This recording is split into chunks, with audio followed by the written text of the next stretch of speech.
Chapter 1 Rebirth. Awakening in a haze, beset by excruciating pain throughout his body, Liu Yang's memories crystallized at the moment he plummeted from the cliff. Is this what death feels like? It's not as terrifying as I imagined. Yet, I often heard that those who leap from great heights end up shattered like brittle candy. I wonder if I resemble that now. Liu Yang mused with self-deprecating humor. Despite having met his end at a tender age, Liu Yang found himself relatively unconcerned. He had avenged the grievances of his past life and felt no lingering regrets. However, why was there still an abundance of unwillingness nestled within his heart? Was it a betrayal of trust from friends? Or was it merely fate that he ought to accept? In the year 2040, Earth's industrial civilization experienced explosive growth, with machines supplanting the vast majority of manual labor. Conversely, the global population surged to an unprecedented 12 billion, thanks to advancements in medical care. Unemployment, widening wealth gaps, public discontent, and protests became synonymous with nations worldwide. In a bid to address these challenges, countries united in various efforts, one of which was the collaborative endeavor of 9 of the most developed nations to create a high-tech 3D holographic simulation network game named Second World, fulfilling a decades-long dream for players across the globe. This game boasted a solitary server where players from around the world could compete, drawing over 3 billion participants and igniting a fervor among investors. The introduction of a feature allowing real-time currency exchange between in-game and real-world money significantly alleviated some of the pressure on the unemployed populace. Liu Yang, originally a child of an ordinary working-class family, seized the opportunity during his university breaks to supplement his household income by entering the game as a gold farmer in a studio. To his astonishment, this seemingly insignificant role led him to unexpected success. He not only established a small guild of 5,000 members, but also erected a defensive stronghold in a prime monster zone. This elite monster area required a considerable journey from the nearest system city, and upon the establishment of a stronghold, Liu Yang was immediately met with acclaim from all players who could purchase potions, repair equipment, and conduct auction transactions, even taking breaks offline within its walls. Thanks to this stronghold, it was no exaggeration to say that he was raking in wealth daily at this juncture. Liu Yang had reached the pinnacle of his life. He had hoped that this stronghold would provide a better life for his family and brothers. Yet, little did he know, this was nothing more than a fleeting illusion. On the third day after the stronghold's creation, Liu Jie, the president of the foremost guild in the Huaxia region and the heir of a prominent Chinese family, personally visited, with 300 elite members, seeking to purchase the stronghold from Liu Yang. Naturally, Liu Yang could not acquiesce. The price Liu Jie offered was merely 10 above the construction cost, treating Liu Yang and his comrades as mere laborers. Moreover, this stronghold represented the collective efforts of 5,000 brothers who had entrusted Liu Yang with leadership, symbolizing their faith in him. How could he face them if he were to sell it so easily? After rejecting Liu Jie, Liu Yang was apprehensive about possible retaliation. Although he commanded 60 third-year mages and possessed the heart of the demon god, granting him confidence against numerical superiority, he nevertheless consulted with the 3 vice presidents of the guild to arrange for each of them to lead 3 main teams in round-the-clock shifts to guard the city. Following a month of relentless vigilance, the silence from Liu Jie's side led Liu Yang to gradually lower his guard. As the saying goes, trust can lead to both success and failure. On the third night after he had deactivated the alarm, Huang Xiang, a pivotal MT from his team and a close friend from university, informed Liu Yang of a newly discovered boss in a high-level monster area, which would require the full might of the 3 main teams to vanquish. Trusting his friend implicitly, Liu Yang promptly followed Huang Xiang to a valley map with the 3 main teams. However, upon arrival, he was met not by a boss, but by the cold, mocking countenance of Liu Jie, accompanied by 12 main teams and a staggering 12,000 level 200 elite members. In that moment, Liu Yang comprehended that Liu Jie had not abandoned his ambition to seize Liu Yang's stronghold. Rather, he had devised a cunning strategy to lure Liu Yang into this inescapable valley, employing vast riches to incite betrayal among Liu Yang's ranks and ensnaring him with a barrier preventing teleportation. That night, Liu Yang and his 3 main teams were subjected to relentless deaths, revived forcefully by the enemy at least 40 times. Their entire equipment was obliterated, and they suffered catastrophic losses as Liu Jie's 6 other main teams breached the stronghold, rendering all of Liu Yang's efforts futile. To construct this stronghold, Liu Yang had borrowed heavily from a bank, and with the support of his guild brothers, he had anticipated repaying the loans effortlessly. However, with the stronghold in ruins and his team's equipment lost, Liu Yang found himself utterly incapable of repayment. Faced with immense debt and the despairing gazes of his comrades, he succumbed to panic and chose to retreat into isolation, drowning his sorrows in alcohol. Liu Yang believed his remaining years would be spent in this endless cycle of pain and struggle, until a shocking revelation jolted him awake. In a bid to spare Liu Yang from a life shackled by debt, his parents, just 10 years shy of retirement, resolved to retire early from state-owned enterprises and toil at construction sites to help him repay his debts. Yet, within 6 months, his father suffered a mysterious injury from a heavy object at the construction site and passed away before receiving medical attention. The loss struck Liu Yang's mother profoundly, and shortly thereafter, she too departed from this world. The swift demise of both parents left Liu Yang engulfed in despair. Initially, he believed his father's death to be a tragic accident, but when he was brutally attacked by Wang Teng, Liu Jie's henchman, who taunted him with the revelation that Liu Jie had orchestrated it all, Liu Yang realized that Liu Jie had no intention of granting him any opportunity for redemption. Just as Wang Teng prepared to end Liu Yang's life, his comrade Han Sheng, who had traveled from afar upon learning of Liu Yang's parents' passing, fortuitously arrived in time to rescue him and take him abroad. For 5 long years, Han Sheng diligently trained Liu Yang in physical conditioning and the art of assassination. After this extensive period, fueled by a deep-seated vendetta, Liu Yang emerged as the internationally renowned mercenary known as Bloodfire. Upon returning to his homeland with a cadre of mercenaries, Liu Yang expended a substantial fortune to ascertain Liu Jie's return home. Disguised as a servant, Liu Yang infiltrated Liu Jie's residence, and in a fleeting moment, as Liu Jie crossed the threshold, he plunged a knife into his heart. In that instant, Liu Yang felt a tinge of liberation. He initially intended to continue his pursuit of others who had wronged him. However, Liu Jie's family mobilized all their resources to hunt him down.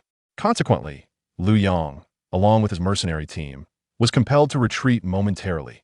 Tragically, as they neared the border, they were discovered by the police and assassins from the Liu family.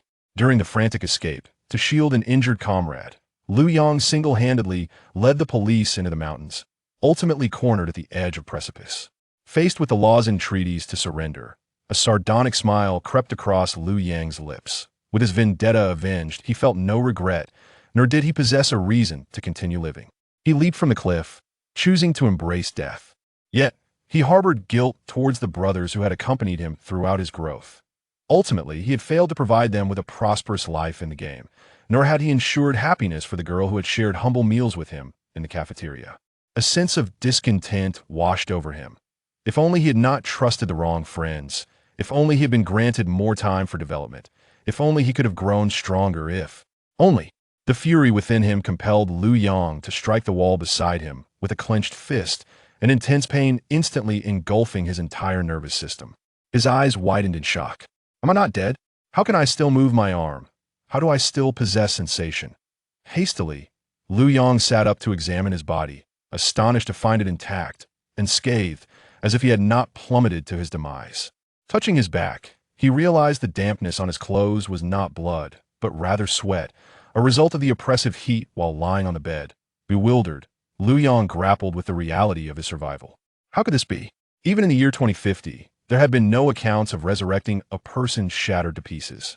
Even if such a phenomenon existed, it could not possibly apply to him. Moreover, where was he? As he surveyed his surroundings, he discovered he was seated on a rickety single bed, enveloped by a mosquito net. Drawing back the net, he beheld a foldable table and several plastic chairs beside the bed. On the white wall above the table, a phrase was etched. "Have you forgotten your shame?" At the sight of those 4 words, a chill coursed through Liu Yang, sending shivers down his spine. In disbelief, he thought, wasn't this the old house they had rented?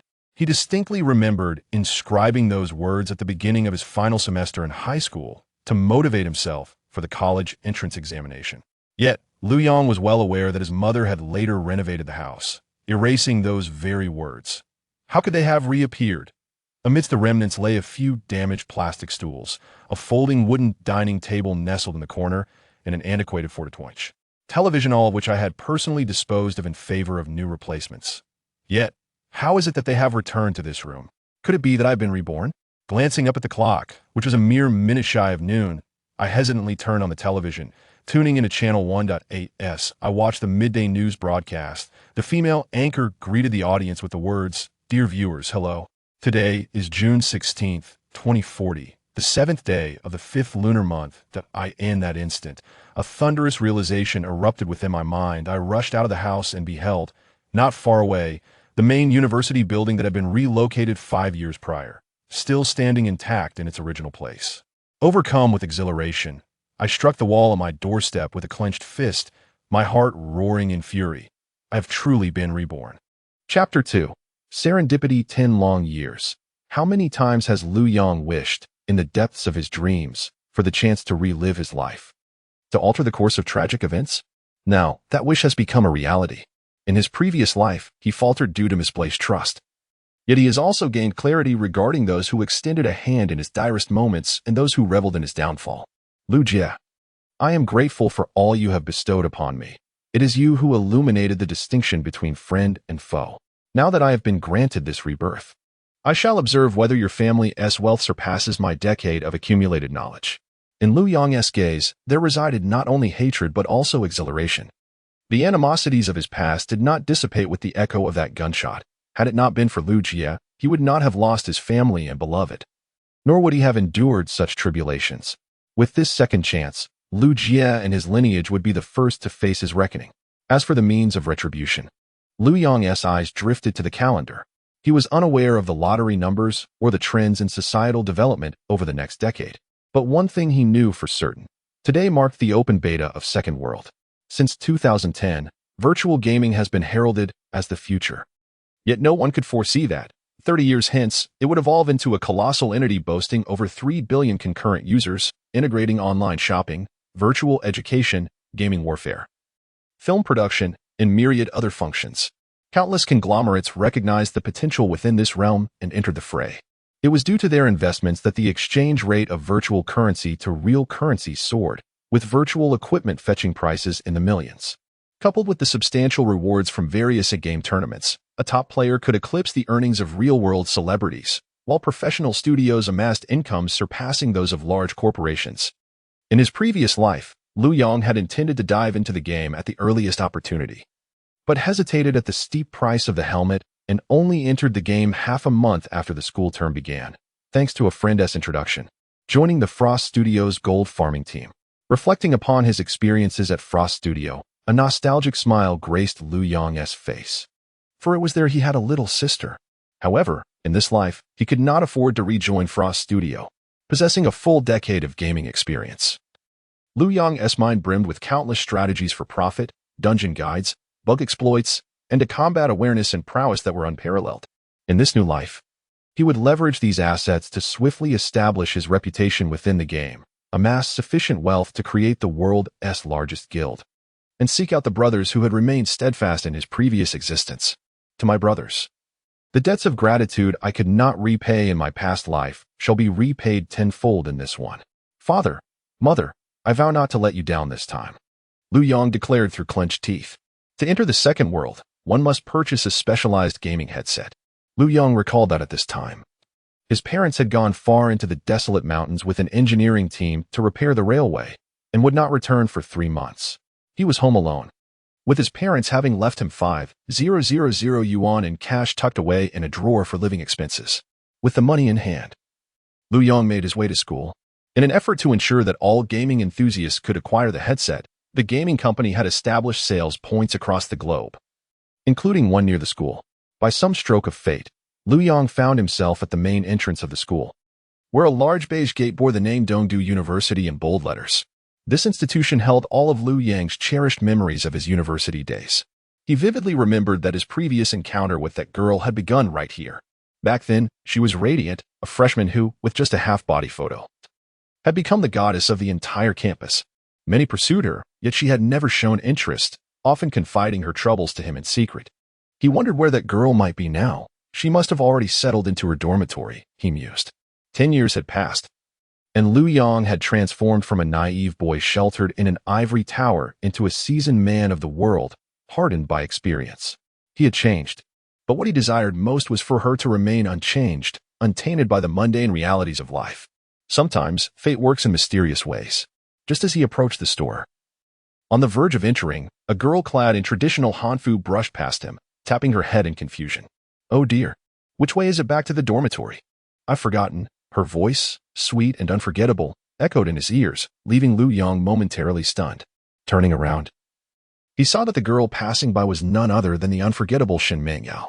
Shen Mengyao was as beautiful as ever, with large, clear eyes devoid of any impurities. Her hair cascaded down like a waterfall, and though she was not particularly tall, standing at about 168 meters, her elegant white hanfu accentuated her beauty. Lu Yang's eyes moistened as he gazed at her. He had long forgotten the taste of tears in the last 5 years of his previous life. Yet now they threatened to spill. Classmate, are you trying to find your way back to the dormitory? Lu Yong inquired. Shen Mengyao looked up at him, surprise mingling with confusion in her eyes. She could tell that the boy before her was of similar age and asked, Are you also from this school? Yes. Lu Yong replied with a nod. That's wonderful. Do you know how to get to the girls' dormitory? I've lost my way, she said playfully, sticking out her tongue, her eyes still exuding that charming innocence. Lu Yong couldn't help but chuckle. In his previous life, Shen Mengyao had always been directionally challenged. Walk straight and take the first right at the fork, then right again at the second fork, left at the third, and right at the fourth. Go around the back of the school cafeteria, past the library, then right again, and finally left to reach your destination. Do you remember that? Lu Yong asked. Shen Mingyao's delicate face was etched with bewilderment, grappling with the complexity of it all, finding it exceedingly difficult to remember. I knew you wouldn't be able to recall it. Let me guide you, Lu Yong said with a subtle hint of mischief. Thank you, Shen Mengyao replied, following Lu Yong into the school, completely oblivious to the playful expression on his face. In the sweltering heat of August, the school's trees flourished vibrantly, with 10-meter-tall banyan trees obscuring all views above. Lu Yong led Shen Mengyao through the paths, as if navigating a labyrinth. Are you feeling homesick? Is this your first time traveling far from home, just like me? Shen Mengyao innocently pointed to her eyes, indicating that tears still lingered at the corners of Lu Yang's eyes. A tumult of emotion swirled within Lu Yong. Yet his face burned with heat. This was not how he envisioned their first encounter in his rebirth. He wiped the corners of his eyes and replied, No. It's merely the wind and sand that got into my eyes. Oh, I see. Shen Mingyao's playful little face expressed disbelief. Lu Yong chuckled helplessly, covering his forehead. This girl was just as mischievous as in his previous life. Chapter 3. Re-entering the game, Shen Mingyao's cheeks flushed instantly. The fact that she had always been directionally challenged had been her greatest source of distress, and she never expected it to be pointed out by someone else. Fortunately, she had arrived at the girls' dormitory. Shen Mengyao hastily approached the entrance and turned around, pouting at Lu Yong, clearly displaying her displeasure. You crybaby. Thank you for escorting me back to my dorm, she said, her lips pursed. Lu Yong felt a twinge of embarrassment. I wasn't crying. I merely had something in my eye. Aha, I know, Shen Mengyao retorted, her expression betraying her disbelief. Fine, if you want to call me a crybaby, so be it. My name is Lu Yong, Lu as in mainland, Yang as in sunshine. I am Shen Mengyao. It was a pleasure meeting you today, and I hope we can see each other again. My roommates are waiting for me, so I can't chat for long. I must head upstairs, she said apologetically. Please go ahead, Lu Yong replied. As he watched Shen Mengyao enter the dormitory, a sense of happiness washed over him. Silly girl, we will meet again soon, as we are classmates. Before long, you will come seeking me out, he thought to himself.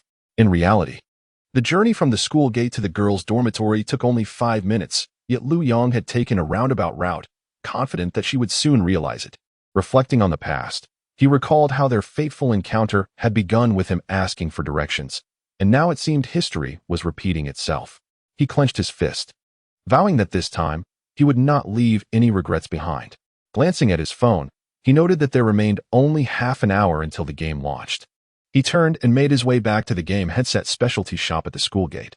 The headsets were categorized into 3 levels, A, B, and C, corresponding to the clarity of the visuals. The cheapest, level C, offered only 70 of the gaming experience, but cost 1,000 credit points. With limited funds, Lu Yong decided that a level C headset would suffice.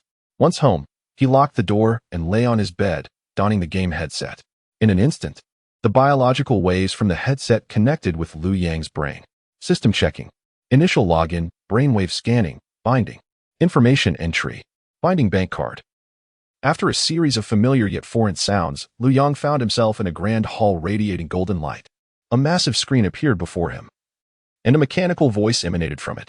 Dear player, welcome to the second world.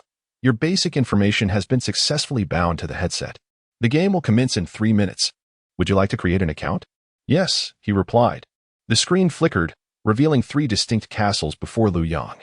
Please select your race. In the second world, there were 3 principal races. The human stronghold, St. Gal City, adorned with a blue and white flag. The beastman's dominion, the fortress of Dominion, flying a blood-red banner. In the elven capital, Golden City, marked by a golden flag. In the realm of humanity, 7 distinctly characterized figures graced the screen. A mechanical voice inquired, please select your profession.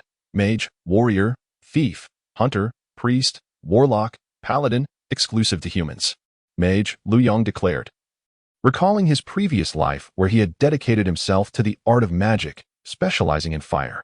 His commitment to this profession was profound. He was well-versed in every skill, task, and technique associated with fire magic, harboring an almost obsessive passion for it. Profession selection complete. Please provide a name. Lu Yang. Would you like to adjust your appearance? Players had the opportunity to modify their appearance within the game, but this chance was singular. After a moment's contemplation, Lu Yang resolved to retain the visage of his past life, believing that one must rise from where they have fallen. Appearance modification complete. The system is generating your character. Please hold. After 3 seconds, the screen revealed a human mage clad in apprentice robes, wielding an apprentice staff. Beside him were the mage's attributes. Name, Lu Yang. Profession, mage. Level, 0 stamina, 3 strength, 1 intelligence, 10 agility, 3 constitution.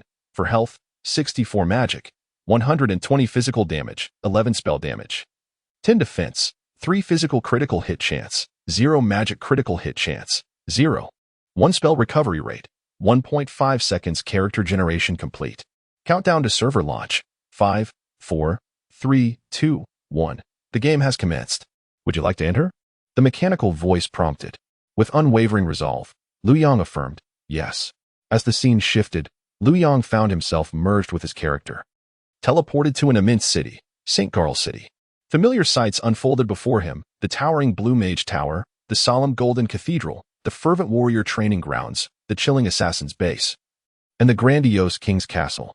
Wow, how beautiful! This city is vast, exclaimed numerous players in the square, marveling at the architectural splendor of St. Gal City. Surveying the surroundings, Lu Yang observed 4 straight streets stretching into the horizon, bustling with NPCs engaged in conversations, trading, and other ordinary actions. The realism of these characters is astounding. A player attempted to converse with an NPC and discovered that the dialogue system closely mirrored that of real humans, capable of answering inquiries regarding all information about the holy city. Were it not for the presence of others, one might easily mistake this for reality. As more players gathered and expressed their awe, a nostalgic smile graced Lu Yang's face. Indeed, how reminiscent this is. St. Gal City, I have truly returned. Without much ado, Lu Yang sprinted towards the northern expanse of St. Gal City. He was well acquainted with the initial novice tasks and their respective monster locations. However, he had no intention of engaging in such mundane endeavors. Having been reborn, he found it beneath him to undertake tasks and level up like an ordinary person. What he sought now was a quest that had haunted him with regret for a decade in his previous life. Only by acquiring the rewards from this task could Lu Yang hope to rescue himself and his family, thereby liberating himself from the curse that seemed to dictate his fate. St. Gal City was nestled upon the boundless Huayu Plains, and at the junction of the northern city gates in the plains lay a vast, unfathomable chasm. Lu Yang raced to the precipice, ensuring the surroundings were clear, and arrived at the spot etched in his memory. With determination, he leaped into the abyss. Logically, one would expect a fatal outcome from such a fall. However, shortly after his descent, branches protruding from the cliffside intervened. The sound of snapping wood echoed as they broke under his weight. Although these branches could not halt his fall, they did slow his descent, causing him to collide with another sturdy branch.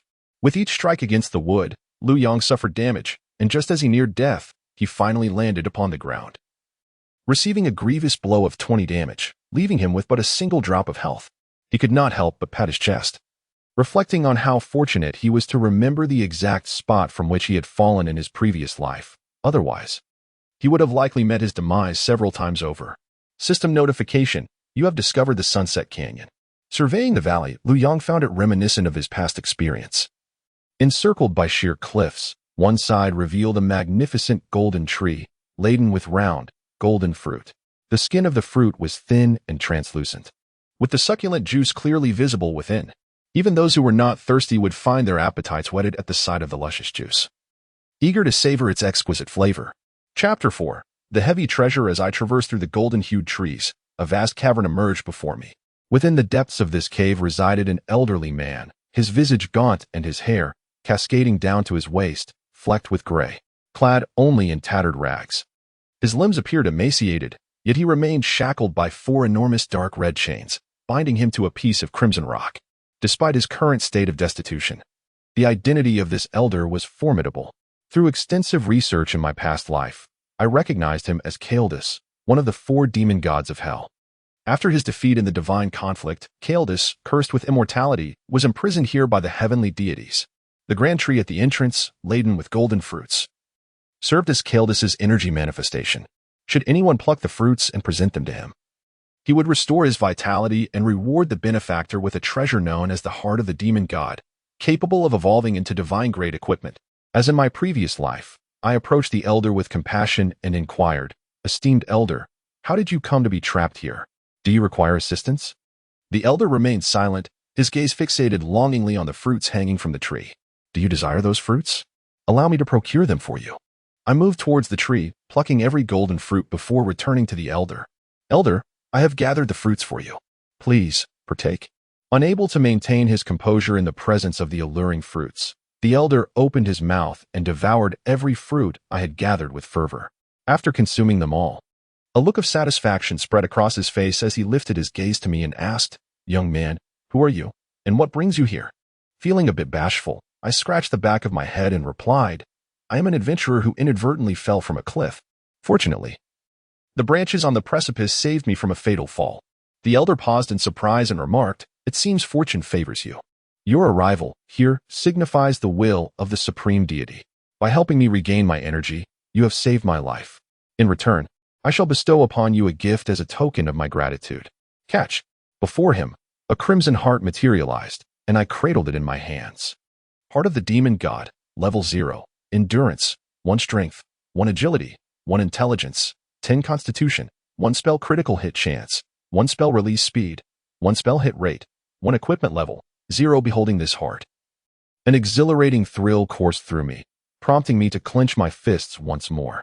This was the very treasure that had brought me fame in my former life, a unique piece of equipment, the Heart of the Demon God, capable of evolving into divine attributes. In the second world, artifacts were exceedingly rare. Each player who acquired such a relic would rise to become a formidable force. In the realm of the Brotherhood of Loyalty, the formidable leader, Bloodthirsty Outyin, wielded a legendary great axe, rendering him invincible. During a guild war involving a staggering 100,000 participants, he unleashed the unbounded inferno of his equipment's special skill, cleaving through the enemy guild's leader and hundreds of key players within a 100 by 100 meter radius. This devastating strike shattered the opposing command structure, allowing him to lead a counterattack that etched a legendary tale of 30,000 triumphing over 70,000. Similarly, the president of the Tianhan Empire, Cold Knight, displayed extraordinary prowess during the 9-Guild War. As thousands of adversaries mounted a surprise attack on Tianan's rear base, Cold Knight, armed solely with a bow, stood resolutely on the castle walls. Utilizing the legendary equipment, the Moon God Bow, he prevented any of the thousands of players from approaching within 100 yards of the battlements. Ultimately, he unleashed the Moon God Bow's ultimate skill, Meteor Shatter, which instantaneously eliminated the leader of the Baitu Guild, Thundercloud, along with hundreds of surrounding players, exemplifying his unmatched defense.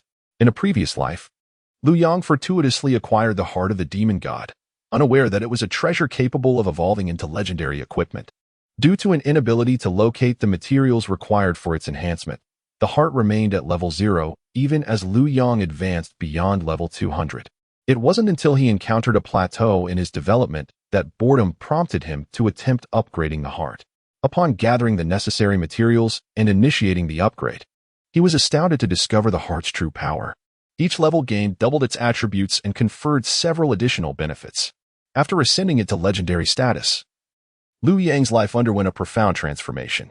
The legendary heart of the demon god enabled him to transform into one of the 4 demon gods of hell, the blazing demon, allowing him to cast high-tier spells without cooldown for 30 minutes, automatically learning the 3 forbidden fire spells and providing a myriad of advantages, including a 30 chance for tenfold critical hits. With this equipment, Liu Yang traversed countless high-difficulty dungeons and vanquished numerous epic bosses, eventually equipping his 300 elite subordinates and establishing a fortress. Regrettably, he realized his folly too late. Now, having regained this invaluable treasure, Liu Yang's foremost objective was to upgrade the heart of the demon god, with the first level being the simplest to enhance. As he donned the heart, his attributes underwent an immediate transformation. Name: Liu Yang. Occupation: Mage. Level: 0 stamina.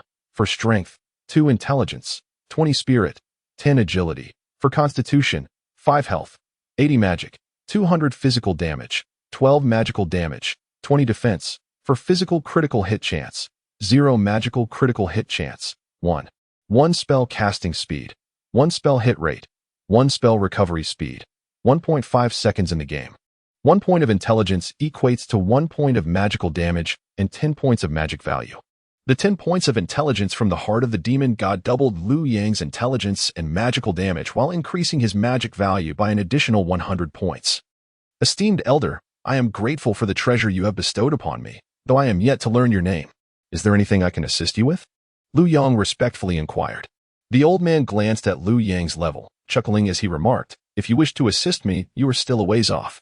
Perhaps when you reach level 200, we can converse further. As for my name, it is better that you remain ignorant of it for now." A system prompt appeared. "Will you accept the Elder's Quest, legendary level?"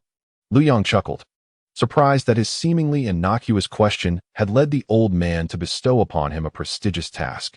In his previous life, Liu Yang had overlooked this quest, having received the heart of the demon god. At that time, as a member of the Ice Studios gold farming team, he had been pressured by the team's leader and had not dared to linger. He was eager to return to the surface to earn gold, leaving no time for further conversation with the old man. Little did he expect that this rebirth would grant him an unexpected boon. Except, who would refuse such an opportunity? The rewards for a legendary quest are undoubtedly extraordinary, whether in the form of equipment or equally esteemed items. Rest assured, Elder, when I reach level 200, I shall come to rescue you, Liu Yang declared. The old man, with an expressionless face, waved his hand, and Liu Yang was suddenly engulfed in a wave of dizziness. Upon regaining his senses, he discovered he had returned to the cliffside north of St. Gal City. Great, now he had to run back. It was a half-hour journey. And Liu Yang silently grumbled about why the old man couldn't have kindly transported him back to the safety of the plaza. Chapter 5, Crispy Electric Eel Recipe, Gold Level. St. Gal City serves as a central hub, where players seeking to level up may utilize teleportation portals to various villages and towns. However, these outlying hamlets can only facilitate players' advancement up to level 10. Thereafter, one must venture beyond the city to continue their progression. As Liu Yang returned to the safety zone, he found it bustling with players. A steady influx entering the game, while others teleported to different small towns to gain experience. Upon arriving at the giant town, he learned that its name did not stem from the presence of actual giants, but rather from its location at the intersection of plains and mountains, where the nearby peaks, illuminated by the setting sun, resembled towering figures. When Liu Yang arrived, the area outside the town, teeming with level 1 to level 2 monsters, was crowded with players. The vast expanse of the plains was dotted with countless adventurers. A freshly spawned level 1 horned deer had scarcely begun to graze before a flurry of blades descended upon it, resulting in its swift demise upon the verdant grass. As the players eagerly glanced at their experience bars, one individual suddenly leaped with joy, exclaiming, "The experience is mine! The experience is mine!" Liu Yang chuckled to himself, reminiscing about similar scenes from his previous life.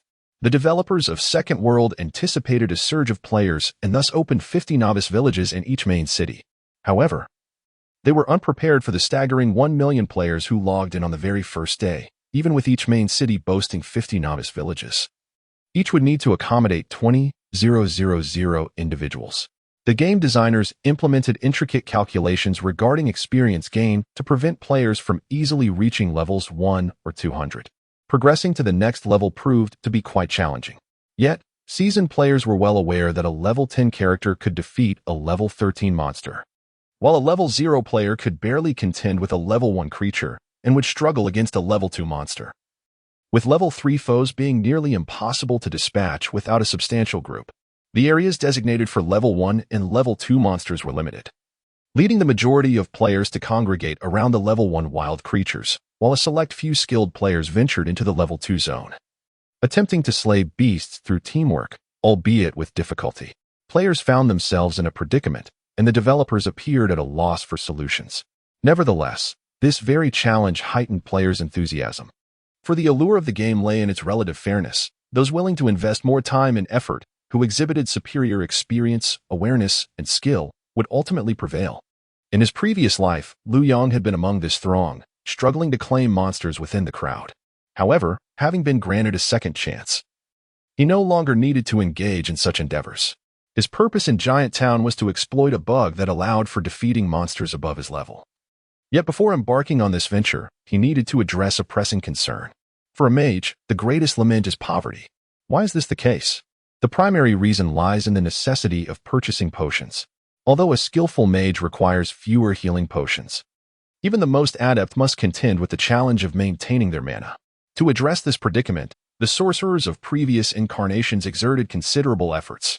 Eventually, a player unearthed a clandestine secret. Beyond the novice village lay peculiar figures, not mere bystanders, but advanced NPCs capable of imparting unique skills to players. For instance, the chef bread man, situated beneath a grand tree by the moat at the entrance of Giant Town, perpetually solicited electric eel meat. Many endeavored to undertake this quest, yet none succeeded, as extensive searches along the riverbed yielded no electric eels. It was only when someone ventured 2 kilometers away to the riverbed of another stream that they discovered the elusive electric eel.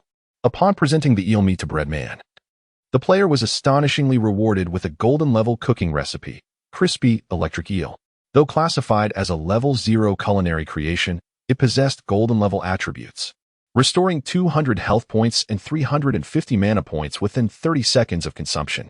Moreover, after 8 seconds of continuous use, it conferred a buff that increased intelligence by 5 points and restored 8 mana points every 5 seconds for an hour. For the early-stage sorcerers, who often found themselves drained of mana, this was an incredibly practical buff, allowing them to defeat formidable creatures even in moments of vulnerability. The revelation of this strategy sent waves of excitement through the community, as countless novice players clamored to undertake the quest. Liu Yang recalled participating in the same frenzy in his previous life. As he stepped beyond the gates of Giant Town, Liu Yang spotted 2 armored soldiers stationed at either side of the entrance. Not far from the gates, under a great tree, he beheld Chef Breman, a plump middle-aged man anxiously wringing his hands while fishing by the riverbank. Approaching Breadman, Liu Yang inquired, "Sir, what troubles you?" Seemingly eager to confide, Breadman exclaimed, "Oh heavens! My beloved girlfriend is coming to my home tomorrow for a date, specifically requesting my signature dish, crispy electric eel. Yet, how has that wretched eel vanished from the river? If anyone can assist me in procuring the eel meat, I shall gladly teach them how to prepare it." Liu Yang smiled reassuringly. "Fear not, sir. I am an adventurer, and I shall assist you in your quest." Breadman clasped his hands in delight. "Truly? You can help me find the eel?" Liu Yang grasped the fishing spear beside Breadman, affirming, "Of course, I shall return shortly. Please wait here." System notification. You have accepted Chef Breadman's quest to find 10 pieces of electric eel meat. The game's realism was palpable. With fish residing in the water, Liu Yang's novice fire spells were rendered ineffective, compelling him to rely solely on the spear provided by the system. Bidding farewell to Breadman, Liu Yang sprinted towards the riverbank, roughly 2 kilometers across the lake. After half an hour, he stumbled upon a flowing river. System notification. You have discovered the Lando River. The riverbank was once inhabited by level 1 mermen, yet they had long been vanquished by ravenous players. Liu Yang arrived beneath the small bridge by the river, instantly causing the surrounding players to tense up, fearing yet another competitor for the monsters. A sorcerer player furrowed his brow and remarked, "My friend, please choose another location. There are already enough people here vying for the monsters." Other players echoed their discontent, urging, "Indeed, this area is claimed by us. kindly find another spot." Lu Yang cast a glance at the crowd, sneered dismissively, and without further ado, plunged into the river beneath the bridge. A gray bar materialized above Lu Yang's head, indicating the duration he could remain submerged, approximately 2 minutes. Should he exceed this time, he would meet his demise. In his previous life, drowning had consistently ranked as the most prevalent cause of death, with many unaware of its dangers, resulting in their initial demise being attributed to this painfully frustrating fate. Chapter 6. The Ice Studio reflecting on his first demise in a previous life, which occurred while he was carelessly searching for electric eels in the river. Lu Yang couldn't help but chuckle wryly and mutter a few words of criticism towards the game developers. He resumed his descent towards the riverbed. Barely 5 meters below the surface, Lu Yang spotted a school of small fish approaching, among which was an electric eel. He swiftly drew his spear and, with a sharp flick of his wrist, launched it with precision, striking the electric eel. A system notification chimed. "You have captured an electric eel." After placing the eel into his backpack, Lu Yang continued his search along the riverbed. On the riverbank, a group of onlookers witnessed Lu Yang plunging into the water. One curious warrior player inquired, "Are there monsters to battle beneath the surface? I want to take a look too." A rogue from the same team scoffed. "Don't be foolish. With so many people here, the riverbed has already been thoroughly searched. Aside from some level 0 fish that grant no experience, there is nothing else." The warrior player responded with a dismissive "oh," casting a mocking glance at the spot where Lu Yang had entered the water. He laughed heartily, exclaiming, "That fool thinks he has discovered a new leveling spot. How naive." The surrounding crowd erupted in laughter. 2 minutes later, Lu Yang emerged from the water, allowing the gray loading bar to fill before diving back in. During his previous plunge, he had captured a total of 22 electric eels. Although this exceeded the task's requirements, Lu Yang was determined to catch more eels while the knowledge of this task was still scarce among others. Eager to cook the crispy electric eel meat once he obtained the recipe. Thus, amidst the curious gazes from the riverbank, Lu Yang continued to dive, surface, dive, and surface again, repeating the sequence over 30 times. Just as the onlookers could no longer contain their curiosity and were about to venture into the water to see what Lu Yang was up to, he finally made his way back to the shore. The warrior who had previously ridiculed him asked with curiosity, "Is there anything down there?" Feigning frustration, Lu Yang replied, "Damn it, I've wasted so much time. There isn't a single monster down there." The crowd burst into laughter, observing their gleeful expressions at his misfortune. Lu Yang sneered inwardly, resolving not to divulge the existence of this task to them. Disregarding their presence, he hurried back to Braidman, presenting 10 pieces of electric eel meat, and inquired, "Is this the electric eel meat you need?" Braidman, overjoyed, took the eel meat from Lu Yang's hands, exclaiming, "Yes, this is it. Oh, my dear friend. You have been a tremendous help. I must thank you. Here is the recipe for crispy electric eel meat. Please keep it safe." A system notification echoed. "You have acquired the recipe for crispy electric eel meat, golden tier." Finally obtaining the recipe, Lu Yang promptly utilized it. System notification. "You have mastered basic cooking." System notification. "You have learned the method to prepare crispy electric eel meat." Due to the exceptionally high level of realism in the game's second world, mastering the recipe does not guarantee success in cooking. One must engage in the process personally. Thus, culinary endeavors may indeed end in failure. Fortunately, in his past life, Lu Yang had perfected this recipe to the point of distaste, allowing him to grasp the technique of cooking electric eel meat with remarkable accuracy. At the city gate, he kindled a fire and began preparing the eel meat. System notification. "You have cooked a portion of crispy electric eel meat." Cooking proficiency, 1. You have cooked a portion of crispy electric eel meat. Cooking proficiency, 1. You have cooked a portion of crispy electric eel meat. Cooking proficiency, 1. Before long, Lu Yang had prepared over 600 portions of crispy electric eel meat, nearly filling his backpack. He took one out to taste, and after not having eaten it for over 3 years, he was once again confronted with the nauseating aroma. The realism of Second World reached an astonishing 99.9, even mimicking taste, while every dish simulated exquisite delicacies from the real world. Even the most delectable foods can induce nausea when overconsumed. Having eaten tens of thousands of these in his previous life, he found the scent alone to be repulsive. After 8 seconds of consumption, a buff appeared above his head, prompting Lu Yang to rise. Crispy electric eel meat. Intelligence increased by 5 points. 8 points of magic every 5 seconds.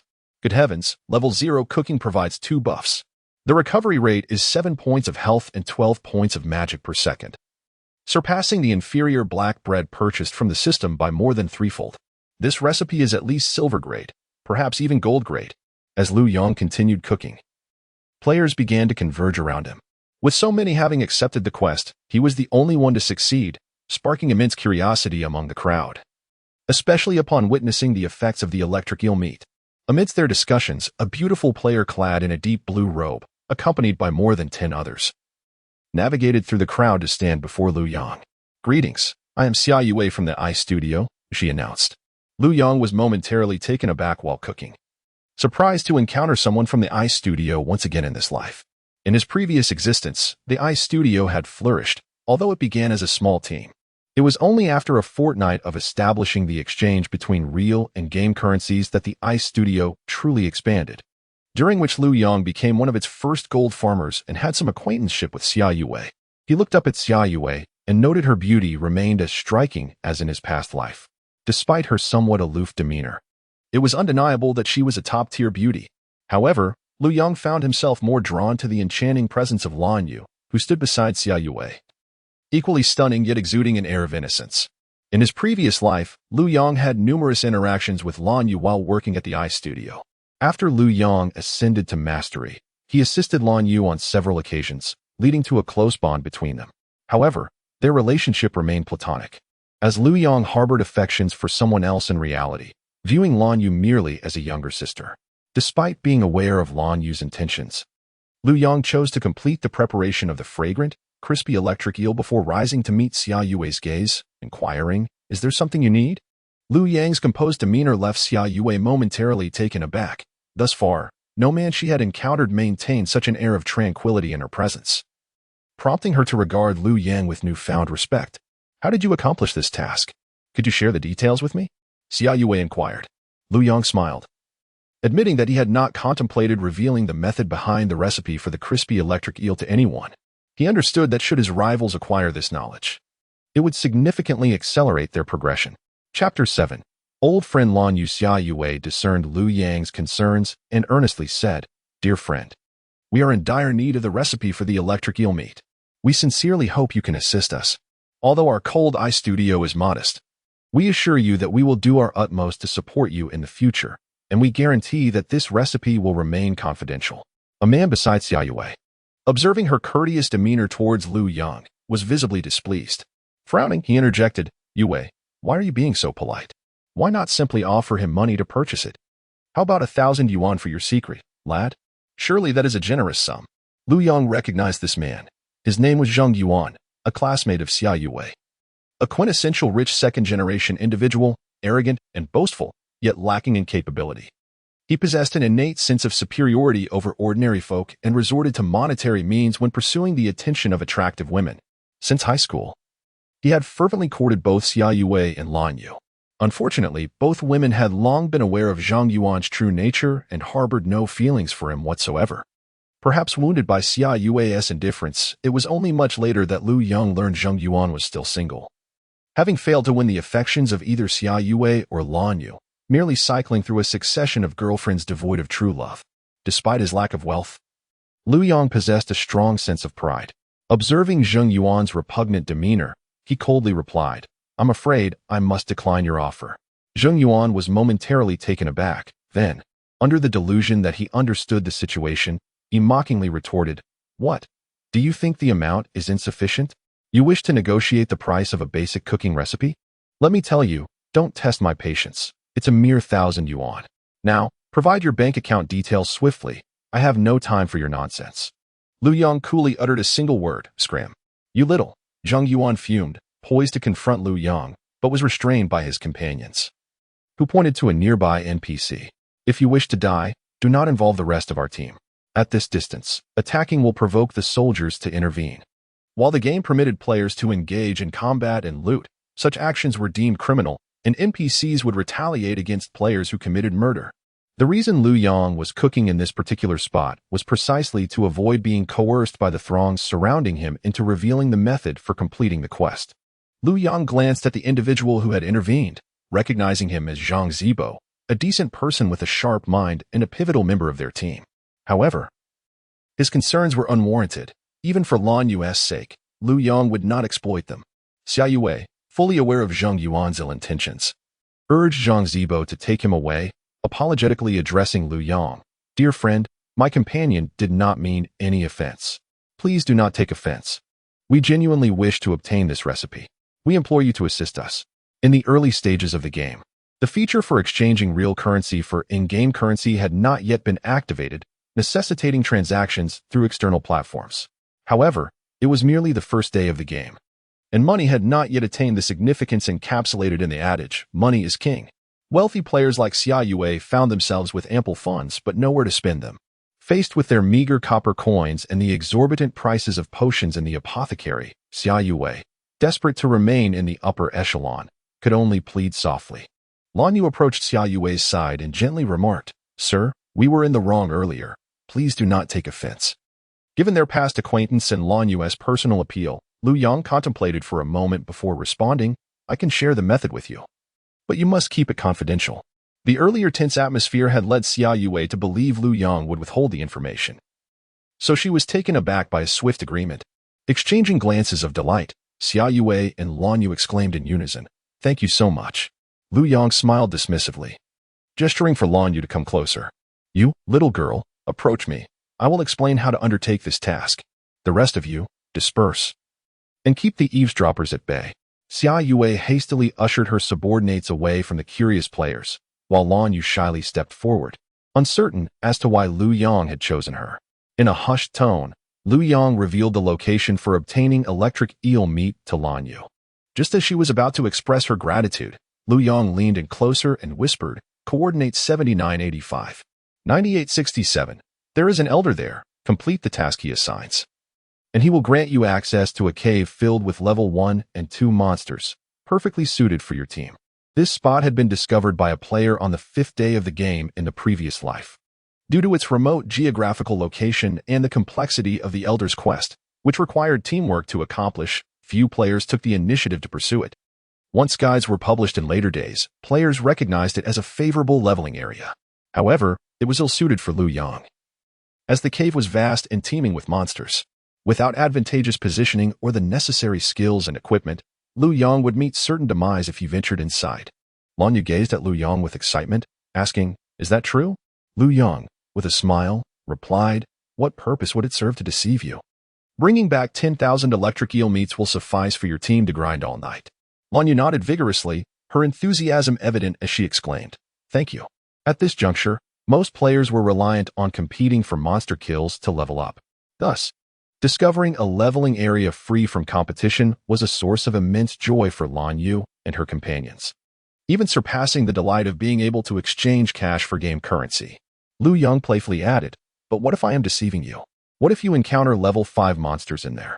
Lan Yu replied, Your eyes are so pure. You are clearly a good person, and I know you would not deceive me. Lu Yang chuckled, appreciating the girl's cleverness. All right, I must take my leave. Having wasted over 2 hours, Lu Yang decided it was time to level up. There would be ample opportunities for conversation later. In the new district, time was of the essence. Noticing Lu Yang's intention to leave, Lan Yu sent him a friend request, saying, Let us become friends. Lu Yang nodded in agreement, replying, Of course. The system then notified him, You have accepted the friend request from Lan Yu. You are now friends. Waving goodbye to Lan Yu, Lu Yang made his way back to the town. Lan Yu gazed wistfully in the direction Lu Yang had vanished, feeling an inexplicable sense of familiarity, as if he were an old friend she had known for many years. Xia Yue approached Lan Yu teasingly, remarking, He has already gone. Yet you still watch?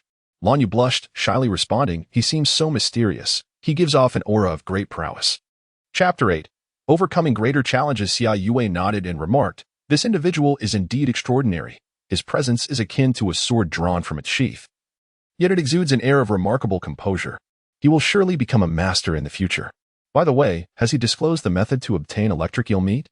Lan Yu nodded in affirmation. Excellent. Let us promptly return to the city. Once we evade the surrounding crowd, we shall convene beneath the grand tree in the southern part of the novice village to embark on our quest and ascertain the veracity of the method he provided. Concerned that other players might overhear, Xia Yue sent a short message to each member of the group. Everyone nodded in agreement, except for Zhang Yuan, who, still resentful, retorted, I firmly believe he cannot possibly reveal the genuine method to us. There is no point in going. The group, poised to depart, halted momentarily at Zhang Yuan's words. The players who had signed the contract exchanged awkward glances, unsure of whom to heed. Xia Yue frowned disapprovingly at Zhang Yuan and demanded, "Will you go or not?" Faced with Xia Yue's ire, Zhang Yuan refrained from further disruption and quickly replied with a forced smile, "Yes, I shall go. It would be unthinkable not to." Lu Yang returned to the town, blending into the throng of people. Exiting through the northern gate of Giant Town along with the crowd, he ventured towards the region inhabited by level 5 monsters. With the acquisition of electric eel meat, Lu Yang finally possessed the means to confront level 5 wild beasts. However, Lu Yang was not foolish enough to engage in direct combat with these formidable foes. In the realm of the second world, the attributes of monsters significantly increase with each level. Typically, a level 0 player would meet certain demise when facing a level 3 monster, let alone a level 0 novice like Lu Yang attempting to vanquish a level 5 beast. Nevertheless, Lu Yang possessed a unique approach. Following the main thoroughfare of the novice village, he ran for over an hour, eventually arriving at the Silent Plains. This area served as a boundary between level 2 and level 3 monsters, and thus far, only a handful of players had ventured to this locale to hunt. At a tent situated in the plains, Lu Yang encountered the shepherd, Fleck, who was currently engulfed in self-reproach. Why did I not secure it properly? Oh dear. How can I survive without him? Lu Yang approached Fleck and inquired, "Sir, you seem troubled. Is there something amiss? My beloved mare has been stolen by a wild horse from the plains. Who can assist me in retrieving her? She is my sole steed," Fleck lamented. Lu Yang expressed his sympathy, saying, "I would gladly help you, but I lack the necessary tools." Fleck quickly produced a long lasso from his waist and handed it to Lu Yang, exclaiming, "Esteemed adventurer, I implore you, please assist me. This is the rope I use for lassoing. Rest assured, I shall take care of everything." System notification: you have accepted the shepherd's quest to locate his lost mare. You have acquired the shepherd's lasso. As Lu Yang gazed at the lasso in his hand, a surge of excitement illuminated his face. The item bestowed by this task was, in fact, a bug. In his previous life, he had encountered an article detailing the extraordinary functions of various items within the realm of Second World, and the lasso was among them. At the junction of the level 2 and level 3 monster zones, there loomed a steep mountain, which players typically could not scale by mere physical effort. In his past life, a player had pursued a mare to the base of a cliff, and although he failed to capture the mare, he inadvertently secured the rope to a protruding rock on the cliff. To his astonishment, he discovered the possibility of climbing upwards with the rope, ultimately reaching the summit. Upon arrival, he was met with the remarkable sight of a level 5 monster zone on the opposite side of the mountain. Even more astonishing was the fact that from this vantage point, he could attack the level 5 bison below without his strikes being rendered ineffective. This revelation elated the player, and he immediately exploited this bug to amass experience, catching up to the leading players within just 3 days of entering the game, ultimately vaulting into the top 10 of the leaderboard. With the lasso in hand, Lu Yang dashed cautiously through the level 2 monster zone until he reached the base of the cliff. He tossed the rope upwards, ensnaring a protruding rock, and began his ascent. Upon reaching the summit, he located the concave terrain mentioned in the guide. Gazing down at the multitude of level 5 bison below, he felt an uncontrollable thrill. The temperamental bison were the most formidable physical attackers at this level, capable of inflicting lethal damage. Typically, no one dared to engage them without the support of warriors or knights. Bison charged in groups, and when encountering foes, several would launch a simultaneous assault, often obliterating mages in an instant, while even poorly skilled warriors could barely withstand an attack. Yet now, Lu Yang had the opportunity to solo these creatures by exploiting the bug. Admittedly, his speed compared to attacking lower-level monsters would be considerably slower, but fighting higher-level monsters came with experience bonuses. Thus, Lu Yang's rate of leveling up from defeating level 5 creatures would far surpass that of competing with countless players for level 1 monsters, and by a significant margin. Fixing his gaze on a robust bison, Lu Yang decisively began to cast Fireball.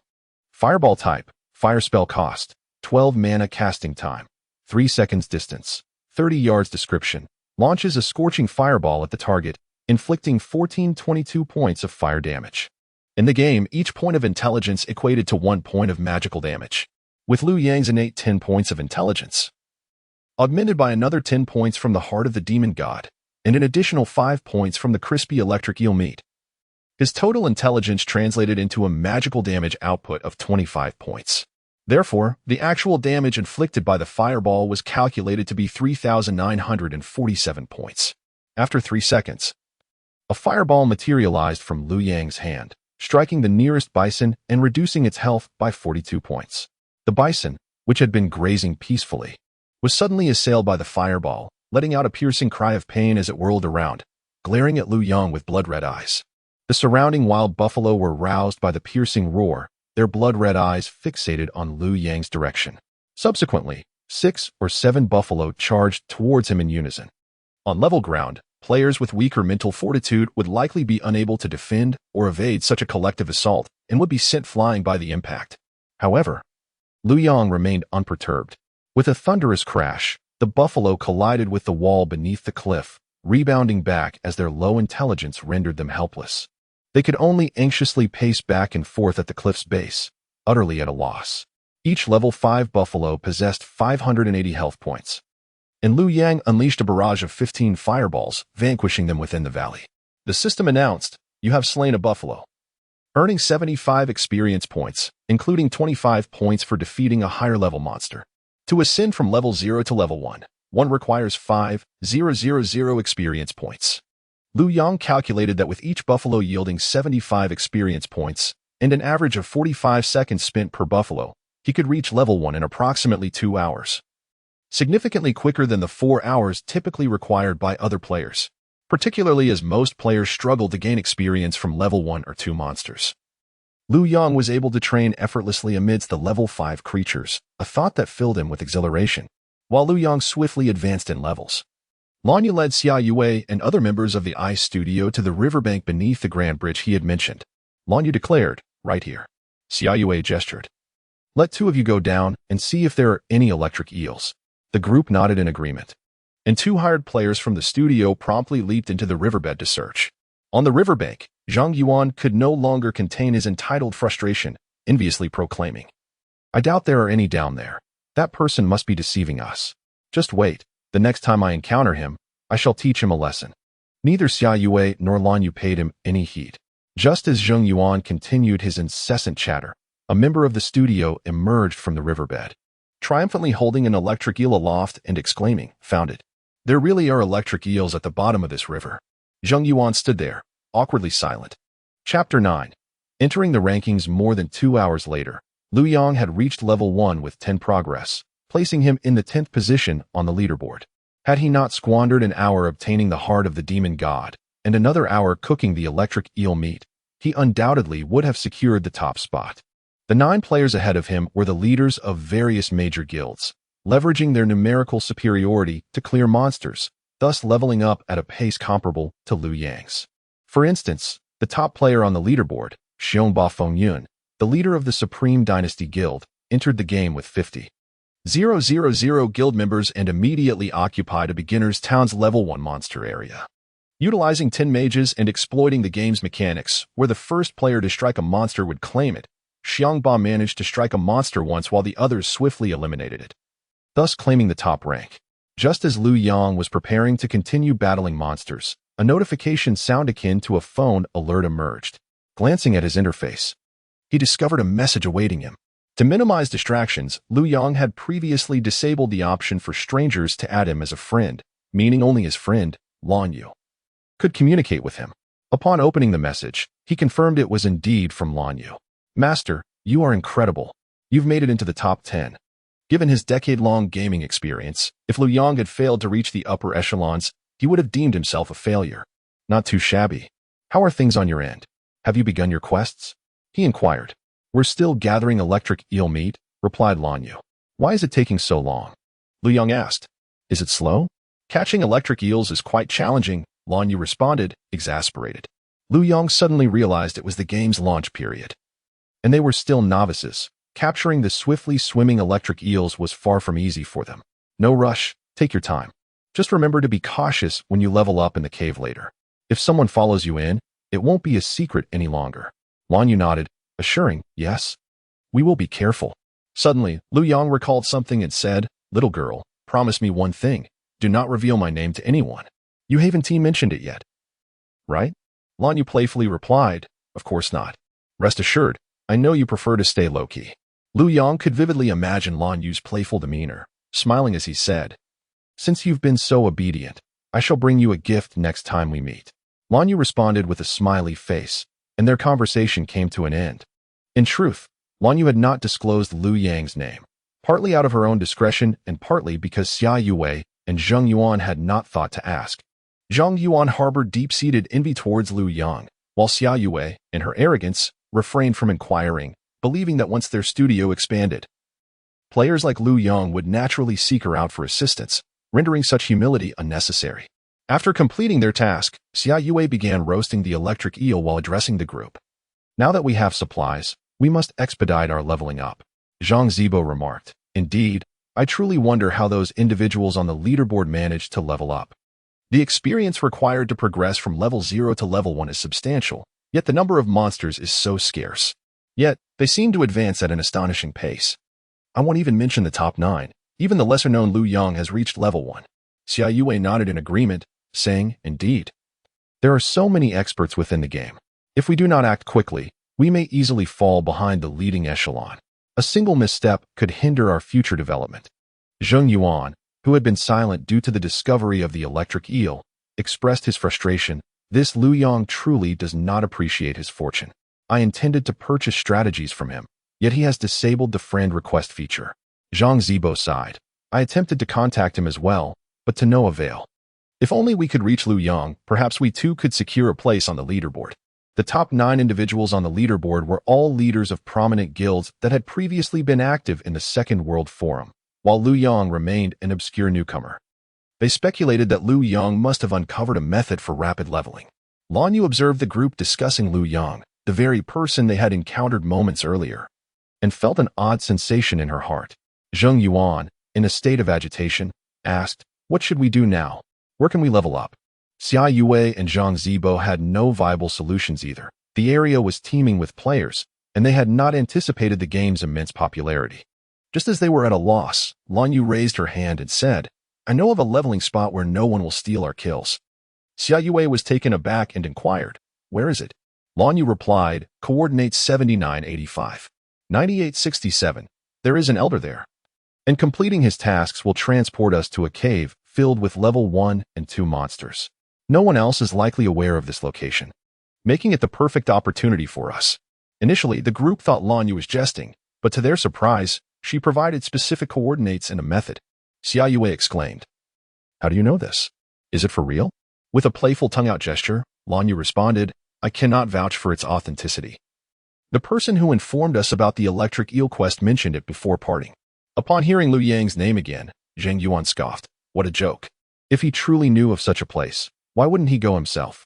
It must be a fabrication. I refuse to believe it. Lan Yu yearned to explain to Zheng Yuan that Lu Yang likely refrained from going because he had discovered a superior leveling area.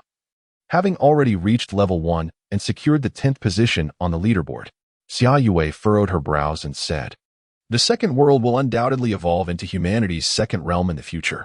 We have collectively decided to delve deeper into this game, so we should avoid making enemies. Zheng Yuan. Since this individual is aware of the electric eel recipe and has now revealed a secret location for monster hunting, I suspect he may have participated in the beta test. We might as well give it a try. If it turns out to be false, we lose nothing, but if it is true, our guild's early development will accelerate significantly. Zhang Zibo nodded in agreement and remarked, I concur. Given the current situation, I am in favor of giving it a try. Among the 7 affluent heirs, including Xia Yue, 5 chose to acquiesce, while only Zheng Yuan and one of his close companions opted to dissent. When the studio was established, a principle of majority rule was established. Thus Xia Yue led the group towards the coordinates provided by Lu Yang. In truth, Zheng Yuan was no fool. He had surmised the authenticity of the cave. However, he wished to prevent Lan Yu from developing any further connections with this inexplicably appearing individual. After all, with the currency exchange set to commence in 15 days, they could utilize their wealth to pave the way for upgrades, thereby keeping pace with the leading echelon. Chapter 10. The Golden Young Dragon. After Lu Yang ended his call with Lan Yu, he continued his fervent quest for leveling up. Determined to seize the top position on the leaderboard before the game servers shut down the following morning, This was no ordinary first place. It was a distinction earned amid millions of players starting simultaneously, a title that would be officially recorded in the annals of the game. In his previous life, Liu Yang had remained inconspicuous during the early stages of the game, even after acquiring the ability to establish a guild. He found that the elite players had largely been siphoned off by the larger guilds. However, in this new life, having been reborn, he resolved to carve out a name for himself from the very beginning, though he would not form a guild in the early stages. Assembling an elite team of 20 was certainly within reach, facilitating dungeon raids and outdoor leveling. Liu Yang was not concerned about becoming a target. The game mirrored reality in that players bore no health bars or names above their heads. Without mutual friend requests, one could scarcely identify the person before them. Even if someone were displeased at his ascendance to the top of the leaderboard, with over 10 million players to contend with, it would be virtually impossible for them to pinpoint him in the vast sea of competitors. The thought of surpassing the leaders of major guilds and leveling enthusiasts to claim the coveted first spot on the leaderboard filled Liu Yang with exhilaration. Once his blue mana was fully restored, he resumed his relentless grinding. He continued until he had exterminated every last buffalo in the valley, only to find the ground barren of anything but the carcasses of the slain. Liu Yang felt a twinge of frustration. Having dispatched hundreds of buffalo without a single piece of equipment dropping was disheartening. He couldn't help but lament the exceedingly low drop rates in this second world. Fortunately, the game adhered closely to the realities of the real world, allowing players to skin the buffalo and process them with crafting skills before selling the pelts to NPCs in the novice village. Otherwise, average players would find it exceedingly difficult to afford the game. After consuming a piece of succulent electric eel meat to restore his mana, Liu Yang utilized a rope to descend into the concave valley, where he began the task of skinning the buffalo corpses. Each pelt could fetch 3 copper coins, though meager. Even the smallest gains were worthwhile. As he skinned the animals, he kept a vigilant eye for any respawning monsters. Suddenly, a golden figure flashed at the entrance of the concave valley, sending a jolt of excitement through Liu Yang and reddening his eyes with exhilaration. The golden young dragon. If one were to discuss the most formidable or challenging bosses within the game, opinions would vary widely among 1,000 players. However, when it came to the boss responsible for the most player deaths, there would be unanimous agreement. As a level 5 boss found in the wilds near the novice village, the golden young dragon was diminutive, roughly the size of a dog, its body a resplendent gold, with tender wings and a head that appeared more endearing than fearsome. This small creature inspired both affection and animosity among all players. Love is born from the fact that he truly drops remarkable treasures. He yields the finest level 5 equipment within the novice village. Hatred, however, arises from the high attack power, swift speed, formidable defense, and substantial health of this little creature. Many players mistakenly believe that encountering this boss signifies their good fortune, when in reality, it merely heralds the onset of misfortune. Players emerging from the novice village possess only a novice sword and a set of beginner gear. In the realm of Second World, the drop rate for equipment is dismally low, and even upon reaching level 5, the changes are negligible. When faced with the golden young dragon, even the stoutest knight classes succumb after just 3 hits. Other classes fall within 2, while the fragile mage is vanquished in a single blow. Even in numbers, they prove ineffective. History recounts an instance where a single golden young dragon exterminated over 100 players before departing with nonchalance. Without adept coordination, a sufficient number of players, and quality equipment, defeating the creature remains an insurmountable challenge. Nevertheless, the golden young dragon possesses its own shortcomings. It can only engage in close combat. If encountered on flat terrain, Liu Yang would evade the creature at all costs. However, he currently finds himself at a bug point. Should he manage to lure the golden young dragon into the concave valley, he could exploit the terrain glitch to slay it. The thought of the exceptional equipment it might drop fills Liu Yang with anticipation of substantial wealth. Abandoning the partially skinned cowhide in his hands, he swiftly ascends the mountain via rope, making his way to the left peak of the concave formation. Upon arrival, Liu Yang observes the golden young dragon passing beneath the cliff. As it nears the edge of his attack range, he promptly casts Fireball. 3 seconds later, just as the golden young dragon is about to exit his range, a resounding boom reverberates as the fireball strikes true against its form. With a roar, the golden young dragon pivots and charges towards Liu Yang.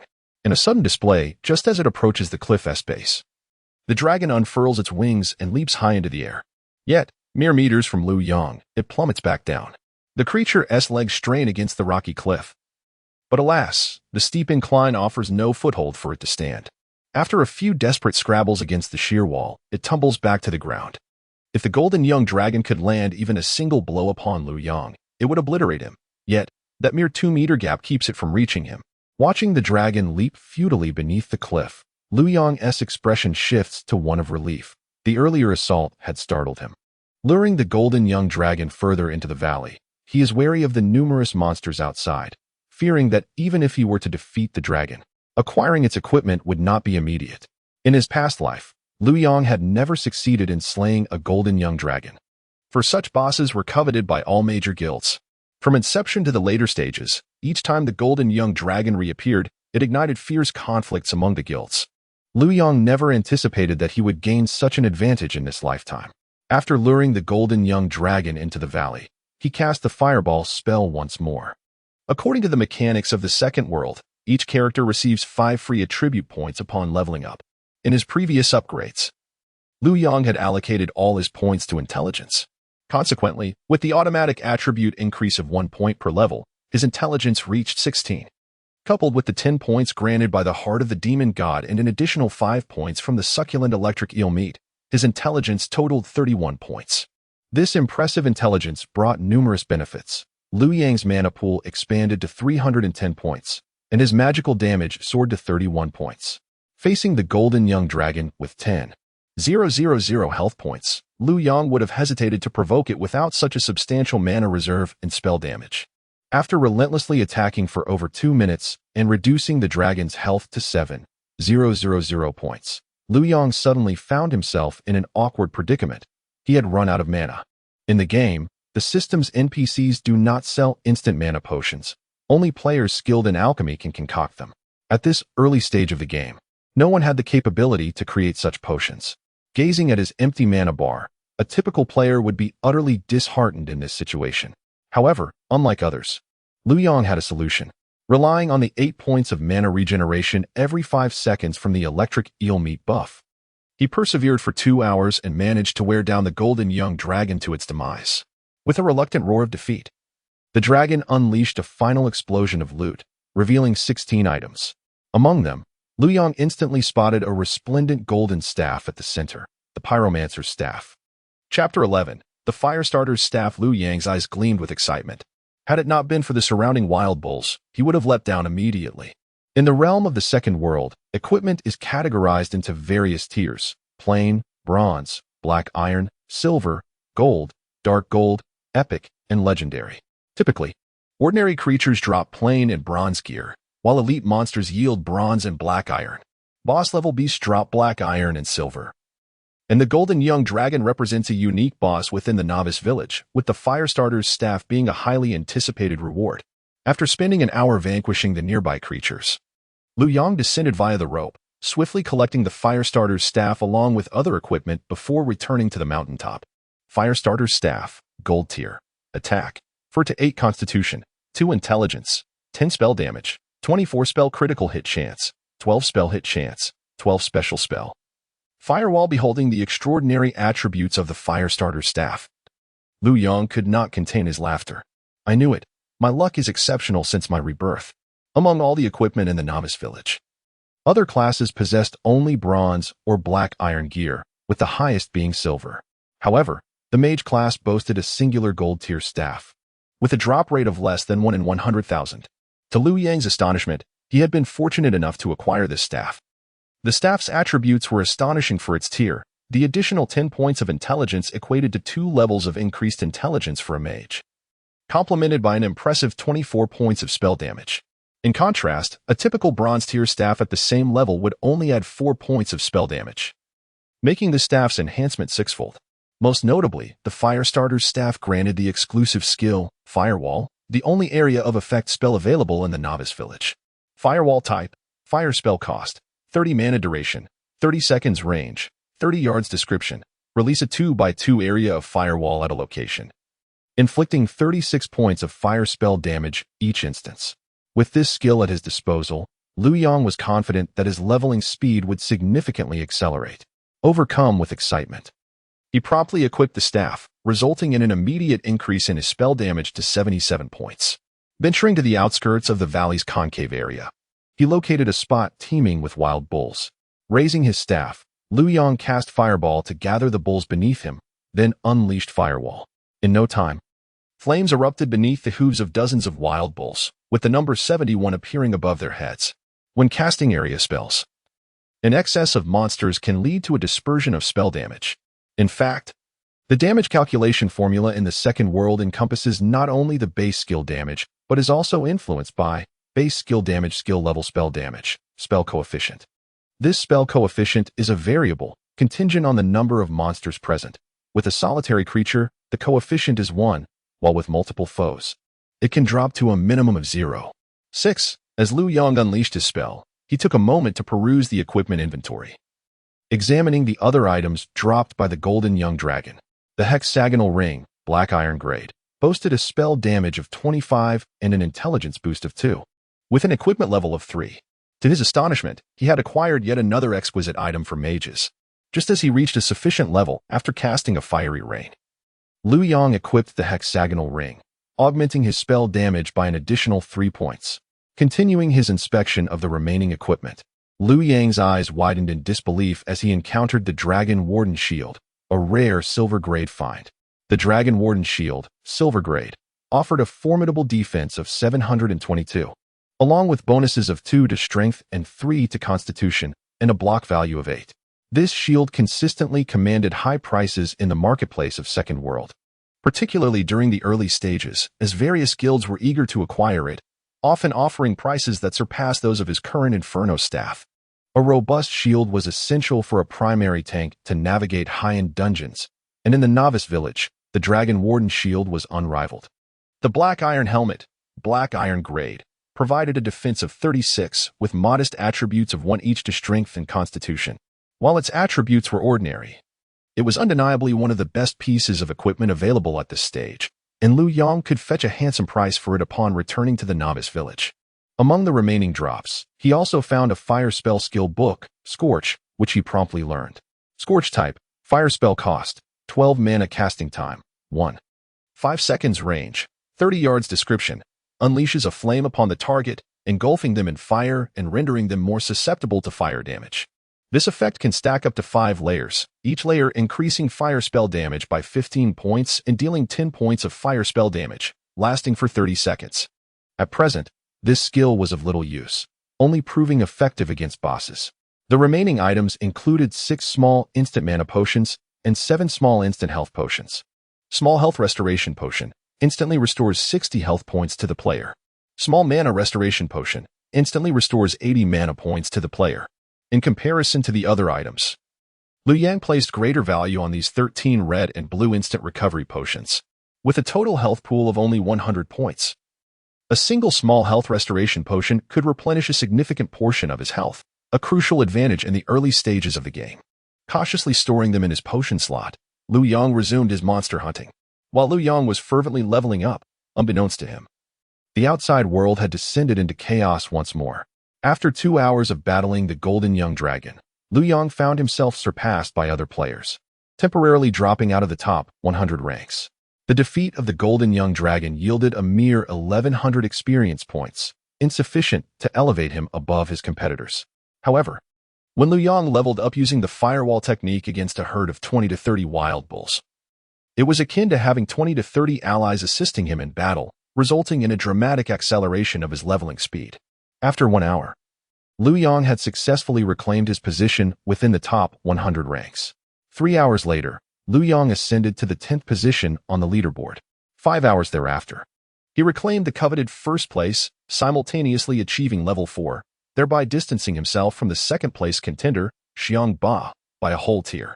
Initially, when the crowd first witnessed Lu Yang's rise to the pinnacle, they dismissed it as mere luck, unworthy of further attention. However, it has now become evident that Lu Yang must have discovered a remarkably advantageous bug that enables him to level up at an astonishing rate. At this juncture, the leaders of major guilds, including Xiang Ba, found their leveling pace significantly hampered, as defeating level 3 monsters proved exceedingly challenging, with the experience required for advancement being 5 times that of level 1. More critically, while Xiang Ba's level had risen, the levels of his subordinates remained stagnant. Confronted with this predicament, Xiangba instructed those around him to urgently devise a method to locate Lu Yang. The first place on the leaderboard on day 1 serves as the face of our guild in attracting high-level players. And we cannot allow other guilds to seize this opportunity ahead of us. Similarly, the leader of the Purple Gold Dynasty Guild, the Elder of Dusk, issued an identical command. Other guilds echoed this sentiment as well. Chapter 12. The Leaderboard's Pinnacle in Truth. The leaders of various guilds exerted themselves tirelessly on the first day in the new district for a singular purpose. Each formidable guild is not merely constructed through the straightforward application of wealth. Rather, it requires the continuous accumulation of honors to earn the allegiance of players. Only through such recognition can they attract top-tier players. Otherwise, the guild risks devolving into a mere mercenary organization, where members come for the money and depart when the coffers run dry. The external liaisons of the major guilds commenced their endeavors to locate Lu Yang through various connections. Unfortunately, they found themselves utterly unable to uncover any information regarding him. Lu Yang had closed off friend requests, rendering it impossible for anyone to add him as a friend. And he did not entertain private messages either. Consequently, they found themselves at an impasse. At the summit of the concave mountain, Lu Yang remained engaged in combat. Upon reaching level 4, he allocated all his attribute points to intelligence, bringing it to a total of 34.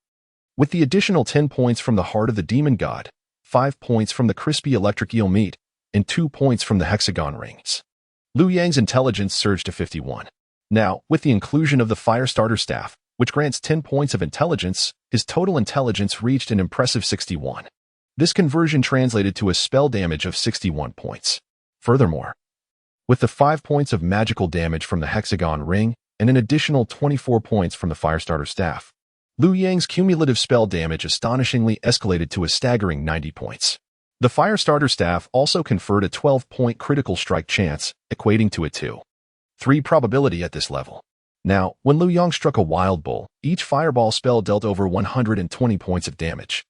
Given that a Wild Bull possesses only 580 health points, it now required merely 5 fireballs to vanquish one, effectively doubling his previous efficiency. Casually casting a fireball, he landed a critical strike that reduced the Wild Bull's health by half, a sensation of exhilaration flooding through him. Just as Lu Yang prepared to continue his ascent in levels, a sudden burst of blinding white light erupted in the center of the valley, compelling him to instinctively shut his eyes. Alongside the appearance of the white light, a deep, furious roar resonated from the heart of the valley. Gritting his teeth against the sting in his eyes, Lu Yang peered into the valley and beheld an entirely white level 8 Wild Bull Chief materializing from the radiant light, glaring furiously at him while its hooves scraped against the ground. Lu Yang could scarcely believe his fortune. Not only had he encountered a golden young dragon in this concave map, but he also stumbled upon the spawning of a Wild Bull boss. It was no wonder that the player from the previous life, despite entering the game 3 days later than others, could catch up to the forefront and grow increasingly formidable. This truly was a splendid location. In the realm of the second world, the drop rates are notoriously low, and acquiring equipment hinges on 2 avenues. Either one must delve into dungeons to obtain low-stat gear or defeat wilderness bosses. However, each wilderness boss possesses formidable attack power, abundant health points, and robust defenses, particularly the Wild Bull King, recognized in later times as one of the most challenging bosses to defeat in the early game.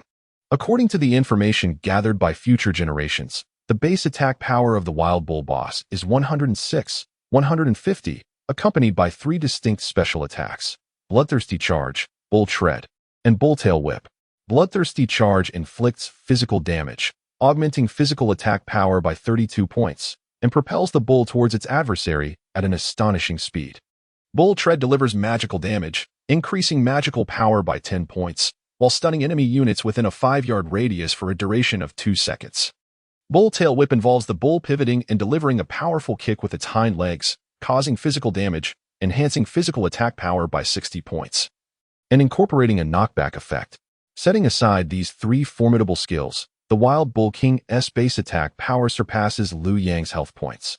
A mere gentle strike would suffice to send Lu Yang back to the novice village. If they were on level ground, Lu Yang would not dare provoke the bull. However, he currently finds himself on a bug point. Observing the massive Wild Bull boss, Lu Yang grinned and began to conjure a fireball spell. The Wild Bull boss possesses 8,000 health points, and Liu Yang's fireball spell inflicts 129 points of damage. Upon taking damage, the bull roared in agony and charged at Liu Yang, yet like its brethren. The wild bull was unable to ascend the steep 30-meter slope, allowing Liu Yang to bombard it with fireballs unimpeded. After more than 3 minutes of relentless assault, with the wild bull's health dwindling to below 5,000, Liu Yang tragically ran out of mana. Resigned, he shrugged and relied on the buff from the crispy electric eel meat, which restored 8 points of mana every 5 seconds, to whittle away at the bull's life. 2 hours later, the wild bull boss let out a mournful cry as it succumbed to Liu Yang's onslaught. Upon witnessing the 4 items that dropped, Liu Yang, having cleared the minor foes, hurriedly leapt down the cliff to collect them. The Focus Staff, Silver Grade Attack 26, Constitution 1, Intelligence 2, Spell Damage 14 points. Spell Recovery Speed increased by 5 points. This is the pinnacle of healing wands for novice village classes, surprising Liu Yang with its appearance. Hexagonal Ring, Black Iron Grade Spell Damage 25, Intelligence 2, Equipment Level 3. Liu Yang equipped the ring, thereby securing the finest mage ring available in the novice village, alleviating any concerns regarding rings before reaching level 10. Horn Dagger, Black Iron Grade Attack 5 to 8, Agility 1, Constitution 1, Equipment Level 3. This is a rogue's weapon. Considering that the novice weapon inflicts only 12 damage, Liu Yang believed this weapon would attract considerable interest. Blink. Type. Spatial magic, shared among 3 mage schools. Cost. 20 mana. Casting time. Instant. Cooldown 8 seconds. Range. 20 yards. Description. Tear through space. Instantaneously teleporting to a designated location. Can be used while stunned. Staring at the skill book, Liu Yang was momentarily taken aback. He had initially anticipated that the wild bull boss would drop either the warrior's skill of Berserker Charge or Warrior Tread, both of which are paramount abilities for a warrior. In the early stages, these skills serve as a warrior's primary means of inflicting damage, and selling them at the auction house could fetch a handsome price, approximately around 10 silver coins. However, to his astonishment, the skill that emerged was Blink. This book holds immense significance for mages, particularly fire mages, as it constitutes one of their most vital skills. As a purely offensive class, fire mages possess few survival skills in the early game, making Blink their primary means of escape during critical moments. Consequently, the market value of this book is even higher. It is rarely sold in the early stages, and its price escalates dramatically later on, reaching 2 gold coins for a single copy. Liu Yang was astonished to have obtained it. After swiftly learning Blink, a pale blue orb of spatial energy appeared in his skill bar. With the wild bull boss having respawned, it was reasonable to assume that other bosses in Giant Town would have synchronized respawns as well. Liu Yang glanced at the player rankings. The second-place player, Xiongba, was tied with the fifth-place player, all at level 3. Unless unforeseen circumstances arose, by this time tomorrow, these players would likely reach level 5. Chapter 13, The Bug Slayer and the Wolf King. A select few elite players have reached level 4, at which point they can venture forth with their elite subordinates to tackle these formidable bosses. For Liu Yang, the prospect of defeating them becomes increasingly challenging. Thus, today presents the most opportune moment for him to vanquish all bosses. Within Giant Town, 2 level 5 bosses await, the Blue Wolf King and the Wild Bee King. Of these, the Wild Bee King is the more accessible target. Initially, Liu Yang intended to confront the Wild Bee King first. However, the emergence of the Blink skill has afforded him the chance to take on the Wolf King instead.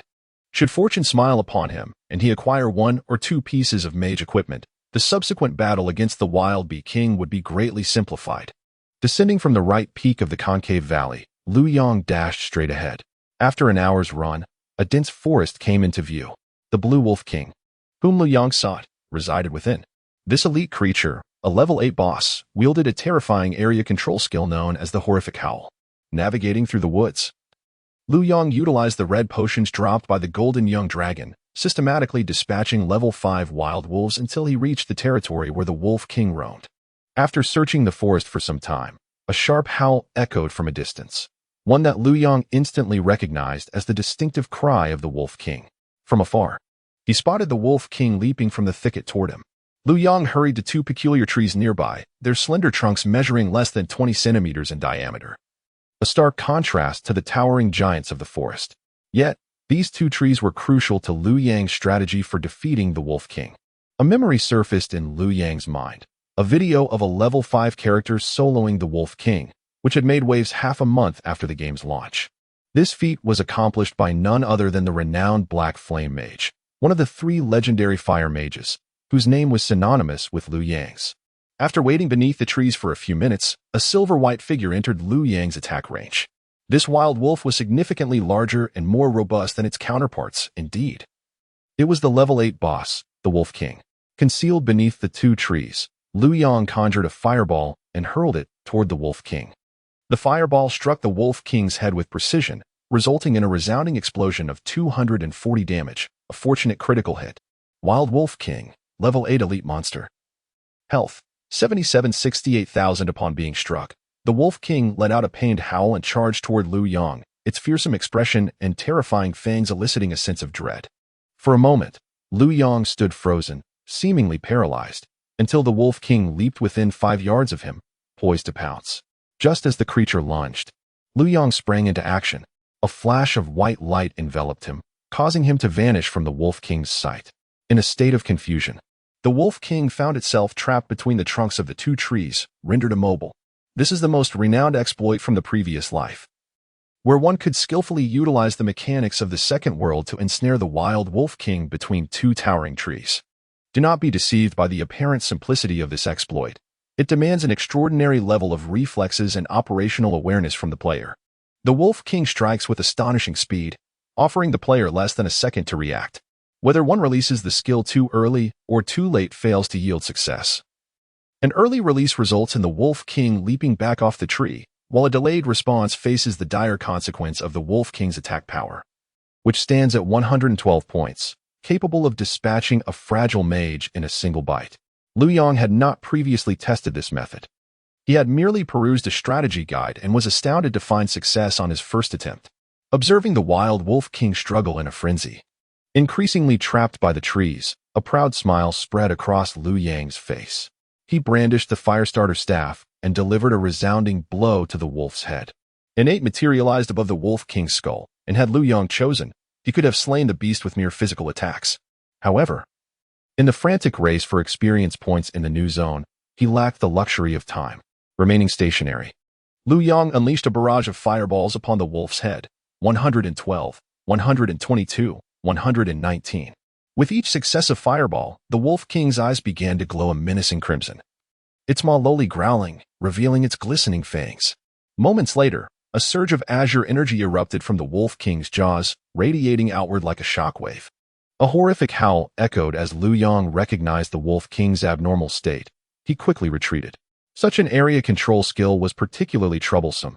Upon being struck, one would wander aimlessly. And if he ventured too close to the Wolf King's jaws or aggroed it, he would have no time to lament his fate. Thus, Liu Yang withdrew to a safe distance. A cacophony pierced his ears as he lost control of his body. 8 seconds later, he regained his senses only to discover he was perilously close to the Wolf King's maw, less than 2 centimeters away. Witnessing the enraged expression of the wild Wolf King, with its slime-covered fangs gnashing wildly before him, Liu Yang performed a swift backward roll to evade the jaws, sprinting until he was a full 30 yards away from the beast. With a hand upon his chest, Liu Yang silently rejoiced in his foresight. Otherwise, he would have been unceremoniously returned to the novice village by the wild Wolf King. Regaining his composure, Liu Yang cast another fireball at the Wolf King's head. The Wolf King's skill had a cooldown period, and the next would not be available for another minute. Thus, Liu Yang resolved to assault the wild Wolf King with all his might, though he found his mana insufficient. Like a mighty bison leader, with the Wolf King still possessing 4,000 health points, Liu Yang soon found himself out of mana. Relying solely on the buff from crispy electric eel meat to continue his struggle against the Wolf King, all while enduring the creature's terrifying howl released once every minute. After an hour, Liu Yang finally reduced the Wolf King's health to a mere 30 points. With a final cast of Fireball, the Wolf King let out a reluctant wail as it succumbed between 2 towering trees.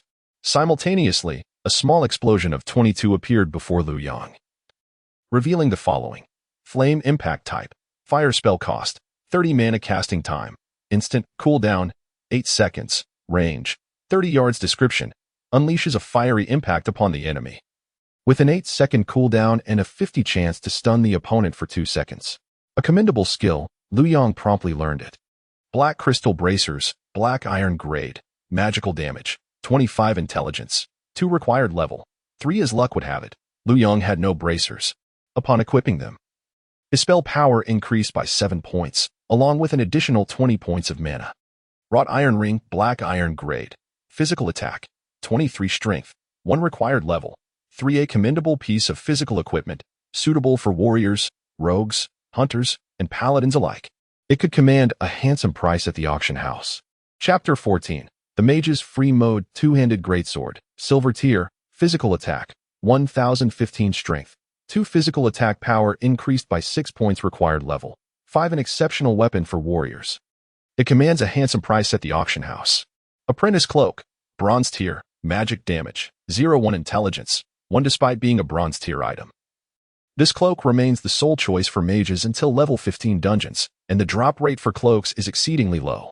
Liu Yang felt incredibly fortunate since his rebirth. Donning the sky blue cloak not only amplified his magic damage, but also enhanced his appearance significantly. After equipping a series of mage gear, Liu Yang noticed a substantial transformation in his attributes. Name: Liu Yang. Class: Mage. Level: for stamina, 7 strength, 5 intelligence, 75 agility, 7 constitution, 10 health, 140 magic, 750 physical damage, 913 spell damage, 110 defense, 8 physical critical hit rate, 0 magic critical hit rate, 6 spell recovery rate, 11.5 seconds among all the level 5 bosses outside the novice village. Liu Yang could not single-handedly defeat the Bull Leader or the Wolf King. Defeating these 2 bosses was purely a matter of luck. The true foe he was capable of conquering was the Wild Bee King in the Dusk Marsh.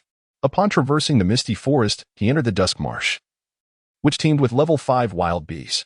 Among the myriad of level 5 monsters, while the wild bees did not possess the highest attack power, they were particularly bothersome due to their venomous strikes, causing a damage over time effect of 20 health points per second. Such a high output at this level posed a considerable challenge for players. However, this predicament was swiftly alleviated following a video released by a fire mage from his previous life. As Second World is designed to mimic reality, wild bees exhibit a significant vulnerability: their wings. When subjected to fire attacks, the wings of the wild bees ignite. After enduring 3 consecutive critical hits, the wings would burn away, leaving them vulnerable to player attacks without the ability to retaliate. Once this strategy was revealed, countless players flocked to it, yet executing this tactic proved exceedingly challenging. One must accurately strike the wild bee's wings. In automatic mode, mages are unable to control the precise location of their spells. Thus, to achieve this, a shift to the mage's attack mode is imperative. In Second World, there exist 2 gameplay modes: automatic mode and free mode. Each mode possesses its own advantages and disadvantages. But to aspire to become a master in the later stages, one must adopt free mode. What is the concept of the free mode? Taking the mage's fireball spell as an example, typically, a mage requires a series of incantations, a set of gestures, and an active mobilization of magical energy within their body to cast a fireball. However, in automatic mode, the mage need not vocalize the incantation, perform the gestures, nor master the energy mobilization techniques. The system assists the player in executing the spell automatically. Nevertheless, the system defaults the casting time of this spell to 3 seconds. In contrast, in free mode, advanced mages who have mastered the intricate high-level magical language, along with the requisite gestures and energy control techniques, can articulate the incantation and perform the corresponding gestures to cast the fireball spell. Consequently, the speed of casting is contingent upon the player's proficiency in articulating the magical language and their comprehension of it. In his previous life, Liu Yang earned the moniker Raging Fire Emperor due to his ability to streamline the incantation process, while others required 3 seconds to cast a fireball. He accomplished it in less than half a second. This efficiency allowed Liu Yang to forego investments in speed and accuracy, channeling all his attributes into critical strike potential, which at one point reached an astonishing 83, rendering nearly every attack a critical hit. However, this was not sufficient. In free mode, every spell cast by the mage is under their control, meaning that without proper aim, the spell may miss its target.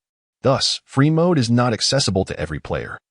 One must not only master the exceedingly complex high-level magical language, but also possess exceptional combat awareness and predictive abilities. Otherwise, even if the magical language is learned. The fireball might fail to strike its intended target. Now, Liu Yang has once again unlocked the free mode, and the aura of the raging fire emperor emanates from him once more. Spotting a wild bee, Liu Yang begins to chant the high-level magical language while swiftly executing the casting gestures. In a mere half-second, a fireball materializes in his hands and hurtles toward the erratically flying wild bee. With a resounding boom, the fireball accurately strikes the bee's wing, igniting a conflagration upon it. Provoked by the attack, the wild bee darts toward Liu Yang. Yet, before it can advance 2 steps, another fireball hits its wing. Infuriated by the consecutive assaults, the wild bee prepares to charge at Liu Yang, but yet another fireball strikes its wing, and with 3 successive hits, the bee's wing is reduced to ash, causing it to plummet to the ground. Before the bee can scuttle toward Liu Yang, another fireball swiftly obliterates it on the spot. With ample mana and formidable magical damage, Liu Yang is poised to demonstrate to the world what it means to be a mobile turret. He strides confidently into the wild bee's territory, guided by his memory to the area where the bee king resides, hidden behind a cluster of reeds. Liu Yang searched for the location of the wild bee king within the marsh. Soon, a resounding hum approached from afar. Following the sound, he beheld a black and yellow creature, larger than the other wild bees, soaring towards him. It was the wild bee king, standing nearly half a man's height. Casting a glance behind him, Liu Yang noted that the wild bees along his path had been vanquished and had yet to respawn, ensuring a secure retreat. He then focused his aim on the wild bee king and began to chant an incantation. In just 0.7 seconds, a fiery projectile struck the wild bee king's wing. As the creature turned, a second flame found its mark. Within mere moments, as the wild bee king propelled itself forward, a third fireball collided with its wing. In an unexpected turn, a critical hit ensued, and the wild bee king lost its wings, plummeting to the ground, relying solely on its slender legs to pursue Liu Yang. On the ground, the wild bee king's crawling speed was a mere 30 of its normal pace, allowing Liu Yang to retreat while casting fireballs to ultimately bring it down. However, the wild bee king was not easily defeated. In 1 minute, its wings would regenerate. To ensure its demise, Liu Yang needed to meticulously manage his mana. Chapter 15. The Gathering of Heroes. Over an hour later, just before the wild bee king sprouted its 60th wing, Liu Yang unleashed a fireball spell that felled the creature to the ground. Gazing upon the half-formed wings of the wild bee king, Liu Yang let out a long sigh. Defeating a boss without sufficient mana was indeed a cumbersome task, and he needed to devise a way to fully equip himself. Picking up the items that had dropped, he examined their attributes. Wild bee longbow, silver grade. Attack, 6 to 18 strength, 3 constitution, 2 physical damage increase. For points, this was the pinnacle of equipment for novice village hunters, suitable for use until level 8 dungeons. The other 2 items were a cast iron ring, black iron, and a black crystal bracer, black iron grade. To his surprise, he had obtained yet another mage bracer. Now, Liu Yang was fully equipped with bracers, rings, a cloak, and a staff. All that remained were the armor, shoulder pads, and leg guards typically found in dungeons. Checking the time, it was already 6 in the morning. Liu Yang used a hearthstone to return to St. Gal City and headed towards the Eastern Square. The Eastern Square, due to its ample open space, had naturally evolved into a bustling marketplace where players set up stalls. After an afternoon and evening of gameplay, many players had acquired items and were eager to trade with others. Liu Yang casually chose a spot to set up his stall. Before long, as 2 human players strolled past his booth, a female player's exuberant shouts sent ripples of excitement throughout the entire holy city. Ah, black iron equipment. Silver equipment. So much? Where are the black iron and silver items? The curious players were not few. At this stage, merely possessing a piece of bronze equipment was a source of pride, with most players selling basic cooking and various life skill items. It's probably a scam. Our Blood Battle Guild leader, doesn't he even have a piece of black iron equipment, let alone silver? What nonsense. Wow, it really is black iron and silver equipment. I need to inform the guild leader immediately. If I wait too long, it'll be gone. I've already sent a screenshot. The guild leader and the others are on their way. Not everyone was skeptical. Some bored souls, driven by curiosity, approached and were rendered speechless upon seeing the gear on Liu Yang's stall. Gradually, the crowd swelled. Liu Yang anticipated this in his previous life. It was until the 3rd morning that the World Domination Guild, with over 100 level 8 players, managed to slay the Wolf King and obtain the first piece of silver equipment. Brother, how much for your horn dagger? 5 silver coins? How much for the focus staff? I want to buy it for my girlfriend. The astonishment eventually waned, and some players, now coming to their senses, began inquiring about prices. Lu Yong merely smiled in silence, clearly marking the prices for the items on his stall. Upon seeing the prices, the crowd erupted once more. The horn dagger is selling for 2 gold coins? Highway robbery. I don't even have 2 silver coins on me. 1 gold coin is equivalent to 100 silver coins, thus 2 gold coins amount to 200 silver coins. It is ludicrous that a black iron helmet demands 3 gold coins. Who can afford that? The price set by Lu Yong left everyone in disbelief. Just as a crowd of players gasped in astonishment, a voice shouted from the throng, "Get out of the way, don't block the path." Startled by the voice, the crowd turned to see a group of individuals surrounding a rogue player approaching them. The rogue, looking down from his elevated position, glared menacingly at Lu Yong and declared, "Kid, I want all your belongings." Lu Yong recognized this rogue, known as Black Blood. He was originally the owner of a third-rate gold farming studio. And after failing to earn money in a previous game, he gathered over 100 subordinates to form a guild, subsequently recruiting more than 5,000 players into the game's second world. With his shameless demeanor, he bullied others in the game and eventually attracted a large number of scoundrels to form a small guild of tens of thousands. In his previous life, Lu Yong had suffered considerable losses at the hands of Black Blood when he first established his guild, although he later avenged himself with the heart of the demon god. That did not imply a friendly relationship could be forged. Lu Yong had personally destroyed Black Blood's guild, creating a deep-seated enmity between them. "Very well, 100 gold coins." Lu Yong replied, "Kid, are you seeking death by asking for money from us?" Black Blood's companions surged forward, encircling Lu Yong. "Do you believe we won't kill you? My brother's number 5,000. Do you dare haggle with our leader? You'll never leave the safe zone again. Each time we see you, we'll end your life." The fierce expressions of over 20 individuals instilled profound fear in the surrounding ordinary players, who hastily retreated to avoid any collateral damage. This player is doomed. Whether he sells his equipment or not, he has no choice now, one player whispered. "Indeed, we encountered Black Blood yesterday afternoon. He is utterly unreasonable," another remarked. "What can we do now?" In the center, Lu Yong had lowered his head, resting his fists against his chin, appearing gravely affected by the situation. Black Blood, satisfied with the display from his subordinates, approached Lu Yong, arrogantly stating, "You have 2 choices. Either hand over your possessions, and I'll consider it your membership fee to join the elite team of my guild, or I will ensure you are unable to leave the safe zone. Think wisely." Kid.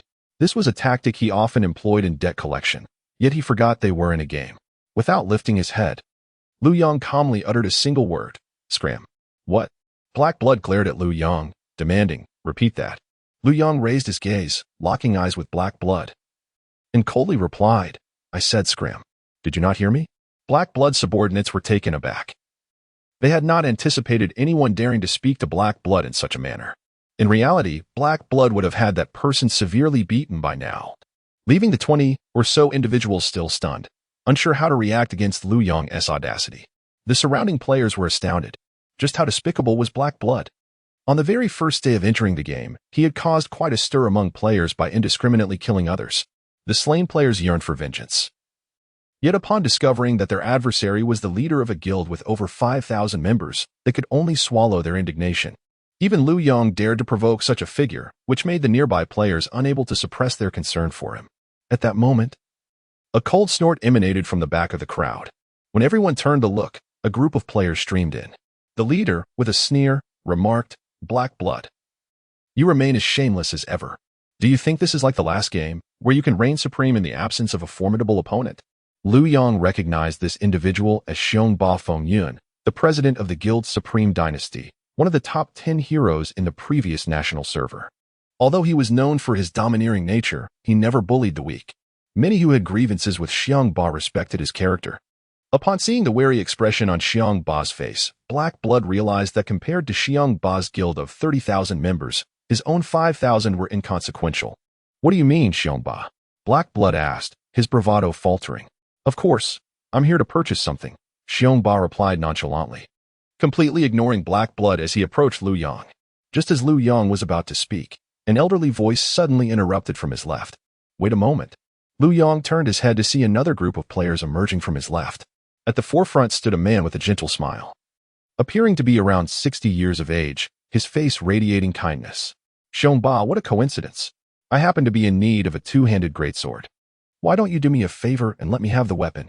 Lu Yong recognized this elderly gentleman as the chairman of a Fortune 500 company. A player from the post-80s generation who had aged but still cherished gaming. Upon the release of virtual headsets, he had entrusted his business to his son and entered the game with a credit of 100 million. Quickly making a name for himself with the support of a group of esports talents from the 80s and 90s. Eventually becoming one of the top 10 heroes of the national server, earning the moniker the Smiling Blade. Despite his name, the Elder at Dusk, one should not be deceived by his appearance. Although he was over 60, he looked like a robust middle-aged man in his 40s. His muscular physique even surpassing that of younger players. His in-game appearance was a deliberate guise to lower his enemy's guard, revealing just how cunning he truly was. Xiongba regarded the Elder with trepidation. The two had previously clashed during an online recruitment event, where Xiongba had suffered a hidden loss while vying for a skilled player. Frowning, Xiongba declared, "Old fox, that weapon is mine." Chapter 16. A battle of wits. At the moment of confrontation, a new group of players rushed in from the distance. One of them, speaking with an air of arrogance, declared, "Is someone selling equipment? I knew there would be impoverished players trading gear for money. Yue, Lanyu, I shall buy all the gear available for you too, regardless of the cost." This group was none other than Xia Yue and her companions, who had just returned from leveling up in the Spider Cave. The one making such boastful claims was none other than the mysteriously confident Zhang Yuan. Neither Xia Yue nor Lan Yu paid any heed to Zhang Yuan. Their attention focused on the crowd gathering ahead. Xia Yue, with a hint of anxiety, remarked, "Xiongba Feng Yun and Chimu Lao Ren have arrived. We might not be able to compete with them." What? Upon hearing the names of these two formidable players, Zhang Yuan fell silent. Compared to those titans of the trading world, Zhang Yuan felt like a mere shrimp. They wouldn't even spare him a glance. "Perhaps we should reconsider. We cannot afford to offend them," he suggested. Zhang Zibo frowned and replied, "Let us give it a shot. After all, we are about to tackle a level 3 dungeon. And without proper equipment, it will be quite challenging." Xia Yue gritted her teeth, saying, "What is there to fear? It's just a game." However, Zhang Yuan remained apprehensive, insisting, "Maybe we should just let it go. If you are afraid, stay here. I will go alone," Xia Yue declared resolutely, determined to level up quickly.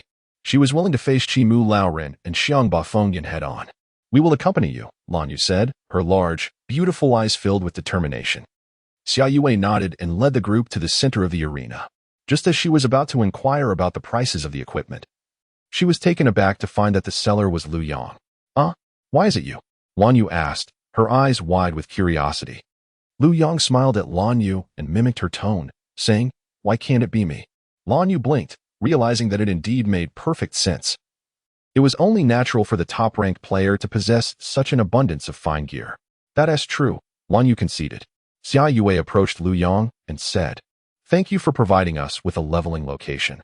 We at the Ice Studio will remember this gesture, and if we ever need assistance, we will do our utmost to help." Lu Yong, slightly displeased by Xia Yue's condescending tone, replied, "Helping you is merely a small favor. There is no need for gratitude." "Then, could you sell me the equipment?" Xia Yue pressed on. "Young lady, please wait a moment."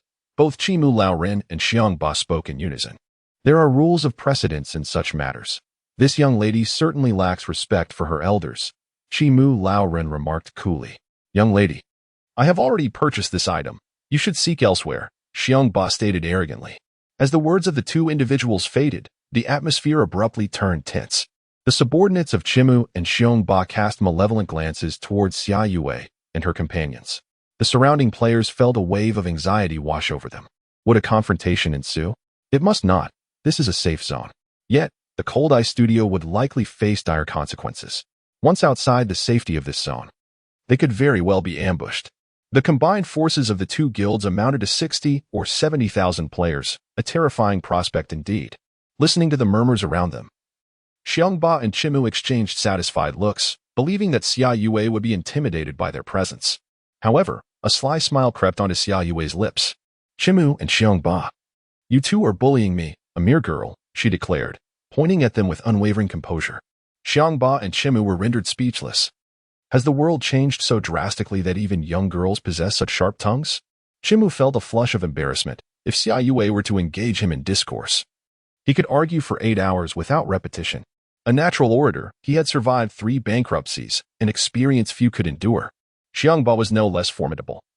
Emerging from a humble background to single-handedly establish a company valued in the hundreds of billions. Such pressure was beyond the capacity of ordinary individuals. Yet, Xia Yue not only withstood it but also playfully challenged them, rendering them momentarily at a loss for words. Lu Yong couldn't help but admire her prowess. In a previous life, an artist had captured a scene from the World War, depicting the leaders of various guilds, including Xiangba, Chimu, and Xia Yue, rallying their players for a grand battle among nations. Observing the sparks flying between the three as their gazes intertwined, Lu Yong felt an inexplicable surge of ambition. In my past life, I lacked the opportunity to participate. This time, regardless of whether you are a formidable hero or an extraordinary beauty, you shall all bow before me. Lu Yong. Enough of your squabbling, Lu Yong interjected. Regardless of your disputes, the equipment is in my possession. Whether you buy it or not, the decision rests with me. Xia Yue, Chimu, and Xiangba simultaneously turned their attention to Lu Yong, inquiring in unison, how much? Lu Yong replied, the price is fixed. You may make your offers. The highest bidder shall prevail. 2 gold coins for the horn dagger, 3 gold coins for the black iron helmet, 10 gold coins for the 2-handed greatsword, 10 gold coins for the wild bee longbow, and 20 gold coins for the young dragon shield. The trio gazed at Lu Yong in disbelief. If they possessed such wealth, they would have already purchased these items rather than standing here, exchanging glances with one another. The cunning old fox, Chimu, spoke kindly, young brother. Your prices are exorbitantly high. We cannot afford them. How about lowering the cost a bit? We could be friends. Xiangba frowned and added, brother. We genuinely cannot gather that much gold at this moment. Would you consider a trade with other items? Lu Yong had been anticipating this very statement. He was well aware that the exorbitant prices he initially set were beyond the reach of the masses. Thus, he deliberately encouraged them to contemplate bartering with other items. The rationale behind Lu Yang's actions lay in his possession of the heart of the demon god. Upgrading this item necessitated the unlocking of prestige from other races, which in turn demanded a plethora of rare materials. Were he to pursue this task independently, by the time he gathered the requisite items, others would have already reached level 15. Hence, he resorted to this strategy.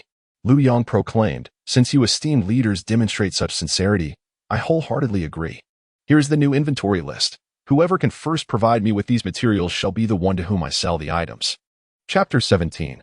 Not for sale. The exchange rate stood at 600 sets of luminous elements for a young dragon shield, and 600 sets of abyssal spider silk for a 2-handed sword. Possessing the skill books for fireball and fire resistance ring would also allow one to trade for the daggers and helmets I held. Both Xiongba and Chi Mu regarded the list with intrigued expressions. They indeed possessed the required skill books and materials. Yet one had to question the necessity of such an immense quantity for a solitary player.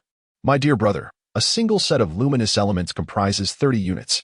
To request 600 sets essentially means enlisting our guild of 30,000 members to labor for you without compensation for an entire day, Xiangba ventured cautiously. Lu Yong merely smiled, remaining silent. The luminous elements were a unique drop from the first-level mana dragons, with an approximate drop rate of 1%. With Xiongba commanding 30,000 players stationed at the Mana Dragon spawn point in Magic Town, acquiring 600 sets was not an insurmountable task. As for the Abyssal Spider Silk, it was a rare drop from the 3rd-level Abyssal Spiders, with an exceedingly low drop rate. However, Lu Yong was confident that if Chi Mu and Xiongba sought the young dragon shield, they would soon gather the requisite materials. Could you enlighten me as to your purpose for such rare materials? The elder Chi Mu inquired. Regrettably, I must decline to disclose that information, Lu Yong replied. Is there a possibility for a discount? Xiongba pressed. Lu Yong shrugged. I apologize, but I am in urgent need of these items. His demeanor was both courteous and unyielding, leaving Xiongba and Chi Mu feeling somewhat exasperated. Meanwhile, Xia Yue, who had intended to interject, realized that she too was unable to procure what Lu Yong sought. Black Blood shared a similar predicament. His guild was still in a loose formation, and while they could coordinate monster hunts, they lacked the capacity to gather such rare items. The other players stood awkwardly, unsure of how to proceed. Observing the situation, Xiongba suggested tentatively, how about this? I possess the fire resistance ring skill. I can trade it for the horn dagger. His guild had a particularly skilled rogue, and with this dagger, their output could potentially double. Agreed. Lu Yang handed over the horn dagger to Xiongba. I happen to have a copy of Fireball. I would like to trade for the black iron helmet, Chimu stated. That is acceptable. Lu Yang completed the transaction. Exchanging the black iron helmet with Chimu. I would like the two-handed sword. I have already procured the luminous elements, so I am ready to trade, Xiongba inquired. Lu Yang tossed the two-handed sword to Xiongba, who instructed his subordinate to retrieve 600 units of abyssal spider silk from the guild storage and hand them over to Lu Yang. Chimu then said, I will take the young dragon shield. However, the abyssal spider silk is rather challenging to acquire. I will need 2 days to gather it. Lu Yang responded. That is perfectly fine. I trust you will uphold your word. I can wait. With the leader of a 30,000-member guild vouching for his reliability, Lu Yang felt assured. Then it is settled, Chimu said, inwardly relieved. Numerous guilds were present, all capable of farming these items, leaving Chimu currently without any advantage. How much for the wild bee longbow, my young brother? Xiongba inquired. Lu Yang had gathered all the necessary materials, but he had not contemplated how to sell the wild bee longbow. Selling it for gold was out of the question, as these individuals could not afford it. Selling it cheaply was not an option he favored, and there was nothing he desired to exchange.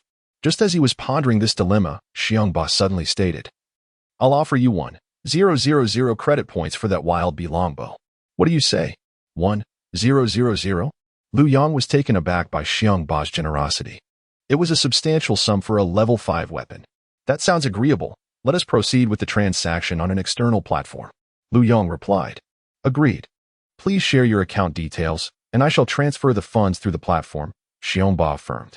Although internal exchanges were not permitted within the second world, nor did they endorse offline transactions among players, numerous reputable online trading platforms existed that facilitated swift exchanges without charging fees. After finalizing the transaction on the external platform, Lu Yang found his account enriched with 1,000 credit points, while the weapon was transferred into Xiongba's possession. Pleasant dealings, my brother. Xiongba exclaimed with a hearty laugh. Indeed, a delightful transaction, Lu Yang responded. The surrounding players were left in astonishment, having assumed that Lu Yang was only interested in gold and materials, not money. How much for that staff? One player suddenly inquired. The wealthier players quickly grasped the situation. If money could indeed be used for purchases, then none would shy away from spending a little. What is the price for that staff? We wish to buy it. Xia Yue promptly asked. Master, please sell it to us, Lan Yu added. Just as Lu Yang was about to respond to Lan Yu, a sharp voice cut through the cacophony of inquiries.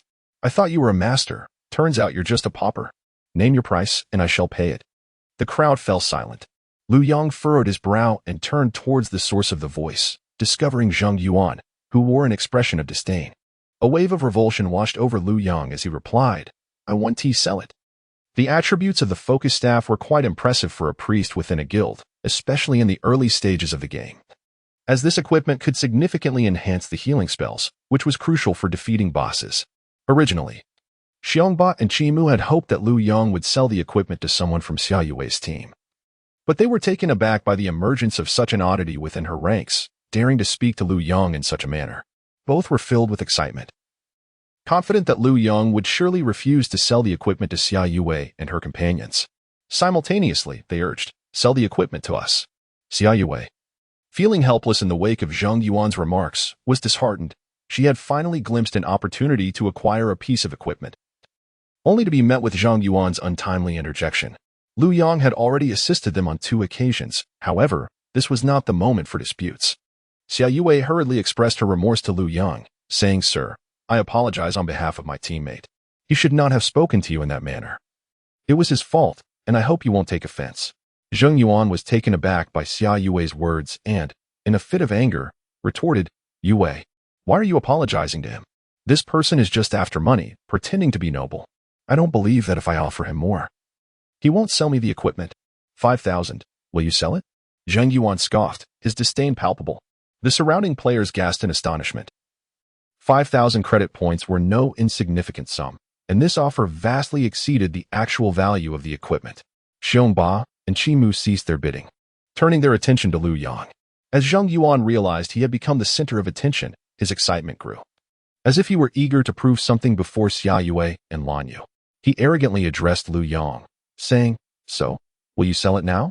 Stop pretending to be high and mighty without money. Hurry up, don't waste my time. I have no patience for your dilly-dallying." Just as everyone anticipated that Lu Yong would acquiesce, his expression remained one of mocking disdain as he replied, "I will not sell." Zheng Yuan was taken aback. He had offered a price 5 times higher than that of the Wild Bee longbow, yet Lu Yong refused. In a fit of rage, Zheng Yuan exclaimed, "What do you mean by that?" Lu Yong chuckled, "It means nothing. I simply find you displeasing, so I will not sell to you." Zheng Yuan was infuriated, unable to fathom that Lu Yong would utter such words, effectively slapping his face in front of everyone. As Zheng Yuan was on the verge of revealing his entitled temperament, Xia Yue quickly exchanged glances with Zhang Zibo. Understanding her signal, Zhang Zibo took the initiative to pull Zheng Yuan aside, preventing him from speaking further. Lan Yu, with a tone of desperation, implored, "Master, would you consider selling us that staff? We truly need it." Lu Yong, observing Lan Yu's earnest expression, smiled faintly yet reiterated, "I will not sell." Chapter 18. A gift. Blue Feather's small face was instantly clouded with disappointment. She wanted to say something more to Lu Yong, but was at a loss for words. Lu Yong, unable to resist the sight of her forlorn expression, allowed a subtle smile to grace his lips as he uttered 2 words that left everyone in the room astounded. "A gift." What? The surrounding players fell silent, including Xiang Ba and Qi Mu, who turned their astonished gazes towards Lu Yong. Blue Feather was also taken aback, tentatively asking, "Master, what did you just say?" Lu Yong leisurely rose to his feet, placing the silver tier focus staff before Blue Feather, and declared, "I said this silver tier focus staff is a gift for you." "Really?" The crowd erupted in murmurs. This was no ordinary equipment, but a silver tier focus staff, the finest weapon available to priests below level 10. Blue Feather's small face reflected confusion as she did not reach out to accept it. "What are you hesitating for? Do you remember what I told you the last time we met? I would give you a gift upon our reunion, and this is it. Here, take it." Lu Yong twirled the focus staff in his hand before tossing it into Blue Feather's grasp. Dazed, she stared at the focus staff that now rested in her hands. Realizing its significance among the players present, the silver tier focus staff was heralded in strategy guides as the ultimate healing weapon for novice villages. Possessing it could often mean the difference between life and death for a team during dungeon raids. "This gift is far too precious. I cannot accept it," Blue Feather protested. Xia Yue approached Blue Feather's side, casting a wary glance at Lu Yong. "We at the Ice Studio appreciate your kindness. However, this weapon is too valuable for us to accept. Please provide us with your account details, and we will transfer 5,000 credit points to you." Blue Feather looked at Xia Yue in astonishment, as such formal exchanges typically occurred only when Xia Yue disliked someone. "Yue, what are you doing?" Blue Feather messaged her. "Xia Yue, there is no such thing as a free lunch. This person raises suspicions," Xia Yue replied. Blue Feather felt compelled to argue, believing that Lu Yong was not that kind of person, yet she struggled to articulate her thoughts. Observing the unfolding situation, Lu Yong began to realize that perhaps he had acted too hastily. However, he dismissed such concerns, a smile returning to his lips as he addressed Blue Feather. "Little girl, if you truly believe this gift is too valuable, then keep it a secret for me. Do not reveal this to anyone, understood?" "Oh," Blue Feather replied, still somewhat perplexed. Lu Yong felt an urge to affectionately ruffle Blue Feather's hair, as she was simply too adorable, yet he refrained, knowing it could lead to misunderstandings. Moreover, the game had regulations that required consent for intimate actions, with severe penalties for violations. "All right, everyone disperse. I have no more equipment to sell." Lu Yong addressed the surrounding players, who were yet to react, stating that after an entire afternoon and evening of gaming, he was utterly fatigued and needed to log off for a proper rest. It was truly a pity that he had not acquired a single piece of equipment. Sighing, he decided to leave. As the players around him gradually dispersed, a few lingered. However, upon noticing that Qi Mu and Xiang Ba had not departed, they could only sigh and turn away in resignation. Brother, don't leave just yet," Xiang Ba interjected, addressing Lu Yong. "Is there something else?" Lu Yong inquired. Xiang Ba replied, "Brother, would you be interested in joining our guild? You know my character. I would never mistreat my comrades. You would be welcomed into the main team." The elder Qi Mu approached Lu Yong and said, "I am willing to sign a 3-year guild leader contract with you. What do you think? The benefits I offer are quite generous." Lu Yang anticipated such propositions from the two. However, he had no intention of joining another's guild. Living a second life while depending on others was not his way of navigating the world. Apologies, but I am not interested, Lu Yang stated. Turning away and entering a nearby inn, where he spent 10 copper coins to rest. Did he really just leave? It was astonishing that the leaders of two major guilds personally invited someone, yet he chose to walk away. To claim disinterest? Qi Mu and Xiongba, along with their followers, exhibited displeasure, but neither spoke. They exchanged glances before leading their respective teams away. Xia Yue and Lan Yu remained behind, initially intending to offer Lu Yang money, but upon witnessing the recruitment attempts from Xiongba and Qi Mu, Xia Yue fell silent. Blue Feather and Xia Yue had speculated which prominent guild Lu Yang might join, never expecting him to express disinterest in both. Who knows if this person is a true master or merely a naive fool? When have Qi Mu and Xiongba ever personally recruited anyone? Zhang Zibo remarked. He's simply lacking sense, passing up such a splendid opportunity and offending both leaders. Just wait. That lad will surely find himself pursued by the two major guilds. Zheng Yuan commented discontentedly from the side. All right, perhaps you should refrain from speaking too much. If it weren't for you, we would have secured that staff long ago, saving us the effort of making Blue Feather owe him a favor, Xia Yue said, frowning. At the mention of this, Zheng Yuan's jealousy flared, and he retorted. Who does that lad think he is? Using Blue Feather's favor, just tell me his name, and I will immediately help you repay him once the exchange function is unlocked. No need, Blue Feather replied. No need. Allowing someone like that to cling to you is asking for trouble. His intentions are certainly not benign, Zheng Yuan insisted. Zhang Zibo cast a glance at Zheng Yuan, thinking that perhaps it was he who harbored ill intentions. However, contemplating the prospect of being entangled with a stranger, especially one presumably more formidable, made Zhang Zibo uneasy as well. I concur with Zhang Yuan's perspective. This individual is shrouded in mystery. We remain unaware of his name or the origins of his equipment. So it is prudent to exercise caution. Look, Xiao Yu, they all support my assertion. You should simply reveal that person's name to me. I am not concerned about the cost. Zheng Yuan remarked. Lan Yu, however, continued to shake her head and replied, let us log off. That person will not pursue me. How can you be so certain? Xia Yue inquired, but immediately realized the implications of her question. He instructed you to keep it a secret. What sort of mystery surrounds that individual? Lan Yu's large eyes betrayed her anxiety as she exclaimed, no, there is no secret. Let us log off. I am utterly exhausted. Xia Yue regarded Lan Yu, who had just entered the inn, with suspicion and remarked to Zhang Zibo, there is definitely something amiss. Zhang Zibo nodded in agreement. Chapter 19. Brother Xiaoyang Lu Yang was blissfully unaware that Zhang Yuan had already developed a deep-seated hatred for him. Upon exiting the game, he shifted his posture and succumbed to sleep. It was only at 1 o'clock in the afternoon that Lu Yang awoke. After a simple lunch, he embarked on his unique training regimen, meticulously designed in preparation for confronting Lu Jie. His father, a former soldier, had imparted strict discipline from a young age, providing him with a solid foundation. In his previous life, Lu Yang trained rigorously for 5 years under the professional tutelage of his father's comrades, all in the pursuit of eliminating Lu Jie. Regrettably, by that time, Lu Yang was already 26 years old, having missed the prime age for training. Nevertheless, he had forged a formidable reputation in the mercenary world, instilling fear across Southeast Asia. Now, granted a second chance at life, Lu Yang resolved to restore his physical prowess to its zenith, and thereafter, he would explore the limits of his potential. He began by practicing a set of boxing techniques taught by his father, and, after loosening his muscles, he followed the training methods imparted by his master. This regimen was a secret technique used by a South Asian organization to train assassins. It promised rapid physical enhancement for those who could endure its rigors. However, its most significant drawback lay in the excruciating pain it inflicted. Fewer than 1 in 10 could persevere. 2 hours into his training, Lu Yang could no longer withstand the agony and collapsed to the ground, every fiber of his muscles feeling as though they might tear apart.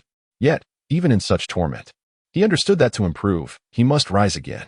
In that year, his motivation to endure was the desire to eliminate Lu Jie. In this lifetime, that resolve remained unchanged. After an additional half-hour of relentless effort, a roar of determination escaped him as he completed his training for the day.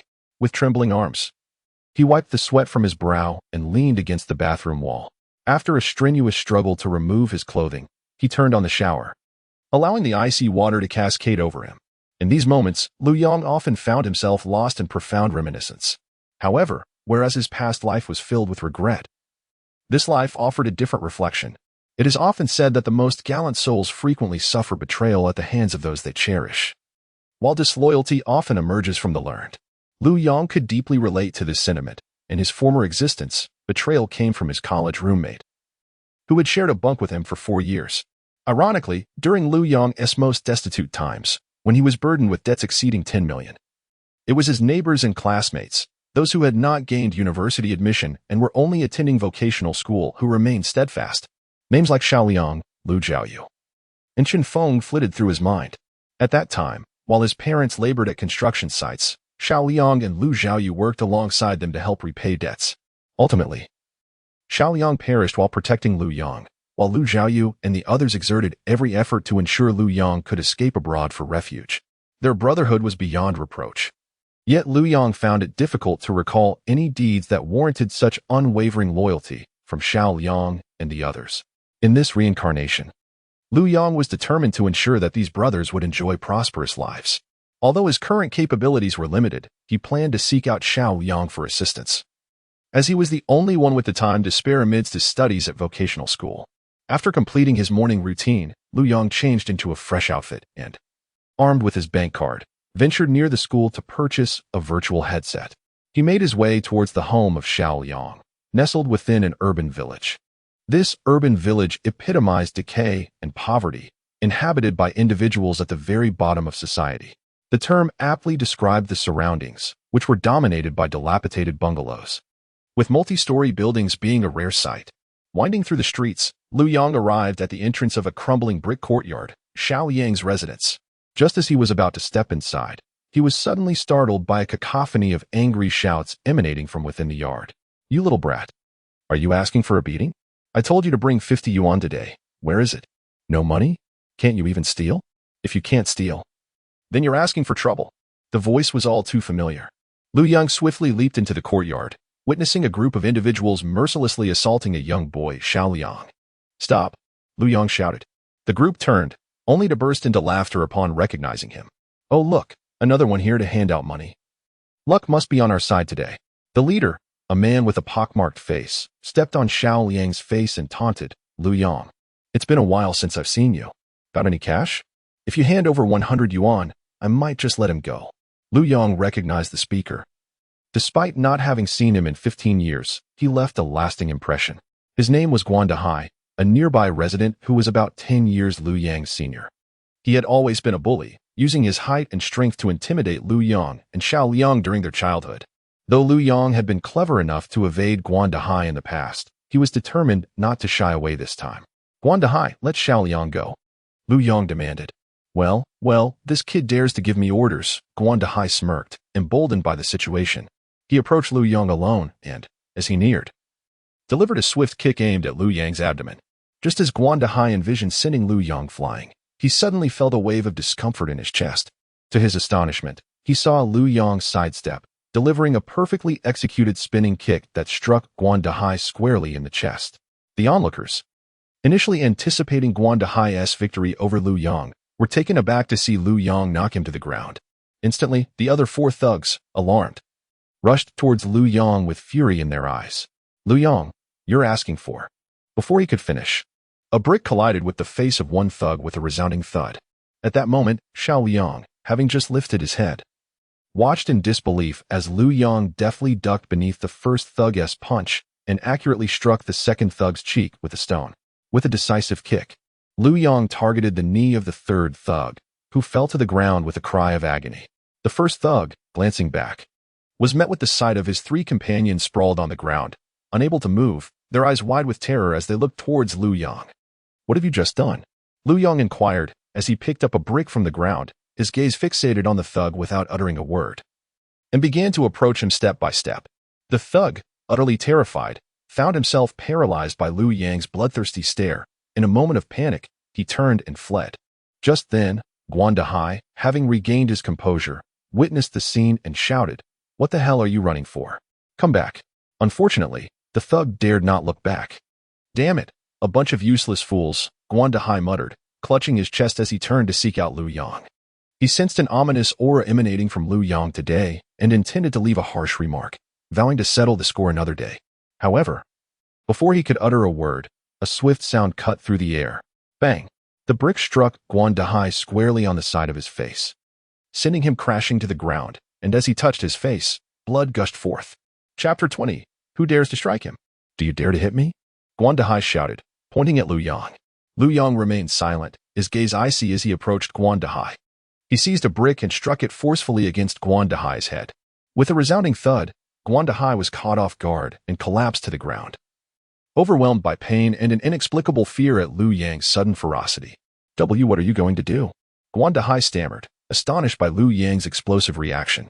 Revenge. Lu Yang replied with a smile. In the final 5 years of his previous life, he had encountered many like Guan Dahai. A single painful blow would render them too afraid to provoke him again.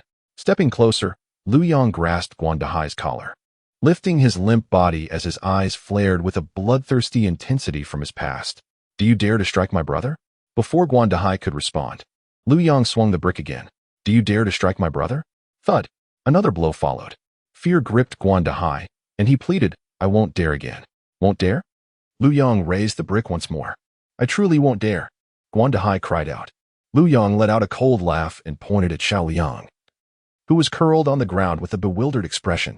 Go and apologize to my brother. If he spares you, this matter will end. Otherwise, I will end you today. Terrified by Lu Yang's gaze, Guan Dahai scrambled to his feet and hurried towards Xiao Liang. Despite the short distance of just a few meters, he stumbled and almost fell twice, ultimately collapsing at Xiao Liang's feet. He remained on the ground, trembling as he said, Xiao Liang, I was wrong. Xiao Liang sat on the ground, frightened and attempting to retreat. Lu Yang approached him, sitting beside Xiao Liang and wrapping an arm around his shoulder, squeezing it firmly. Brother, Guan Dahai is apologizing to you. He's apologizing to me? Xiao Liang's eyes reflected terror, recalling the years of bullying he had endured at Guan Dahai's hands, making it difficult for him to confront him. Lu Yang noticed a watermelon knife lying behind Xiao Liang. He picked it up, performing a flourish before swiftly directing the blade's tip to within a centimeter of Guan Dahai's eye. Guan Dahai gasped, trying to back away. But Lu Yang held his collar tightly. What do you intend to do? Guan Dahai asked, panic-stricken. I sense your apology lacks sincerity. Are you still contemplating revenge? Lu Yang slowly brought the knife closer to Guan Dahai's eye. In that moment, as Guan Dahai recalled the moments he had tormented Xiao Liang, resentment filled his heart. He had planned to confront Lu Yang and Xiao Liang after this encounter, but now, with the knife's tip approaching, he was genuinely terrified. I was wrong. I truly was wrong. I will never dare again. Guan Dahai screamed like a pig being slaughtered, feeling that Lu Yang was indeed capable of stabbing him in the eye. Xiao Liang stood by, utterly astonished. He had never witnessed Guan Dahai in such a state of terror. Lu Yang switched the fruit knife from his right hand to his left, brandishing it towards Guan Dahai while wrapping his other arm around Xiao Liang's shoulder. Brother, remember this. From now on, no one will dare to bully you. Whoever dares to harm you, I shall take their life. The glinting tip of the knife hovered before Guan Dahai, who trembled as he stammered, I won tea. I promise I won tea. Get lost, Lu Yang commanded. He discerned that Xiao Liang was still grappling with accepting Guan Dahai's apology. If Guan Dahai lingered any longer, there was a real risk of him bleeding out here. Having been granted a second chance at life, Lu Yang had no desire to bear the burden of a murder charge. It was best for him to leave. Xiao Liang watched as Guan Dahai fled, then turned to Lu Yang, whose confident demeanor bewildered him. Boss, what happened to you today? You seem like a different person. You never confronted Guan Dahai before. A smile curved Lu Yang's lips as he replied, Brother, remember, from now on, no one can bully us. Oh, Xiao Liang responded, still perplexed, before inquiring, Boss, what brings you here today? Lu Yang did not answer directly but instead asked, What have you been busy with lately? Xiao Liang's smile faded instantly as he replied, What else can I do? I didn't get into college, and my family is poor. My parents can't afford to send me to a technical school. They want me to sell vegetables at the market like them. Selling vegetables? Lu Yang asked. Do you enjoy it? Not at all, Xiao Liang said, hugging his knees and burying his head in his arms. But what can I do? I didn't get into college, so I have to listen to my parents and sell vegetables. Lu Yang patted Xiao Liang on the shoulder, recalling how he had found him in the vegetable market in his past life. Brother, Wait for me a moment, Lu Yang said. Upon reaching the yard's entrance, he picked up a cardboard box from the ground and returned to Xiao Liang's side, patting the box's exterior. Come, take a look at what this is. Xiao Liang lifted his gaze, his eyes fixating on the box's design, excitement radiating from him. Is this a virtual helmet? Lu Yang then tossed the virtual helmet into Xiao Liang's hands. This is a gift for you, as if holding the most precious treasure of his life. Xiao Liang cradled the box, his eyes sparkling with joy as he looked at Lu Yang. Boss, you mean this is for me? Lu Yang nodded. Of course, boss. Xiao Liang was at a loss for words. It was the first time someone had gifted him something so valuable. The first time someone had treated him with such kindness. As if making a profound resolution, Xiao Liang earnestly bowed to Lu Yang and said, Thank you. Lu Yang replied, No need for formalities. You are my brother. Inwardly, Lu Yang thought, Brother, I owe you a life. In this lifetime, I will protect you and ensure you live a life unlike any other. After a moment of confusion, Xiao Liang earnestly noted down the words. All right, stop dawdling. Go familiarize yourself with the surroundings first, Lu Yang said. Oh, okay. I'm logging in now. Xiao Liang hurriedly replied as he dashed back into his room. Lu Yang shook his head with a wry smile, remarking, This kid even forgot to tell me his name before rushing off. However, Lu Yang paid it no mind. For each gaming helmet was assigned a unique identification number, allowing him to locate Xiao Liang online as long as he knew that number. Once back in his own home, Lu Yang engaged in some light physical activities before donning the helmet and re-entering the game. Chapter 21. The Affection of the Twilight Elder. As soon as he logged in, Lu Yang's inbox was inundated with a series of alert sounds. Upon opening it, he discovered a message from the Twilight Elder. Young brother, could you do me a favor? I have yet to gather the materials you requested, but I need to enter a dungeon. Could you possibly lend me the shield in advance? Lu Yang chuckled, surprised that the esteemed leader of a 30,000 member guild, destined to become a renowned commander in national battles, would humbly seek his assistance. Is something amiss? He replied. In the dungeon, the Twilight Elder had fallen for the third time before the first boss. Nearby, the vice president, Li Jiu-Qifeng, remarked, Boss, we cannot continue like this. Without a decent shield, I, as the main tank, simply cannot withstand the onslaught. The term MT refers to the shield warriors or shield knights, players primarily responsible for tanking monsters during dungeons. The Twilight Elder sighed, I understand, but I cannot acquire a shield without Lu Yang online. What is the progress on Xiongba's side? Which stage have they reached? Li Jiu-Qifeng responded, They have already reached the second boss. Damn it, the Elder cursed under his breath. No wonder that brat didn't compete with me for the shield this morning. He must have already advanced. Boss, we cannot allow Xiongba and his crew to clear the first dungeon before us. This achievement will be publicly announced throughout the game, significantly affecting our player recruitment in the future. I am aware. The Twilight Elder felt a tinge of anxiety, yet there was little he could do. Currently, all major guilds were racing for this initial achievement. Whenever a shield became available, it was swiftly snatched up before he could acquire it. It was fortunate that he had even managed to reach out to Lu Yang. Just as he was lost in thought, a message from Lu Yang arrived. Brother, you can log in now. The Twilight Elder exclaimed in excitement. What is going on? Don't mention it. He quickly recounted the challenges faced in the dungeon. Who would have thought that the dungeons in Second World would be so difficult? A mere level 3 dungeon, and our 20 most elite players cannot even defeat the first boss. What kind of nonsense is this?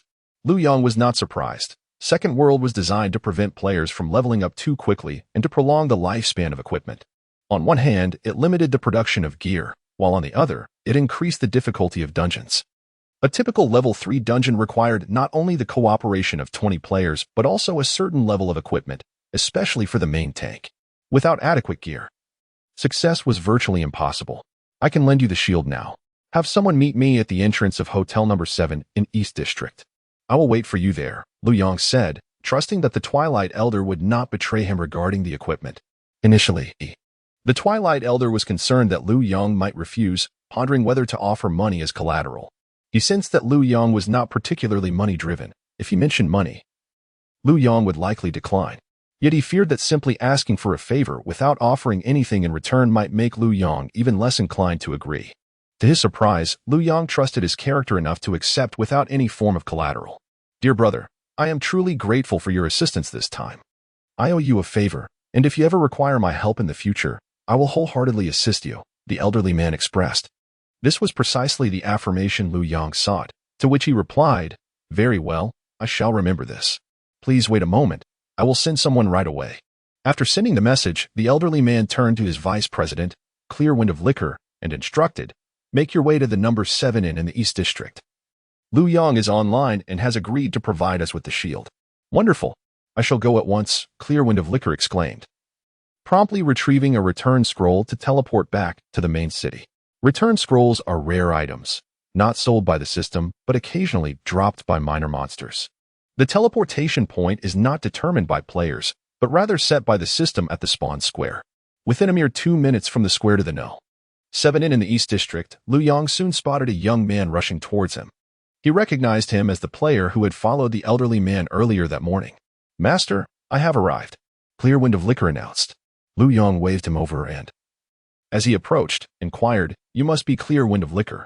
"Indeed, I am. I was sent by the esteemed elder," he replied, simultaneously sending a trade request. Noting the correctness of the name, Lu Yang placed the young dragon battle shield upon the trading platform. Clear Wind of Liquor's eyes widened at the shield's attributes as he hastily confirmed the trade, exclaiming, "Thank you so much, master.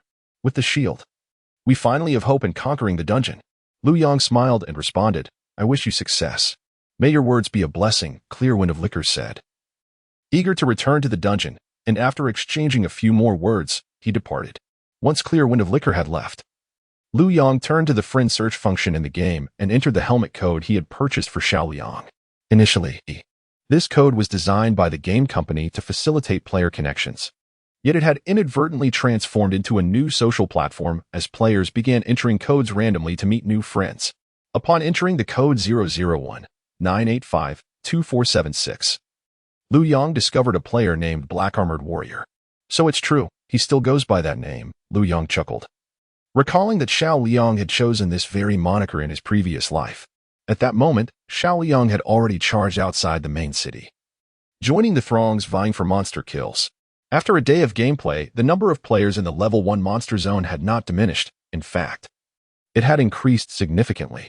As an ambitious youth, Xiao Liang had envisioned himself dominating this game upon its release, and he had vowed that if he possessed a gaming helmet, he would exert every effort to level up, aspiring to become a master of wealth within the game. However, as he gazed upon the vast map, the first-tier monster zone was densely populated, with nearly 4 individuals occupying every square meter of the verdant grassland. The moment a creature spawned, it was swiftly besieged by 6 or 7 wooden swords simultaneously. To claim a single monster required not only swift reflexes but also a stroke of luck. If one was too far away, they could not strike, and if one was too slow, they would be outmatched. To level up, one needed to vanquish dozens of such creatures, and the mere thought of it left Xiao Liang feeling utterly disheartened. Why must it be so arduous? Sighing, Xiao Liang opened the leaderboard and was dismayed to see that the top-ranked player, named Lu Yang, had already reached level 4. He sighed again, pondering how this individual managed to level up so swiftly. Curiously, he noticed that this person shared the same name as his superior. Just then, a friend request appeared, and the sender's name was none other than Lu Yang. Xiao Liang examined the names closely and confirmed they were indeed identical, hastily accepting the request and exclaiming in excitement, "Boss, is the top player on the leaderboard you?" Lu Yang chuckled and replied, "Of course." Chapter 22. Being followed, boss. How did you charge in? Xiao Liang asked excitedly. Unable to believe that Lu Yang had ascended to the top of the rankings in the second world, it was an utterly unimaginable feat to him. "I have my ways." "Where are you now?" Lu Yang inquired. "I'm in the level 1 monster area of the flower language plane. There are too many people snatching monsters, and several large guilds are monopolizing the leveling spots," Xiao Liang replied, a hint of frustration in his voice. Lu Yang anticipated this predicament and said, "Wait for me at the city gate. I will help you level up." Xiao Liang was about to agree, but then he remembered that Lu Yang was already level 4 while he was still at level 1. He feared that accompanying him would hinder his own progress and allow others to surpass him. After a moment's contemplation, Xiao Liang sent a message to Lu Yang. "Boss, you don't need to take me with you. I can manage on my own. You focus on leveling up and don't let anyone surpass you." Lu Yang rubbed his forehead in exasperation, knowing all too well that Xiao Liang's stubbornness had resurfaced. "Hurry over. Taking you along won't delay my leveling." Upon deciding to find Xiao Liang, Lu Yang had already formulated a plan, although he couldn't assist Xiao Liang much in the early stages. he could still help him with quests and monster encounters, which would not consume much time at all. "Ah, okay." Xiao Liang replied immediately upon hearing Lu Yang's tone. "That kid," Lu Yang muttered. Just as he finished speaking, Lu Yang's expression sharpened, his gaze shifting to the right. A vague shadow gradually materialized before him, a concealed rogue. Lu Yang was unsure whether this rogue intended to cause him trouble, so he deliberately led the rogue on a winding path. However, he soon realized that the rogue was indeed following him with malicious intent. A level 1 rogue dares to go invisible before a level 4 like me? What a joke. Lu Yang scoffed, uninterested in engaging with the rogue. With his current strength, no fewer than 20 players could challenge him without causing any concern. He turned and headed toward the city gate. Killing is prohibited within the city. Meanwhile, Xiao Liang had reached the city gate and settled on the bridge by the moat. He had arrived swiftly, as his previous monster hunting location was nearby. At that moment, numerous players clad in novice attire streamed from the city, heading outside to level up. The simple novice outfit consisted of plain white robes for male players, while female players wore modest pink dresses, appearing rather monotonous. As Xiao Liang gazed into the city, a player cloaked in a blue cape, wielding a mahogany-colored, spiraled staff, suddenly appeared at the gate. The surrounding players were captivated by this individual's equipment, unable to restrain their admiration. "Wow, that gear is impressive," one exclaimed. "It looks like a set of bronze equipment. I believe that weapon is silver. The head is even spiraled. How ostentatious," another remarked. Xiao Liang gazed enviously at the approaching figure. But before he could ponder further, a message arrived in the bottom right corner of his screen. Upon opening it, he discovered it was from Lu Yang. "I have arrived at the city gate. Where are you?" "The one wielding the spiral-headed staff is me." Xiao Liang, taken aback, could not help but scratch his head in disbelief, realizing that the person he admired was none other than his leader. As Lu Yang drew closer, Xiao Liang hurriedly raised his hand and waved, calling out, "Boss, I'm over here."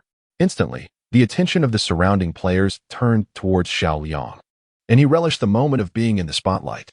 Lu Yang had already recognized Xiao Liang. The character he had chosen bore an uncanny resemblance to his previous life. His message was merely a means to find a reasonable explanation. Upon reaching Xiao Liang's side, Lu Yang noted the envious gaze directed at him and inquired, "So, what do you think? Isn't my gear impressive?" Xiao Liang nodded enthusiastically and asked, "Boss, what level is your weapon? It looks absolutely magnificent." Lu Yang sent a screenshot of the attributes of his Firestarter staff. Firestarter staff, golden grade, attack, 4-8 constitution, 2 intelligence, 10 spell damage, 24 spell critical hit rate, 12 spell hit rate, 12 required level, 5 golden grade. Xiao Liang was left dumbfounded. Although he had been in the game for less than an hour, he had gleaned from online guides and his initial experiences that acquiring such equipment was exceptionally challenging. Countless players clamored in the world chat seeking a bronze-level weapon.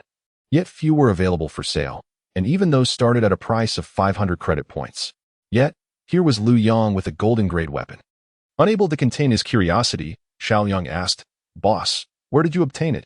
Lu Yang did not answer directly but countered, "Would you like a set of warrior-grade equipment as well?" Xiao Liang's previously envious expression faltered, and he shook his head, saying, "Equipment of that caliber is far too expensive. I cannot afford it." Lu Yang shook his head, placing an arm around Xiao Liang's shoulders, and reassured him, "Trust your boss. I will help you obtain a set of comparable equipment soon."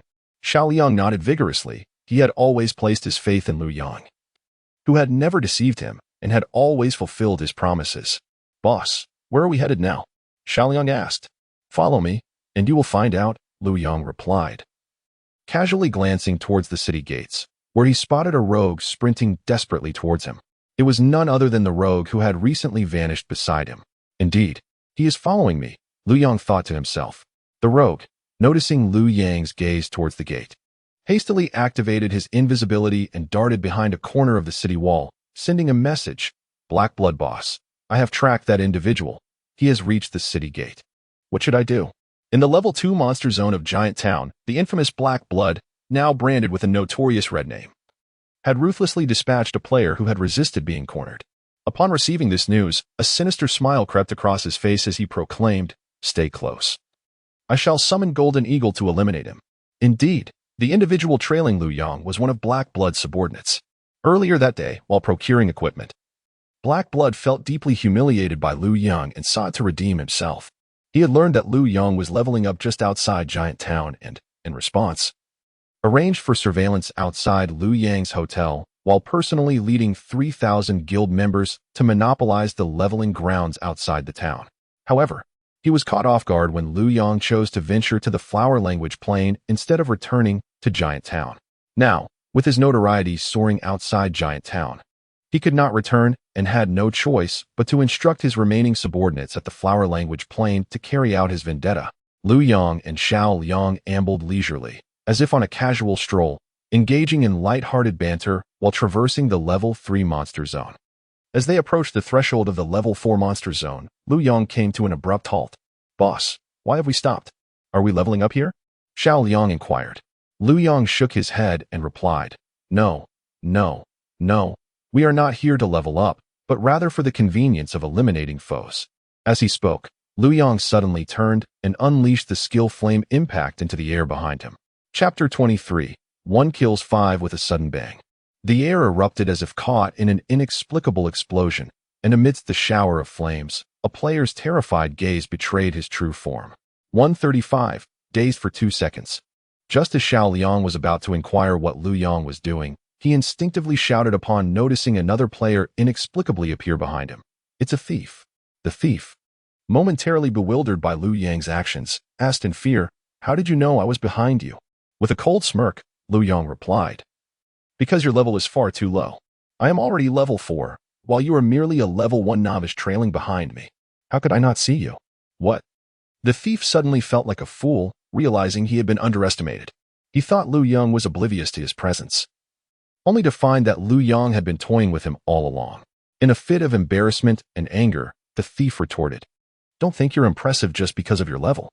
I'm not here to kill you. I'm just here to follow you." Lu Yang questioned, "Speak, who sent you?" The thief arrogantly replied, "My boss, Black Blood. You dare offend him? He has already dispatched his elite. Soon you shall see how you meet your end." "I know not how I will perish, but I am certain of how you shall," Lu Yang declared, conjuring a fireball that soared toward the thief. With only 160 health points, the thief had lost 135 points to the fiery onslaught, leaving him with a mere 25. Faced with a mage and a warrior, he had no means to evade and, resigned, allowed Lu Yang to effortlessly send him back to the city. System notification: "You have killed a player." Xiao Liang, feeling anxious, asked, "Boss, what shall we do now?" He was well aware of Black Blood's notorious reputation. The level 1 monster zone on the side of Flower Language Plain was dominated by Black Blood's subordinates. Lu Yang, unfazed, replied, "Do not worry. You should hide and watch how your boss eliminates them." "Boss, you intend to confront Black Blood's men alone?" Xiao Liang questioned in disbelief. Lu Yang responded, "Not confront, but rather to utterly annihilate." At present, the players' overall strength was relatively low. They had only been in the game for 2 days and were still novices. Even the elite equipment of Black Blood's subordinates could not surpass Lu Yang's, especially considering Lu Yang's more than a decade of experience and his understanding of simplified fire spells. Meanwhile, approximately 500 yards away from Lu Yang, 5 figures approached swiftly from the distance. The leading warrior donned black armor, wielding a sword in his right hand and a green orb in his left. Beside him was a hunter clad in leather armor, currently activating a swift aura that enhanced the movement speed of the entire party by 10. The remaining 3 members of the team comprised a mage, a priest, and another thief. "Everyone, be cautious. The hound we sent to scout has been discovered and killed. That person possesses some strength," the warrior, Jin Diao, warned. "What? The thief?" Sun Feng exclaimed angrily, "That person is someone our boss has ordered us to eliminate. We must not let him escape." As the winds whispered, Xuanfeng caught sight of Lu Yang standing in an open field on the grassland, and a sinister expression suddenly crossed his face. He shouted, "That man is just ahead. We have caught up with him." The warrior, Jin Diao, had initially feared that their target might escape, resulting in a scolding from their leader, but to his surprise, they had indeed managed to close the distance. "Let us go together, don't let him get away," Jin Diao urged excitedly. "Rest assured, he won't escape," Xuanfeng declared as he activated his acceleration skill, dashing towards Lu Yang with a 30 increase in speed. The priest in the group furrowed his brow and cautioned, "Be careful. You are marked in red. I cannot heal you from this distance." "Is healing necessary to defeat him?" "Watch how I dominate him," Xuanfeng replied. Brimming with confidence in his skills, For among the ranks of the Eternal Paradise, his prowess as a rogue was unparalleled. Each of the 5 individuals present were elite members of the Black Blood Guild, each a formidable expert capable of standing alone in a duel. Hold him down. We will be right there, the mage and the team advised. You all need to be quick. As they spoke, Xuanfeng had already closed the distance to within 30 yards of Lu Yang. He drew a crossbow from his back and leaped into the air, aiming an arrow at Lu Yang. Let us see where you think you're going, Xuanfeng taunted. Seeking your own demise, Lu Yang retorted as a massive fireball, radiating brightness twice that of a fireball spell, suddenly materialized in his hand and was hurled towards Xuanfeng. Flame burst type. Fire spell cost. 30 mana casting time. 5 seconds range. 35 yards description. Launches a searing fireball at the target, inflicting 3,642 points of fire damage. With a knockback effect.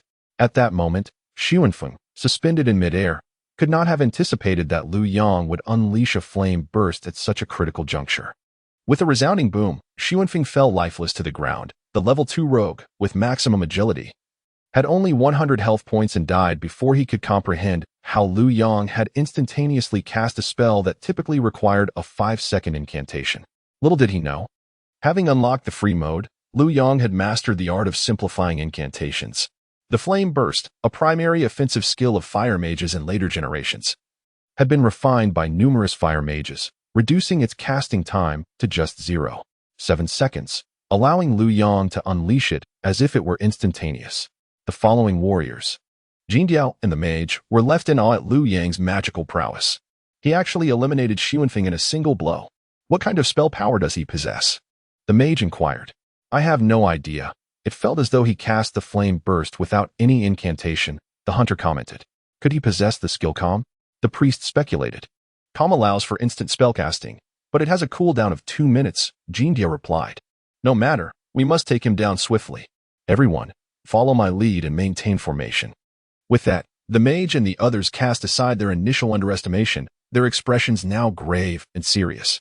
As the 4 individuals approached Lu Yang, closing in at a distance of 50 yards, the hunter and the mage began to dash sideways from behind the warrior, while the priest remained steadfastly positioned behind the warrior.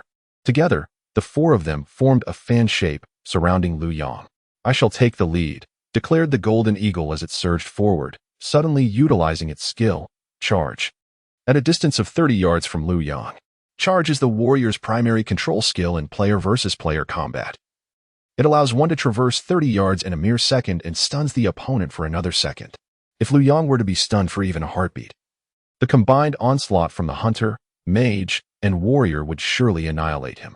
Yet, in the face of such peril, Lu Yang remained unperturbed. Just as the golden eagle was about to collide with him, a radiant golden flame erupted from within Lu Yang, manifesting as the spell, Repel Flame.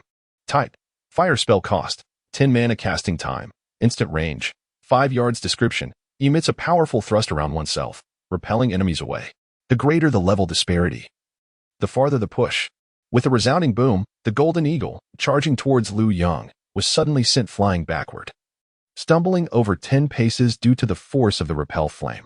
The mage and hunter on either side were taken aback by the unexpected failure of the charge. The mage, in the midst of chanting Ice Arrow, aimed to diminish Lu Yang's mobility by 30%. However, Lu Yang would not allow the mage to complete the incantation. After propelling the warrior back, Lu Yang swiftly retaliated with spell counter. Type: Universal spell cost, 10 mana casting time, instant range, 35 yards description, counteracts the spell being cast by the target, preventing them from casting any spell of that type for 12 seconds. A flash of light illuminated the scene as Lu Yang successfully countered the mage's ice spell. At that very moment, the hunter's arrow arrived, a toxic arrow infused with the venom of a giant python, aimed directly at Lu Yang. In a split second, Lu Yang blinked, appearing 3 yards away from the hunter. The bow in the hunter's grasp was forcibly replaced by the system, leaving him with a long-handled wooden staff. What is happening? Why can't I use my bow? The hunter exclaimed in shock. Fall back. Yes, in your bow's blind spot. Retreat 1 yard. And you can shoot again, shouted the warrior, Jindiao. The hunter understood the concept of a bow's blind spot, yet Lu Yang's sudden maneuver had thrown him into disarray. Upon hearing the warrior's words, he instinctively began to retreat. However, as the hunter took a step back, Lu Yang advanced a step forward. When the hunter retreated 2 steps, Liu Yang mirrored the movement, and when the hunter, in a fit of rage, stepped forward to strike Liu Yang with his weapon, Liu Yang merely sidestepped back, perpetually occupying the hunter's weapon blind spot. Realizing the predicament he was in, beads of sweat began to trickle down the hunter's forehead. In all his years of gaming, he had never been cornered into such an awkward situation. "Don't worry, I'll assist you," proclaimed the warrior, steadying himself as he prepared to use the skill, Intercept, against Liu Yang. The interception is the warrior's secondary control skill, akin to the effects of a charge. However, before the Golden Eagle could reach Liu Yang recited the spell for fire explosion once more. A mere 0.7 seconds later, a fire explosion struck the warrior with precision. With a resounding boom, the Golden Eagle involuntarily leaned back. The interception was interrupted, and a message displaying 147 appeared above its head. "Heal me quickly," the warrior shouted. The priest immediately began to chant a healing spell, but the casting time for the restoration was 3 seconds. Before the priest could complete the incantation, Liu Yang unleashed another fire explosion. With another thunderous sound, the warrior, Golden Eagle, fell lifeless to the ground, a green orb dropping at his feet, while the priest's chant was only halfway through. "Why is the mage's fire explosion instantaneous?" the priest asked excitedly. "It's not instantaneous. I saw him casting," the hunter responded. Mage quickly countered him. The hunter, positioned closest to Liu Yang, had observed his casting method.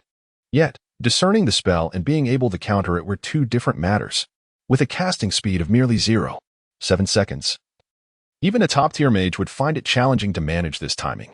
As Liu Yang prepared to unleash yet another fire explosion, the priest, now nearly out of health, could only resort to a desperate counterspell against Liu Yang. The outcome was inevitable. The counter failed. Seeing this, the priest, filled with dread, abandoned his comrades and attempted to flee. However, Liu Yang would not allow the bloodied priest to escape. Observing that the flame shock had cooled down, he targeted the priest's back and unleashed his spell. With a resounding boom, the priest was struck down, his life extinguished on the ground. At this point, only a mage and a hunter remained on the battlefield. Liu Yang, exhilarated, relished this moment, his first PK since respawning, to showcase his skills. He maintained a distance of 3 yards from the hunter, opting not to use spells to counter the opposing mage's output, but instead to engage directly with fire explosion. Unfortunately, Liu Yang required only 0.7 seconds to cast fire explosion, while the opposing mage needed 2.5 seconds for ice arrow. Before the ice arrow could be fully cast, Liu Yang's fire explosion struck the mage. With 142 damage, the level 2 mage, having fully invested in mana, possessed only 96 health points and fell lifelessly to the ground. Liu Yang turned to the hunter and said, "You're the last one left." The hunter, terrified by Liu Yang's ferocity, was paralyzed with fear and fled in desperation.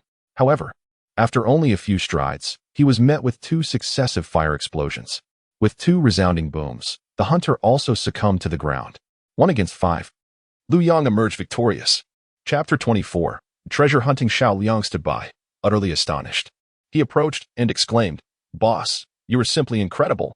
You defeated 5 opponents without losing a single point of health. They were merely a bunch of trash. Defeating them was as effortless as child's play," Liu Yang replied. "However, boss, your spellcasting seems distinct from others. When I observe other mages casting fireball, it takes them 3 seconds, yet your fireball appears to be much larger," Xiao Liang inquired. "It is no trouble to share, but you must keep this matter confidential," Liu Yang responded. "What I just unleashed is a skill called Inferno Blast, which is even larger than fireball and inflicts 50 more damage. Its standard casting time is 5 seconds, making it uncommon for mages to use it during monster encounters or team battles. Yet, I have a unique advantage. Upon entering the game, I fortuitously learned to simplify the incantation. While others require 5 seconds to cast, I can do so in merely 0.7 seconds. Xiao Liang's eyes widened in astonishment. Such a brief duration. Even without extensive gaming experience, Xiao Liang comprehended the implications of this. It meant that while others cast 1 Inferno Blast, Liu Yang could unleash 7, effectively making him equivalent to the damage output of 7 players. How about it? Are you interested in switching to the Mage class? I can teach you the simplified incantations," Liu Yang asked with a smile. Xiao Liang's gaze shimmered with longing but quickly transformed into resolve. "No, I wish to play as a warrior." His choice to be a warrior stemmed from his desire to shield Liu Yang. Anyone wishing to confront Liu Yang would first have to contend with him. Though he could not articulate this sentiment, He was determined to act on it. Lu Yang did not press Xiao Yang. Gaming should ultimately align with personal preference. Some, like Lu Yang, are inherently drawn to mages, while others, like Xiao Yang, find joy in the thrill of wielding a sword. Very well, it is your choice. Should you ever wish to become a mage, I will gladly impart all my simplified fire incantations to you, Lu Yang assured him. All right, Xiao Yang nodded. Let us examine the equipment. I am curious about what these individuals have dropped. The 5 players, all marked with crimson names, had fallen to Lu Yang's prowess. According to the system's rules, when a red-named player dies, their entire inventory is dropped, and there is a high probability of their equipment being lost as well. Upon arriving at the site of the 5 corpses, Xiao Yang remarked, "Boss, they possess quite a number of valuable items." The ground was strewn with various potions and equipment shimmering with a bronze hue.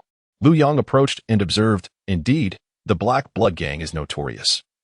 One can only imagine how many players had to be slain for these 5 to acquire such gear." The Black Blood Gang adhered to a ruthless strategy of survival through conquest, beginning from level 0, leading their followers to kill and plunder any items from players to exchange for wealth. Although this method was reprehensible, it attracted a significant number of players who enjoyed player-versus-player combat to join their ranks. The gradual strengthening of the Black Blood Gang relied heavily on these players. Though many later departed upon realizing the gang's poor character, that, however, is a tale for another time. Xiao Yang meticulously gathered the equipment. And as he approached the warrior Jin Diao, he noticed a jewel radiating a peculiar green light. Curiously, he inquired of Lu Yang, "Boss, this jewel is quite strange. What purpose does it serve?" Lu Yang, upon glancing at it, was immediately taken aback, his eyes widening in astonishment. A serpent venom pearl? How could it possibly be that they dropped a serpent venom pearl at this level? A serpent venom pearl? What is that? Xiao Yang questioned, perplexed. The game's official narrative provided no insight into special items, leaving their functionalities to be discovered solely by the players. Lu Yang, brimming with excitement, exclaimed, "Brother, this is a treasure." In the early stages of the game, only a few items had caught Lu Yang's discerning eye, the Firestarter Staff and the Heart of the Demon God. Beyond those 2, this serpent venom pearl held paramount significance. No wonder the Black Blood Gang managed to rise swiftly in the previous life. They must have acquired this treasure early on, Lu Yang murmured to himself. Previous life? What do you mean by that? Xiao Yang asked, confused. It's nothing, Lu Yang replied. Little brother, you've struck gold. This serpent venom pearl is a special treasure that can be upgraded. I won't delve into what it becomes after upgrading just yet. But let me tell you how powerful it is in its current state. It can unleash a poisonous mist within a 10 by 10 range, causing targets caught in the mist to lose 10 health points per second for a duration of 5 minutes, with a cooldown of 2 minutes. Wow, that's incredibly strong, Xiao Yang exclaimed in disbelief. Indeed, Lu Yang affirmed. While players can heal themselves, consume potions, and use bandages to escape the mist, monsters cannot. Whoever wields this equipment essentially possesses a rapid leveling artifact. Boss, does that mean we can level up quickly? Xiao Yang said, filled with joy. Of course. You'll take the Serpent Venom Pearl, equip this set of bronze armor, and I'll lead you to level up, Lu Yang responded. Initially, he had intended to undertake a special mission at the troll camp, but with the acquisition of the Serpent Venom Pearl, he resolved to take Xiao Liang to the ogre camp first. As they traversed the Huayu Plain, Lu Yang guided Xiao Liang towards the northwest of St. Garl City, taking over 3 hours to navigate through the wild monster zones from levels 3 to 9. Finally, they entered the Silent Forest. Boss, this is a level 10 monster zone. Isn't it? Xiao Liang asked, his voice trembling. As a mere level 0 novice, he found himself in such a high-level area, fear gripping his heart. Don't worry. We won't be fighting monsters here, Lu Yang reassured him. Xiao Liang, bewildered, asked, Boss, are you saying we need to go further? Lu Yang chuckled. You're quite quick-witted. Observing the imposing figure of a level 10 black bear in the distance, Xiao Liang swallowed hard and remarked, Well, that certainly aligns with your style, boss. Lu Yang chuckled, patting Xiao Liang on the shoulder. Do not fear these creatures, simply follow my lead. As long as we employ the right methods, we shall not disturb them. Although the 10th level black bear was massive, its most notable characteristic was its reluctance to move, particularly during the night. These black bears tended to remain in specific locations, avoiding the main thoroughfares of the game. As Lu Yang guided Xiao Liang, they waited for the sun to set and the moon to rise. At that moment, the tranquil forest under the veil of night appeared eerily ominous. Bats flitted above the trees, while the distant, haunting calls of owls echoed through the stillness. Yet, the black bears had retreated deep into the woods, each wandering within its established territory. "We can proceed now," Lu Yang declared. "Indeed," Xiao Liang responded, having noticed the absence of the black bears. Excitedly, he inquired, "Boss, how did you come to know this method regarding the black bears?" Lu Yang smiled and replied, "There exists a game library on the official website, which provides information on such matters." In truth, this technique was not derived from the game library, but rather discovered by players through their own exploration. In his previous life, when he entered the game, it was during an era of rampant expansion by various studios to harvest high-level herbs. These studios instructed their players to venture into higher-level maps in advance. A single high-level herb could fetch several times the price of a common one, prompting the studio's gold farmers to take considerable risks. After enduring significant sacrifices, some players from these studios eventually uncovered this method. As Lu Yang ran along the path, he could not help but reminisce about his experiences from that era, a time teeming with heroes. Chapter 25, the half-orc camp. He was but one among countless gold farmers. A path he could traverse with his eyes closed, memorizing each black bear, every fearsome wolf, the location of every venomous spider, and all the herbs marked on the map. The two raced swiftly through the forest, spending over 3 hours to reach the edge, arriving at the hilly terrain. "Here we are. This is the place," Lu Yang announced, halting his steps and addressing Xiao Liang, who followed closely behind. At this moment, dawn was breaking, the sun rising in the east, gradually illuminating the landscape before them. Curious, Xiao Liang peered ahead, but when he beheld the monstrous creature they were to confront, he could not suppress a nervous gulp. "Boss, what kind of monster is that?" Not far in front of Xiao Liang stood a colossal being, towering at least 1.5 times his height, brushing dust from its body. This giant creature possessed a lion-like head and a robust human physique, its skin a vibrant green, adorned with a tiger-striped cloth skirt around its waist, wielding a bone club that was thicker than Xiao Liang's thigh. "This creature before you is known as a half-orc, a level 15 monster," Lu Yang explained. Half-orcs, a pitiable race chronicled in the Second World Compendium, are the remnants of the war between orcs and humans, currently serving under the orc banner and opposing humanity. "Boss, how are we going to fight it?" Xiao Liang inquired, feeling an instinctive dread that a mere finger from the half-orc could spell his doom. "Do not fear, trust me. I can defeat it without shedding a drop of blood," Lu Yang reassured him. "Really?"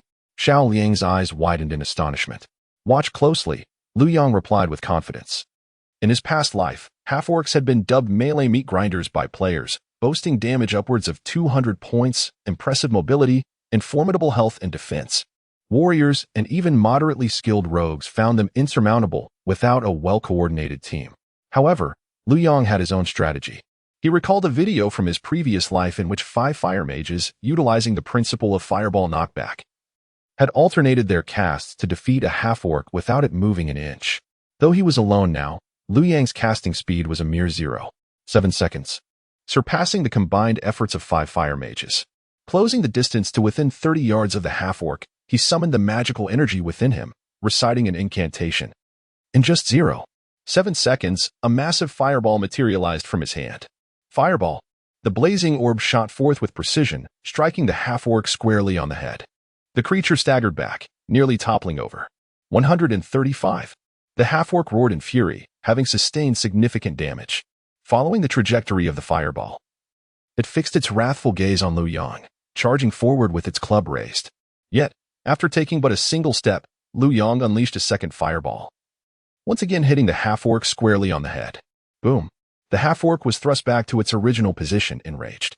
The half-orc, filled with fury, charged towards Lu Yang with great strides.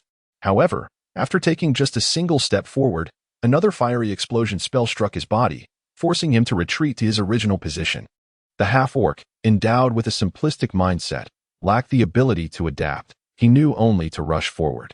This allowed Lu Yang, with his extraordinarily rapid casting speed, to unleash over 10 fiery explosion spells, ultimately vanquishing the half-orc with 2,000 health right where he stood, until his last breath. The half-orc never managed to close the distance to Lu Yang. A system prompt announced, "You have gained 286 experience points. Boss, you are incredibly powerful," Xiao Liang remarked in admiration. Lu Yang smiled and inquired, "How much experience did you gain?" I acquired 262 experience points. This is significantly faster than leveling up out there. Xiaoliang replied.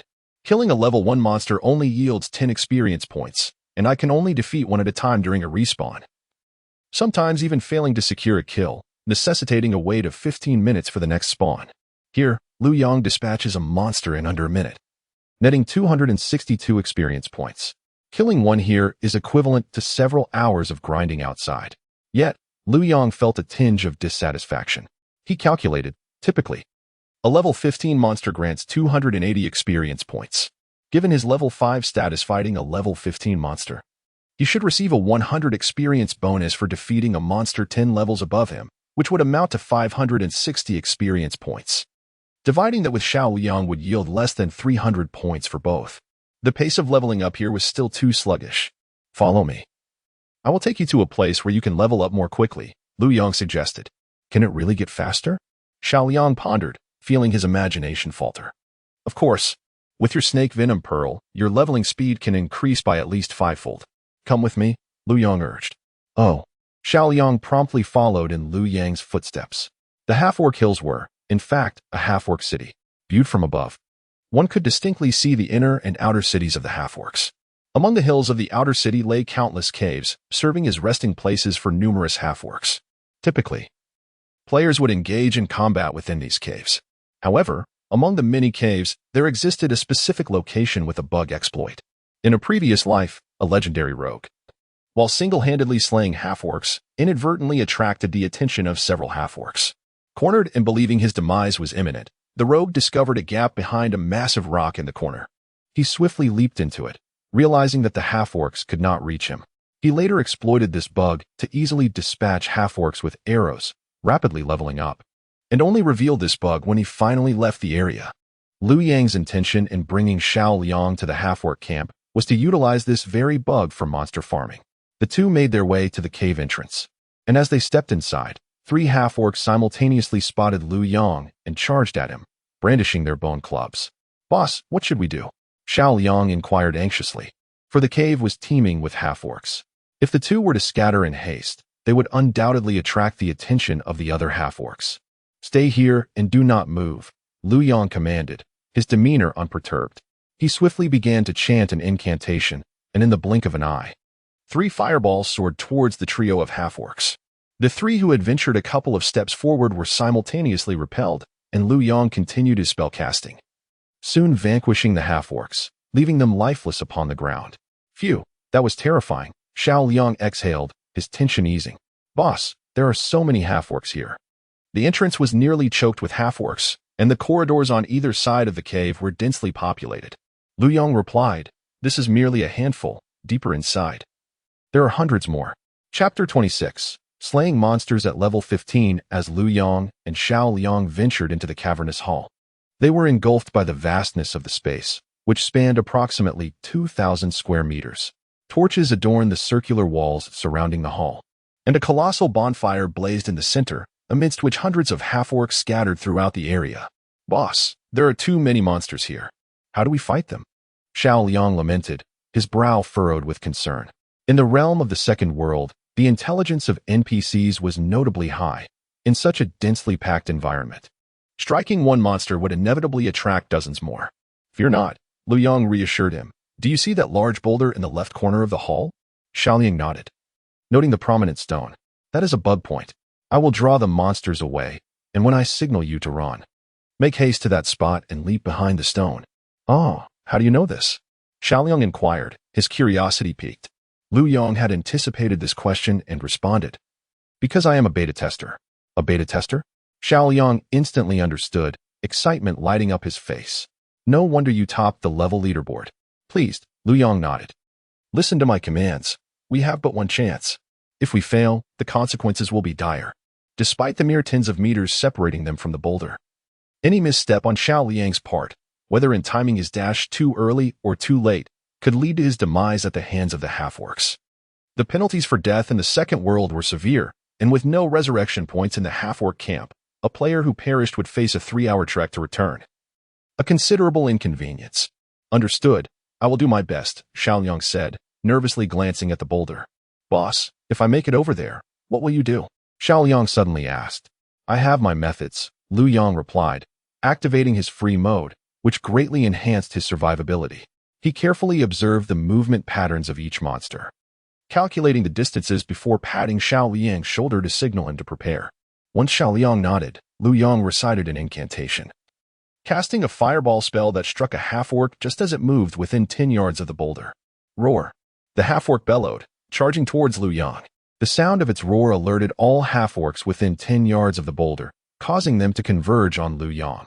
In an instant, the area around the boulder was vacated.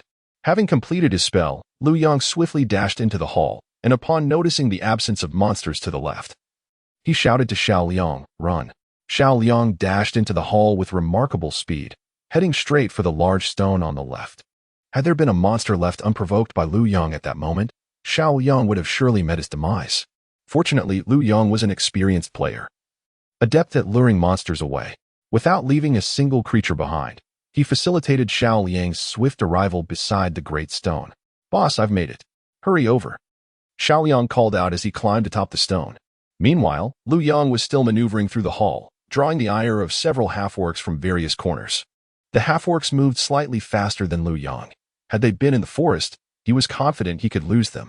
However, within the confines of this flat, circular hall, with monsters ahead, each time he dodged a bone club swung by the pursuing half-orcs, he lost precious time, allowing them to close the gap. As Lu Yang observed the growing number of half-orcs surrounding him, he realized that he had successfully attracted the attention of every half-orc in the hall. Cornered against the right wall with no escape, confronted by dozens of descending bone clubs, Lu Yang understood that he could no longer afford to flee. He began to chant an incantation, and in an instant, a flash of white light erupted, causing the bone clubs to miss their mark. The half-orcs, bewildered by Lu Yang's sudden disappearance, failed to comprehend why their attacks had not ended his life. Suddenly, the sound of pounding footsteps echoed behind them. One half-orc turned to look and spotted Lu Yang sprinting towards the large stone in the lower left corner of the hall. "Roar!" The half-orc bellowed, drawing the attention of his comrades, who charged toward Lu Yang. With no defensive abilities left, he knew that if he were caught by the horde of half-orcs, his fate was sealed.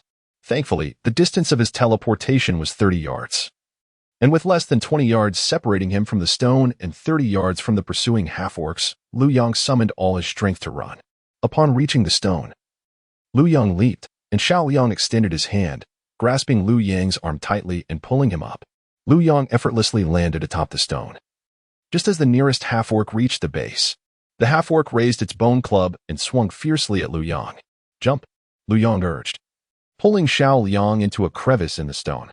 This gap was spacious enough to accommodate 2 individuals.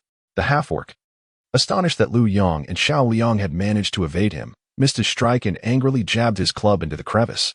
Other half-orcs soon gathered at the stone, brandishing their clubs and attempting to pierce the opening, clearly intent on ending the lives of both Lu Yang and Xiao Liang. Just as they entered the crevice, bone clubs began to thrust in their direction. Xiao Liang, initially believing they were safe, stood frozen in shock upon seeing the incoming club. Lu Yang swiftly yanked him closer to the wall, narrowly avoiding a fatal blow. "Phew, that was too close." Xiao Liang, filled with trepidation, patted his chest and gratefully addressed Lu Yang. "Boss, thank you."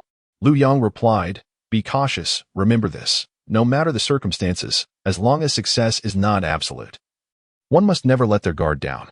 "I understand." Xiao Liang nodded in acknowledgement, having absorbed the lesson. Initially, Lu Yang had merely spoken these words casually, yet he did not foresee that in the subsequent quests, Xiao Liang would carry this wisdom with him. During the Great War of the 100 Nations, he successfully thwarted a conspiracy from a rival nation, proudly recalling Lu Yang's words when questioned by the adversary. However, that is a tale for another time. Xiao Liang inquired, "Boss, what should we do now?" Lu Yang responded, "Of course, we shall hunt monsters. Take out the snake venom pearl. Allow me to instruct you on its usage." "Oh." Understood. Xiao Liang hurriedly produced the snake venom pearl. In his previous life, Lu Yang had been envious of the pearl's effects, often losing sleep over it. Now, possessing the snake venom pearl at last, he was eager to experience the thrill of vanquishing 200 monsters in one go. Chapter 27. The Power of the Venomous Pearl in the Name of Midgard. Venomous Mist, Lu Yang declared. "This is the incantation for the venomous pearl. Quickly, let us test it." Xiao Liang nodded and, With his arm outstretched, pointed the venomous pearl forward, echoing Lu Yang's words. In the name of Midgard, venomous mist. Suddenly, the dark green venomous pearl erupted with a brilliant green light, releasing a voluminous cloud of pale green poison that dispersed upon contact with the stones. Drifting forward in two streams, the half-orcs caught in the crevices of the rocks were the first to suffer the effects of the toxin. Their already dark green skin was tinted a vibrant light green. However, they showed no signs of distress, their wrath solely directed at Xiao Liang. As they relentlessly jabbed their sticks into the gaps in the rocks, targeting Lu Yang and Xiao Liang. System prompt: half-orc poisoned. Half-orc poisoned. Half-orc poisoned. Although Xiao Liang could not see the extent of the poison mist behind him, he noted the countless notifications on his display panel, counting over 100 half-orcs. Boss. The range of this poison mist is enormous, Xiao Liang exclaimed excitedly. Of course, Lu Yang replied. It covers a 10 by 10 area. And the damage is substantial, 10 points per second for a duration of 5 minutes. Xiao Liang calculated, each half-orc has 2,000 health points, and with 60 seconds in a minute, I could eliminate around 100 half-orcs in just 4 minutes. With over 260 experience points per half-orc, that totals 26,000 points, enough to level me up to level 3. Not that long. Watch me, Lu Yang said as he leapt onto a stone, raising the Firestarter staff and reciting the incantation to unleash its inherent spell, the firewall. A 2x2 area of flames erupted from the ground before him, towering half a meter high, inflicting immediate damage upon the half-orcs caught within it. Xiao Liang followed suit, astonished by the firewall spell that Lu Yang had conjured. Boss, you possess an area spell, he exclaimed. Area spells had been revealed by the media long before the game was launched. The second world had intentionally restricted players from learning such spells until they reached level 10 to control their progression. Xiao Liang had not expected Lu Yang to have mastered it at level 5. It's not that I learned this spell, it is my weapon that is remarkable. The Firestarter staff inherently possesses a level 1 firewall spell, Lu Yang explained. As he spoke, Lu Yang continued to cast the firewall spell. And soon the entire ground was ablaze. The firewall inflicted 36 points of damage per second, and with Lu Yang's spell damage enhancement of 110 points. The actual damage dealt was a staggering 146 points per second. Despite the inferno surrounding them, the half-orcs did not scatter in panic. Instead, they furiously paced within the flames, thwarted by the players in front of them, unable to reach Lu Yang. Moreover, the firewall spell had a distinctive characteristic. According to the rules of the game, the firewall spell inflicts damage on players in two distinct manners. The first type of damage occurs upon contact. Merely touching the firewall results in harm, and remaining within the flames inflicts damage once every second. The second method of damage is calculated separately for multiple contacts. If a target traverses from one firewall to another, the damage is assessed independently, causing many half-orcs at the edges of two firewalls to pace back and forth, unable to strike at Lu Yang, thereby enduring damage every time they step through, with each traversal taking merely 0.5 seconds. Ultimately, within less than 20 seconds, before the flames could extinguish, nearly 100 half-orcs lay slain at Lu Yang's feet, victims of his fiery onslaught and Xiao Liang's relentless assault. System prompt: you have gained 282 experience points. You have gained 282 experience points. A lengthy sequence of experience notifications appeared, and Lu Yang's experience bar surged significantly forward, while Xiao Liang was illuminated by 2 consecutive beams of golden light, propelling him from level 1 to level 3. Boss, this experience is overwhelming, Xiao Liang exclaimed in astonishment. Compared to the players outside, struggling to level up in the first-level monster zone, he could hardly fathom such a rapid progression. Boss, with this pace, could I possibly enter the top 10 on the leaderboard? Xiao Liang asked excitedly, now ranked among the top 10,000 players. That is indeed a possibility, Lu Yang replied. Let us see if we can surpass those formidable guild leaders ahead of us. Xiao Liang responded, brimming with enthusiasm. Lu Yang chuckled, then let us not linger. The next wave of monsters is approaching. Within the hall, there were hundreds of half-orcs, and following the demise of the first batch, another wave immediately surged forth. Observing yet another group of half-orcs recklessly thrusting their bone clubs into the crevices of the stones, Xiao Liang, now emboldened by his newfound experience, displayed no fear. Once the cooldown for the snake venom pearl concluded, he recited the incantation once more. Lu Yong also raised his staff and invoked the firewall spell to create a sea of flames, just as Lu Yong awaited the influx of experience.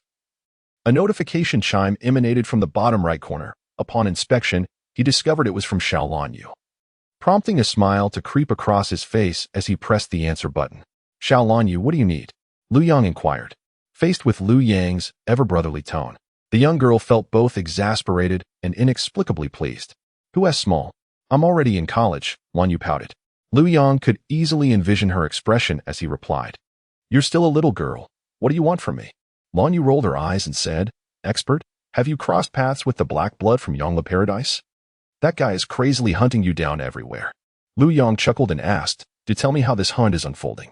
News from Yongla Paradise indicated that you eliminated 5 of their elite players and destroyed their bronze equipment, causing significant delays in their dungeon runs. As a result, a bounty has been issued in the Black Blood world, offering 100 credit points to anyone who can kill you, as stated by Lanyu. Lu Yong was left speechless, astonished by the childishness of Black Blood.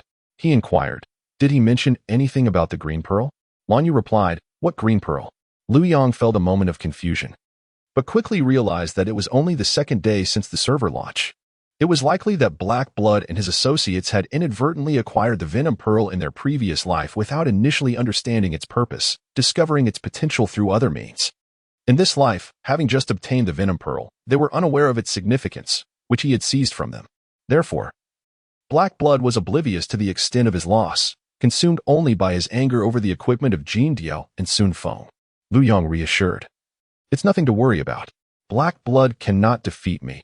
No matter how many people he has, it will be in vain. His leveling area is the level 15 map. Even if Black Blood scoured the entire Flower Language plane, he would not be able to find me. Chapter 28.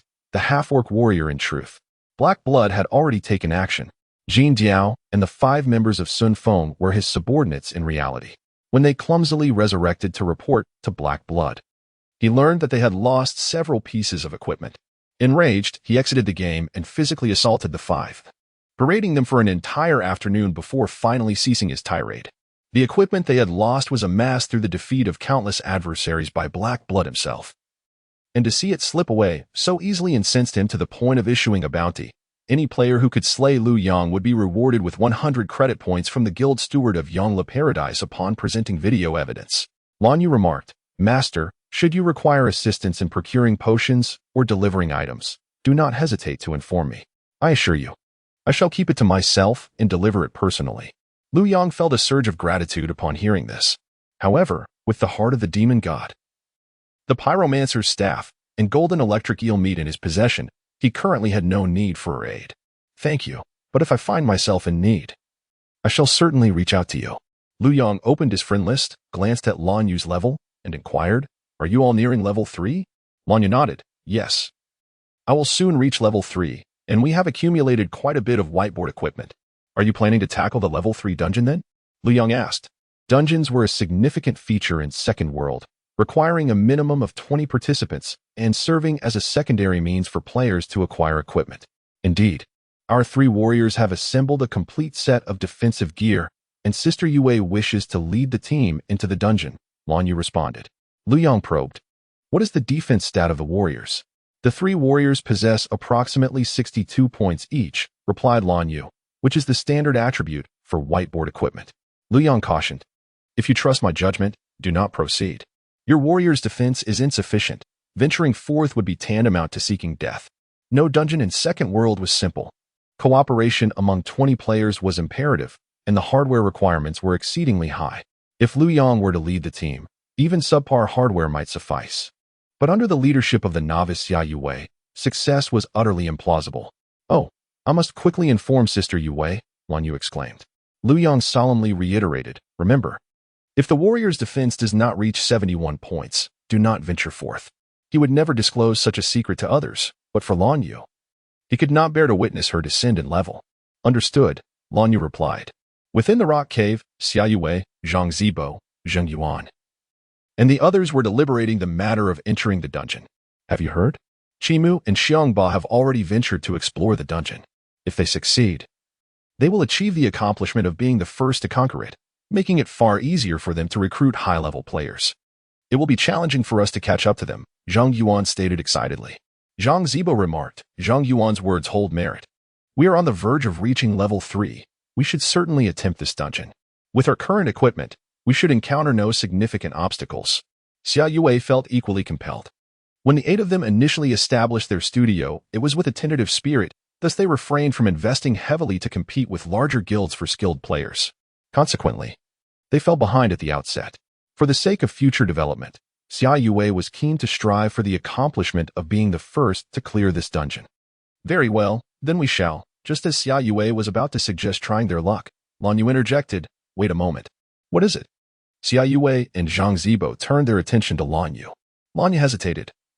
It seems we might be unable to conquer this dungeon. Xia Yue furrowed her brow and inquired, how do you know we cannot succeed? Huh? Lan Yu was reluctant to disclose that it was Lu Yang who had informed her. But upon noticing Zhang Zibo, Zhang Yuan, and the others staring at her, she sighed and confessed, it was that older brother who gifted me equipment who told me. He said that if a warrior's defense is below 71 points, one should absolutely refrain from entering. How does he know this? Zhang Yuan's jealousy ignited, and he exclaimed, Xiaoyu, why are you still in contact with him? Calling him brother? He has offended Yongla Paradise. Be cautious not to become entangled in his troubles. Lan Yu's brows knitted in concern. Zhang Yuan, please call me Lan Yu. Furthermore, the reason our studio consistently ranks within the top 500 players in the entire server is thanks to the secret location he shared with us. He also instructed us on cooking. We must never forget the assistance he has provided. Zhang Yuan attempted to argue further, but was halted by Zhang Zibo, who stated, Lan Yu is correct. Without that person, we would not be where we are today. If he requires assistance, we must extend our help. However, this matter is unrelated to our dungeon expedition. I still wish to explore the dungeon. Opportunities like this are rare. And we are merely 7 points shy of the required defense. I believe we should be fine. Zhang Zibo, eager to avoid discussions unrelated to leveling up, swiftly redirected the conversation and turned to Xia Yue. Xia Yue, already intrigued by the prospect of entering the dungeon, felt even more excited upon hearing Zhang Zibo's words. It is settled, then. We will first defeat monsters and proceed to the dungeon once we reach level 3. Agreed, Zhang Zibo and Zhang Yuan enthusiastically concurred. And even the hired members of the studio expressed their strong agreement. Seeing this, Lan Yu decided not to press further and continued battling the monsters alongside them. Meanwhile, after conversing with Lan Yu, Lu Yang continued hunting monsters with Xiao Liang. At that moment, all the half-orcs in the cave hall had been vanquished by the combined efforts of Lu Yang and Xiao Liang. Xiao Liang successfully leveled up to level 5, securing a spot in the top 10 of the rankings, while Lu Yang ascended to level 7, distancing himself from the second-place player, Xiang Bafeng Yun, by 2 levels. Just as they were chatting, a burst of white light suddenly emanated from a seat at the entrance of the cave hall. Roar! With a resounding roar, Lu Yang and Xiao Liang were astonished to witness the emergence of a colossal half-orc, its size dwarfing that of an ordinary half-orc by a considerable margin. This formidable creature wielded 2 gleaming black axes and donned a suit of dark steel armor. A half-orc warrior? Lu Yang furrowed his brow and remarked, Boss, can we defeat it? Xiao Liang inquired.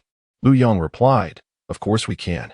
The half-orc warrior is an elite-tier minor adversary among the half-orcs, posing a significant challenge to melee classes such as warriors and rogues due to its apparent high defense, indicated by its imposing stature, and its formidable close-range attack potential wielding those massive black axes.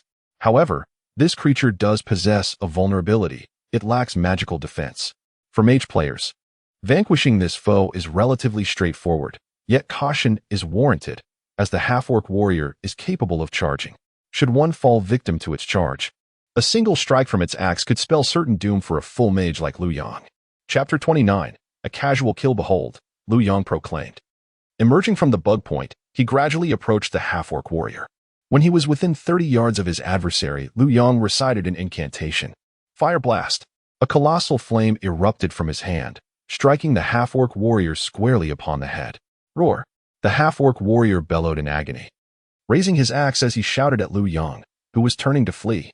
Damn human, I shall slay you. System notification. The half-orc warrior has activated the charge skill against you.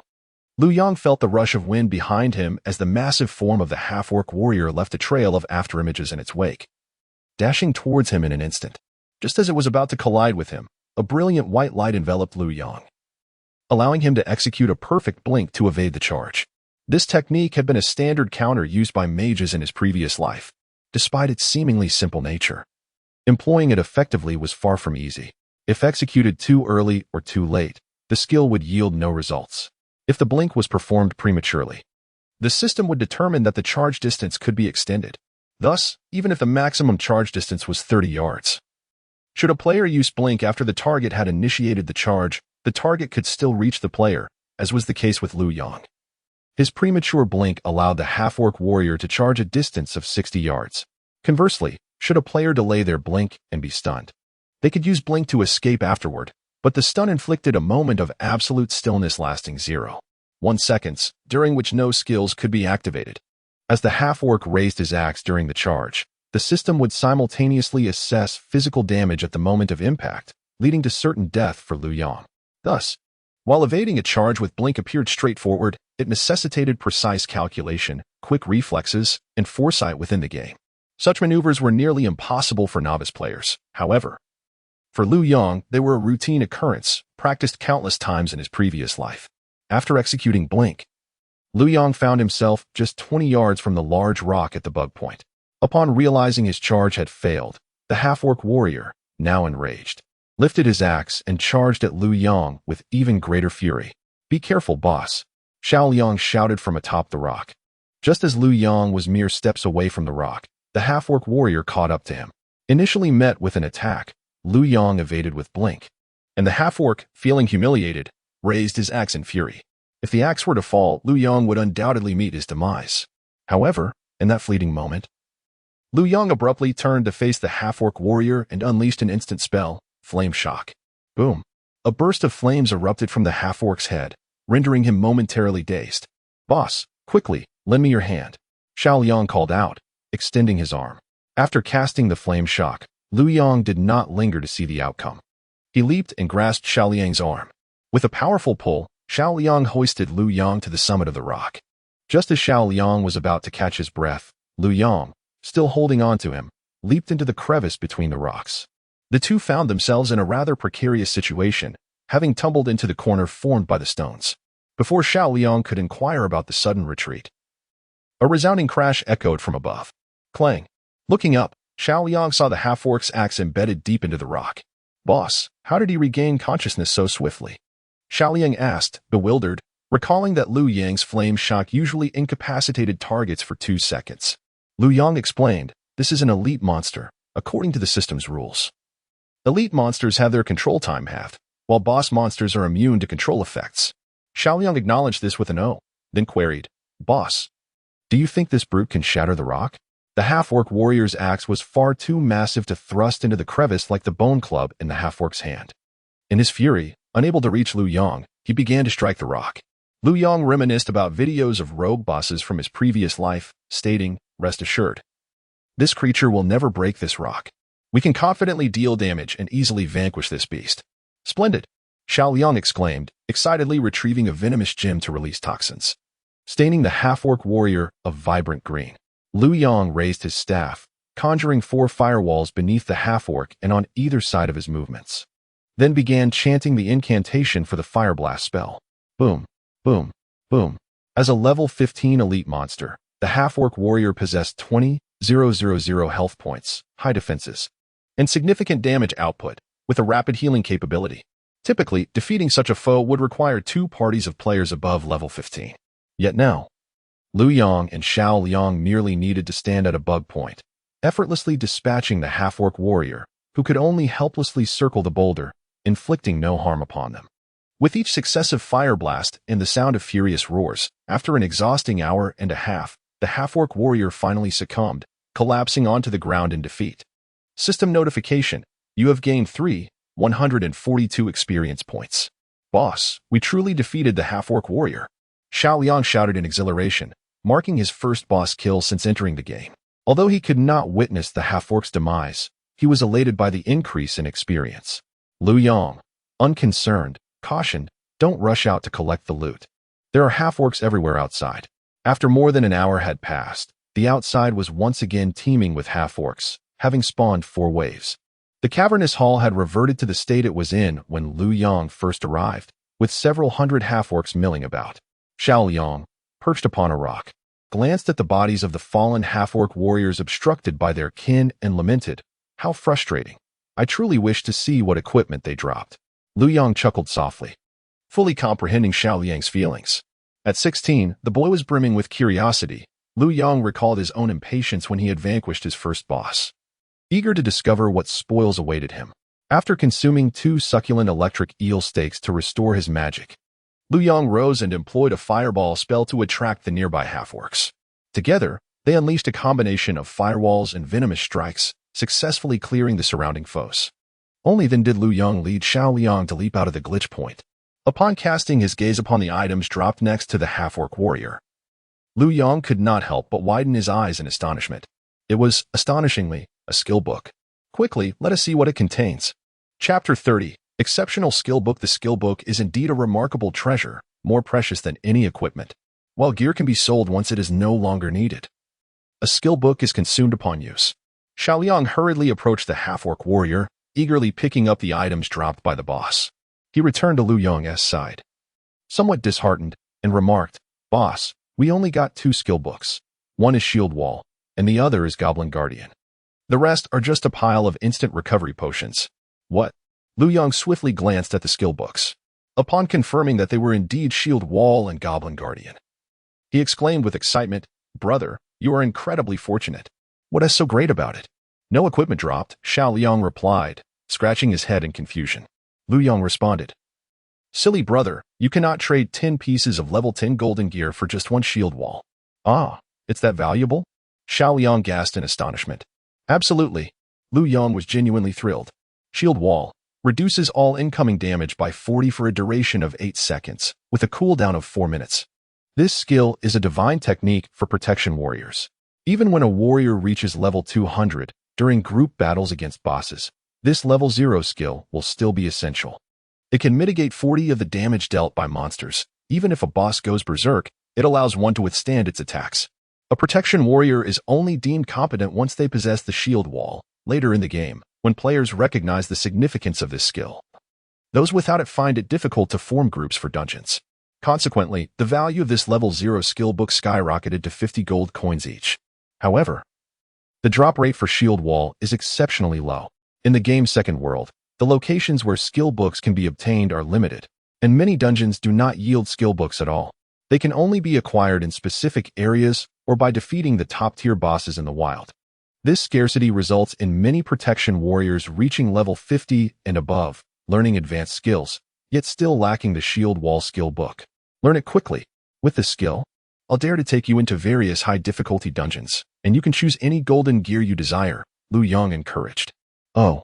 Xiao Liang hastily learned the skill book, and a burst of golden light illuminated the area as he acquired the Shield Wall skill.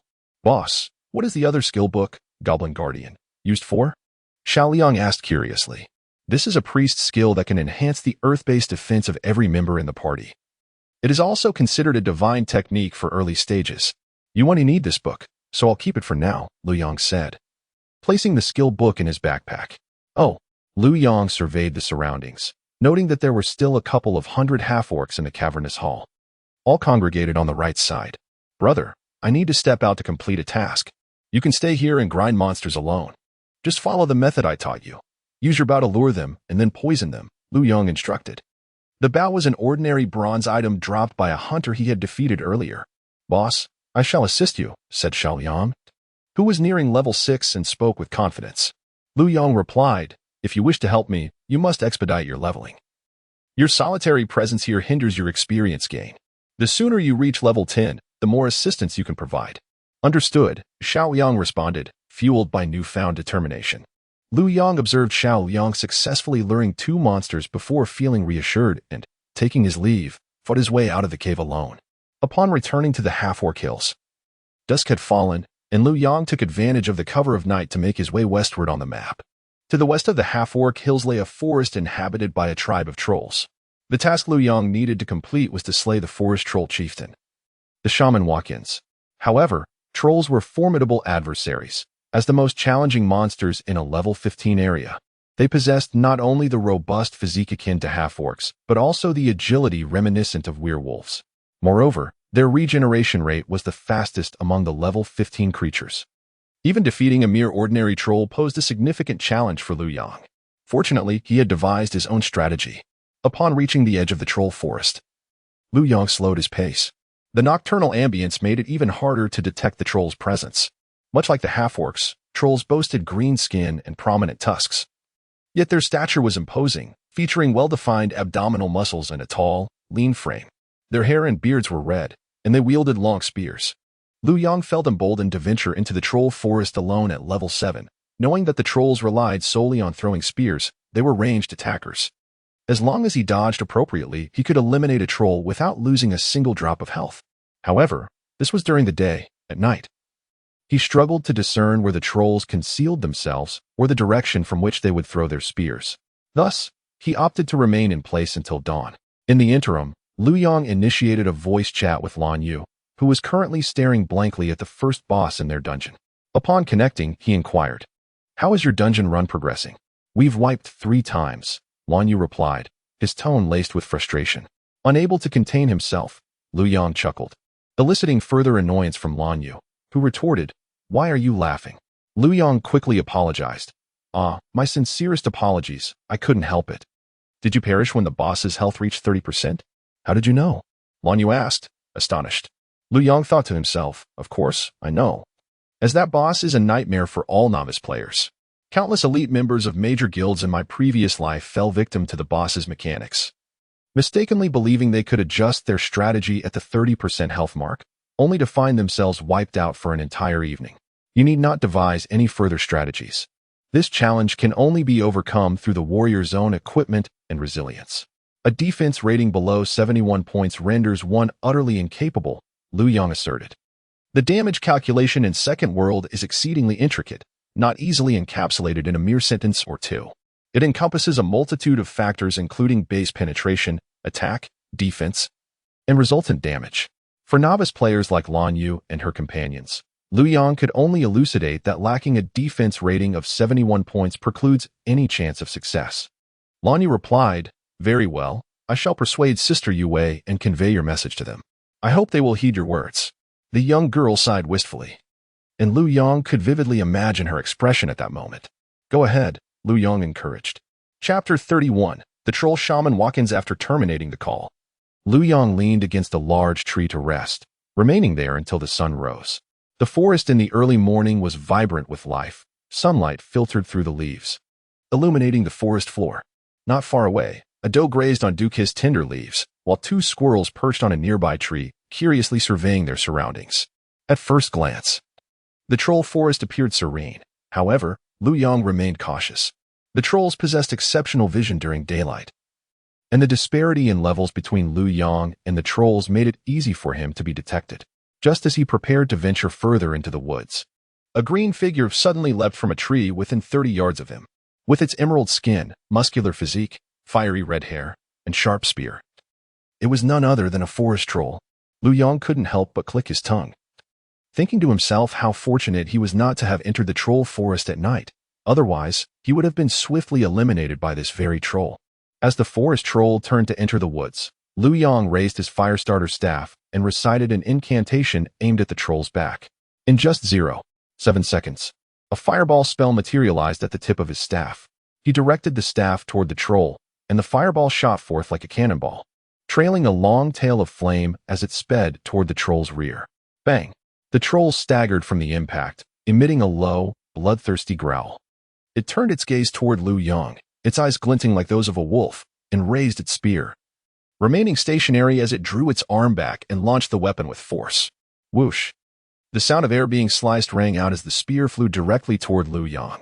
For an ordinary player, evading the troll's thrown spear would be nearly impossible due to its incredible speed and flat trajectory. Once released, it could traverse 30 yards and strike a player in less than a second. The damage inflicted by the forest troll's spear was immense, capable of reducing a player's health by approximately 200 points with each hit.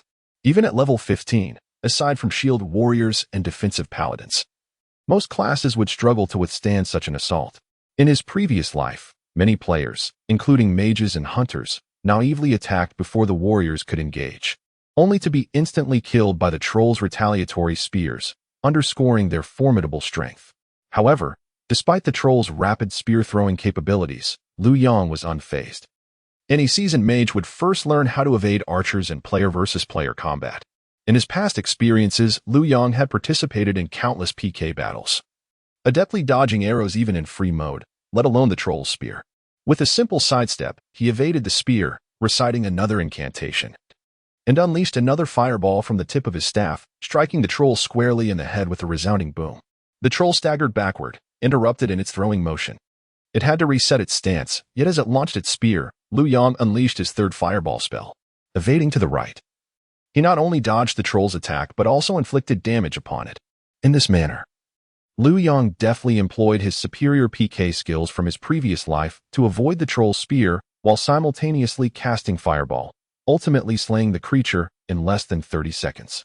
System notification: you have gained 321 experience points.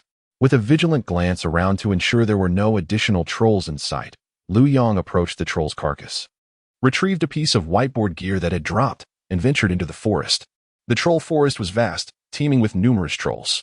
Relying on his memories from his past life, he spent over an hour hunting down dozens of trolls before finally locating the troll encampment deep within the forest. System notification: you have discovered the troll encampment. This encampment was constructed of wood, featuring a fence approximately 5 feet high, and housed over 30 structures, each surrounded by around 10 trolls. Liu Yang gazed into the distance. The innermost part of the encampment was backed by a valley, which he recalled was the lair of Watkins. At last, I have found you, Liu Yang murmured. After dispatching the 2 trolls at the entrance, Liu Yang pressed forward, striving to avoid additional trolls until he reached the valley's location. Concealing himself in the grass, he observed the area, and upon confirming the absence of other trolls, he swiftly dashed into the valley. Though the entrance appeared narrow, the interior was remarkably spacious. As the high priest of this troll tribe, Watkins wielded immense authority and resided in this secluded place. Having traversed less than 20 meters, Liu Yang encountered a massive circular structure painted in red. Within this room, he found Watkins, a troll larger than the average, entirely coated in red dye, standing within a circular earthen pit adorned with symbols, engaged in fervent prayers to the heavens. However, contrary to typical troll worship of sorcery, this particular troll exuded a ferocious aura of fire elemental energy. According to the records Liu Yang had gathered in his previous life, the source of this troll's fiery essence was a fragment of the heart of the demon god, which had fallen to the continent upon the deity's demise. This fragment was one of the materials Liu Yang sought to upgrade the heart of the demon god. Recalling the immense power he had gained from upgrading the heart in his past life, Liu Yang could no longer contain himself. He sprang forward to a position 30 yards from Watkins, raised his staff, and unleashed a fireball spell upon the troll. Boom! Despite Watkins possessing a high resistance to fire due to the fragment, he was caught off guard by the sudden attack. With a furious roar, he turned to confront Liu Yang, greedily reveling in the power bestowed by the fire element. Cursed humanity, how dare you trespass upon my domain? I shall purify you with flames. System prompt: Watkins conjured a fireball. After a brief interval of 2 seconds, the fireball materialized in his grasp.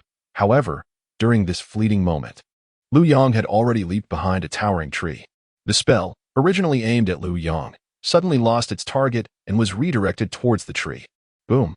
The fireball struck the great trunk before Liu Yang, causing it to crash down with a resounding thud. Such is the might of fire. Cursed humanity, you cannot escape. Watkins felt no embarrassment for missing his target. Instead, he relished the thrill of the hunt, akin to a cat toying with its prey. Liu Yang, however, merely chuckled coldly, reciting an incantation that enveloped Watkins in 5 layers of burning enchantments, enhancing the spell's damage by 75 points. He then unleashed another fiery explosion upon Watkins's form. Staggering, Watkins's incantation was disrupted. Chapter 32: Masterful Maneuvers in the Establishment of the Rules Within the Realm of Second World. It is stipulated that when a mage is assaulted during the casting of spells, the time required for the accumulation of magical energy is extended, thereby prolonging the casting speed. In his previous life, Liu Yang had personally tested this phenomenon. Each time a mage is attacked while casting, the casting time is extended by 1 second, with a maximum of 3 extensions. If the assailant is an elite monster, the casting time is halved.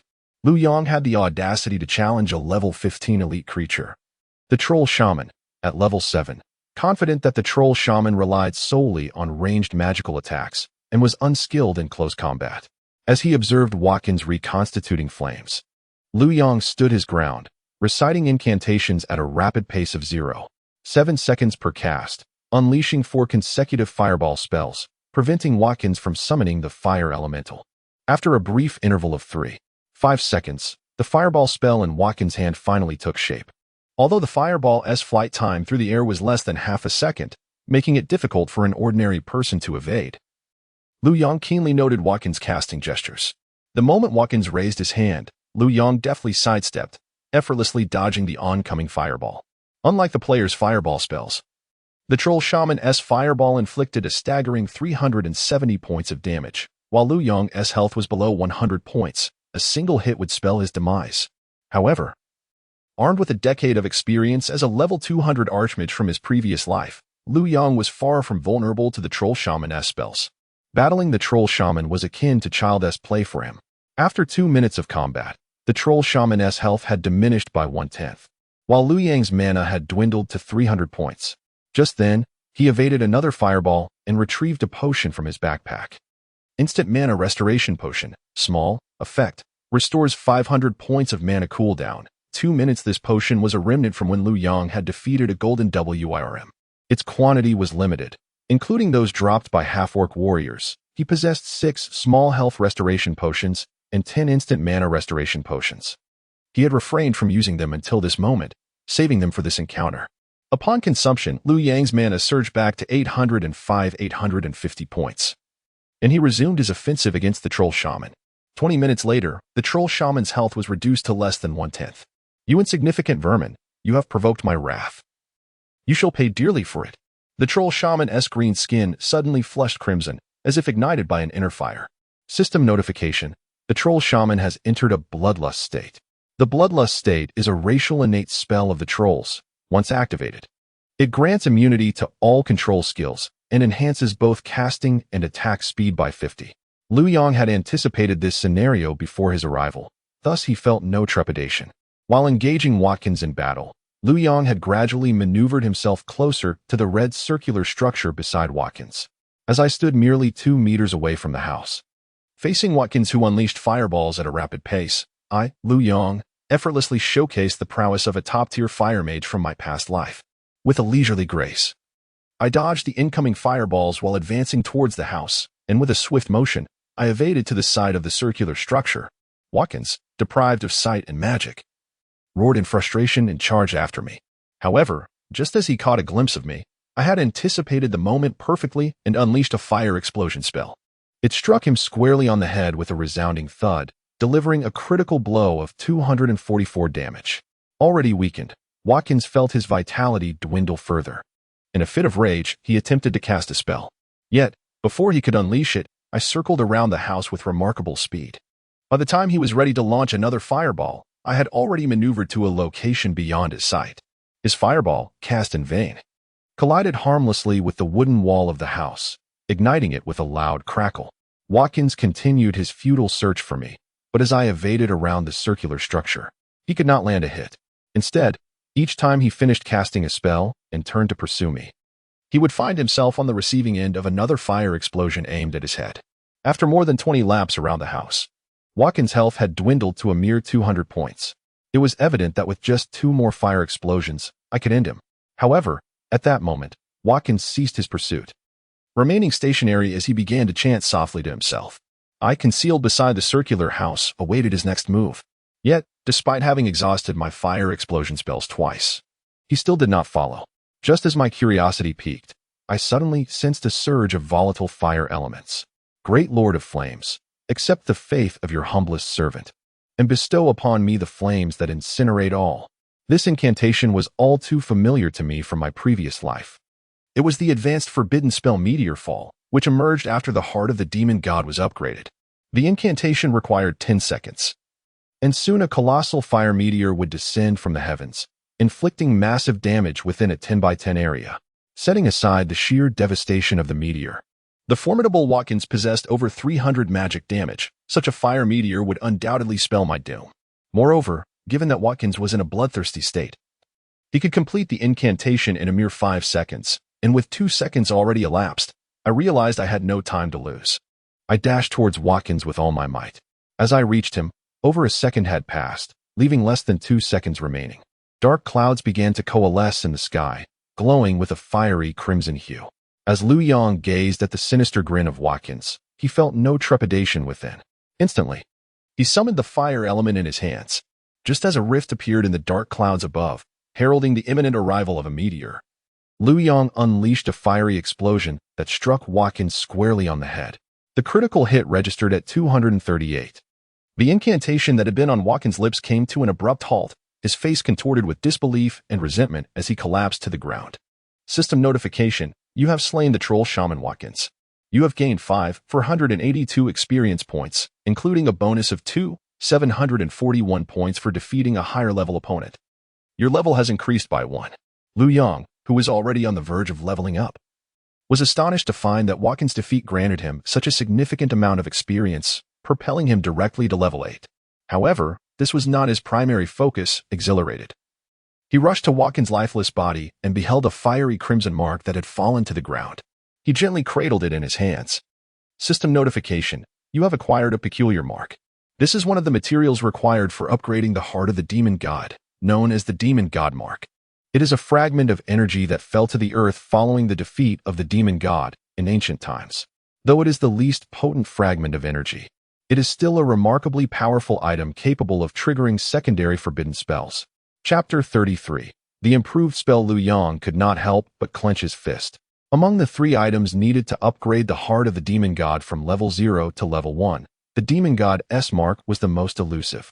Now, he only needed to acquire the remaining 2 items for the heart of the demon god to ascend to the next level. The true extent of the heart's power after this elevation was known only to Liu Yang. Its attributes would amplify tenfold. And he would also acquire the ability to learn the advanced forbidden spell, Meteor Fall. Carefully stowing the demon god's mark in his backpack, Liu Yang turned his gaze to the other items strewn across the ground. The items dropped by the troll shaman included not only the demon god's mark, but also a skill book, a piece of equipment, and several instant recovery potions. Liu Yang picked up the skill book and examined it. System notification: you have obtained the skill book Radiant Flame. To think it would be this skill book, Liu Yang remarked. If one were to consider the most awkward of all beginner skill books, the first that came to the minds of mage players would undoubtedly be Radiant Flame, despite its ostentatious name. The spell merely unleashed a flame that projected forward a mere 3 yards, inflicting a meager 64 points of damage. The awkwardness of this spell lay in its classification. While it was labeled as a single target attack, it could only reach 3 yards, and although it was deemed an area spell, it was confined to the same limited distance. In team encounters, the utility of Radiant Flame was severely constrained. What use was it if a warrior stood in front? Would the mage be expected to step forward to unleash it? Consequently, this so-called area spell, after its initial demand, could barely fetch 10 copper coins in sales. However, as a multitude of players began to master simplified spells, they delved into the mechanics of spell casting and started to innovate on certain spells, including Radiant Flame. Fire mages discovered that Radiant Flame could be charged for up to 10 seconds, subsequently unleashing an immensely powerful blaze extending 15 yards in length and 3 yards in width. This fiery torrent dealt 4 times the damage of the standard release of Radiant Flame, although it still did not serve as a viable option for regular damage output. In specific moments, the charged Radiant Flame often yielded unexpectedly beneficial results. Upon learning the Radiant Flame, Liu Yang's skill bar was adorned with an icon depicting a flame in mid-projection. He then turned his attention to the equipment on the ground, which was a level 10 warrior's armor of silver quality, capable of fetching a handsome sum. After placing the armor in his backpack, Liu Yang picked up the instant recovery potions, 3 for health restoration and 2 for mana recovery. Having surveyed the surroundings and finding no additional items, Liu Yang retrieved a return scroll, preparing to head back to town. Just then, a piercing cry echoed from the troll shaman's dwelling. "Help! Help! I'm going to be burned alive! Someone save me!" Startled, Liu Yang recognized the language of the Goblin clan. Although he was a human and had yet to learn Goblin dialects, his 10 years of experience in the game had rendered him quite adept at understanding it, even if he could not write it. Liu Yang cast a glance at Watkins' abode. During their earlier confrontation, Watkins' fireball spell had repeatedly struck the walls of the house, which was now engulfed in fierce flames. How peculiar, a goblin here, Lu Yong murmured to himself. In his previous life, when he arrived at this place, he was already over level 100, and at that time, there was only one boss present. However, since it was a goblin, Lu Yong resolved to rescue him. In the lore of the second world, goblins epitomize greed. They proclaim themselves as trade princes, engaging in commerce across the globe. Should a player forge a friendship with a goblin, the goblin would impart knowledge of engineering, and higher-ranking goblins would issue special quests, rewarding players with substantial treasures upon completion. The third largest guild in the national server, Blood and Sky, rose to prominence largely because their leader secured the friendship of a goblin prince. The goblin engineers under his command produced a plethora of advanced equipment, including high-end firearms, siege engines, artillery, and rocket boots. Yet, establishing camaraderie with goblins proves exceedingly challenging, as they perpetually harbor feelings of disdain from others, often lamenting, "The people here look down upon me." Moreover, goblins delight in toying with others. In Lu Yang's previous life, a player once gifted a goblin a gold coin in hopes of friendship. The goblin joyfully accepted the offering, only to return the gesture with a gift that turned out to be a bomb, resulting in the player's demise and the loss of a tenth of their experience, alongside a scattering of their equipment and items. Lu Yong had always yearned for the goblin's friendship, but he could never find a way. Now, with such a splendid opportunity at hand, he could not let it slip away. He hastily entered Watkins' house, and upon crossing the threshold, he beheld a goblin bound to a wooden post in the center of the hall. The goblin stood around 1 meter tall, bare-skinned, with green skin, resembling a youthful individual. At that moment, the goblin noticed Lu Yong. "Oh, sir, I implore you to rescue me. If you save me, I shall grant you 1 gold coin." The goblin's large eyes welled with tears. "No need for money. Rescuing you is merely a trifling task," Lu Yong replied as he rushed to the goblin's side and began to untie the ropes. However, the ropes were thick and tightly bound by Watkins, requiring tremendous effort to loosen even a little. "Oh, sir, time is of the essence. Please, hurry. The house is about to collapse," the goblin exclaimed in terror. The flames had already reached the rooftop, and the blinding light and black smoke filled the goblin with dread. Lu Yong, too, felt the urgency. He lamented that if he were a warrior, he would have the strength to simply pull the ropes apart. Suddenly, an idea struck him. If a warrior could use strength to tear the ropes, why couldn't he use fire to destroy them? Chanting the incantation for fireball, Lu Yong directed the spell at the ropes. Boom! The rope was shattered by a burst of flames, and at that moment, the heavy wooden beam supporting the house above came crashing down. The goblin, paralyzed by fear, was utterly oblivious to the imminent danger. Just as it seemed certain that it would be crushed, Lu Yong forcefully pushed the goblin out of harm's way, then executed a forward roll to evade the heavy beam that crashed to the ground. "Don't just stand there, run. Without the beam, the entire house will collapse," Lu Yong exclaimed as he rose to his feet, seizing the goblin and sprinting towards the entrance. The goblin, trembling with terror, only reacted to Lu Yang's words and hurriedly followed him outside. Just as they reached the doorway, the roof, stripped of its support and further weakened by the fire, came crashing down. With a thunderous roar, the house collapsed. Chapter 34. The Future Goblin King. Bissell with a gasp, "I nearly met my demise." Lu Yong was also drenched in cold sweat. Given the damage inflicted by the collapsed structure, his death seemed inevitable. The goblin beside him shared in the fright, yet quickly composed himself, elegantly bowing to Lu Yong and proclaiming, "Sir, I, Bissell the goblin, am eternally grateful for your life-saving intervention.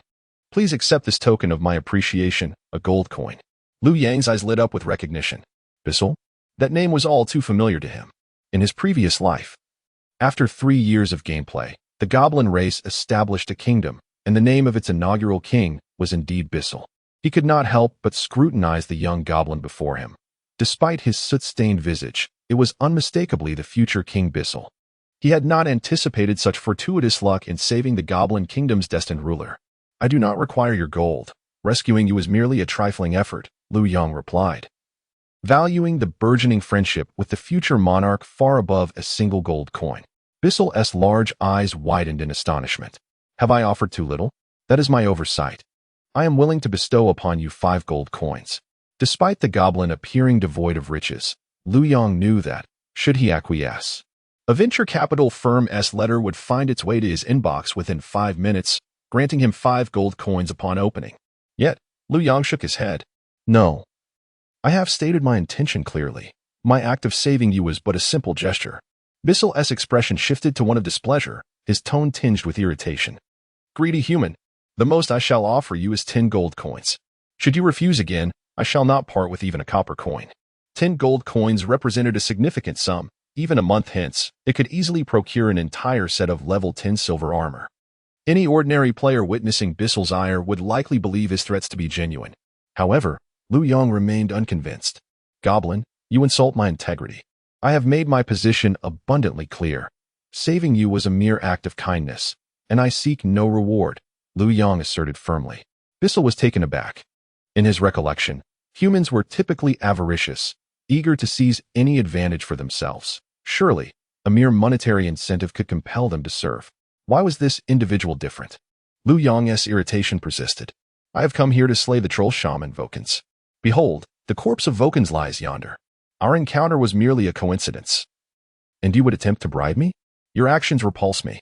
Following the direction of Lu Yang's finger, Bissell gazed upon the deceased shaman, Vokins, sprawled upon the ground with an expression of unfulfilled rage etched across his face. Vokins is dead, Bissell exclaimed, cautiously approaching the body to confirm, his excitement palpable. Lu Yong, however, paid Bissell no heed, adopting an expression of indignation as he turned and strode toward the exit of the troll camp. Indeed, Lu Yong found himself genuinely vexed. In the year 2040, a time when artificial intelligence had reached remarkable heights, Bissell, though merely a virtual character within a game, possessed a personality as vivid and complex as any real human. Lu Yang's disposition was akin to a blazing fire, characterized by unwavering integrity. He cherished friendships with those who valued loyalty, detesting those who believed that wealth could purchase everything, having already acquired the heart of a demon. He regarded Basil's significance as rather trivial. If Bissell were indeed a person of such lowly character, Lu Yong would not wish to befriend even a virtual entity of that nature. As Bissell reveled in his joy, he noticed Lu Yong preparing to depart and hurriedly positioned himself in front of him, exclaiming with excitement, Sir, please wait. What is it? Lu Yong inquired. With utmost sincerity. Bissell bowed deeply, maintaining a respectful posture. Sir, I beg your forgiveness for my earlier discourtesy. If you are unwilling to accept my gold coins, I implore you to accept my friendship. If it pleases you, the goblin Bissell wishes to be your friend, he stated earnestly. Lu Yong inhaled deeply, reflecting. This is more like it. I cannot believe that a person of such questionable morals, who thinks money can buy everything, could ascend to the throne of the goblin race. A king must possess remarkable character and spirit to be elected. Human Lu Yong, I am willing to accept your friendship, and I believe we shall become excellent companions, he declared, extending his hands to lift Bissell. Basil's large eyes sparkled with excitement as he joyfully exclaimed, Ah, this is splendid. I, Bissell, finally have a human friend. Curiously, Lu Yong asked, have you never encountered a human before? I have, indeed, Bissell replied, somewhat resigned. However, the greed among your kind is no less than that of us goblins. You are the first human I have met who does not have a voracious appetite for wealth. In his previous life, Lu Yong was not one who was easily swayed by money. Otherwise, how could a poor lad like him have amassed a guild of 5,000 members and established a stronghold in the wilderness? He chuckled and asked, What brings you here? Do not even mention it, Bissell replied, his anger flaring at the recollection. He pointed to the lifeless body of Watkins, saying, My caravan was ambushed by this wretched fellow while traversing the half-orc hills. The rest of my companions perished, leaving me as the sole survivor. I thought Watkins intended for me to buy my life with gold, but in truth, he sought to offer me as a living sacrifice to be burned alive. Such was the custom of the trolls. Any being deemed worthy of sacrifice would meet their end in flames. Perhaps Watkins fancied you, a rather handsome goblin, and wished to have you serve their god, Lu Yong jested.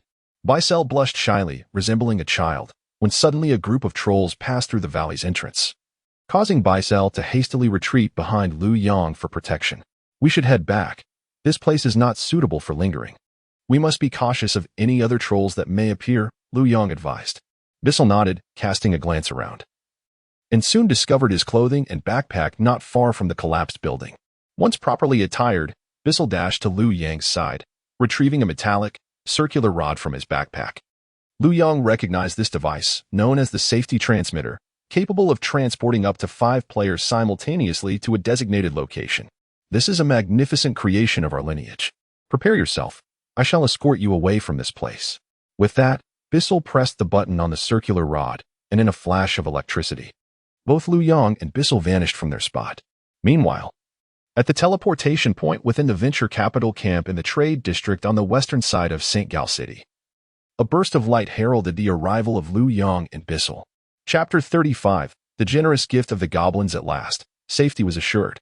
Bissell, bent over with his hands resting on his knees, spoke with a countenance marked by fear. Just then, an elderly goblin, accompanied by a cohort of goblins, approached from a distance. The old goblin stood at a mere 90 centimeters, his visage adorned with numerous wrinkles and his skin a deeper shade of green. His eyes held a profound gaze, unmistakably the countenance of one who had weathered many storms. Yet, his expression was benevolent, as if he were engaged in conversation with his younger companions. Upon noticing Bissell, the old goblin hastened toward him with an air of surprise. "Bissell, did you not venture out with cargo? Why have you returned alone?" the elderly goblin inquired. Seeing the look of distress on the old goblin's face, Bissell approached him and, with an apologetic tone, replied, "Uncle Tarcel, I have botched my first business venture." "My child, what transpired?" Tarcel asked, concern evident in his voice. "My party was ambushed by the troll walk-ins in the half-orc hills. All the goblins who accompanied me perished, and I narrowly escaped Woken's wrath," Bissell recounted. "What?" Tarcel exclaimed, quickly assessing Bissell's condition. "Are you unharmed?" "I am fine. I was rescued by a human who vanquished walk-ins, allowing me to return," Bissell assured him. The old goblin, his expression calm, raised his gaze to Lu Yang and said, "Sir, I thank you for saving my nephew. May I have a moment to converse with him?" "Of course," Lu Yang replied. Tarcel nodded slightly and instructed, "Pesley, please escort this gentleman to view our camp." "Certainly, sir." A younger goblin stepped forth from Tarcel's entourage, addressing Lu Yang. "Please, follow me." Lu Yang glanced at Bissell, who nodded in response and said, "Brother, wait for me a moment. I need to report the details to my uncle.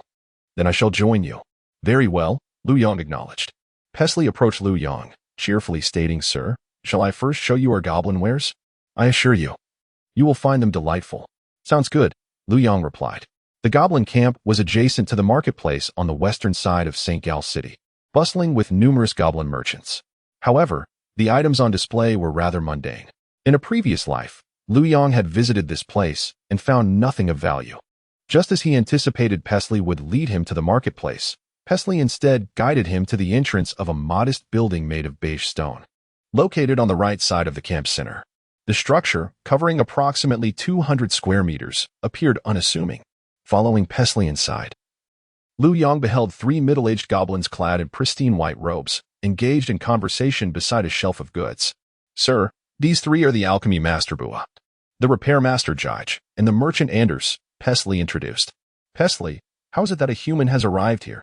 The alchemist master, Bua, furrowed his brow and inquired, "Is it Mr. Tarcel who has sent you here?" "Indeed, it is," replied Paris with utmost respect. "Oh, since you are a guest of Tarcel, please feel free to explore our wares," remarked the merchant, Anders. Paris bowed and turned to Lu Yang, saying, "Sir, please follow me. Over there are the shelves." Although these exquisite items are typically reserved for nobility and royalty from various nations, we can offer them to you should you wish to purchase. Lu Yang was intrigued, for in his previous life, he had never encountered such a scenario. Not only had he never seen the merchandise, but he had also been unable to enter this establishment, which he surmised to be yet another secret location designed by the system. These so-called secret locations were rewards from the developers of the second world for players who accomplished certain specific tasks, with the methods of completing these unique tasks being both singular and exceptional. Failure would result in the permanent disappearance of the task. Following Paris, Lu Yang arrived at the display case, where he observed the goods. However, upon seeing the items, he could not suppress his astonishment. Engineering rocket boots, web-slinging scrolls, polymorph scrolls, and dazzling dust scrolls. These items are indeed for sale here, Lu Yang exclaimed. The web-slinging spell was a control skill for hunters, the polymorph spell was for mages, and the dazzling dust was a skill for rogues. All three abilities could only be learned by players after reaching level 15. It was astonishing to discover that scrolls were available for purchase, albeit at 5 silver coins each and usable only once. Yet, these items could prove invaluable in critical moments. Regrettably, despite their modest price, Lu Yang found himself lacking the necessary funds, having spent all his previous resources on materials and skill books. Just as he continued to peruse the offerings, his attention was suddenly captured by another display, which showcased a scroll labeled Antidote Formula. This revelation genuinely astonished him, for he alone understood the true worth of the Antidote Formula.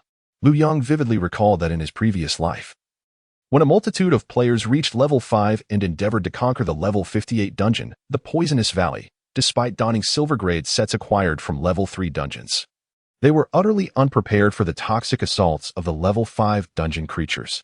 Regardless of the player's defensive capabilities, poison would relentlessly drain their health at a rate of 50 points per second, while shield warriors and defensive paladins fared somewhat better.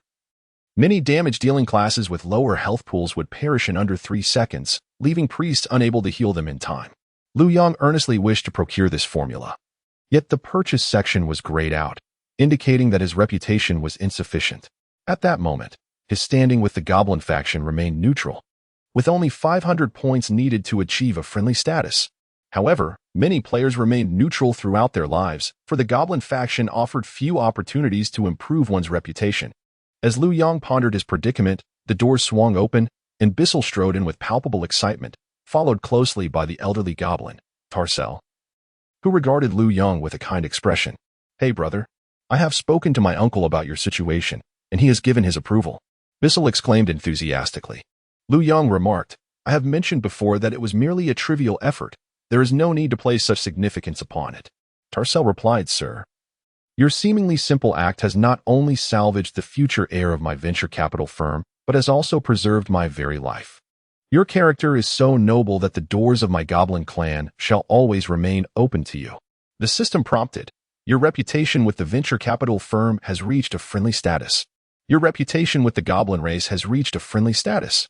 Bissell inquired, "Brother, you have saved my life. Is there anything I can assist you with?" Lu Yang turned his gaze towards the antidote recipe, noticing that it had transformed into a purchasable item marked in white, with a price tag of 5 gold coins.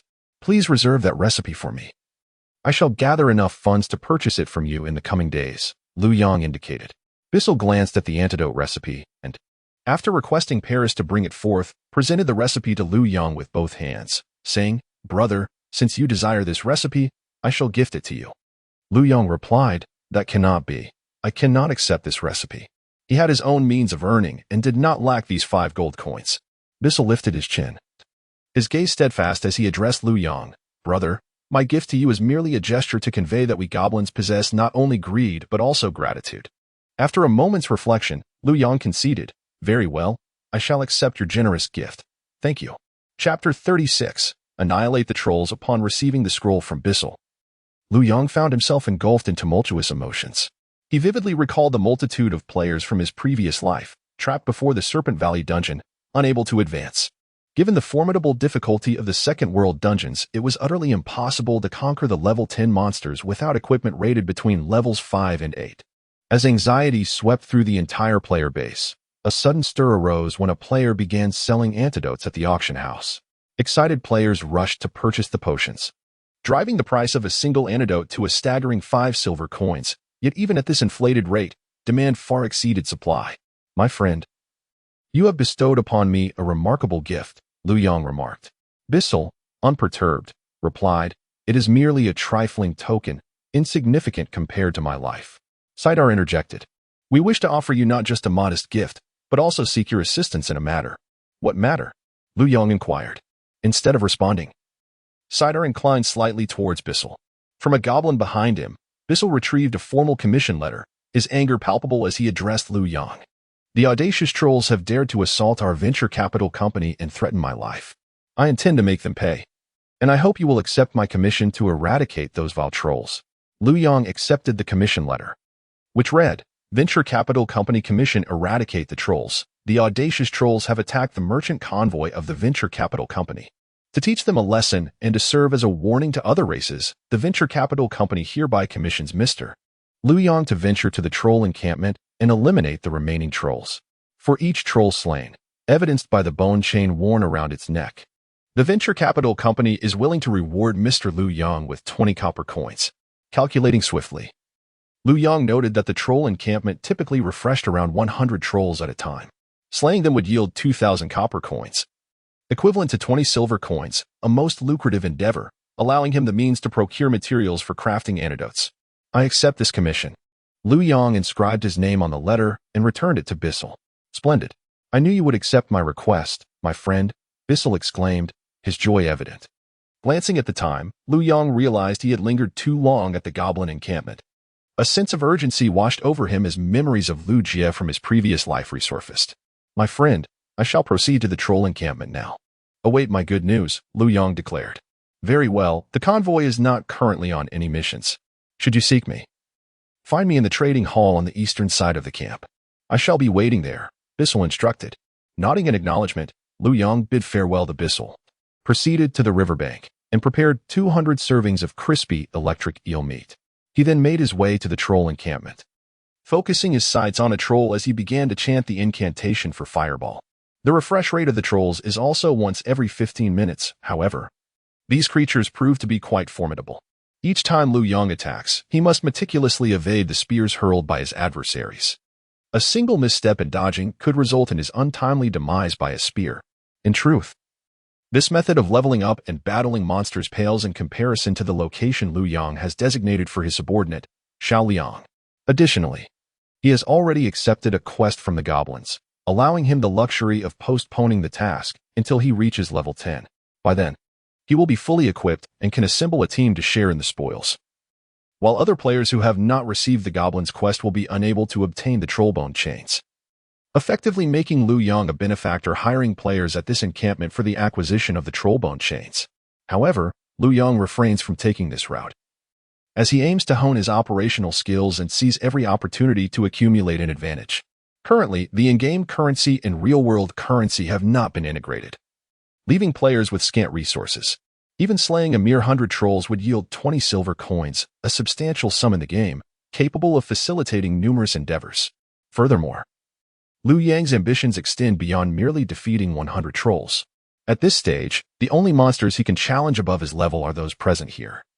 Any further attempts at higher-level challenges without superior equipment, skills, or special items would be futile. After an hour of relentless slaying, Lu Yang began to feel a tinge of fatigue. As the night deepened, he sought a safe haven devoid of monsters to rest.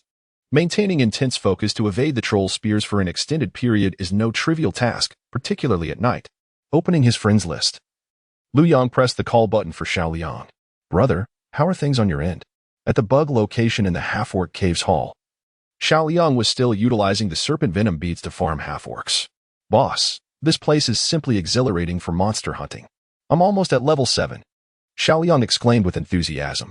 Lu Yang's eyes sparkled. He had not anticipated Xiao Liang's rapid progression.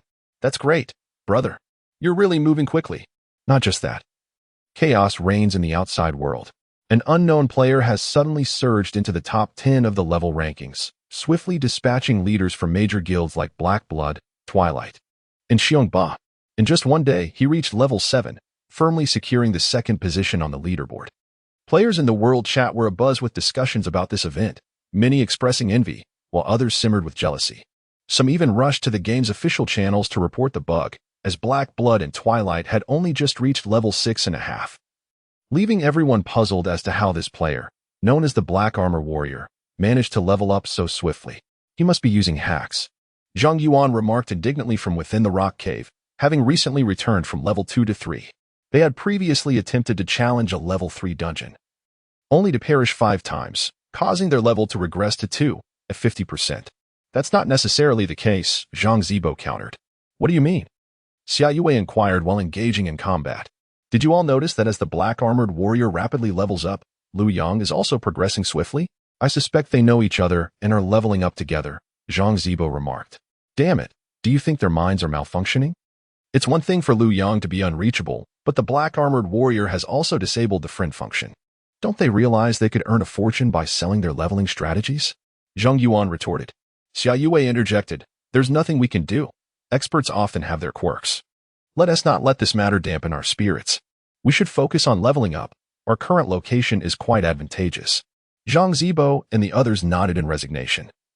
Their only setback was the lack of equipment. If they had gear, they would have long since reached level 4 amidst the countless low-level monsters in this cave.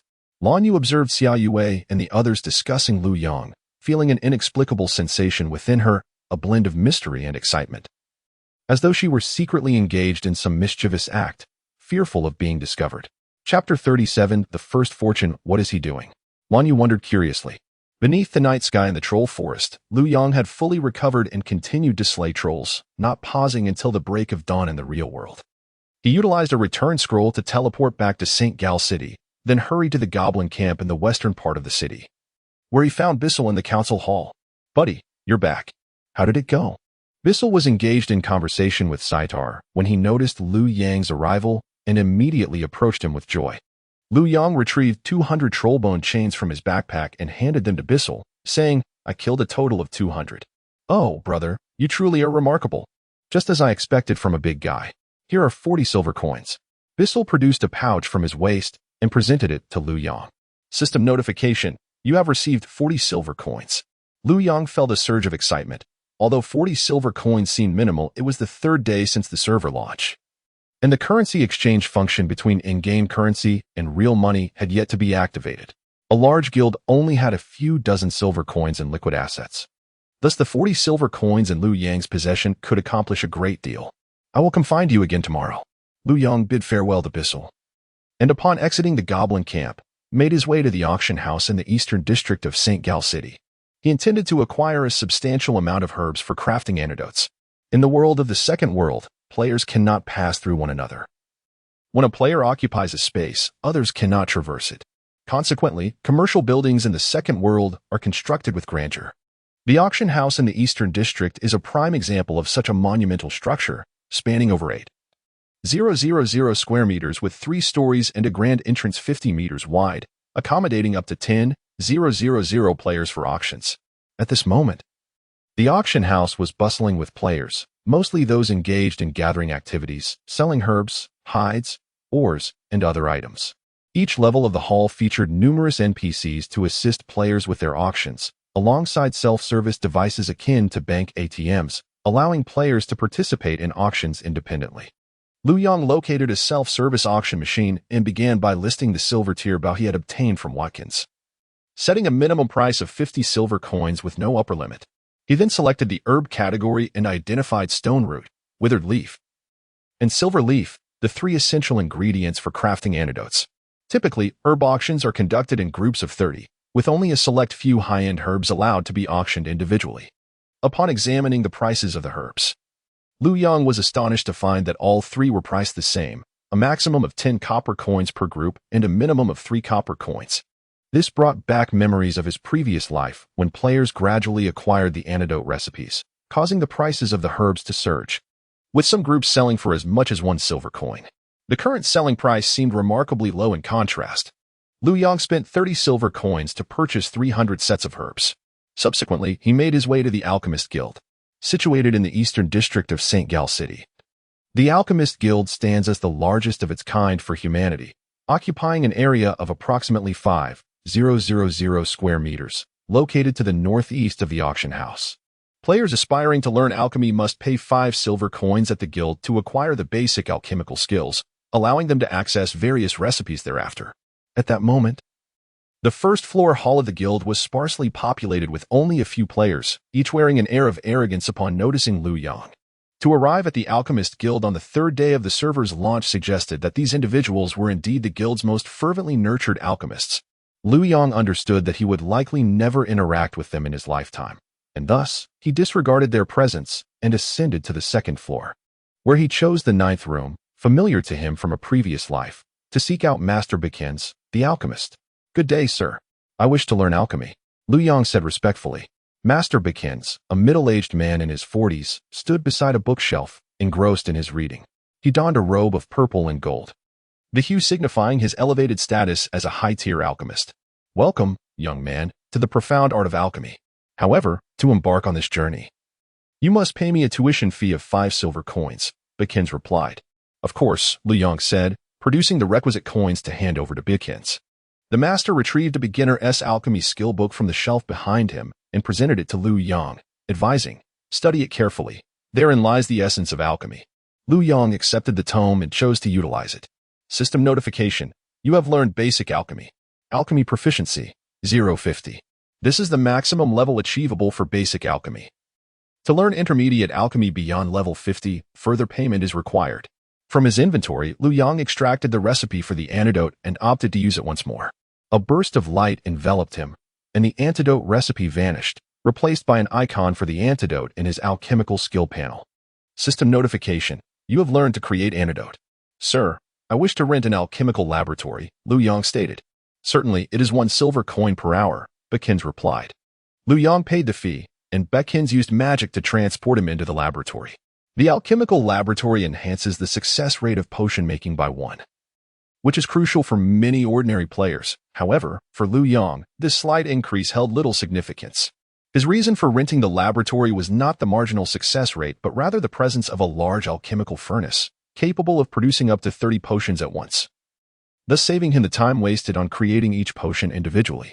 According to the official settings of Second World, players must personally engage in the alchemical process, brewing herbs, adding reagents, and facilitating chemical reactions, with an average preparation time of 5 minutes per potion.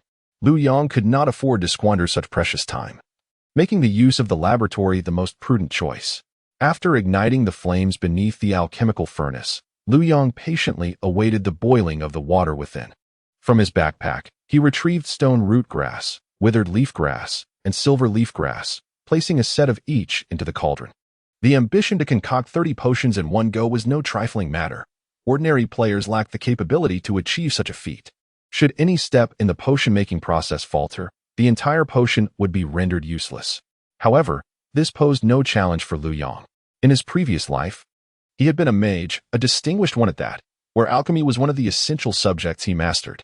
It was not through desire that Lu Yong became a master alchemist, but rather through the demands of the game. Mages were notoriously extravagant, and while entering dungeons was manageable without consuming potions or utilizing high-tier elixirs, upon reaching level 50, it became imperative for mage players to carry potions and mixtures. Without them, their magical damage would fall woefully short in vanquishing bosses. Yet, the cost of a single mixture was exorbitant, and during that time, Lu Yong was but a penniless youth. In an effort to conserve resources, he gradually learned the art of mixture creation, aided by the camaraderie of a few brothers. Reflecting on those experiences now evokes a bittersweet nostalgia, intertwined with a hint of joy. Perhaps that was the essence of true friendship. Chapter 38. Crafting potions. My brothers, await my arrival. I shall soon come to your rescue. Lu Yong mused while concocting potions. After 5 minutes, the alchemical process reached its final stage. All that remained was to funnel the mixture through the cooling tube and into the glass vial, thereby completing the potion. However, the glass vials were not free.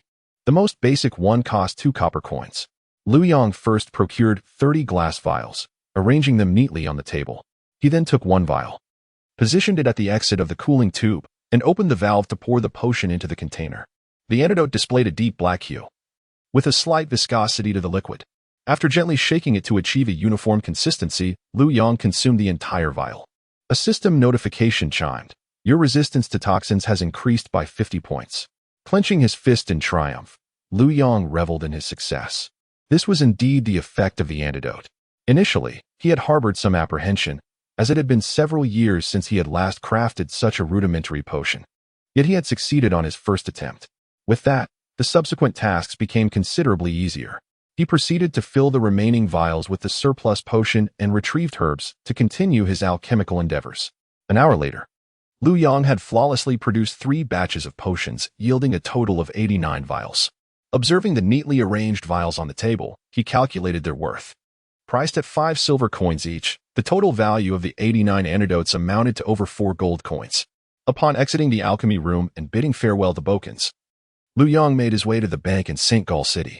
This establishment, part of the Second World, served as a convenient repository for players to store their gold and equipment. Each player was entitled to a complimentary storage box, albeit limited to 50 items.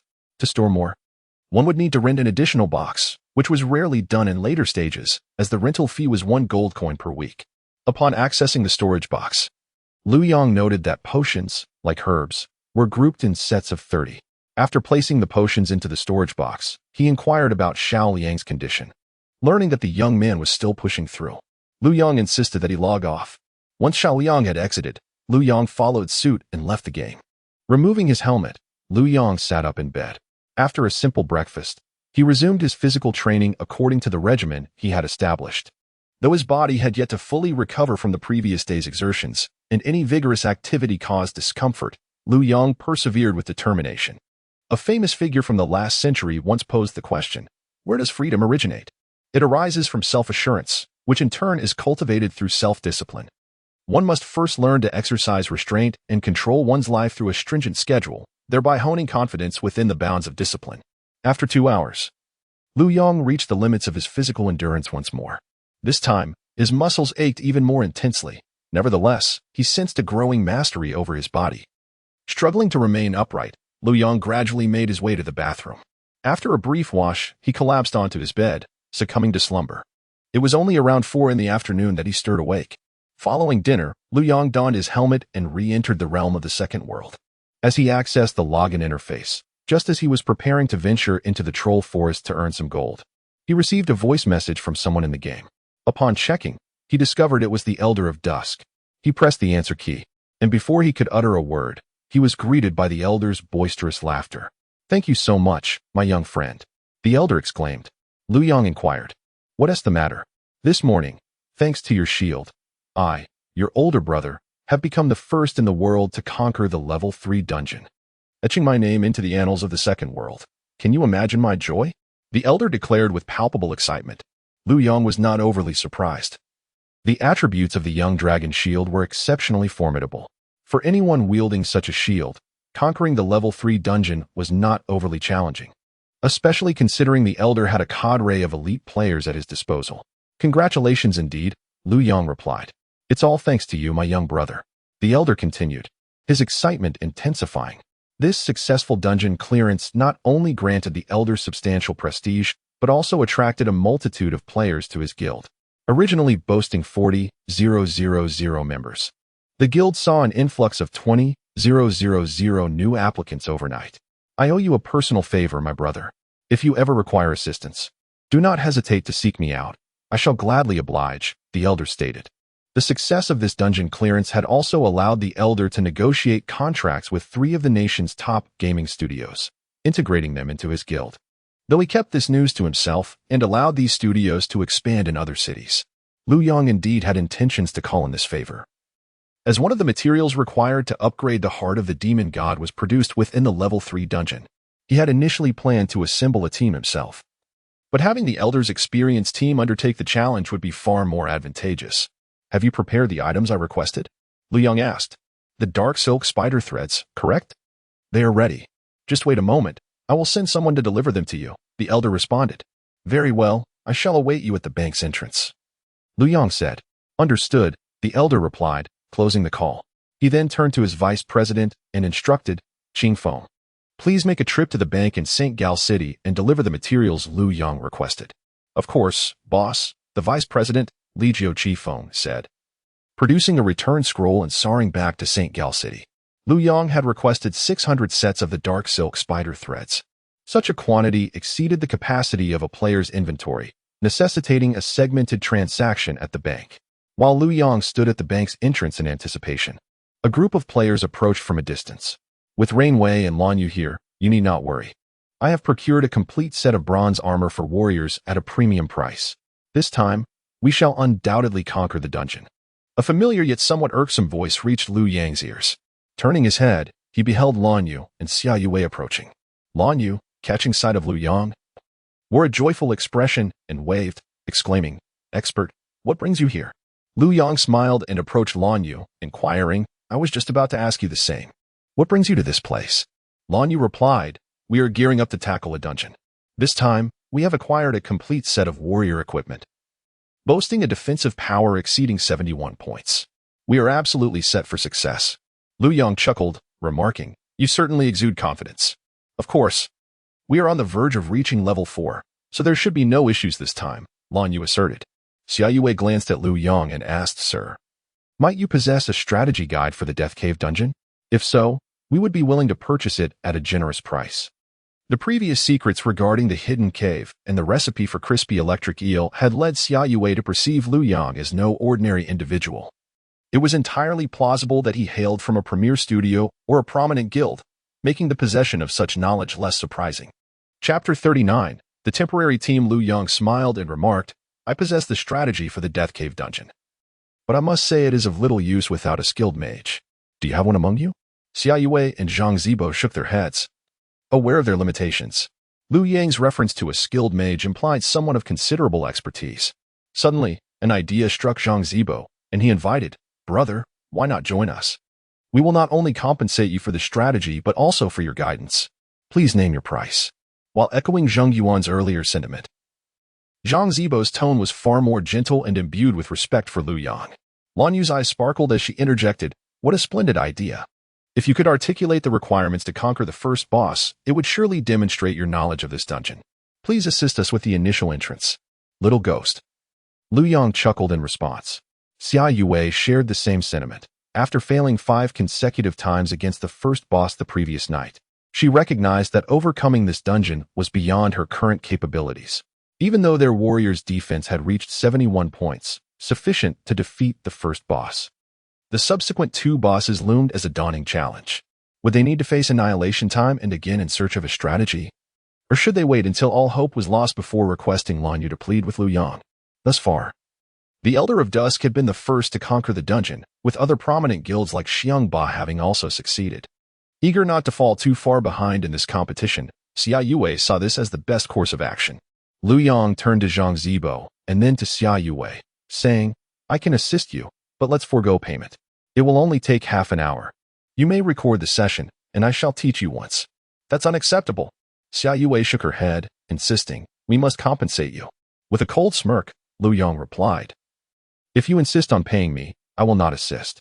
Taken aback, Xia Yue was momentarily at a loss, unprepared for Lu Yang's obstinacy. Lan Yu quickly suggested, "Master, how about we prioritize equipping you?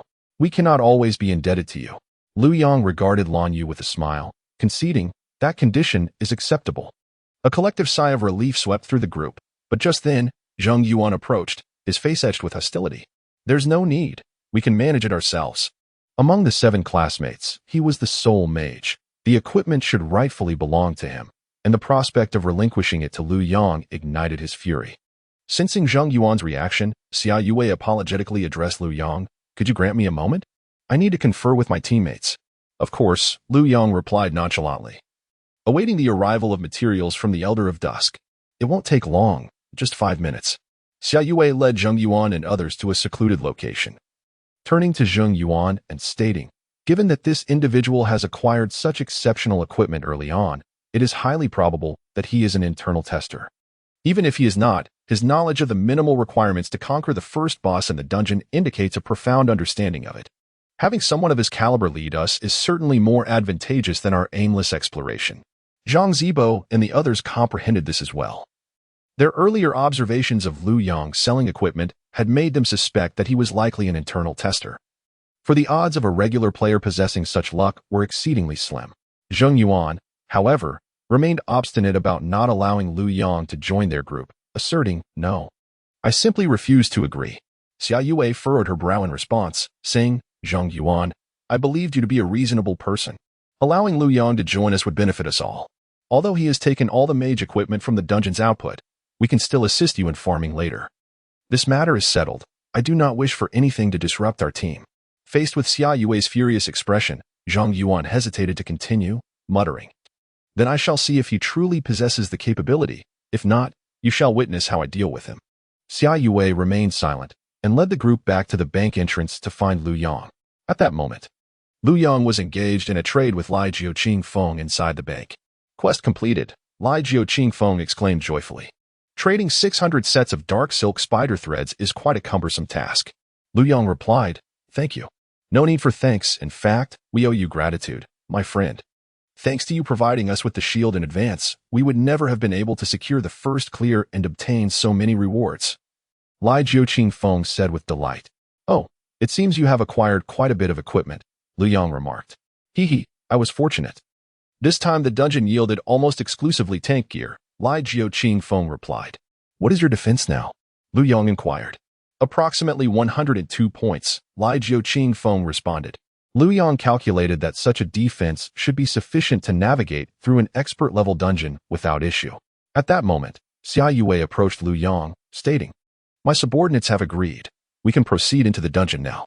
Lai Jiuqing Feng interjected, "Do you have matters to discuss? If so, carry on. I shall not intrude."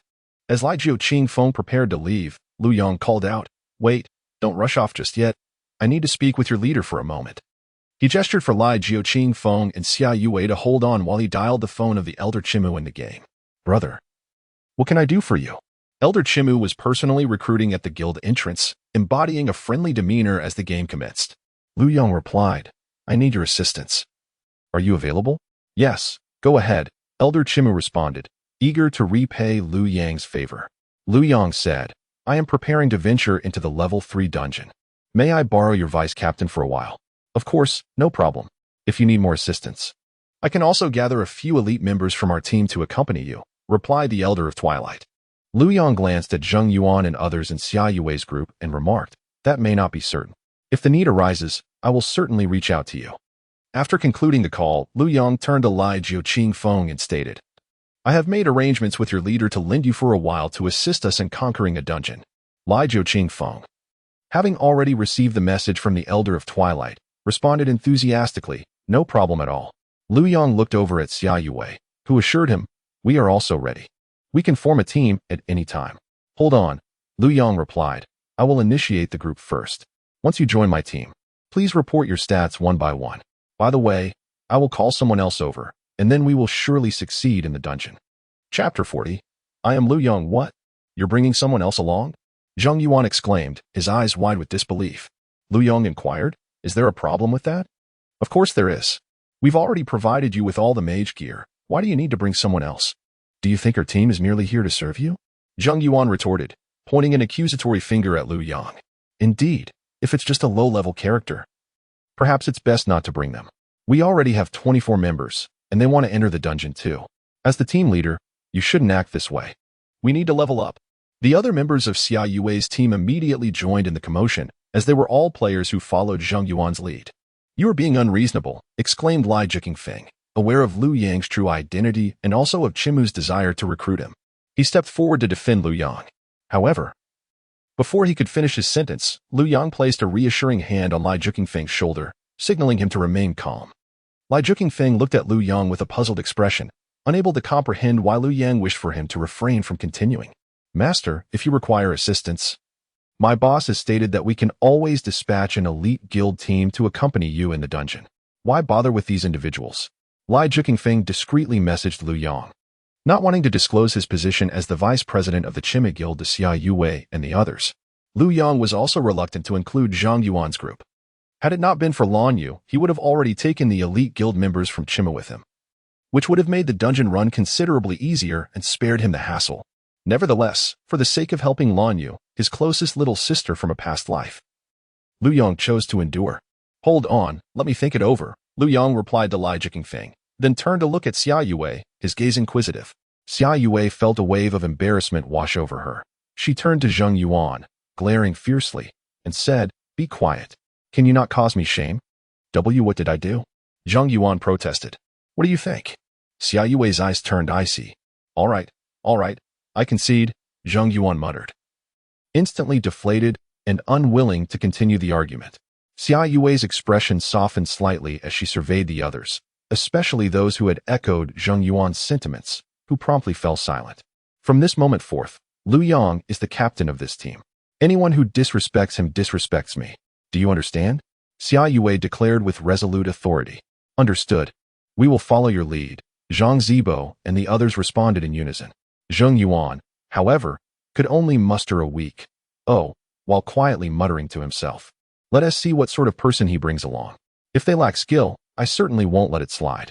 Xia Yue, uninterested in Zheng Yuan's complaints, turned back to Lu Yang and said, "I apologize for the disturbance. Please feel free to bring your friend over. There is no issue on my end. If he requires equipment, we can provide it." Lan Yu approached Lu Yang's side, pouting slightly, and added, "Master, you're not upset, are you?" Lu Yang mused to himself that had it not been for the favor he owed, he would have departed long ago, These individuals did not even merit a glance from him. How could that be? Wait a moment, I shall summon a friend, he declared. Activating his communicator, Liu Yang addressed Xiaoyang, who was currently engaged in slaying half-orcs in the cavernous hall. What level are you now? Xiaoyang, surveying the numerous half-orcs he had dispatched, replied, Boss, I have reached level 8. And how is your equipment? Liu Yang inquired. Surprisingly, the half-orcs drop level 8 gear. I have managed to gather a complete set. Albeit all of it is of the basic variety, Xiaoyang responded. In the realm of Second World, the creatures on the world map had a range of equipment drops, fluctuating approximately around level 8. Report your stats, Qin Nuo instructed. Health, 576, Defense, 109, Xiaoyang reported. Liu Yang calculated briefly with such statistics and a shield wall in place. He presumed they would have no trouble with the hidden boss. Come to my location, Liu Yang said after sending Xiaoyang a pinpoint. On my way, Xiaoyang replied without hesitation, promptly using a return scroll to teleport back to St. Gal City. The plaza of St. Gal City was merely a minute's journey to the bank in the Eastern District, and soon Liu Yang spotted Xiaoyang approaching from the distance. Boss, I've arrived, Xiaoyang called out loudly upon catching sight of Liu Yang. Liu Yang waved with a smile. Zheng Yuan and the others recognized the tone of Xiaoyang's speech and concluded that he was of little merit. A capable individual would neither call someone boss nor speak in such a manner.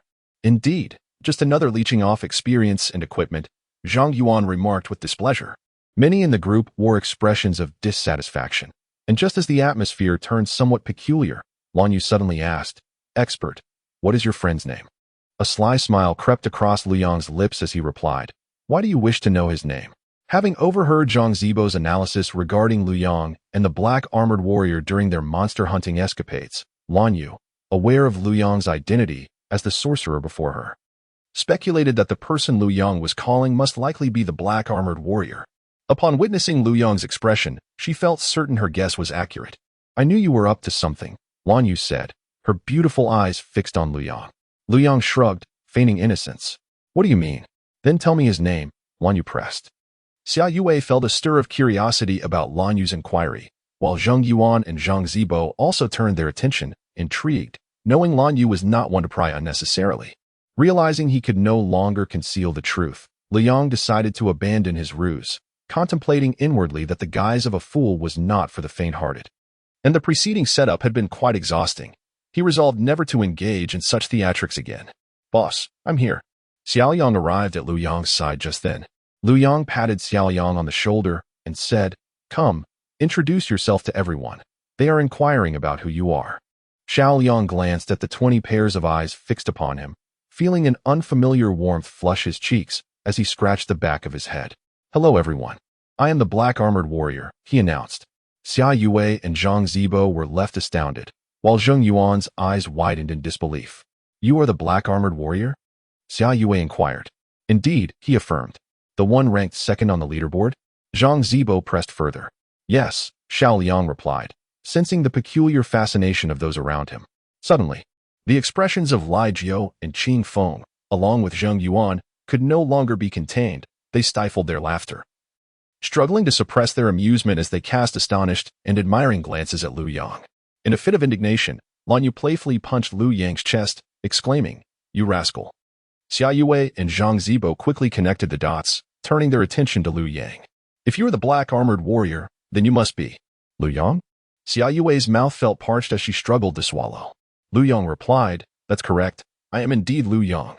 Chapter 41. Approaching the instant, Xia Yue's eyes widened in astonishment, while Zhang Zibo, Zheng Yuan, and the other 20 members of the team stood frozen in place.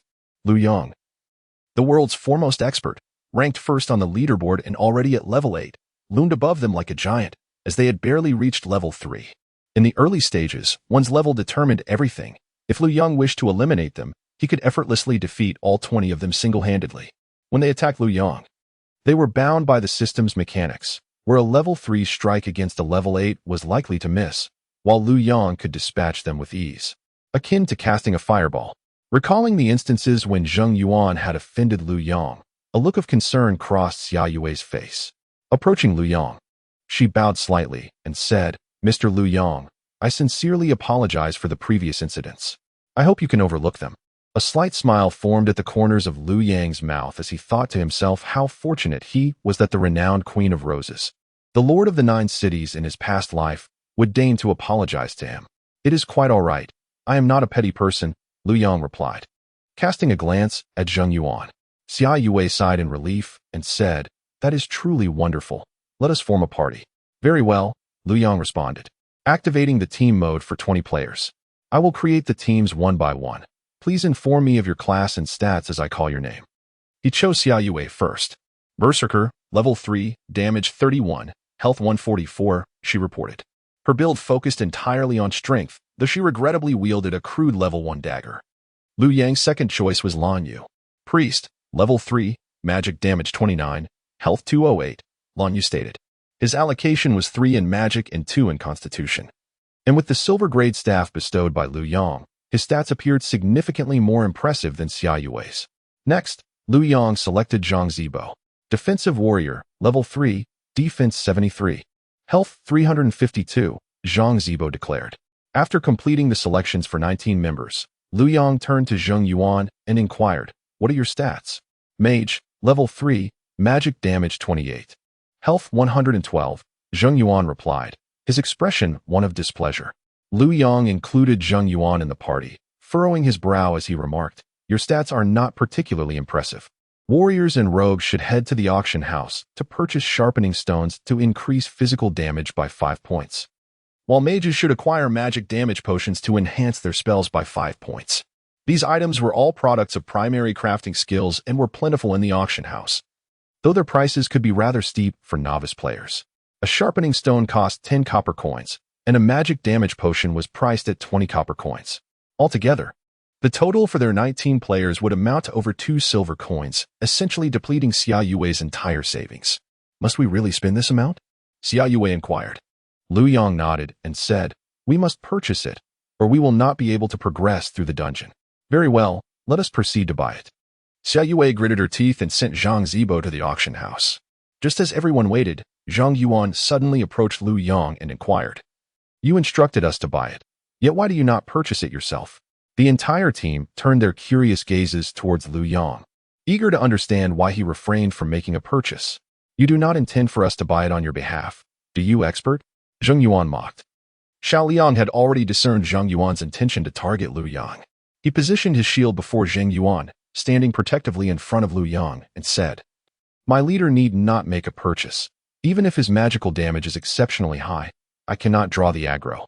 Impossible, Zheng Yuan retorted in disbelief. Lan Yu, intrigued, asked, expert, what is your magical damage? Liu Yang replied, 137. The crowd fell silent. The players in Xia Yue's team felt their spirits plummet, while Zheng Yuan was at a loss for words. He felt that his own magical damage of 28 was already commendable, yet in comparison to Liu Yang's, it was but a mere fraction. How can your magical damage be so high? It is 4 times ours, Lan Yu exclaimed in astonishment. Liu Yang responded, because I am an expert. Lan Yu puffed her cheeks, dissatisfied with his curt reply. She yearned to hear tales of how Liu Yang had vanquished bosses to acquire equipment. Rather than such a simplistic statement, Li Jiuqingfeng gave Liu Yang a thumbs up, stating, truly, you are an expert. Not a single mage in our guild exceeds half of your damage. Liu Yang shrugged nonchalantly. Just then, Zhang Zibo returned, proclaiming, I have acquired the potions and sharpening stones. Everyone come to retrieve them from me. When Liu Yang saw Lan Yu and the others return to his side, his expression turned serious. All right, from this moment forth, our dungeon team is officially established. I am your captain, Liu Yang, and I have a few requirements, he announced. Xia Yue and Zhang Zibo, along with the other team members, turned their attention to Liu Yang. He continued, first, during my command, you must obey my directives unconditionally. Whatever I instruct you to do, you are required to follow. Should anyone disobey, once the monsters are defeated, come to me for retribution. However, during the battle, if anyone defies my orders, do not blame me for expelling them from the team immediately. The group nodded in agreement, recognizing the reasonableness of his demand. Second, if the dungeon fails due to my command, I will compensate each of you with 1 silver coin. If we succeed, as I previously discussed with Xia Yue, I will select the mage equipment first, and the final drops from the boss will belong to me. Do you all have any objections? As Liu Yang spoke, his gaze swept across each individual like an eagle, exuding an air of leadership. Apart from Xia Yue, none dared to meet his eyes. Rest assured, we shall honor our commitments. Xia Yue spoke on behalf of everyone, then turned to Zhang Zibo and the others, stating, from this moment forth, everything that Lu Yang says shall represent my words. Anyone who fails to comply or stirs trouble will find themselves no longer part of our team. The atmosphere among the team members shifted to one of silence. Xia Yue's command was exceedingly stern. Zhang Zibo and the others, being Xia Yue's classmates, were well aware of her unwavering authority. The other hired individuals, having secured such a rare opportunity for easy earnings, had no desire to jeopardize their livelihoods. Only Zheng Yuan wore a look of discontent, poised to voice his dissent until he caught sight of Xia Yue's piercing gaze, causing his words to retreat. Nearby, Lai Jiu Feng observed the entire scene with a sardonic smile, saying, "Rest assured, my skilled brother, I will follow your lead in the instance of entering the dungeon. And should any issues arise, I will support you." Lai Jiu Qingfeng's words carried a double meaning. He was confident that Lu Yang would grasp the implication. Having already reported to Qi Mu about the relationship between the black-armored warrior and Lu Yang, Qi Mu had commanded full assistance for Lu Yang. Understanding the subtext, Lu Yang patted his shoulder and replied, "Thank you, my friend." Chapter 42. Epic difficulty. Xia Yue and the others cast curious glances at Lai Jiu Qingfeng, uncertain of his origins and how he could speak to Lu Yang in such a manner.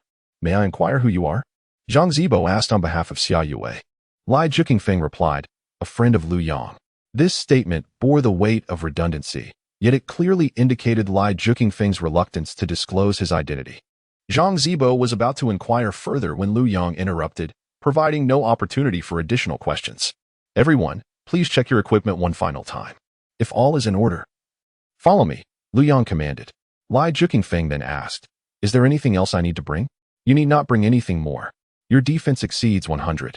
With you and Heijia by my side, clearing this dungeon should pose no challenge," Lu Yang assured him. "Of course it won't be a problem. I managed to clear it with a defense of 80 without much difficulty, let alone now with over 100, Lai Jiu Qingfeng replied confidently. Lu Yang merely smiled in response, gesturing for everyone to follow. "Let us be on our way." Xia Yue, Zhang Zibo, and the others nodded and trailed behind Lu Yang as they exited St. Gal City. After approximately 20 minutes, they arrived at a dense forest, the lair of the level 3 wild monsters, the Wolfmen. At the heart of the camp stood a towering mountain, and within a cave on the mountain's side lay the renowned 20-player dungeon, the Death Cave. At this moment, the entrance to the Death Cave was thronged with hundreds of players, most grouped into teams of 20, all intent on entering the dungeon. Just yesterday, there were hardly any players here. It's astonishing how many have arrived today. Naturally, over the course of 3 days, numerous skilled players must have reached level 3. And to acquire equipment, they could only venture into dungeons. Although the ordinary difficulty of the Death Cave primarily yielded white gear from its bosses and posed a considerable challenge, players faced the harsh reality of not obtaining gear in the wild after leveling up. Thus, they resorted to dungeons in hopes of luck. Currently, there were 8 level 3 dungeons available around St. Gal City. According to online guides, the Death Cave was deemed the easiest to conquer, with the lowest requirements for players. However, with 4 bosses per dungeon and each boss dropping only a single piece of equipment, it was evident how challenging it would be to obtain gear. Death Cave 9. Seeking a tank with high attributes. Just need 2 healers. Looking for a group. Seeking assistance. As throngs of players gathered at the dungeon entrance, Lu Yang led his team to the mouth of the Death Cave. The cavern was vast, measuring over 50 meters wide and approximately 10 meters high, with a layer of purple barrier enveloping the entrance. He extended his hand to touch the column. System prompt. You have discovered a peculiar cave within this forest, exuding an aura of death. It is said that strange sounds frequently emanate from within. Do you wish to enter and explore? Lu Yang replied, yes. System prompt. You have chosen to enter the Dungeon of Death. Please select the difficulty, normal, hard, expert, or epic. Lu Yang, epic. System prompt. Are you certain about the epic difficulty? Yes. Lu Yang once again selects epic, leading Xia Yue and others into the dungeon. A flash of white light envelopes them, and Lu Yang finds himself in a dimly lit cave. The flickering flames of torches on the walls instilling a sense of dread within him. System prompt. You have entered the Dungeon of Death, difficulty level, epic. The primary dungeons in Second World are categorized into 4 levels, with each level increasing NPC difficulty by 30, meaning that the epic dungeon is two times more challenging than the normal dungeon. Xia Yue is taken aback. She intended to play at normal difficulty, only to discover that Lu Yong had chosen the epic strategy. Lu Yong, do you have a way to get through this? Xia Yue inquires with bright eyes. Lu Yong nods and replies, the attributes I just had you enhance were meant to prepare for the epic difficulty. Zheng Yuan has long sought an opportunity to teach Lu Yong a lesson and is entirely unfazed by Lu Yang's choice of epic difficulty. He sneers derisively. Do you really think that being at the top of the leaderboard and receiving a few compliments makes you invincible? I can't wait to see how you meet your demise. Lai Jiuqing Feng asserts, I believe Lu Yong will succeed. Lai Jiuqing Feng understands that Lu Yong's ascent to the top of the leaderboard and the acquisition of numerous exceptional items on the very first day are testament to his extraordinary capabilities. Since he dares to select the epic difficulty, he must possess the confidence to clear it. He never anticipated that what began as a simple dungeon run would yield such significant rewards. Who are you? This is none of your business. Zheng Yuan is irked by the presence of Lu Yang's companions and points a menacing finger at Lai Jiuqing Feng. Lai Jiuqing Feng chuckles coldly and replies, I am Tian, the vice president of the Purple Gold Dynasty Guild, the foremost tank under the esteemed Elder of Late Twilight. Is there a problem? You are the vice president of the Purple Gold Dynasty. Zheng Yuan is left dumbfounded. Zhang Zibo is equally stunned. Xia Yue is utterly astonished. The Purple Gold Dynasty is a super guild with an official count of 60,000 members. Being the vice president of such a prominent guild places him above 60,000 individuals, capable of easily crushing Xia Yue's modest ice studio consisting of just over 20 members with a mere word. Xia Yue hastily approaches Lai Jiuqing Feng and says, I apologize. I had no idea you were the vice president of the Purple Gold Dynasty. My subordinates acted thoughtlessly. Please forgive us. Lai Jiuqing Feng smiles and replies, no problem at all. I am here today on the orders of my president, Late Twilight, to support Lu Yong. Late Twilight has made it clear that he will fully back Lu Yong during this dungeon run. If you do not wish to proceed, I can immediately summon the elite team from the Purple Gold Dynasty to take your place. Xia Yue and Lan Yu gaze at Lu Yong in astonishment, never having imagined that Late Twilight would have such a close relationship with him. Lu Yong expresses his gratitude to Lai Jiuqing Feng, saying, thank you. Xia Yue believed that Lu Yong truly intended to replace someone. As the leader who initiated the quest, he held the authority to make such a decision, leaving Xia Yue and her companions with little recourse. Hastily, she reassured him, Lu Yong, rest assured, I guarantee that Zheng Yuan will not have another chance. We are willing to embark on the epic dungeon with you. The equipment yielded from an epic dungeon ranged from bronze at the very least to silver at its pinnacle. Lu Yong needed only the mage equipment, while all other gear would belong to Xia Yue and her team. There was no way she would relinquish that position. Lu Yong conceded, very well, let us proceed, but I hope this will be the final instance. He trusted that Xia Yue, not being a fool, would comprehend the implication of his support. Although somewhat embarrassed, Xia Yue recognized it was her own doing, having never regarded Lu Yong with the respect he deserved. Grudgingly suppressing her temper, she nodded and turned to Zheng Yuan, declaring, this is your last warning, Zheng Yuan. If you utter another word, I assure you, there will be no place for you in this team. Zheng Yuan felt a surge of defiance, yet he understood that silence was his only option at that moment. Bowing his head in acquiescence, Zhang Zibo, acting as a mediator, suggested, Masters, let us commence. I assure you, we shall heed your every command. Lu Yong held a favorable impression of Zhang Zibo and replied, all right, everyone, follow my lead. The initial stretch of this path is devoid of any monsters. Chapter 43, Supreme Command. Xiao Liang retracted his hostility towards Zheng Yuan and followed closely behind Lu Yong, accompanied by Lai Jiuqing Feng, who also felt that arguing with someone like Zheng Yuan was beneath his dignity. The group ventured deeper into the cave. Lan Yu, walking beside Xia Yue, noticed the worry etched on her face. She quickened her pace to catch up with Lu Yong, playfully nudging his chest with her arm, conveying a subtle message, Master. Your act of playing the fool while hiding your true prowess is rather unscrupulous. Initially perplexed by Lan Yu's nudge, Lu Yong soon comprehended her intent upon receiving her message. And he couldn't help but chuckle as he replied, what are you talking about? Not yet? You nearly frightened us to death. One ranks second on the overall leaderboard. Another first, and now we have a vice president of the top guild among us. Lan Yu pouted discontentedly. A faint smile curved Lu Yang's lips as he responded, all right. All right, this is my fault. I promise to disclose everything before our next encounter. He could not bear to see the little girl upset. In his previous life, after the death of his parents, he was forced to flee abroad, and during that most challenging time, Lan Yu had always stood by him in the game. If there was anyone, aside from Shen Mingyao, whom Lu Yong held dear, it was undoubtedly Lan Yu. He recalled that it was the 3rd year after his departure when he logged on one day to hear Lan Yu crying, confessing that her family had arranged for her to marry someone she did not love. In that moment, Lu Yong loathed his own helplessness, feeling utterly inadequate to protect the little girl. However, this life was different. Lu Yong was determined to be a good brother and provide Lan Yu with utmost protection. Smile. Don't be angry, Lu Yong coaxed gently. Mistakenly believing that Lu Yong was genuinely upset, Lan Yu found herself wanting to tease him, pretending to still be angry. She retorted, I'm not angry. As long as you're not angry, that's enough. Lu Yong raised his hands in surrender, saying, all right, I admit my mistake. I'll get you a gift shortly. Not interested, Lan Yu pouted, turning away. Lai Jiuqingfeng and Xiao Liang exchanged knowing glances, both revealing an understanding expression. Lai Jiuqingfeng discreetly messaged Xiao Liang, stating, no wonder your leader is eager to bring them along for leveling up. It seems he is quite taken with this little girl. Xiao Liang subtly nodded in agreement. Indeed, I share that sentiment.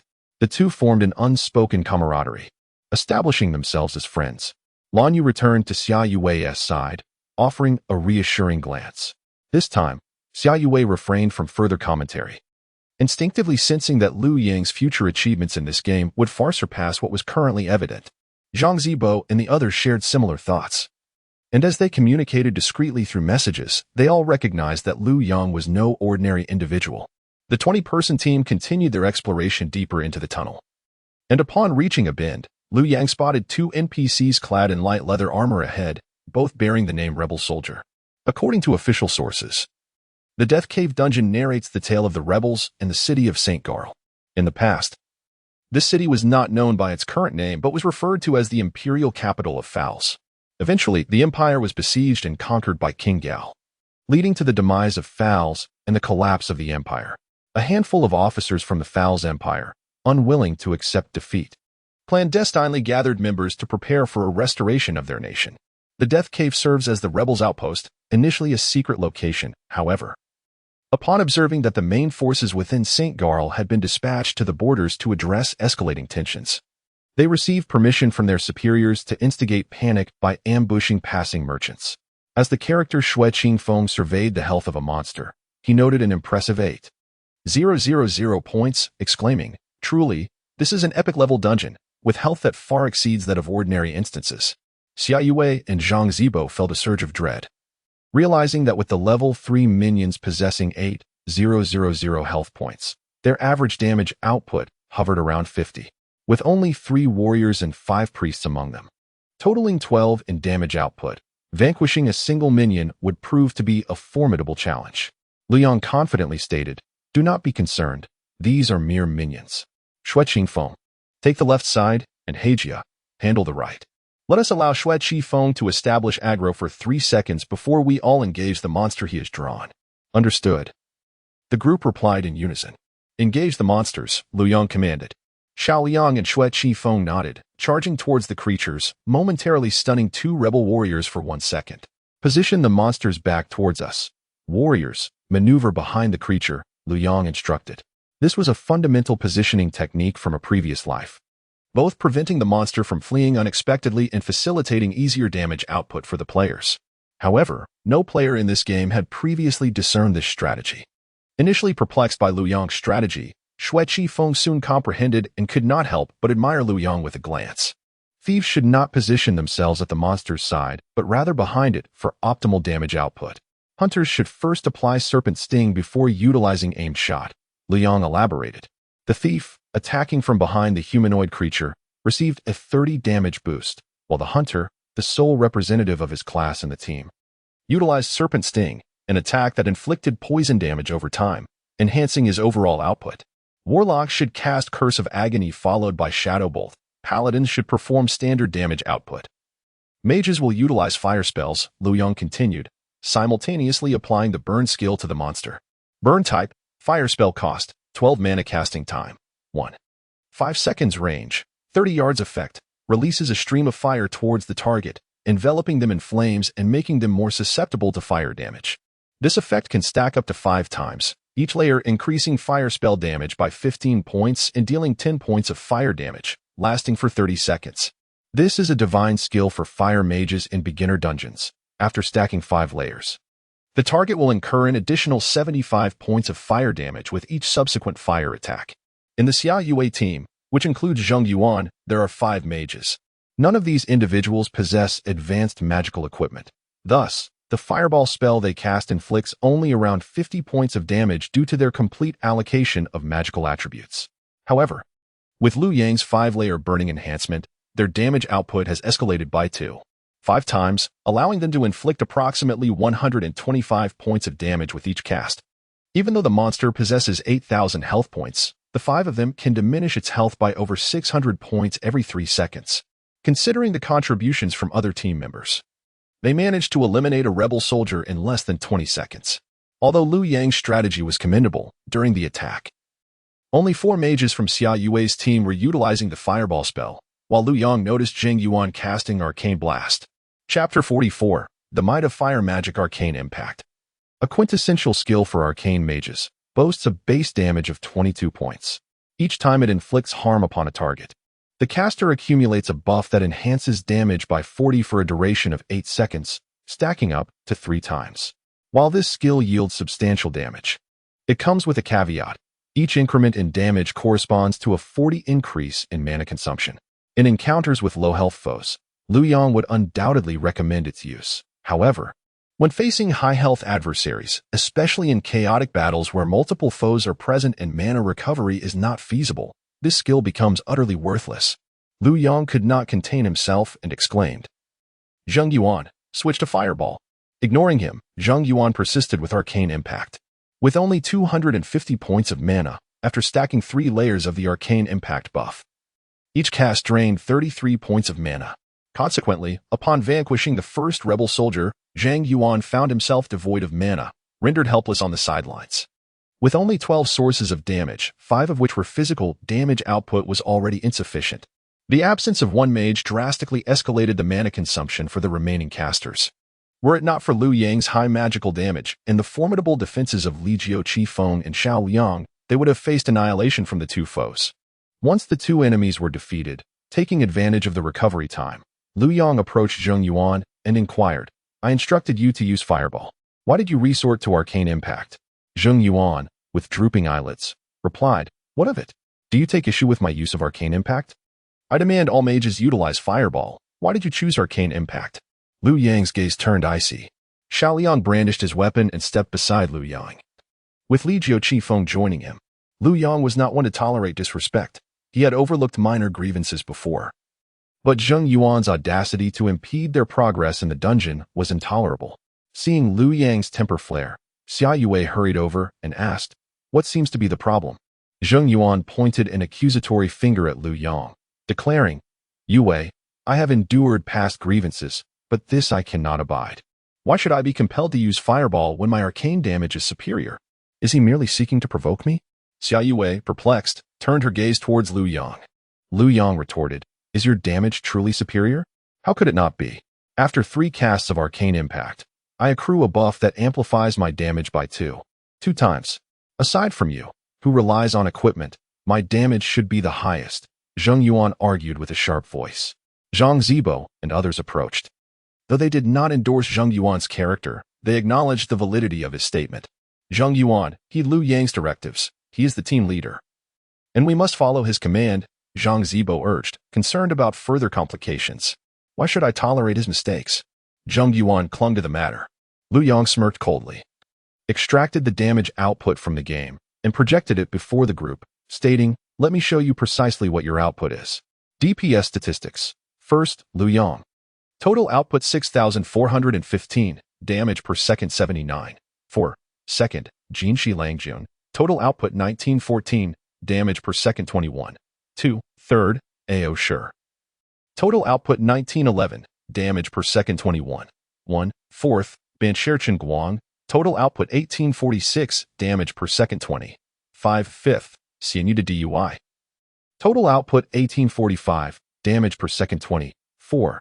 6th, He Jita, total output 904, damage per second 10-0. 7th, Zheng Yuan, total output 901, damage per second 10-0. From 1st to 5th, including Lu Yang, all are fire mages, while the 6th is a warlock, and only at 7th do we find Zheng Yuan. Upon observing this DPS data, astonishment swept through the crowd, with Zheng Yuan exclaiming in disbelief. How could the damage of Fireball be so high? Have you hidden equipment? Zheng Yuan turned and glared intently at the 4 hired mage players. The 4 mages quickly shook their heads in denial. Ban Guang spoke up. Boss, please do not accuse us. We wouldn't dare conceal equipment. Moreover, even if we had gear, the output could not possibly be this high. What is the explanation? Zheng Yuan inquired. It seems that Captain Lu Yang used some skill, as there is an additional buff on the monsters, augmenting our damage by an extra 75 points with each attack, Ban Guang replied. Xia Yue and the others turned their gaze towards Lu Yang. Lu Yang affirmed, indeed, that is my skill. Hence I requested you to use fire mages. Zheng Yuan was left speechless. Lu Yang continued, furthermore, your current mana only allows you to cast Arcane Blast 8 times, after which you will be out of mana. This means that your output data reflects only one of the 2 monsters. You could not attack the other due to a lack of mana. Do you comprehend how significant this is for the team's overall damage? How much output must others compensate for you? Zheng Yuan's face flushed with embarrassment. He wished to assert that these individuals were his hired help, thus it was to be expected, but facing Lu Yang and his companions, he found himself unable to voice it. Observing this situation, Xia Yue sighed in resignation. Her father and Zheng Yuan's father were business partners, and the relationship between their families was amicable. She could not bear to witness Zheng Yuan being ridiculed by Lu Yang in such a manner. I apologize, Mr. Lu, she said. I speak on his behalf. He will not repeat this mistake. Lu Yang regarded Xia Yue, sighed, and replied, you may indulge him for now, but sooner or later you will come to understand the consequences. In his previous life, Lu Yang distinctly remembered that the Ice Studio struggled to develop in its early stages due to Zheng Yuan's disruptions. Eventually, Xia Yue, unable to tolerate it any longer, expelled him from the team, allowing the Ice Studio to flourish. When Xia Yue ascended to become the Rose Queen, the Lord of 9 Cities, Zheng Yuan implored her to reinstate him into the Ice Studio. Out of respect for their elders, she permitted his return and appointed him as a city lord. However, Zheng Yuan, lacking resolve, fell victim to a beauty trap, causing Xia Yue to lose 7 cities, nearly resulting in her expulsion from the game. Of course, those were matters for another time. All right, everyone, let us continue onward, Lu Yang declared. As he relentlessly dispatched the rebel soldiers, Lu Yang and his team arrived at a circular cavernous hall. The hall soared to an impressive height of approximately 6 meters, with a diameter nearing 80 yards. At the very center of this expansive chamber stood a towering ogre, nearly 3 meters tall, wielding a massive wooden mace in his right hand. Ogre Cliff, boss, level, 8 health, 50, 00050, 000. How is he so much more formidable than an ordinary one? Exclaimed Lan Yu in astonishment. Just how much more? Lu Yang inquired. Certainly. An ordinary ogre stands at merely 2.5 meters, while this one is 3 meters tall. Moreover, his muscles are significantly more robust than those of a typical ogre, Lan Yu elaborated, gesturing for emphasis. Before them, the single-headed ogre Cliff, adorned with horns and cloaked in dark red skin, boasted impressive musculature in his arms and abdomen, instilling immense pressure upon Xia Yue and the others. Master, this is not going to be easy, said Lai Ju Qingfeng. I can't shake the feeling that my defense of over 100 won't hold up against him. Chapter 45. The ogre Cliff. Xia Yue glanced at Zhang Zibo, who replied, I definitely can't withstand it. The morale of the team members dipped upon hearing this. Although they initially harbored doubts about defeating an epic-level boss, their journey thus far had ignited a flicker of hope. However, that hope was now extinguished. If the boss cannot be withstood, what is the point of continuing?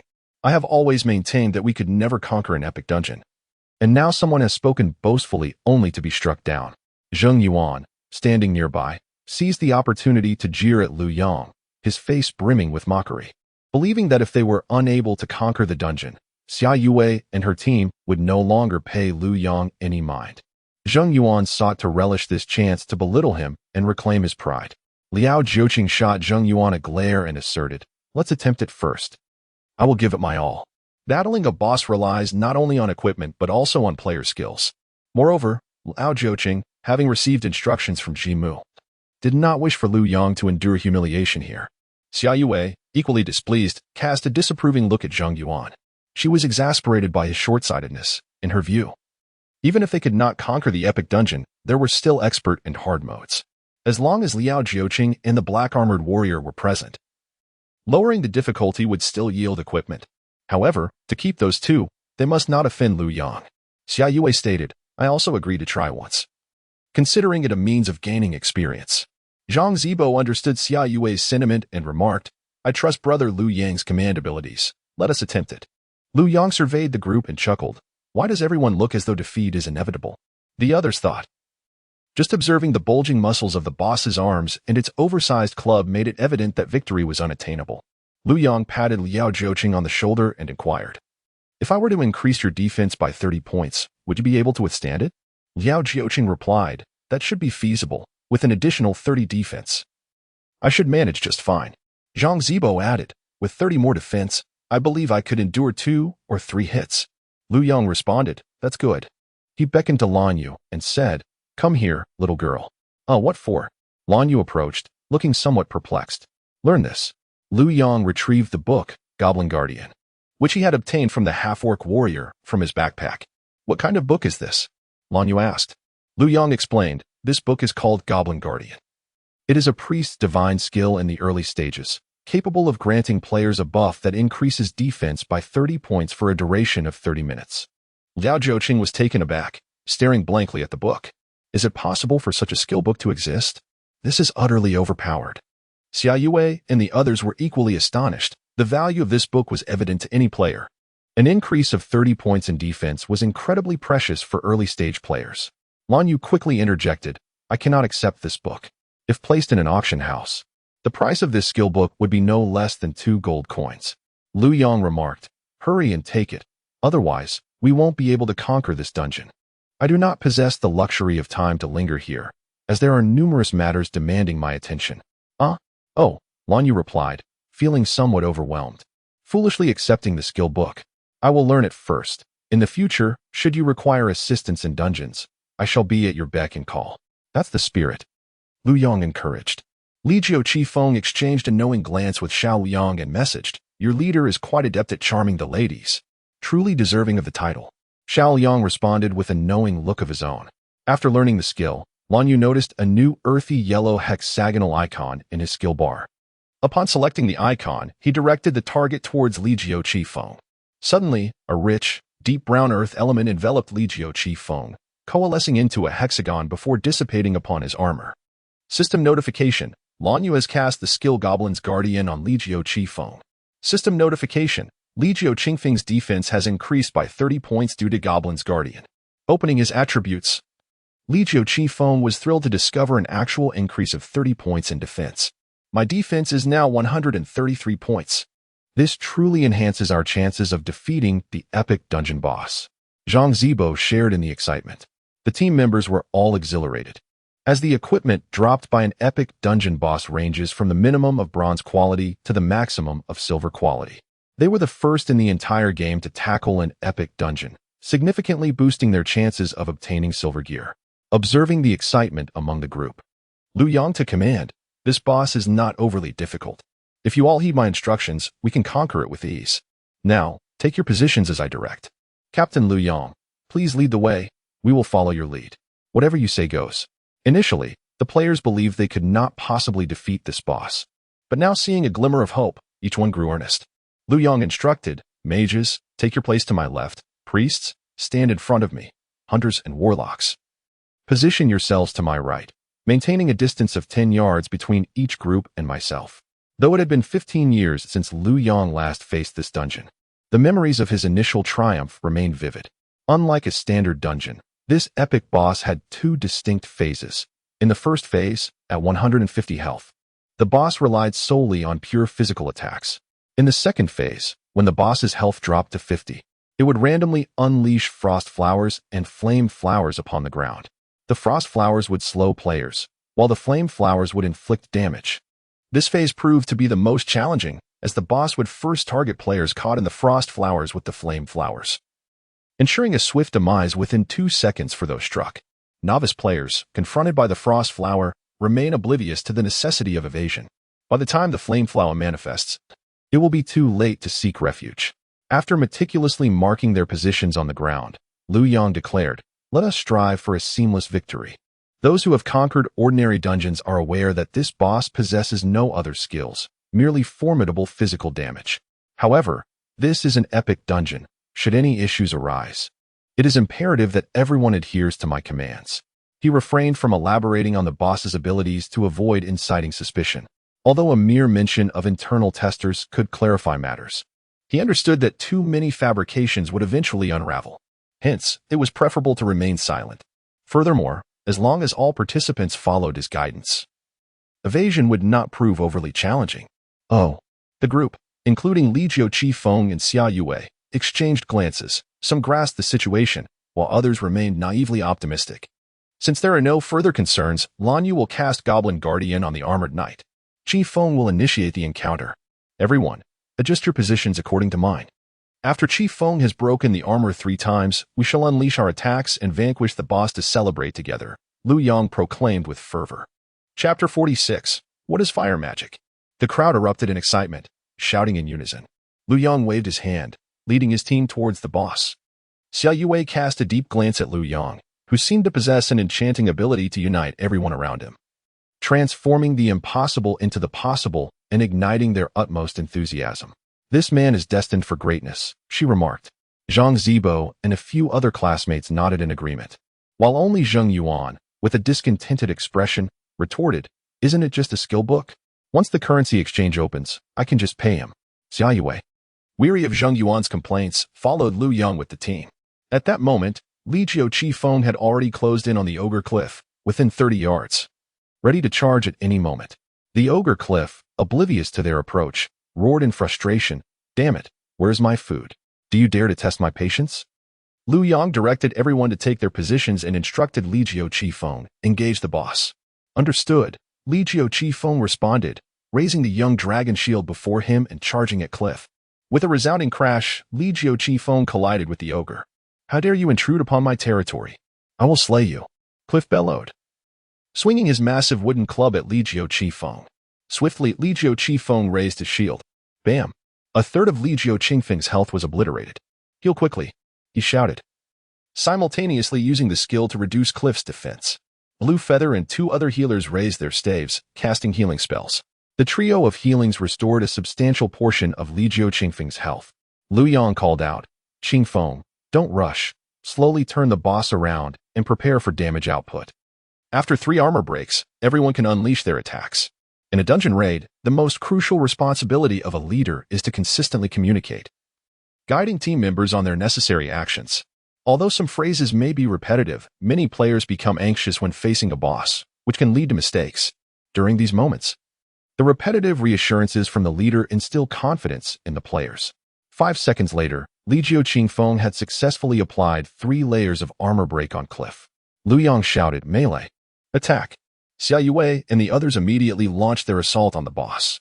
The 2 rogues, positioned with their backs to the boss, enjoyed a 30 increase in damage output, quickly becoming the team's top damage dealers. Liu Yang raised his staff, casting spells in rapid succession, and a 5-layer burning buff appeared on Cliff. "Fire mages, do not hold back your mana. Unleash your full power," Liu Yang commanded. "Understood," responded Ban Shi Qingwang and the others in unison. Accustomed to seeing their damage at over 50 points, they were astonished to suddenly deal around 125 points of spell damage, their output ferociously impressive. Liu Yang activated his fire magic output mode. At level 8, with a full allocation of points into magic, the incendiary staff and other equipment, the heart of the demon god, and the enhancements from cooking the golden electric eel, his magical damage reached 127 points, accompanied by a critical hit chance of 27. After stacking 5 layers of burn, he gained an additional 75 points of magical damage, resulting in approximately 201 points of fire damage with each attack. Moreover, according to the rules of the second world, players in a free state attacking humanoid creatures have their critical hit chance increased by an additional 50 when striking the target's head. However, achieving this is no simple task. as monsters tend to make movements with each attack. Yet, Liu Yang was no ordinary player. He was a reborn veteran with 10 years of fire magic experience. And having spent the last 5 years of his previous life as a gun-wielding assassin, aiming at the head of an ogre proved quite effortless for him. With 3 successive critical hits, each dealing 400 damage, his output instantly surpassed that of all other team members. Xia Yue and Lan Yu, having observed Liu Yang's output interface, felt that this method significantly aided in monster combat, prompting them to bring up their own interfaces. Upon seeing Liu Yang's damage output, they couldn't help but glance in his direction. What on earth is his equipment? How is his critical hit chance so high? Zhang Zibo inquired. I don't know. But such a high critical hit chance at this level is unusual. There must be some special trick, Xia Yue replied. This person harbors many secrets. But I feel this boss fight has become considerably easier, Zhang Zibo remarked. Just as they were discussing, the frontline tank could no longer contain himself and shouted. Don't output too fiercely. I can't hold it. Damn it. I'm going to kill you all, Cliff exclaimed. While outputting damage, Liu Yang reassured, don't worry, you can hold it. He won't rush over. Although Liu Yang's output attracted significant aggro, Cliff, as a boss, displayed an unwavering focus typical of ogres, showing no inclination to shift targets. With another trio of critical hits, Liu Yang dealt a staggering 2,400 points of damage in merely 20 seconds, nearly equaling the combined damage of all other players. Initially fearing he might lose aggro, relaxed upon witnessing Liu Yang's unrestrained output and said, so it turns out this boss only has a primary target. That's wonderful. Zhang Zibo and the others also felt a sense of relief, realizing their concerns about the boss switching targets were unfounded. Consequently, everyone unleashed their spells, Fireball, Arcane Bolt, Shadow Arrow, and various other attacks, all striking the boss simultaneously. Within every individual lies an innate desire to inflict the greatest harm. However, when they exert their utmost effort, they are astounded by the damage dealt by Liu Yang. Splendid figures of 400 points of damage continuously emerge from the boss's head, and within a mere minute, Liu Yang's damage surpasses 8,000 points, exceeding the collective output of the other 11 team members. At this moment, Xia Yue comprehends that each of Liu Yang's fireballs has precisely struck the boss's head, resulting in critical hits. Initially, Chen Guang and others believed that Liu Yang's supremacy in damage output stemmed solely from his high magical damage and numerous skills. Yet upon realization, admiration for Liu Yang swells within them all.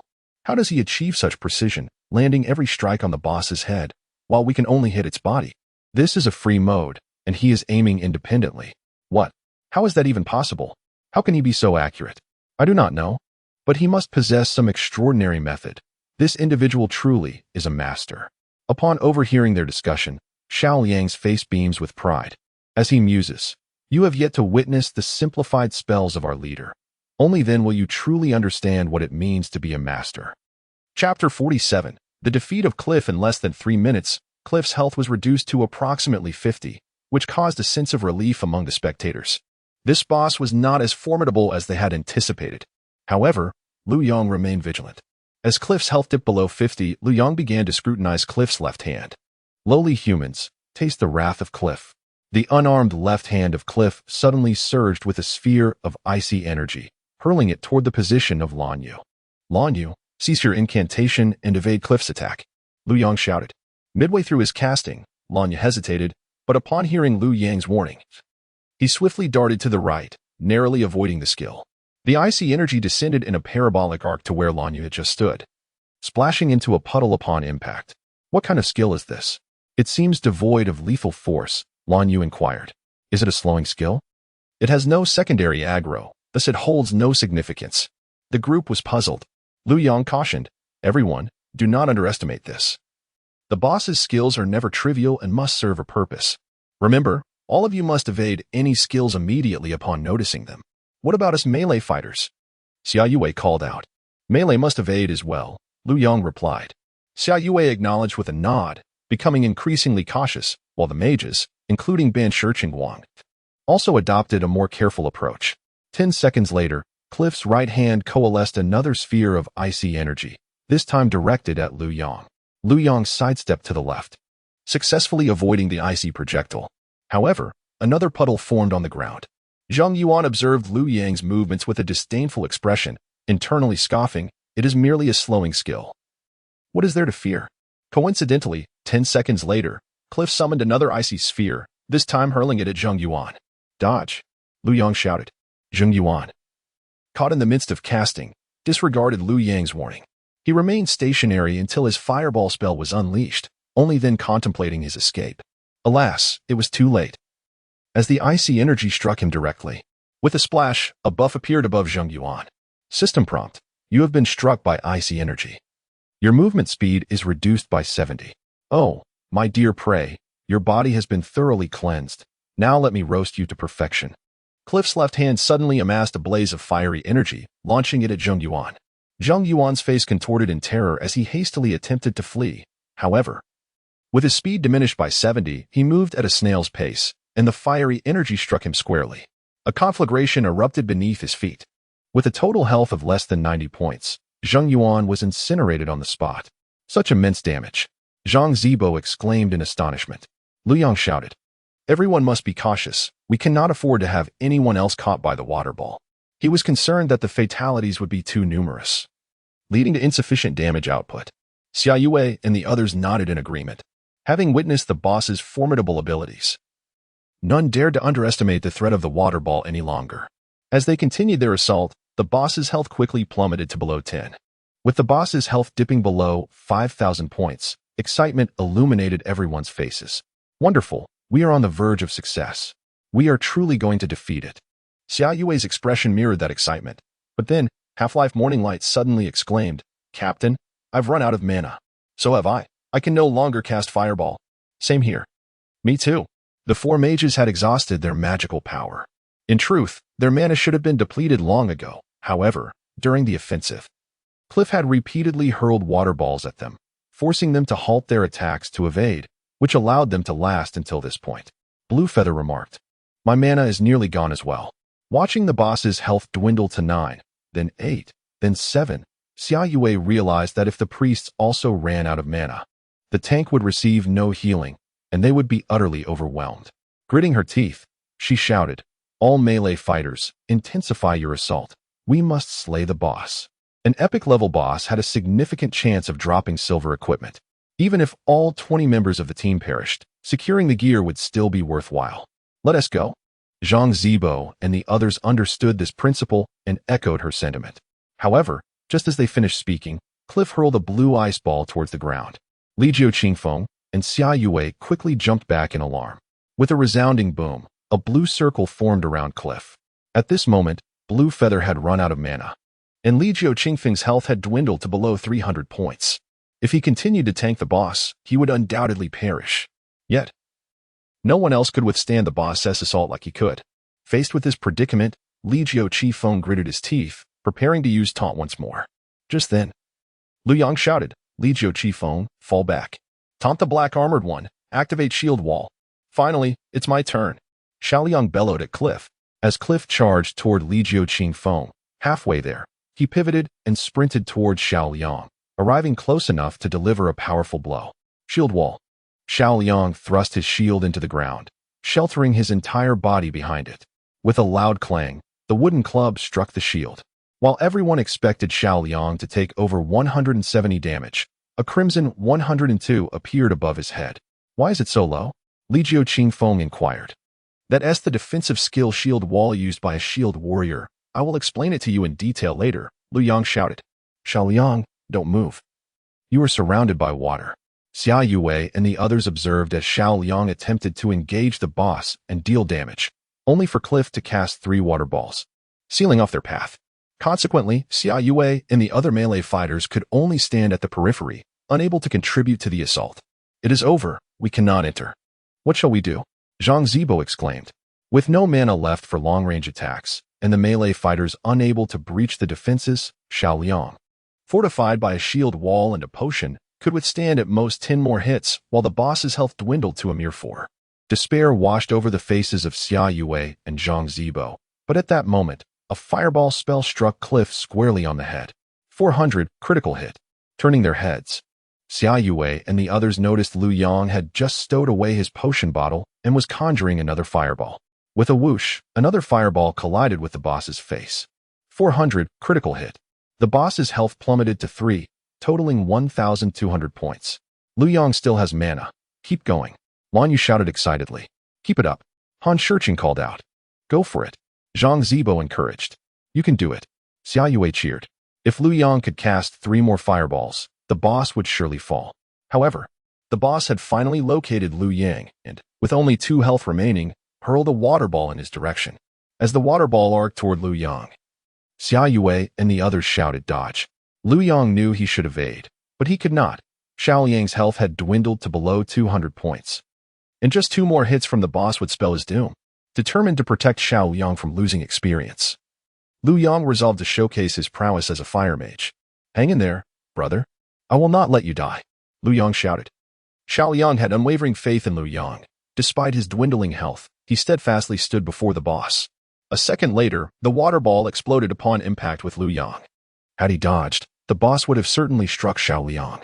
Now that Lu Yang had been struck, the boss's next attack would be a fireball. Oh, my meal. I have cleaned you thoroughly. Let me roast you to perfection, Cliff proclaimed, his health reduced to a mere 1 as he unleashed a fireball toward Lu Yang. The glowing red sphere arced towards him, and Lu Yang, now slowed, realized he could not escape. Just as everyone feared Lu Yang would be engulfed in flames, a radiant white light enveloped him. In a flash, as Lu Yang cast the fireball spell, he blinked to another puddle, once again entering a slowed state. Cliff's health dwindled to just over 100 points. After launching the fireball, Cliff targeted Xiao Yang, who stood perilously close to death. Just 1 more blow would suffice. However, as Lu Yang landed on the puddle again, Cliff redirected his attack toward Lu Yang. As he harnessed the elemental fire, Lu Yang's fireball traced a stunning crimson arc through the air. With a resounding thud, it accurately struck Cliff's head. A critical hit of 400 rendered Cliff's gaze vacant. His left arm, which had been raised midway, fell limply to his side as his body tilted backward and collapsed onto the ground. System notification. Cliff has died. System notification. You have gained 4,128 experience points. System notification. The team led by Lu Yang has successfully defeated the epic dungeon boss, Cliff. Now recorded in the official history of Second World. Congratulations to all players in the team. The trio of system notifications nearly sent the still-reeling crowd into a frenzy of exhilaration as they absorbed the news of Cliff's demise. Chapter 48. The Armored Warrior, we have succeeded, exclaimed Lan Yu. Indeed, we have triumphed. It is magnificent, an epic boss, remarked Lai Jiuqing Feng. Experts, do take a look at the equipment, urged Xia Yue. In the team, only the leader was entitled to distribute the loot. Previously, Xia Yue had been the one to allocate equipment, but now she willingly allowed Lu Yang to take charge. Lu Yang did not hesitate. In his past life, he had been the one to distribute loot from bosses that required the combined efforts of 2,000 players, and this life would be no different. Of course, although he had often been criticized as a greedy leader in his previous life, Lu Yang felt fortunate in this second chance. Approaching the boss, he selected the loot interface, and a silver light illuminated the surroundings. Silver great, someone shouted, and the eyes of all present glistened with envy. Whose equipment is it? Is it for the mage or the warrior? It must be for the rogue. No, it belongs to the hunter. Listening to the familiar banter, Lu Yang couldn't help but chuckle. He turned to the crowd and announced, it is a silver-grade accessory meant for the defensive warrior. He shared the accessory's stats with everyone. Statue of the War Goddess, silver grade. Level, 1 type. Defense 7 to 22 strength, 2 constitution, 3 block value, 8 such high defense. It rivals the young dragon shield, exclaimed Lai Jiuqing Feng in astonishment.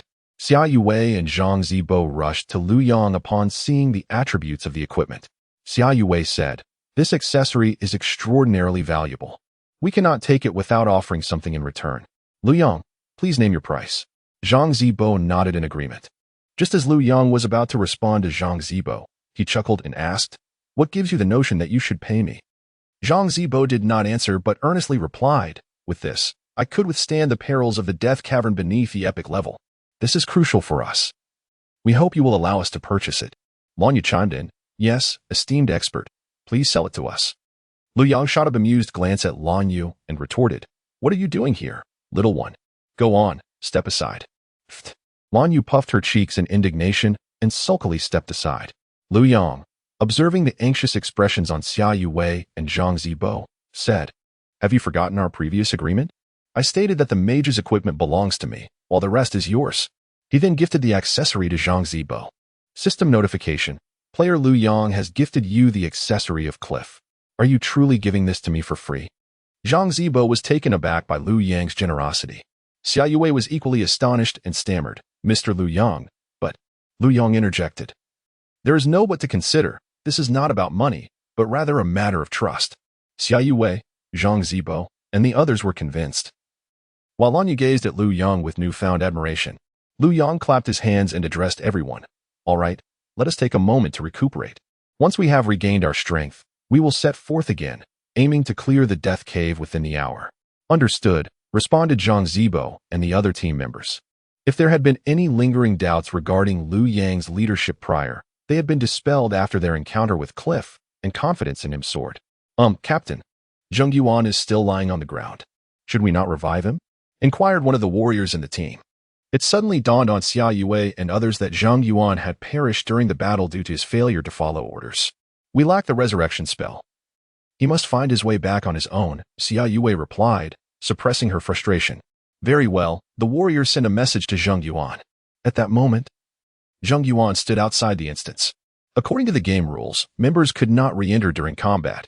Upon receiving the message that he could enter, he hurried inside, only to find the boss defeated, his expression shifting through various emotions. Liu Yang, uninterested in Zheng Yuan, addressed the group. Once everyone has recovered, we shall proceed. Understood. Zhang Zibo and the team members responded enthusiastically, rising to follow Liu Yang. Zheng Yuan had anticipated some reprimand from Liu Yang, but was pleasantly surprised by his indifference. He quickly approached Xia Yue, saying, Yue, I just acquired the Mage's Blink and Fire Ward skills at the entrance. My abilities are now on par with Liu Yang's. Xia Yue chose to ignore him, leaving Zheng Yuan feeling disheartened as he sought out Lanyu, who had also moved closer to Liu Yang. What is the big deal about defeating a boss? Zheng Yuan muttered, disgruntled. Zhang Zibo, overhearing his comment, sighed, unwilling to engage in further conversation with him. Passing through the wooden door of the cave hall, the group arrived at a spacious natural tunnel. To the right flowed an underground river, while the left side was flanked by a mountainside, where torches illuminated the surroundings every 3 meters. There are 8 heavily armored warriors ahead. Everyone, proceed with caution, reported the returning rogue. Heavily armored warriors were the primary combat force of the Fal's Empire, resembling the knights of medieval Europe, clad in plate armor, wielding a large shield in their left hand and a spear in their right. The group stood at the entrance of the tunnel, gazing at the 8 elite warriors approximately 30 yards away. What a surprise! They're all level 5 elites, exclaimed Lai Jiu Chi Feng. Xia Yue asked, Isn't this supposed to be a normal dungeon? Certainly not, replied Lai Jiu Chi Feng. In a normal dungeon, there would only be 3 ordinary monsters. What shall we do? We cannot possibly defeat 8 elites, someone lamented. The output of 3 elite monsters is already comparable to that of a boss, with 5 more elite monsters.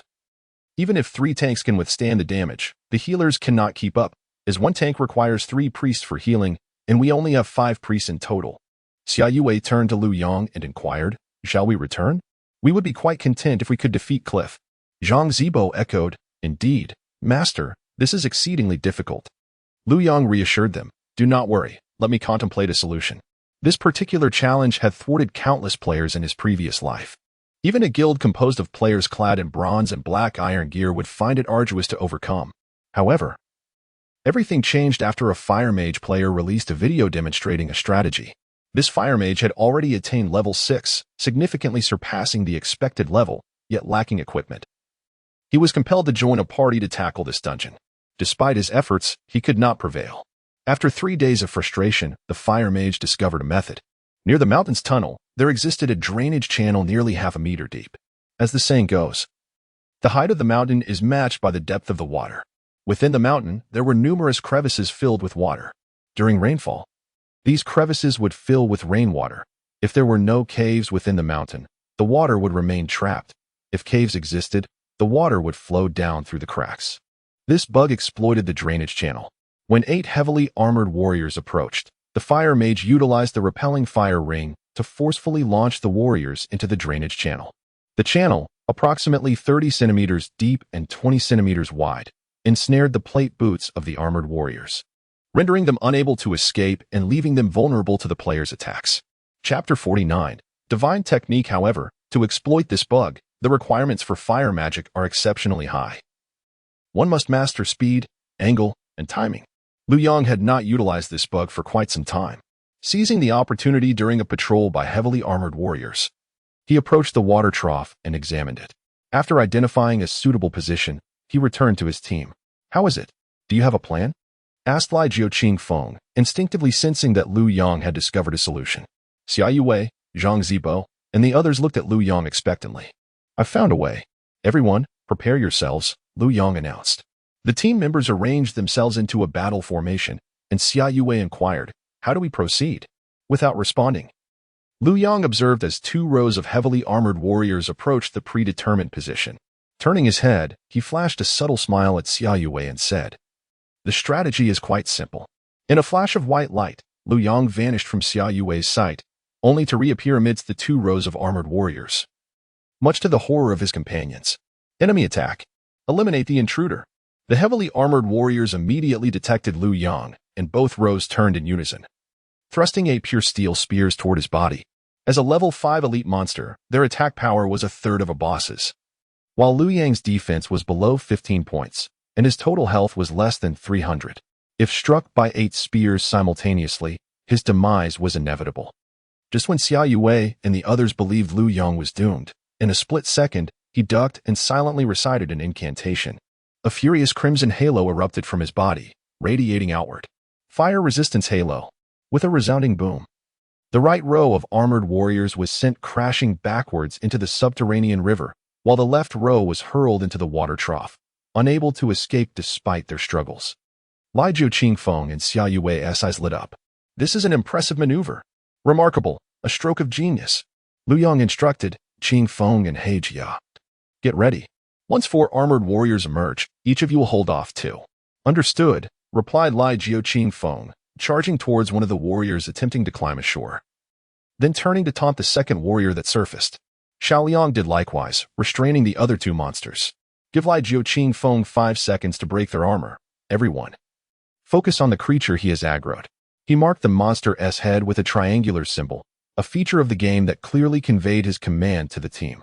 With 12 players attacking together, the 4 armored warriors were slain in under 3 minutes, while the remaining 4 continued to struggle hopelessly in the water trough. "Excellent. This is far too easy," Zhang Zibo remarked. "Do we need to engage the remaining 4 monsters?" Lai Jiuqing Feng asked with a grin. Lu Yang remarked, "Of course, there's no need for that. If they can't emerge, why should we engage? Let's retreat in close combat, and let the mages gradually unleash their spells without haste." "I understand," responded Ban Shicheng Wang, as 4 mages echoed his sentiment. Their mana reserves were already dwindling, and should they withstand the onslaught of 8 elite monsters, their resources would be utterly insufficient. Now, however, even if their mana ran dry, they could patiently await its recovery before resuming their attacks. "Brother, you are truly remarkable for devising such a strategy," admired Lai Jiuqing Feng from the side. "Indeed, it is impressive. There are likely very few in the entire game who possess such skills," added Xia Yue. Lai Jiuqing Feng shook his head. "I fear that only Brother Lu Yang is capable of such feats. Even when combining the forces of our Purple Gold Dynasty and the Supreme Dynasty of Xiongba, totaling over 100,000 players, none can rival his prowess." Both Lan Yu and Xia Yue gazed at Lai Jiuqing Feng in astonishment, surprised by the high praise he bestowed upon Lu Yang. "I speak no falsehood, it is the truth. You may have only recently engaged with the free mode, but our leader was aware of it long before the server opened. Since the game's launch, those of us chosen by him have diligently practiced the strategies of free mode. My ability to withstand the boss was largely due to free mode. Nevertheless, Brother Lu Yang's recent stroke of genius, whether from us or the mages of the Xiongba Guild, remains unattainable," explained Lai Jiuqing Feng. In reality, Lai Jiuqing Feng's words did not encompass the entirety of his thoughts. He sought to convey Lu Yang's impeccable timing in the flicker entry and the precise angle for casting the ring of fire resistance. Lu Yang had crouched and tilted his body while releasing the spell, a maneuver necessary to propel the heavily armored warrior into the trough. The selection of such an angle was exceedingly challenging. If too wide, the monster might rebound off the wall, and if too narrow, it would fail to enter the trough. Lan Yu gazed at Lu Yang in astonishment. Master, it turns out you are so skilled. Lu Yang modestly replied, I am not as formidable as Qing Feng suggests. It is merely a minor technique, truly an overestimation. Lai Jiu Qing Feng chuckled, opting not to elaborate further. He had resolved to share the entire video with the Elder Qi Mu upon the dungeon's completion, encouraging the entire guild to practice this maneuver in free mode. Before long, the 4 heavily armored warriors trapped in the trough were vanquished, and the group continued their journey. After traversing a distance, Lai Jiu Qing Feng, leading the way, announced, 8 more heavily armored warriors have appeared ahead, and we shall need Brother Lu Yang's assistance once again. Just as Lu Yang was about to agree, a brash voice emerged from behind. Wait. Lu Yang and Lai Jiu Qing Feng turned to see that the speaker was Zheng Yuan. Is there an issue? Lai Jiu Qing Feng inquired, his brow furrowed. Xia Yue, suppressing her irritation, asked, What do you want now? Zheng Yuan, feeling quite pleased to be the center of attention, stepped forward to Lu Yang and said, It seems your technique is quite difficult. I wish to give it a try. Xia Yue furrowed her brow and said, Zheng Yuan, what nonsense are you up to? Lan Yu added, Zheng Yuan, perhaps it would be wiser to let a skilled player handle this. It is far too perilous. What is the big deal about just a flicker and a resisting fire ring? I possess both skills as well, Zheng Yuan retorted, visibly displeased. He noticed a troubling trend. Not only was Lan Yu growing increasingly close to Lu Yang, but Xia Yue seemed to be following suit. The sight of Lu Yang now felt akin to that of a rival, and he wished nothing more than to trample Lu Yang in every conceivable manner. If you have no objections, I shall proceed. Kindly step aside. Zheng Yuan glared at Lu Yang. Unable to contain himself, Lu Yang chuckled and replied, Very well, go ahead. However, I must warn you, this is beyond your capabilities. Do not blame me if you meet with failure. As if it were truly that difficult. Zheng Yuan cast a disdainful glance at Lu Yang and strode towards the 8 armored warriors. Lu Yang shook his head and addressed the group. Everyone, please take a step back. Why? Xia Yue inquired. If we retreat any further, the warriors won't be able to engage the enemies in time, Zhang Zibo pointed out. Xia Yue, Zhang Zibo, and the others had yet to experience the free mode, and were unaware of the praise Li Jiu Qing Feng had just bestowed upon Lu Yang. They believed Zheng Yuan would succeed as well. Lu Yang stated, Trust me, he will not succeed. Chapter 50. Why you cannot learn it? Why is that? Asked Xia Yue. Lu Yang intended to explain that mastering this technique required him 3 months of deliberate practice to grasp all the angles and distances. Zheng Yuan had no chance of succeeding on his first attempt. Furthermore, the repelling fire ring could only repel creatures of a lower level. Zheng Yuan was at level 3 while the creature was at level 5, rendering his repelling fire ring ineffective against it. Just as he was about to elucidate, Zheng Yuan shouted from the front, Are you ready? I'm starting. A flash of white light ensued, and Lu Yang, Xia Yue, and the others watched as Zheng Yuan leapt towards the heavily armored warrior. Enemy attack. The heavily armored warrior raised his shield and struck Zheng Yuan with a shield bash. Shield bash, a forceful strike with the shield that stuns the target for 2 seconds. Zheng Yuan was instantly rendered unconscious, and shortly thereafter, Lu Yang and Xia Yue witnessed Zheng Yuan being struck simultaneously by 7 long spears. System prompt. Player Zheng Yuan has perished. Xia Yue, Lan Yu, Zhang Zibo, and the others. Lai Jiu Qing Feng. Lu Yang shrugged and commented, It seems he hasn't even mastered the basic action of blinking. Lai Jiu Qing Feng clutched his stomach and exclaimed, I can hardly contain myself. He actually jumped right into the creature's face. What a tragic demise. Xia Yue's face flushed with embarrassment. Zheng Yuan had thoroughly humiliated himself this time. I apologize for wasting your time, Xia Yue said. It's all right. It's all right. We'll wait for him, Lu Yang replied, attempting to lighten the mood. Xia Yue cast a grateful glance at Lu Yang. Before long, Zheng Yuan returned from outside the dungeon and, upon seeing everyone waiting for him, remarked, I slipped up just now. Let me try again. You still want to continue? Xia Yue inquired anxiously. It was merely an accident. Yue, trust me, Zheng Yuan insisted. As Xia Yue was about to respond, Lu Yang extended his right hand in a gesture of invitation and said, Proceed. Xia Yue swallowed her words and replied, Then please be careful. This time, I promise, I will succeed, Zheng Yuan declared, returning to his previous position. After much deliberation, he activated the blink skill. This time, Zheng Yuan successfully leaped into the midst of 8 heavily armored warriors, but his position was slightly behind. The foremost armored warrior turned and charged at Zheng Yuan. Before he could activate the repelling fire ring, Zheng Yuan was stunned in place, and, once again, Xia Yue and Zhang Zibo watched as Zheng Yuan was impaled by 8 long spears. Everyone. How pitiful, Lai Jukingfeng remarked. Why does this creature still charge? Xia Yue asked. When the expert entered earlier, I didn't see the creature charge, Zhang Zibo replied.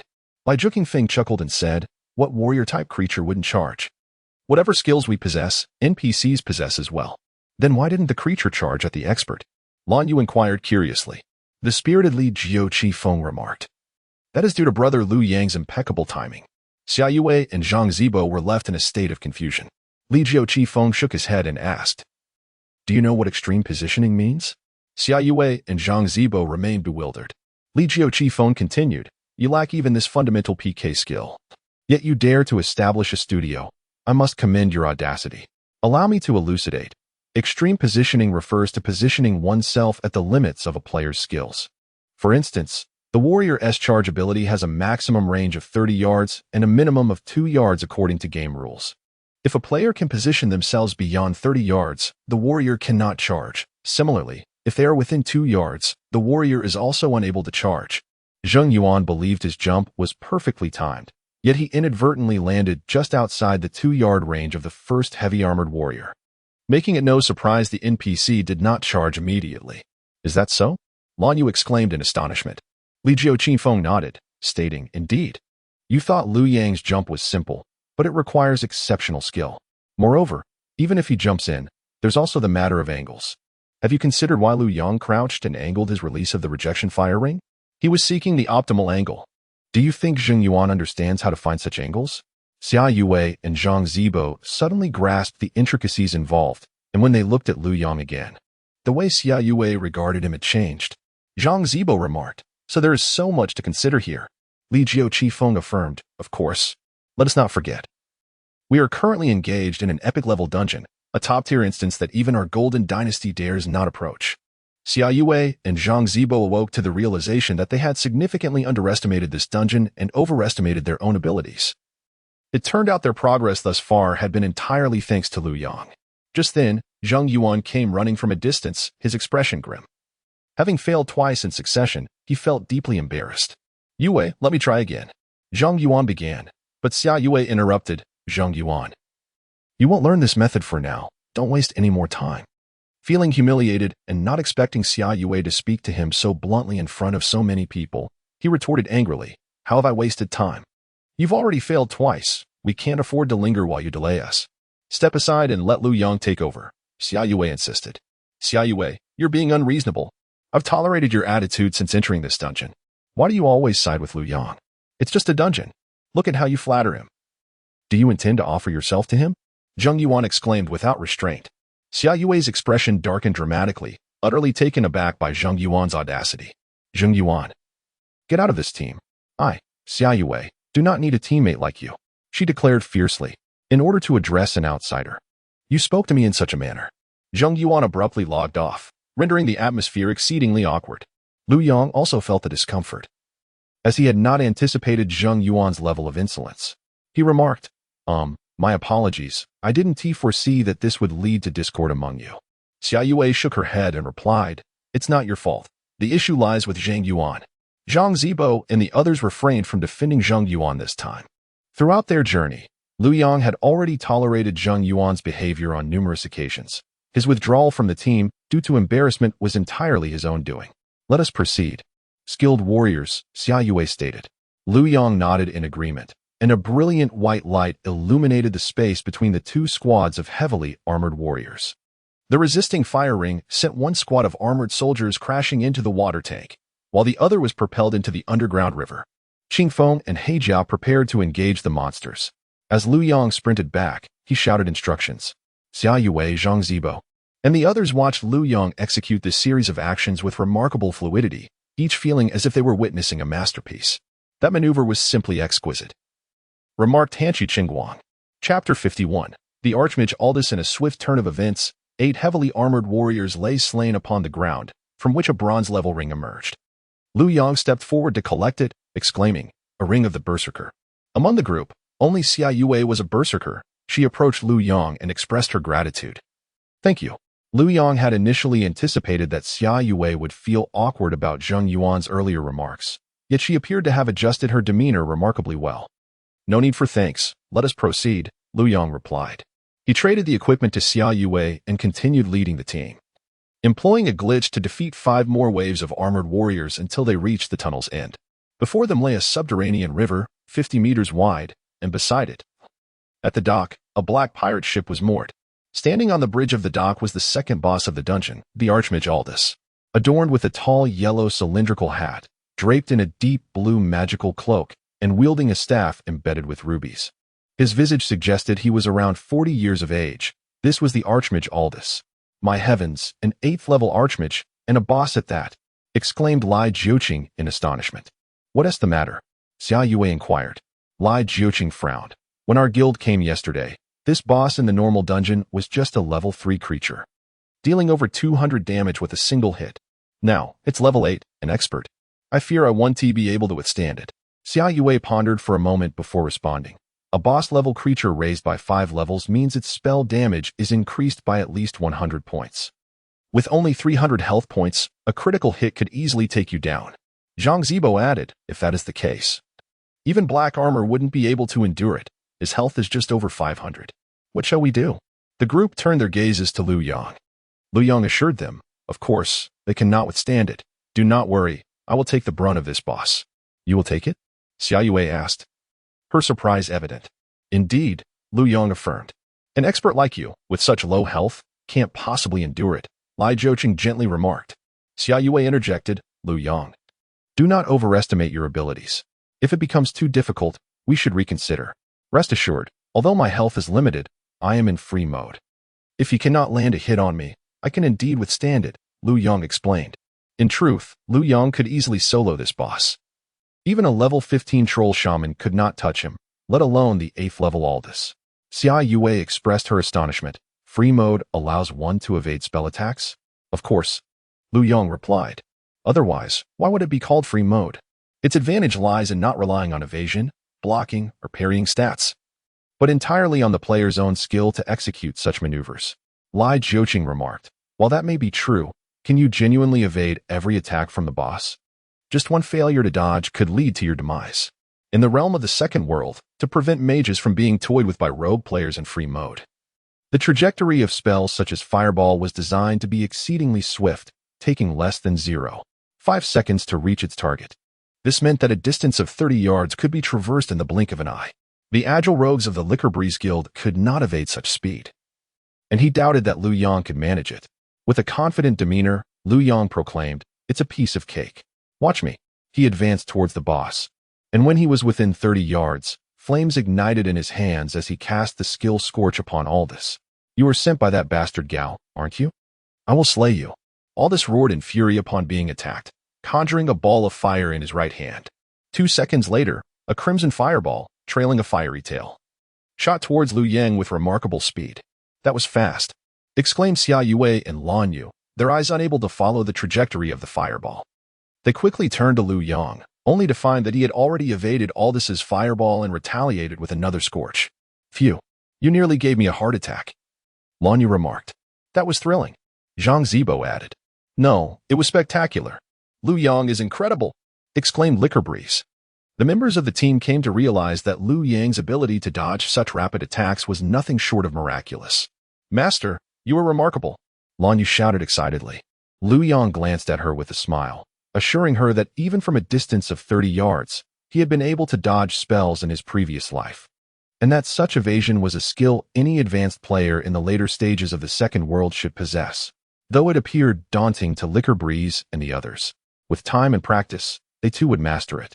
After casting Scorch on Aldous 5 times, Lu Yong called out, everyone, group up beside me for damage. The boss's aggro is on me. You may attack freely. Xia Yue and the others rushed forward, unleashing their full might, while Lu Yong continued to evade Aldous's spells while dealing damage with Scorch. In less than 3 minutes, the boss's health plummeted below 50. I thought we wouldn't stand a chance, but this is surprisingly easy, remarked a melee player. Indeed, I never expected Lu Yong to possess such skill, Zhang Zibo noted. Even as a closed beta player, Achieving such prowess required immense personal effort. He was a true master, as commented by Xia Yue. Nodding in agreement, Zhang Zibo and the others continued their onslaught. 2 minutes later, Aldous' health reached 0, and he collapsed to the ground, defeated. From the beginning to the end, Aldous failed to land a single fireball on Liu Yang. Instead, Liu Yang seized the 2-second window while the opponent was casting the fireball spell to unleash a burning attack, successfully maintaining the boss's aggro and achieving the highest damage output in the team. Truly exceptional. You leave us no room to breathe, Zhang Zibo remarked. You single-handedly handle both tanking and damage output without requiring any healing. We feel quite superfluous. Indeed, we seem to lack presence, Lanya chimed in, eliciting laughter from the group. Liu Yang smiled and replied, I am not as formidable as you suggest. It was merely luck. Now, let us see what equipment is dropped. The allure of the loot far surpassed Liu Yang's charm, instantly igniting excitement among the group. I wonder what equipment it is this time. It must be for rogues. One exclaimed, Nonsense. It's undoubtedly for mages. Did you not see that the boss was a mage? Another countered, Not necessarily. It doesn't solely depend on that. Came the retort, and the discussion among the group grew animated. Liu Yang approached the boss, extending his hand to claim the loot, and once again, a silvery radiance illuminated the area. Whose equipment is this? Chapter 52. The Enchanted Robe, Silver Grade, is a garment for mages. Liu Yang remarked as he shared the attributes of the equipment with everyone. Enchanted Robe, Silver Grade, Level 3 Defense, 46 Constitution, for Intelligence, 5 Spell Damage, 16 Spell Critical Hit Rate, 8 such exceptional attributes. The eyes of Ban Shishingwang and the other 3 mages gleamed with envy. Liu Yang himself had not anticipated that he would obtain this enchanted robe on his very first attempt. It was the pinnacle of magic attire in this dungeon, with a drop rate of merely 1. As previously agreed, this piece of equipment belongs to me, Liu Yang declared. Indeed, that is only right, Xia Yue replied. Without Liu Yang, we would not have reached this point in the dungeon. The other members of the team expressed no dissent. Master, what is your current spell damage? Zhang Zibo inquired. Liu Yang donned the enchanted robe and replied, My spell damage has now reached 148 points. The crowd fell silent. My spell damage is only 29 points. Ban Shishingwang lamented. I cannot withstand even 2 of your instant fire burn attacks, Master, Zhang Zibo said, his mood dampened. Blue Feather and the others nodded in agreement, their expressions equally despondent. Liu Yang, bemused by their reactions, said, Enough with the lamentations. You are a team. I have imparted my knowledge to you, if you cooperate effectively. Within a week, most of you will have equipped yourselves adequately. That's true, Zhang Zibo encouraged everyone. Let us all strive together. If we conquer this dungeon with Master, we will tackle the harder and expert levels, aiming for a full set of gear for each of us within a week. The team members felt a surge of excitement. Acquiring a full set of bronze or black iron gear early in the game would provide a significant advantage. Liu Yang silently applauded Zhang Zibo, who, in his past life, had been the esteemed leader under the Rose Queen, possessing remarkable motivational prowess. One of the last 2 cities held by Xia Yue in her previous life was defended by Zhang Zibo. Let us proceed. The next boss awaits us on the ship. Follow me, Liu Yang instructed. The pirate ship was connected to the dock by a 30-centimeter wide plank. Liu Yang led Xia Yue and the others across the plank onto the pirate vessel. The deck was spacious, approximately 15 meters wide and about 50 meters long, with the cabin situated towards the rear of the ship. Above the cabin, there was a 2-tiered platform patrolled by 4 pirates. The pirates bore a distinctive appearance, each adorned with a red cloth tied around their heads, seemingly as a mark of identity. After vanquishing the 4 pirates, Liu Yang guided the team into the cabin, where they continued to eliminate adversaries until reaching the rest area of the cabin. Before them appeared a middle-aged man clad in a black hood, a black eye patch over his right eye, draped in a dark cloak, and wielding a black dagger. Hansky level, 8 health, 50,000. This NPC is quite striking, a pastor girl from the group remarked, and Lan Yu along with several other girls nodded in agreement. Liu Yang stated, This is the boss. Ah, he continued. Have you not seen the wanted poster at the city gates? Everyone shook their heads in unison. Liu Yang explained. This Hansky was once the captain of the assassination squad of the Fars Empire. His ultimate skill, Reverse Blade, can simultaneously strike 8 targets. In his last battle, he was gravely injured, losing an arm and sustaining an eye injury, making him one of the 10 most dangerous individuals on the wanted list. Be cautious. The reverse blade skill is exceedingly powerful, approximately twice the strength of a normal attack. During our first encounter, we were unaware of this skill, resulting in the demise of all 8 melee fighters, myself included. Now, in this epic dungeon, his normal attack power is even greater. Is it really that difficult? Zhang Zibo inquired. Lu Yang reassured him, do not worry. We shall have the black armor tank the boss. The black armor possesses a shield wall.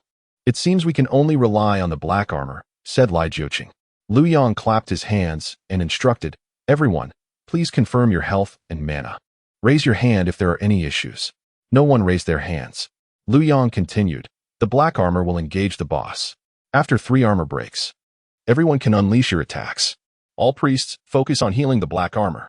Xiao Liang hefted his shield and charged towards the boss. 27. Blocking the restoration of the Far's empire, die.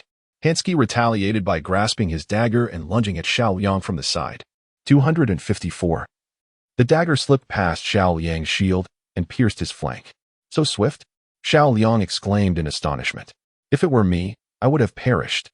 Zhang Zibo remarked to Xia Yue. I did not expect the boss to attack from the side. This boss is incredibly formidable, Xia Yue lamented. Our first wipe was due to this. I wonder what solution Lu Yang has in mind, Lai Jiuqing pondered. Priests heal. Lu Yang commanded. 57, 49, 49, 49, 49. 5 successive healing spells enveloped Xiao Liang, allowing him to narrowly escape danger. However, just 1 second later, Hansky circled around to Xiao Liang's side and struck again with his dagger. 252. Boss, what should I do? I cannot evade his attacks. Xiao Liang's health, totaling over 500 points, would be depleted in 3 strikes. Lu Yang advised, do not panic. Draw the boss to the corner of the cabin to avoid side attacks. Indeed, exclaimed Lai Jiuqing, Xia Yue, and Xiao Liang, their faces lighting up. Xiao Liang promptly retreated, and with just 2 or 3 steps, he reached the corner of the cabin, positioning his shield in front, leaving no vulnerabilities exposed. Hansky, unable to find an opening, could only strike against Xiao Liang's shield. With an astonishing attack power of 188 striking against the shield, and the formidable defense of the black armor exceeding 130, it stands to reason that the boss's attack power must surpass 300. This level of ferocity is even greater than that of the initial boss, the Ogre Cliff. While its attack speed outpaces him as well, this boss is undeniably a formidable adversary. Xiao Liang, confronted by Hansky, dared not make any hasty movements, taking a painstaking 8 seconds to execute a mere 3 armor breaks. With everyone exerting their utmost effort, he commanded the melee fighters, follow my lead. When I signal for retreat, everyone must evacuate without delay. Lu Yang, simultaneously inflicting burn damage upon Hansky, addressed the melee fighters. Understood, they all responded in unison, including Xia Yue. With 5 layers of burn applied, Lu Yang's fireball spell inflicted a staggering 245 points of damage each time. However, this time, he hesitated to aim for Hansky's head. Such a high spell damage, combined with a critical hit, would inevitably draw Hansky's ire towards him. At that point, with the melee fighters clustered before Hansky, the boss would surely redirect his aggression, attacking indiscriminately. None of the melee fighters, including Xia Yue, boasted health exceeding 200 points. A single strike from Hansky could easily spell their demise. Chapter 53. Breaking through the instance 2 minutes later, Hansky's health had diminished to 80. For the glory of the Fowl's empire, Hansky's dagger glimmered with a silvery radiance. Lu Yang commanded, everyone retreat. Black armor. Use your shield to block. Xiao Liang immediately activated the shield wall mode, reducing incoming damage by 40. Xia Yue, Zhang Zibo, and the others swiftly retreated to a distance of 10 yards. Reversal blade. Hansky, gripping the dagger in reverse, unleashed a cross of white light around him. Following Lu Yang's directive, Xia Yue and the others retreated in advance and avoided Hansky's strike. But Xiao Liang was hit. His health, previously below 400 points, was instantly depleted by the attack. He urgently called out, Priest, heal me. 5 consecutive healing spells brought Xiao Liang's health back to its maximum. That was too close, Xia Yue and the others exclaimed, drenched in cold sweat. With the shield wall, he dealt such high damage. His actual output must exceed 600, said Lai Jiuqi Feng. The shield wall can only be used once every 2 minutes. Will he be able to withstand the next attack? Zhang Zibo inquired. Xia Yue turned to Lu Yang and asked, what should we do next? Lu Yang replied, everyone, unleash your full power. In the next phase, my damage will draw Hansky's aggro. You must follow my command. You intend to tank? Lai Jiuqifeng questioned. Lu Yong responded. Black armor cannot withstand the next output. Only I can evade the boss's skills. You can dodge the reversal blade skill? Lai Jiuqifeng asked in astonishment. The casting speed of reversal blade is faster than that of fireball, and being a melee skill, it leaves virtually no room for evasion. Boss, I don't mind dying. You don't have to take the hit for me, Xiao Liang stated. Xia Yue added, Lu Yong, if a sacrifice is needed, let Zhang Zibo go.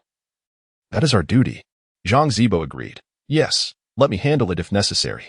Lu Yong chuckled. Why does it sound like we must sacrifice someone to succeed? Everyone, listen to my command and do not panic. It's merely dodging a skill. It presents no challenge for me. I can simply use Blink to evade reversal blade, akin to how I would use Blink to dodge a warrior's charge at the extreme distance. As long as I activate Blink the moment the skill is cast, I can perfectly avoid the reversal blade. Lan Yu and the others were perplexed by Lu Yang's confidence and wished to continue dissuading him, but were at a loss for words. Soon, the boss's health was nearing 60. Close in, melee fighters, do not use taunt. I will draw aggro now, Lu Yong shouted. Xia Yue and Zhang Zibo immediately dashed to the sides, while Lu Yong positioned himself at the corner of the cabin beside Xiao Liang and unleashed 3 consecutive fireballs aimed at the boss's head. For 190, critical hit. For 190, critical hit. For 190, critical hit. Lu Yang's enmity was already exceedingly high, and the consecutive 3 critical strikes instantaneously redirected Hansky's ire towards him. For the glory of the Fowl's empire, Hansky's health had fortuitously plummeted below 60, with a gleam of white light emanating from the dagger in his hand. Hansky lunged towards Lu Yong. The narrowness of the cabin allowed Hansky to close the distance in just 2 strides, leaping high with a radiant white cross of light emanating from his weapon. Reversal. Lu Yang's gaze was firmly fixed upon Hansky's dagger, and at the very moment the dagger was about to pierce him, a flash of light shone forth. Lu Yong appeared beside Xiao Liang, while Hansky's attack missed its mark. Mississippi Splendid. Blue Feather and Xia Yue were initially tense, fearing for Lu Yang's demise, yet upon witnessing his adept evasion of the boss's skill with such a wizardly maneuver, they could not help but exclaim in astonishment. Such a technique. The Spirited Wine and Clear Breeze felt a surge of frustration, realizing that his understanding of the game had been completely upended by Lu Yang's prowess. Xia Yue and the others widened their eyes in disbelief, never anticipating that Lu Yong could elude the boss's skills in such a manner. So this is how the game can be played, Zhang Zibo remarked. Black armor. Taunt and draw the aggro. Everyone return to your positions, don't just stand there, Lu Yong commanded. Although Xiao Liang had previously witnessed Lu Yong single-handedly vanquishing 5 of the Black Blood minions, he was still awestruck to see Lu Yong utilizing the Blink skill against the boss. It was only upon hearing Lu Yang's instruction that he snapped back to reality, promptly employing the taunt skill to draw Hansky back to the corner. Xia Yue and the others also regained their composure and resumed their assault on the boss. Master, you are truly remarkable.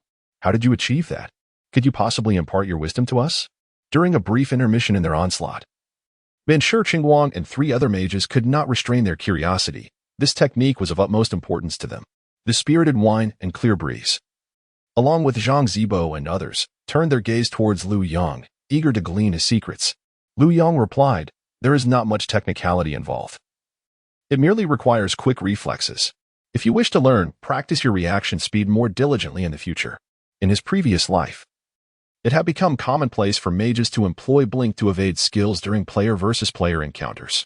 However, while Lu Yong spoke nonchalantly, mastering the skill was no trivial feat. It required months of arduous practice.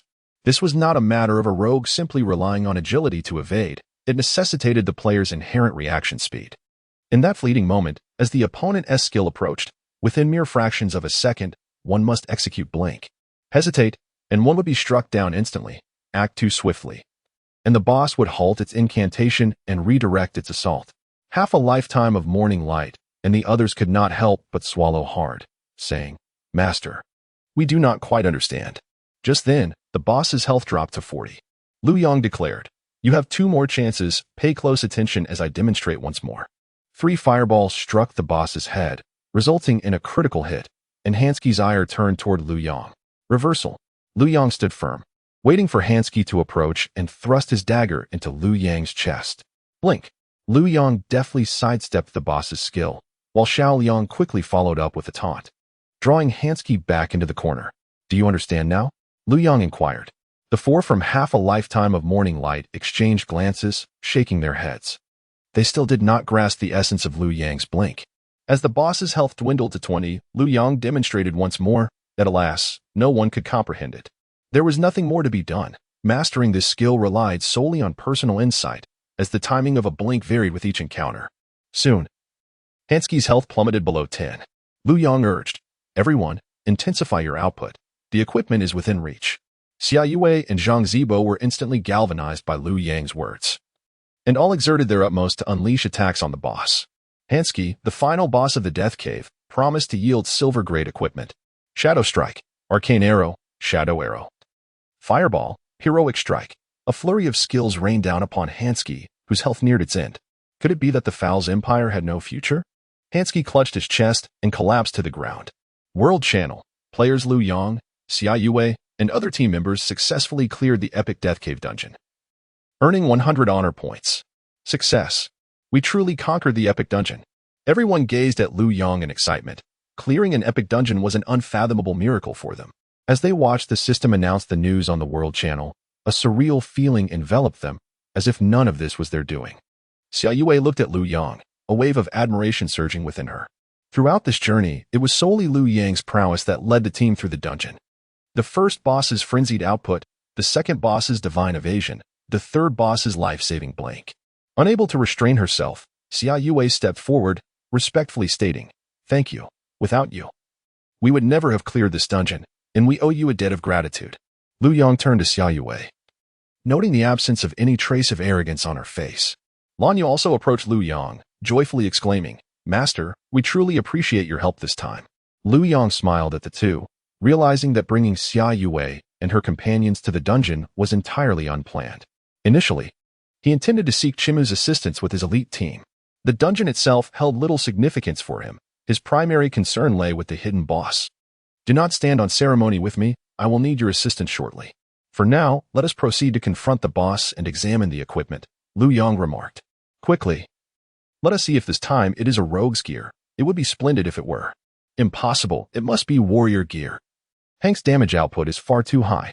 Upon hearing that they would be unveiling the equipment, everyone gathered around. Xia Yue, who initially wished to inquire about the assistance Lu Yong required, chose to refrain from asking given the unfolding situation. Chapter 54. The hidden boss. Lu Yong approached Hansky, crouched down, and opted to collect the item. After a brief 2 seconds, a dazzling silver light illuminated the surroundings. Another piece of silver equipment had emerged. The crowd could not suppress their astonishment and hurried to gather around Lu Yong to witness the spectacle. After picking it up, Lu Yong showcased the equipment's attributes to everyone, declaring, "Black Crystal Dagger, intended for rogues. Black Crystal Dagger, silver grade, attack power, 9 to 12 agility, 3 constitution, 2 I knew it would be mine." A youthful boy, roughly the same age as Xia Yue, exuberantly stepped forward from the throng, expressing his gratitude. "Thank you, Master." Lu Yong recognized him as Long Feng, a high school classmate of Xia Yue and Lan Yu, known in the game as Long Feng Knight. While Xia Yue and Zhang Zibo assumed Lu Yong was unfamiliar with him, they stepped forward to provide introductions once more. Lu Yong feigned ignorance and exchanged pleasantries with Long Feng before handing over the equipment. Finally, a silver-grade weapon had been acquired. Long Feng, elated, promptly replaced his basic dagger with the Black Crystal Dagger. Xia Yue cast a shy glance at Lu Yong, feeling somewhat embarrassed. In this dungeon run, Lu Yong had only secured one piece of equipment, while his team had walked away with 2 top-tier silver items and a bronze one. All thanks to Lu Yang's assistance in defeating the challenges, they essentially received equipment and experience for free. Xia Yue approached Lu Yong, setting aside her usual pride, and with a touch of feminine gentleness, said, "Lu Yong, I want to thank you this time. If you don't mind, I would like us to become friends." Lu Yong was taken aback, surprised by Xia Yue's unexpected tone and her initiative to befriend him. "Of course, that would be a great honor," he replied, recalling that in his previous life, Xia Yue was known as the Rose Queen, and it seemed she would continue to be so in this life as well. "You may call me Yue, that's what my friends refer to me as," Xia Yue offered, extending her hand. Lu Yong took her hand, replying, "All right, Lan Yu." Lung Feng, and Zhang Zibo stood there, somewhat dumbfounded. This is the first time I've seen Yue behave so humbly towards someone her age, Lan Yu remarked. Long Feng and Zhang Zibo nodded in agreement. Truly impressive, even the Ice Queen can thaw. Xia Yue shot a glance at Lang Feng and Zhang Zibo, her forehead creasing with annoyance. Dare you say that again? Instantly, they fell silent. Lu Yang chuckled softly, recalling that both Long Feng and Zhang Zibo were ardent admirers of Xia Yue. Xia Yue inquired, Lu Yang, you mentioned that you needed us to assist you with something. What is it? Master, if there is anything we can do, we will give it our all, Long Feng added. Lu Yang replied, I have received a special quest that requires the elimination of a hidden boss within this dungeon, and I would like you all to accompany me in the search. Where is it? Zhang Zibo asked. Lu Yang remarked, we must navigate the underground river by boat. The group looked at him in astonishment. Indeed, we shall sail. Lu Yang affirmed. Can this vessel truly navigate? Xia Yue queried, equally surprised. It should be feasible, Lu Yang replied, referring to the hidden task's details. Follow me. Let us give it a try. He guided Zhang Zibo and the others to the stern, where they collectively hoisted the anchor from the water using a winch. The current flowed outward, and without the anchor's obstruction, the pirate ship began to glide along the underground river's current. The ship is moving. It's truly moving, exclaimed Lan Yu in delight. I will steer the ship. Lu Yang left Zhang Zibo and Lung Feng, who were close combat fighters, at the stern and took Xia Yue and the others to the control room, where he grasped the helm and navigated through the underground river. The exhilaration was palpable. They had traversed the Death Cavern numerous times but had never encountered a hidden boss before, prompting them to busily engage in their tasks. The upper space of the underground river was lofty, adorned with numerous stalactites hanging down, while torches illuminated the stone walls on either side, casting a bright glow on the waterway. After progressing for 5 minutes, Lu Yang spotted a shallow area suitable for docking the vessel. There, prepare yourselves, Yue, he instructed. Pointing at the shoal, Xia Yue nodded and organized the group outside the control room. Once Lu Yang successfully docked the ship, he directed Zhang Zibo and the others to lower the anchor before jumping off the pirate ship with the group. A system notification chimed. Your auction Woking's Bow, silver grade, has been purchased by a player for 67 silver coins. Lu Yang paused momentarily, contemplating the presence of affluent players. Not just one. Noticing Lu Yang standing still, Xia Yue curiously inquired, what is the matter? He shook his head. Nothing, let us continue. After another 5 minutes of walking, they arrived at a circular platform, encircled by a 2-meter-wide ring of water. To proceed further, they would have to cross a natural stone bridge leading into a dimly lit tunnel. I will scout ahead. You all wait here, Lu Yang declared. Be cautious, Xia Yue advised. Lu Yang nodded, took a torch from the wall, and ventured into the tunnel. Deep within this cavern lay his ultimate target, the Archmage Angolo. Once a devotee of the flame demon god, Angolo had betrayed his master and participated in the persecution of the demon's followers. After the flame demon god was defeated at the Temple of the Gods, he cursed those who had betrayed him with his remaining power before being trapped. Among the cursed was the Archmage Angolo, who could no longer wield fire spells and harbored an intense fear of flames and light, thus seeking refuge in the Death Cavern. Although he could not employ fire magic, his other spells, such as Frost Bolt, remained remarkably adept. As the wind whistled, Lu Yang immediately utilized his blink ability to leap back. A brilliant white light illuminated the area. An icy blue arrow, imbued with chilling frost, pierced through the white glow and struck the wall beside Lu Yang. Instantly, frost began to encase the surface, and Lu Yang was certain that had the skill struck him directly, his demise would have been inevitable. Damn it, extinguish the flames, or I shall end you. A human voice resonated from a short distance away. Lu Yang recognized it as the voice of the great mage Angolo. Following the sound, he unleashed a fireball spell in an instant. With a resounding boom, the fireball collided with Angolo, revealing the figure of a middle-aged man clad in a flowing white magical robe. Great Mage Angolo, Lord level 10 experience, 79640 80,000 Chapter 55. Advanced spells. Damn it. You are not one of the Brotherhood. I shall slay you, roared the Archmage Angolo as he pursued Lu Yang. In a hurry, Lu Yang fled. But the boss's movement speed surpassed that of a player by 1.5 times, quickly closing the gap to less than 30 yards. When Angolo was merely 15 yards away, he halted, chanting an incantation. As a grand sorcerer, he possessed mastery not only over ice spells but also over earth and lightning magic. A lightning bolt, as wide as a bowl, surged towards Lu Yang. Upon hearing the incantation, Lu Yang deftly dodged, successfully evading Angolo's spell and increasing the distance slightly. Then came the ice storm, a colossal ice sphere. 3 times the size of an ice arrow, hurtled towards him. Lu Yang timed his movement perfectly, evading once more. The ice sphere collided with the wall beside him, shattering with a thunderous crash, scattering shards of frost upon Lu Yang. System notification: you have been struck by ice storm. Your movement speed is reduced by 50. Realizing the gravity of the situation, Lu Yang remained calm and continued his flight. This deceleration would only last for 3 seconds. If he could endure that duration, his mobility would be restored. Suddenly, the ground beneath him ruptured, a fissure opening wide.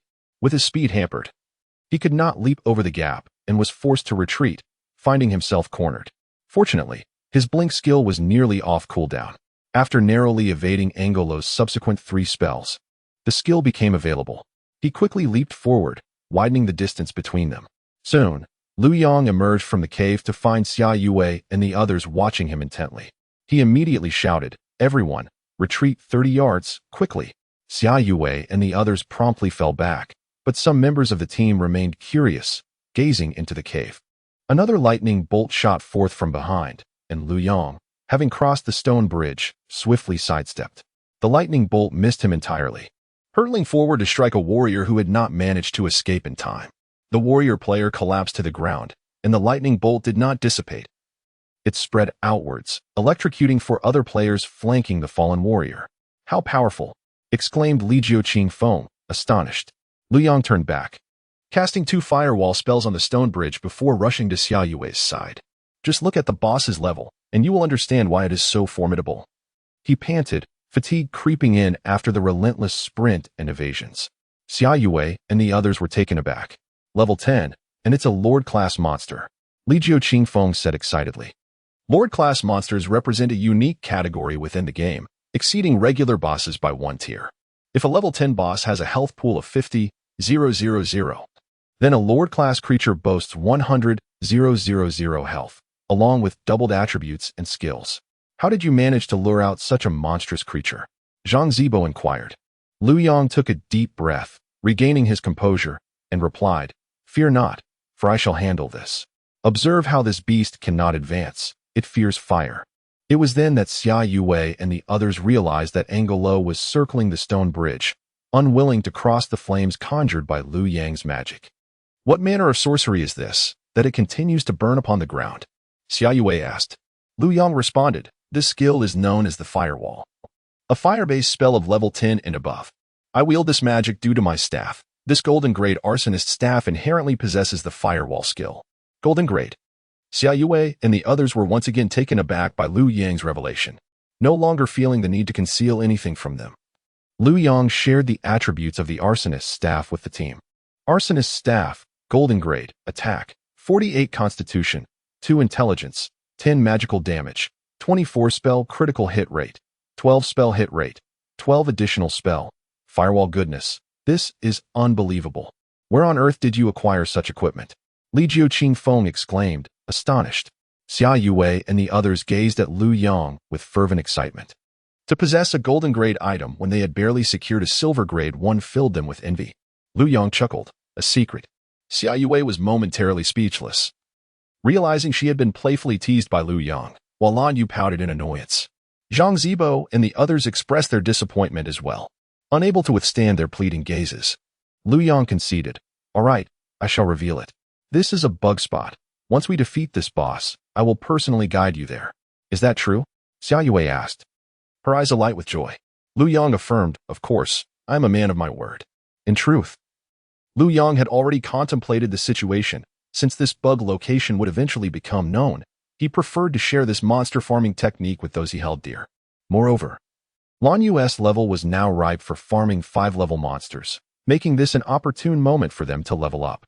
"Thank you so very much," Xia Yue and Zhang Zibo chorused, relieved to have found a solution for their upcoming leveling phase. Lu Yang replied, "No need for thanks. I will go and draw the aggro. Wait until I signal you to unleash your attacks, as this boss is truly formidable. Everyone, stay alert." Understood. Xia Yue and the others responded in unison, vividly recalling the demise of the previous 5 players. Angolo had been circling the firewall for nearly a minute. still unable to breach it, resulting in his incessant pacing in search of an entry. With a movement speed 1.5 times that of a player, Angolo's rapid strides made it quite challenging for Liu Yang to aim accurately. After reinforcing the stone bridge with 2 additional firewalls, Liu Yang seized the opportunity and cast the spell ignition upon Angolo. Angolo took 2 deliberate steps to the left, seemingly intent on colliding with Liu Yang's skill, and was precisely struck by Liu Yang's burning attack. At the moment Liu Yang managed to hit Angolo, he too had entered Angolo's range, prompting him to halt abruptly and recite an incantation. The ground beneath Liu Yang's feet suddenly fissured, yet as he perceived the motion of Angolo conjuring a spell, he took a step forward, successfully evading the ground fracture. Suddenly, 3 icy blue rays of light descended from above Liu Yang, but he executed a forward roll just in time to evade the onslaught. Behind him, 3 explosive sounds echoed, revealing that the water projectiles had shattered the rock. Xia Yue and the others gazed in astonishment at the spell cast by Angolo, rendered speechless. Is this the kind of skill possessed by late-stage mages? Zhang Zibo inquired. It seems so. Otherwise, with Liu Yang's evasive maneuvers, spells like Fireball would almost never hit him, replied Lai Ju Qingfeng. Even now they cannot strike him, remarked Longfeng. The group fell silent, pondering the implications. Chapter 56. Speculations regarding Liu Yang as Xia Yue and her companions marveled at the formidable prowess of Angoro's magic. They simultaneously expressed their admiration for Liu Yang's evasion skills. I truly hope to attain Liu Yang's level one day. I am utterly perplexed by the means through which he has honed such abilities, Zhang Zibo remarked. I have a suspicion that Liu Yang must have been a soldier, perhaps even a highly skilled special forces operative, Longfeng asserted. Why do you think so? Lan Yu inquired. To possess such skills merely 3 days after the game's launch, he must inherently possess such capabilities. Apart from special forces, who else in our country could wield such talent? Longfeng reasoned. Yet, if that were the case, wouldn't he appear much older? Why does his character seem so youthful? Lan Yu questioned further. Perhaps he is in disguise, Xia Yue suggested. His manner of speaking and his apparent age do not align. I have a strong feeling he's concealing something. Zhang Zibo and the others reflected on Liu Yang's previous words and actions, finding merit in Xia Yue's assertion. Indeed. That does seem plausible, Zhang Zibo agreed. Meanwhile, Xiao Liang observed their analysis with an inward chuckle as his leader was merely about to enter his freshman year of college, hardly fitting the description of an older man. Hey Jia, how old is your leader? Asked Lai Ju Qingfeng, noticing Xiao Liang's presence. At this moment, Xia Yue and the others remembered that He Jia was right beside them and felt somewhat embarrassed. Yet, this was not entirely their fault, as Xiao Liang had an exceptionally low profile and rarely spoke. He Jia, how old is your leader? Xia Yue pressed again. Xiao Liang had already resolved to regard Liu Yang as his leader for life, and concerning any details about him, he would divulge nothing without Liu Yang's consent. I'm sorry, but that is a secret, Xiao Liang replied. The group fell into a thoughtful silence, curious about what kind of person Liu Yang was, given that he had such an obedient follower. Everyone, I have engaged the boss's attention, Liu Yang announced. The 4 fire mages and the hunters in the team positioned themselves 30 yards away from Liu Yang, unleashing their full might. What about melee fighters? Xia Yue inquired. Melee fighters should hold back, do not rush in. If he releases the lightning serpent, anyone in its path will perish, Liu Yang cautioned. As he spoke, a brilliant white light erupted from Angoro's hand, soaring toward Liu Yang. Liu Yang sidestepped, narrowly avoiding the strike as the lightning impacted the wall behind him, creating a gaping hole with a diameter of 30 centimeters. Xia Yue, initially poised to counter, quickly retreated upon witnessing the devastation. Be careful, call us if you need assistance, she urged. Fear not, this boss is vulnerable to fire. Fire mages deal double damage with their regular attacks. Watch as I shatter his head and unleash 4 times the damage, Liu Yang declared, suddenly casting Fireball and striking Angoro's moving head with precision. 980, critical hit. How could he possibly hit like that? Zhang Zibo leaped up in excitement. Angolo was a humanoid creature, his head considerably smaller than that of the ogre, Cliff. Liu Yang evaded a blast of ice storm and remarked, of course. Flames ignited in his hands as he cast another fireball, striking Angolo's head. A critical hit of 980. How is this possible? Exclaimed Li Jiu Qingfeng, feeling that Liu Yang had transcended humanity. Xia Yue and the others shook their heads in bewilderment. In truth, attacking with spells is akin to shooting a target with a gun. One boasts a rapid firing rate while the other is slower. Nevertheless, even at a slower pace, a skilled marksman can swiftly find the equilibrium between Angolo's movement speed and the fireball's trajectory, making a successful hit far from challenging. Subsequently, Liu Yang epitomized precision. It appeared as though each of his fireballs was guided to collide with Angolo intentionally. After a series of over 30 critical hits, Liu Yang alone had depleted nearly 30,000 of the boss's health points. Alongside the contributions from Ban Shishingwang and the others, Angolo was left with less than 40,000 health points. And merely 2 minutes had elapsed. Curse these humans. I shall make you taste the chill of the ice storm. Angolo bellowed, raising his hands above his head as icy elements gathered in his grasp. Liu Yang shouted, Ban Shishingwang, retreat quickly, do not linger.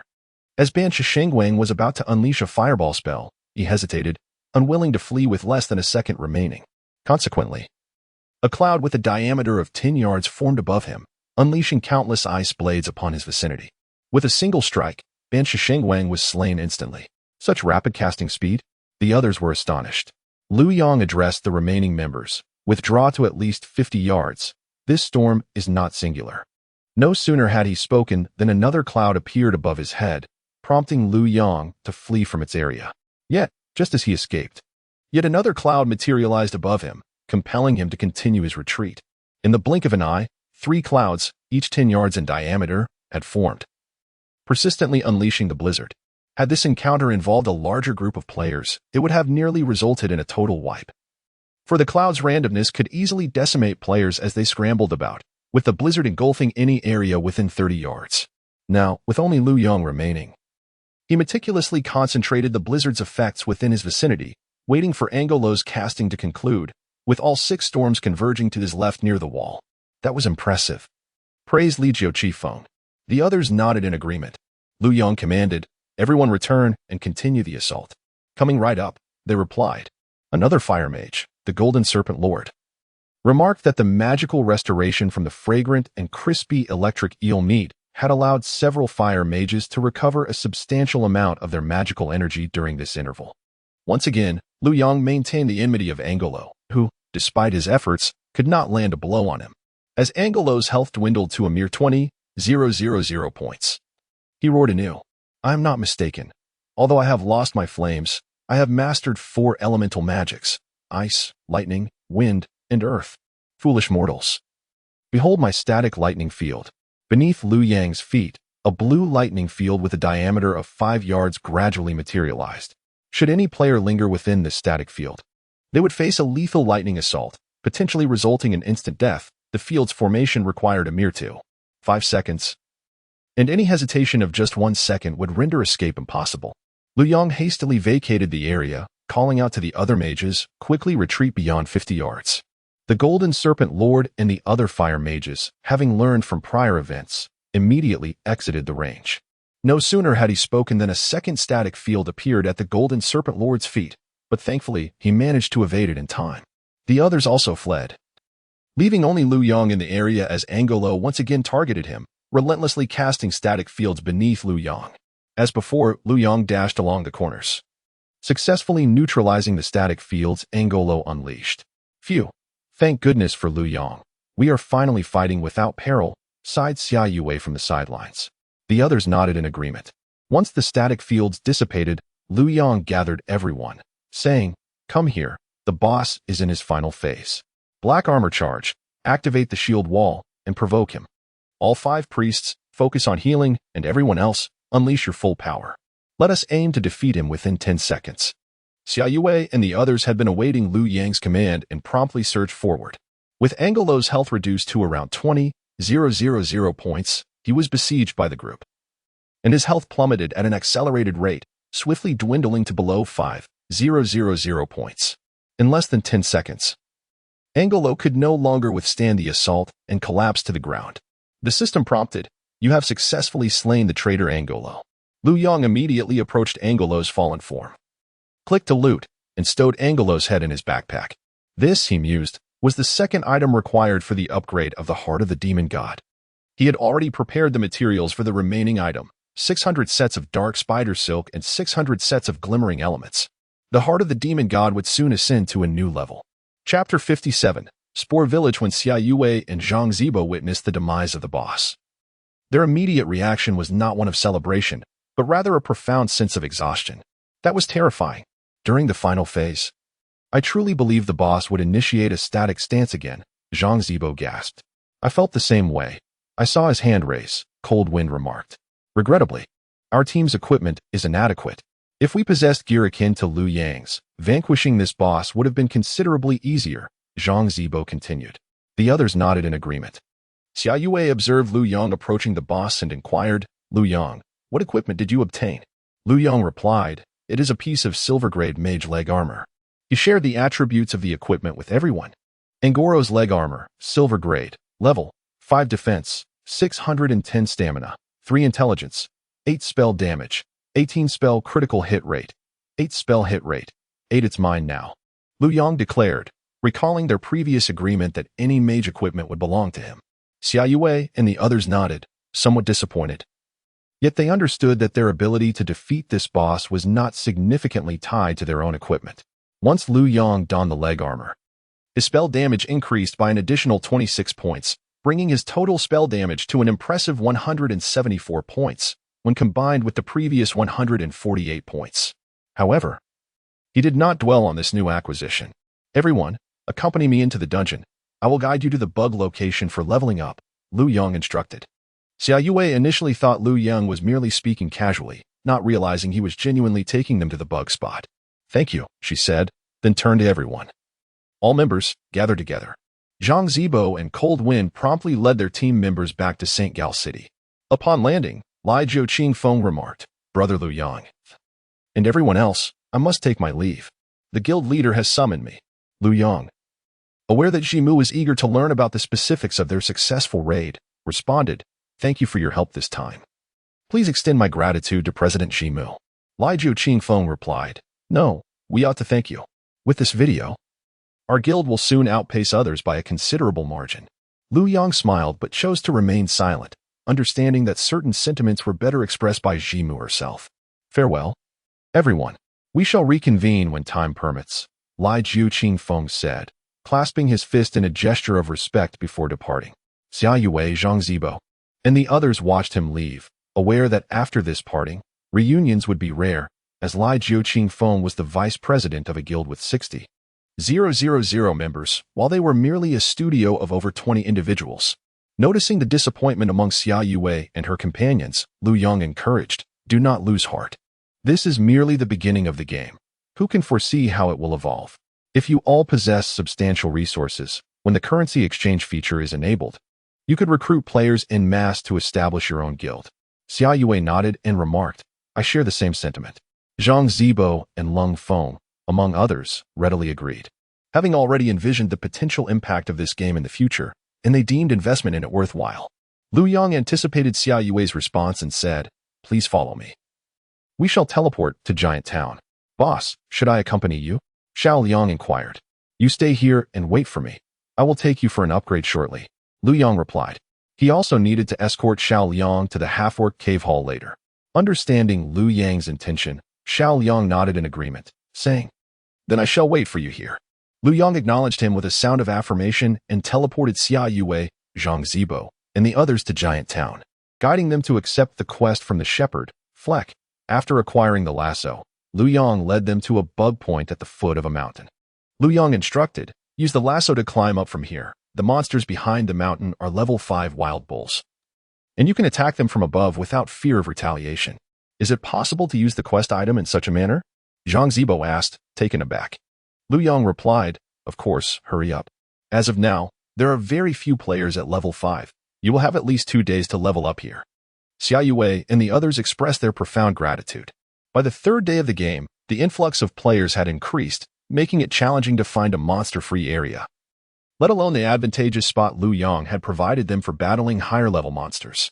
Eager to upgrade the heart of the demon god, Liu Yang exchanged a few pleasantries with Xia Yue and Lan Yu before returning to St. Gal City. There, he spent 1 silver coin to teleport to the level 20 map, Twilight Town. In his previous life, this town was ranked 9th in the players' poll of the most detested locations. The area was filled with towering black trees, casting a perpetual shadow over the ground and leaving those beneath them in a state of gloom.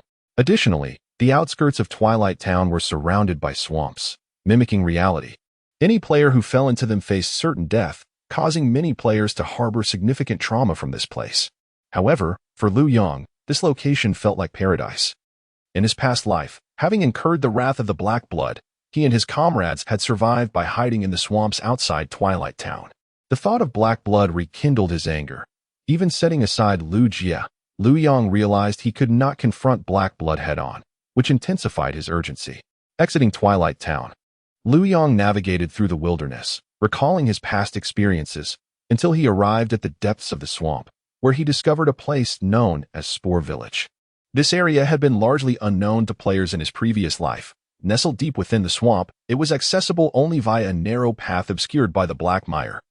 Liu Yang and his companions had once struggled to find this route to evade the minions of Black Blood, never anticipating that a small village lay hidden within. Surrounding the village is a fence constructed from dark wood. At the entrance, two diminutive, half-meter-tall, humanoid creatures with purple skin and heads resembling footballs, adorned with 6 yellow eyes. Stand guard. These sentinels belong to Spore Village, though their rank is merely level 5. Upon noticing a stranger's approach, both guards exhibited expressions of vigilance. System prompt. You have discovered Spore Village. Your reputation in Spore Village is neutral. Liu Yang approached the two figures and spoke. I am a mage on an expedition, and I have inadvertently stumbled upon this place. May I enter to explore? The guard on the left responded in the Spore tongue, a language Liu Yang had found incomprehensible during his previous visit. However, having spent nearly half a year in Spore Village, he could now grasp its rudimentary expressions. The essence of the guard's words was straightforward. Adventurer, you may certainly enter, but we hope you will not linger, for outsiders are not welcomed here. Nodding in acknowledgement, Liu Yang proceeded into Spore Village. The village was modest in size, primarily due to the inhabitants' diminutive stature, resulting in houses that were barely over a meter tall. These wooden abodes resembled coconuts stripped of their shells. Amidst the cluster of homes stood a larger structure, which served as the residence of the village chief. At that moment, the chief was positioned at his doorstep. Upon spotting Liu Yang, his eyes brightened, and he called out in the common tongue of the continent, "Young human, come here." Liu Yang approached the chief respectfully, stating, "Greetings, chief. I am a wandering mage." The chief, appearing quite aged, tilted his head upwards and inquired, "Young man, what brings you here?" "I merely passed through and was curious to see this place. Is there anything I can assist you with?" Liu Yang asked. "You truly wish to help us?" The chief of Spore Village inquired. Of course. During his previous encounter with the chief, Liu Yang had similarly expressed his willingness to assist, intending to inquire about any tasks available. To his surprise, the chief persistently requested dark silk threads and glimmering elements. Initially, Liu Yang believed this to be a hidden quest. After providing dozens of sets, he realized it was merely a task to enhance his reputation. Later, while upgrading the heart of the demon god, he discovered that this task ultimately yielded one of the items necessary for the heart's enhancement. Chapter 58. The Cloak of Spores. The village chief of Spore Village remarked, "As you can observe, our combat capabilities are exceedingly feeble, while the surrounding prey is formidable. I implore you to assist us in procuring additional dark silk threads and glimmering elements to bolster our efforts in battle." "Very well, I shall assist you," Liu Yang replied. Task notification. You have accepted the village chief's request to procure 1 set of dark silk threads and 1 set of glimmering elements. Before arriving, Liu Yang's backpack was already brimming with 18 sets of dark silk threads and 18 sets of glimmering elements. He retrieved a set from his backpack and presented it to the village chief, saying, "Is this what you require, Mr. Chief?" The village chief received the materials with both hands, his excitement palpable as he exclaimed, "Indeed, this is it.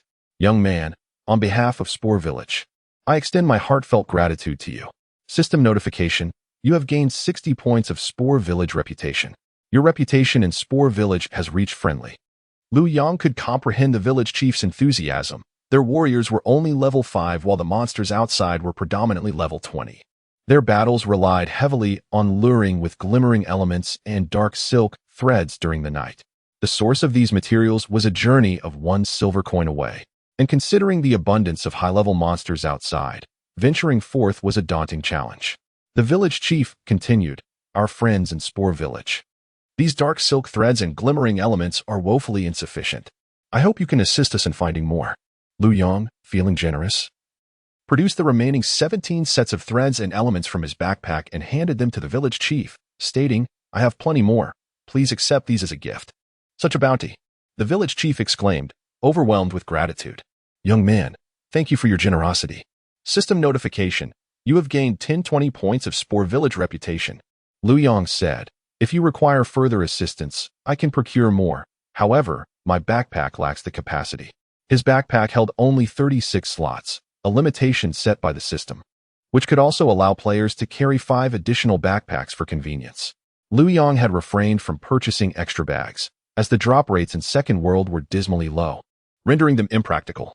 Furthermore, the backpacks available from the system were merely 4 slots each and cost 30 copper coins, expensive and not particularly useful.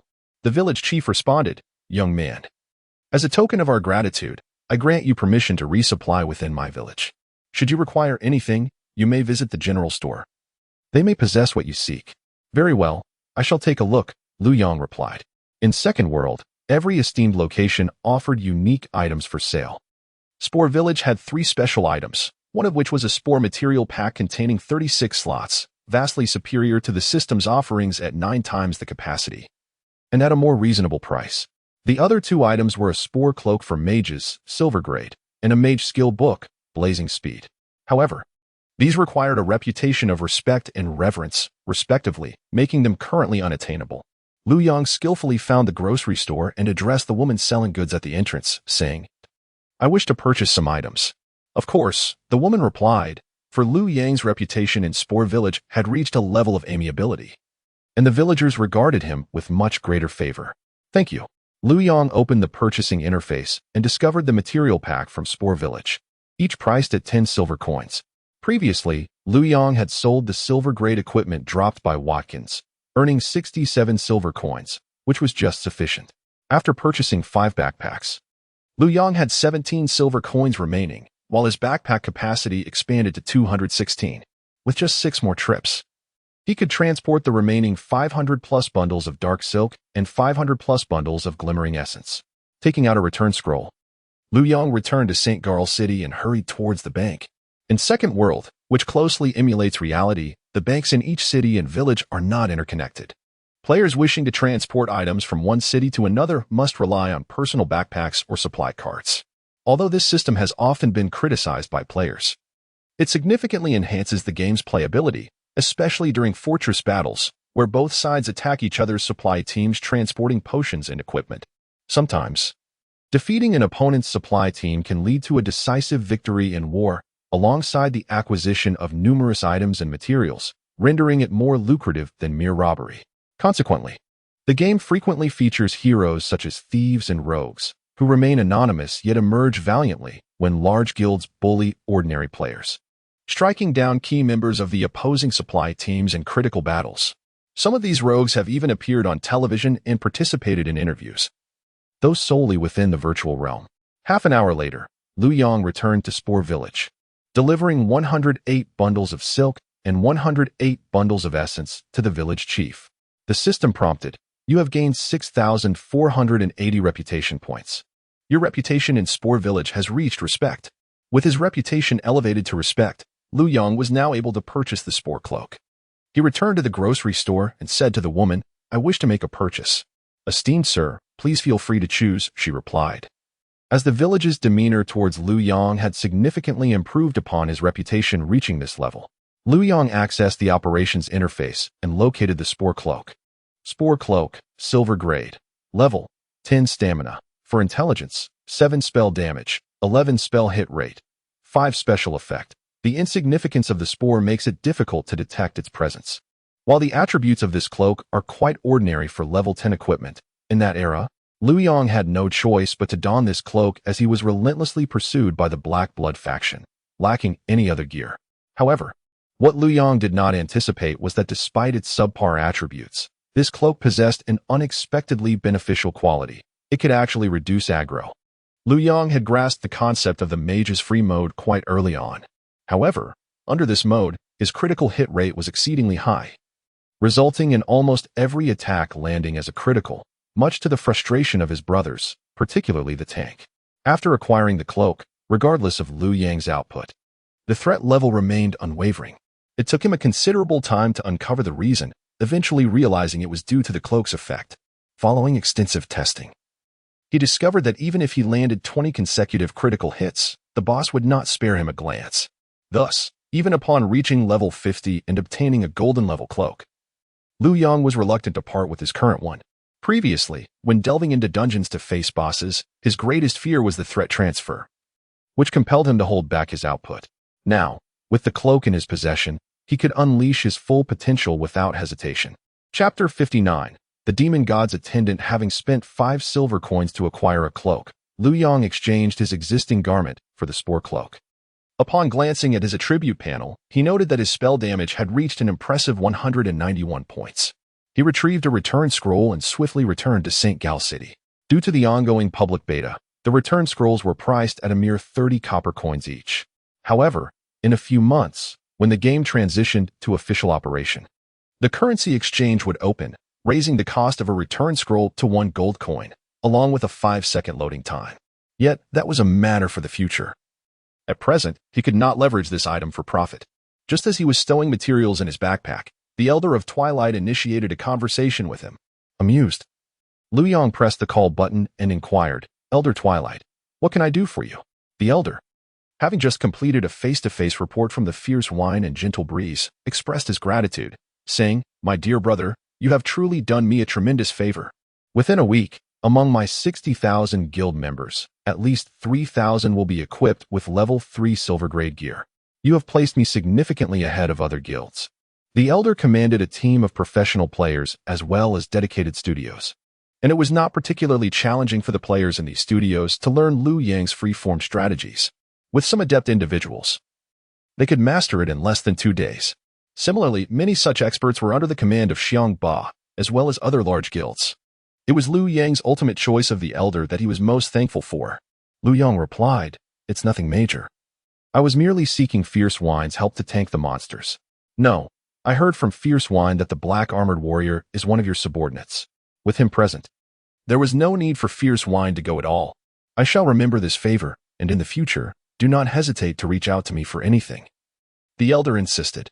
Liu Yang responded, "If the opportunity arises, I will surely seek your assistance, Elder." This was precisely the affirmation Liu Yang desired. In due course, when he established his guild, the Elder would be the first ally he sought to cultivate. Thus, fostering a good relationship now would facilitate future encounters. After a brief exchange of pleasantries, Liu Yang ended the call. Having filled his backpack with materials, he returned to Spore Village and delivered 216 sets of materials to the village chief. His reputation had now reached the esteemed level. At this moment, he was eligible to purchase the Mage skill book, Blazing Velocity. Blazing Velocity type, fire spell cost, 30 mana casting time, instant description, upon use. The player's movement speed is increased by 100 for 30 seconds, with a cooldown of 5 minutes. This skill was Liu Yang's favorite in player versus player combat, paired with a 0.5-second instant cast of Fireball. Even amidst chaos, he could claim the heads of foes. After spending 5 silver coins to acquire the skill book, Liu Yang chose to learn it. System notification: you have learned Blazing Velocity. Liu Yang opened his skill panel to activate it, and flames erupted beneath his feet. System notification: you have used the skill Blazing Velocity. Your movement speed has increased to 650 points. The player's initial running speed is set at 325 points, equivalent to a human covering 4 meters in 1 second. At 650 points, the speed corresponds to 8 meters per second, merely 2 meters slower than Bolt. After a brief run in Spore Village, he shook his head. In his previous life, his swiftest movements had been double this pace, leaving him devoid of the sensations he once knew. Upon halting, Liu Yang retrieved a return scroll and continued transporting dark silk and glimmering elements. After 5 trips, the village chief remained silent, merely accepting the silk to enhance his reputation. It was not until the 6th trip, when Liu Yang handed over the final batch of 600 sets of silk, that the system notified him, "You have gained 60 points of Spore Village reputation. Your reputation in Spore Village has reached revered." The village chief looked up at Liu Yang with respect and said, "Great warrior, I am grateful for all you have done for our village. I have nothing to repay you with, but here is our village's most esteemed gift. I hope you will cherish it." The system then prompted, You have obtained a fragment of divine energy. Lu Yang gazed at the fiery red energy shard in his backpack. Unable to suppress a surge of excitement as he clenched his fist, he had succeeded. On the third day of the server's launch, he had gathered all the materials needed to upgrade the heart of the divine. Now, he truly had the power to shape his own destiny. Thank you for your gift. Esteemed Elder, Lu Yang said, before using the return scroll to fly back to St. Gal City, heading straight for the slums in the south of the city. The slums housed the lower echelons of the labor force in St. Gal City, resulting in a dire living environment. The streets were populated by grimy individuals, and the houses were rudimentary structures made of piled rocks. As Lu Yang entered the slums, he immediately caught the attention of the surrounding populace, with several NPC thieves eyeing his pockets. Unperturbed by their gaze, he ventured deeper into the slums and located a house constructed of granite. The exterior walls appeared neglected and filthy. Approaching the door, Lu Yang knocked firmly and called out, "Is anyone home? Get lost, or I swear I'll kill you." Came a roar from within. Any ordinary player would surely have been intimidated. But Lu Yang had discovered this place in his previous life when he had already surpassed level 100, emboldening him to continue knocking. "Could you please open the door?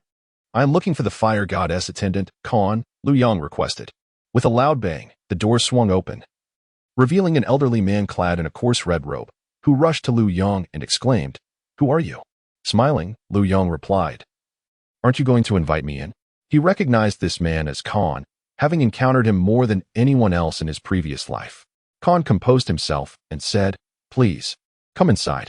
As Lu Yang stepped through the doorway, he recalled that in his previous life, he had entered the same door in the same manner after discovering this information in the library of St. Gal City.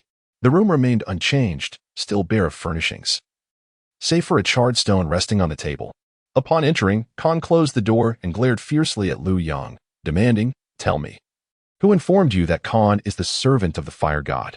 Lu Yang remained silent, retrieving the heart of the blazing demon god from his possession and placing it before Khan, stating, "Khan, behold what this is. The heart of a demon god."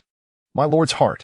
Khan gasped in astonishment, his eyes wide with fear as he looked at Lu Yang and asked, How did you come to possess my lord's heart?" Lu Yang replied, "This is a gift bestowed upon me by the demon god. By the grace of the demon god, my master lives. He truly has not perished. Pray, tell me, where is he?" Khan erupted into joyous laughter. However, Lu Yang shook his head and said, "You cannot go to him at this moment." He refrained from disclosing the fact that the blazing demon god was imprisoned, wishing to preserve the dignity of the demon god. Chapter 60. The upgrade of the heart of the demon god. Khan spoke reverently, "O demon god, since you have chosen to keep this knowledge from me, it must surely be your divine will. Pray tell, how may I serve you?" Lu Yang replied, "I wish to restore the heart of the demon god to its utmost strength." A flicker of anger crossed Khan's face as he exclaimed, "Cursed Angolo. When I faced defeat in the demon god's temple, he slaughtered our sanctum alongside the heretics, leaving me as the sole survivor, gravely wounded and unable to act.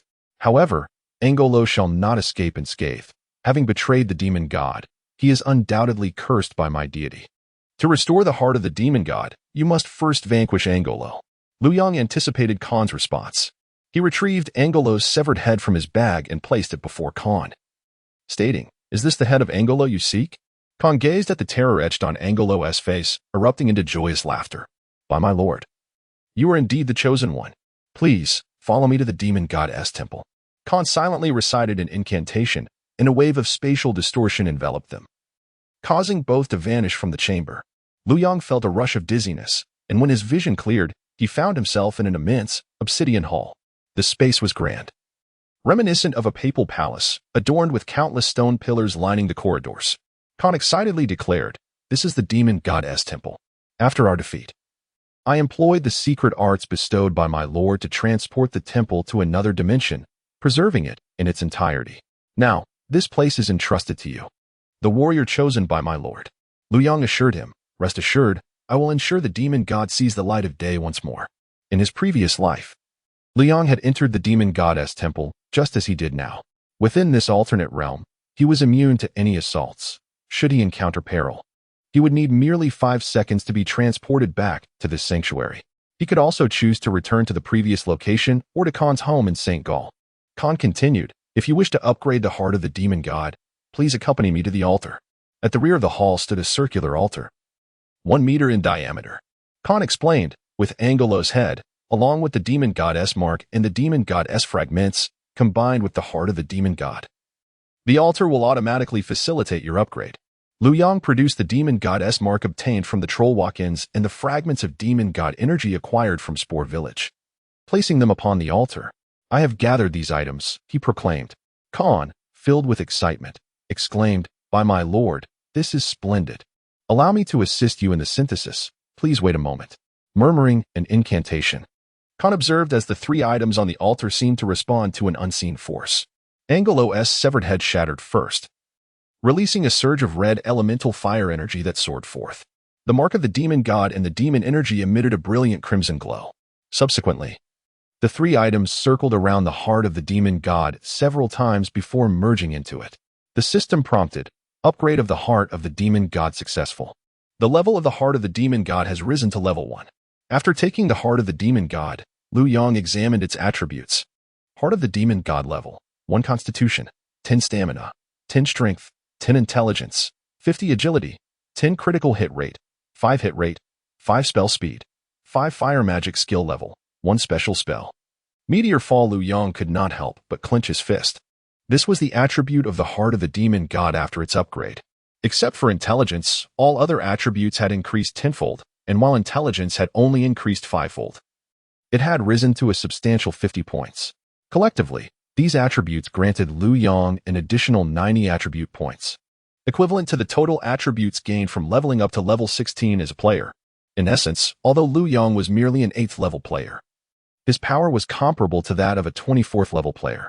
Furthermore, with his inherent critical hit rate exceeding 20, coupled with the additional 5 from the heart of the demon god, his total critical hit rate reached an impressive 25.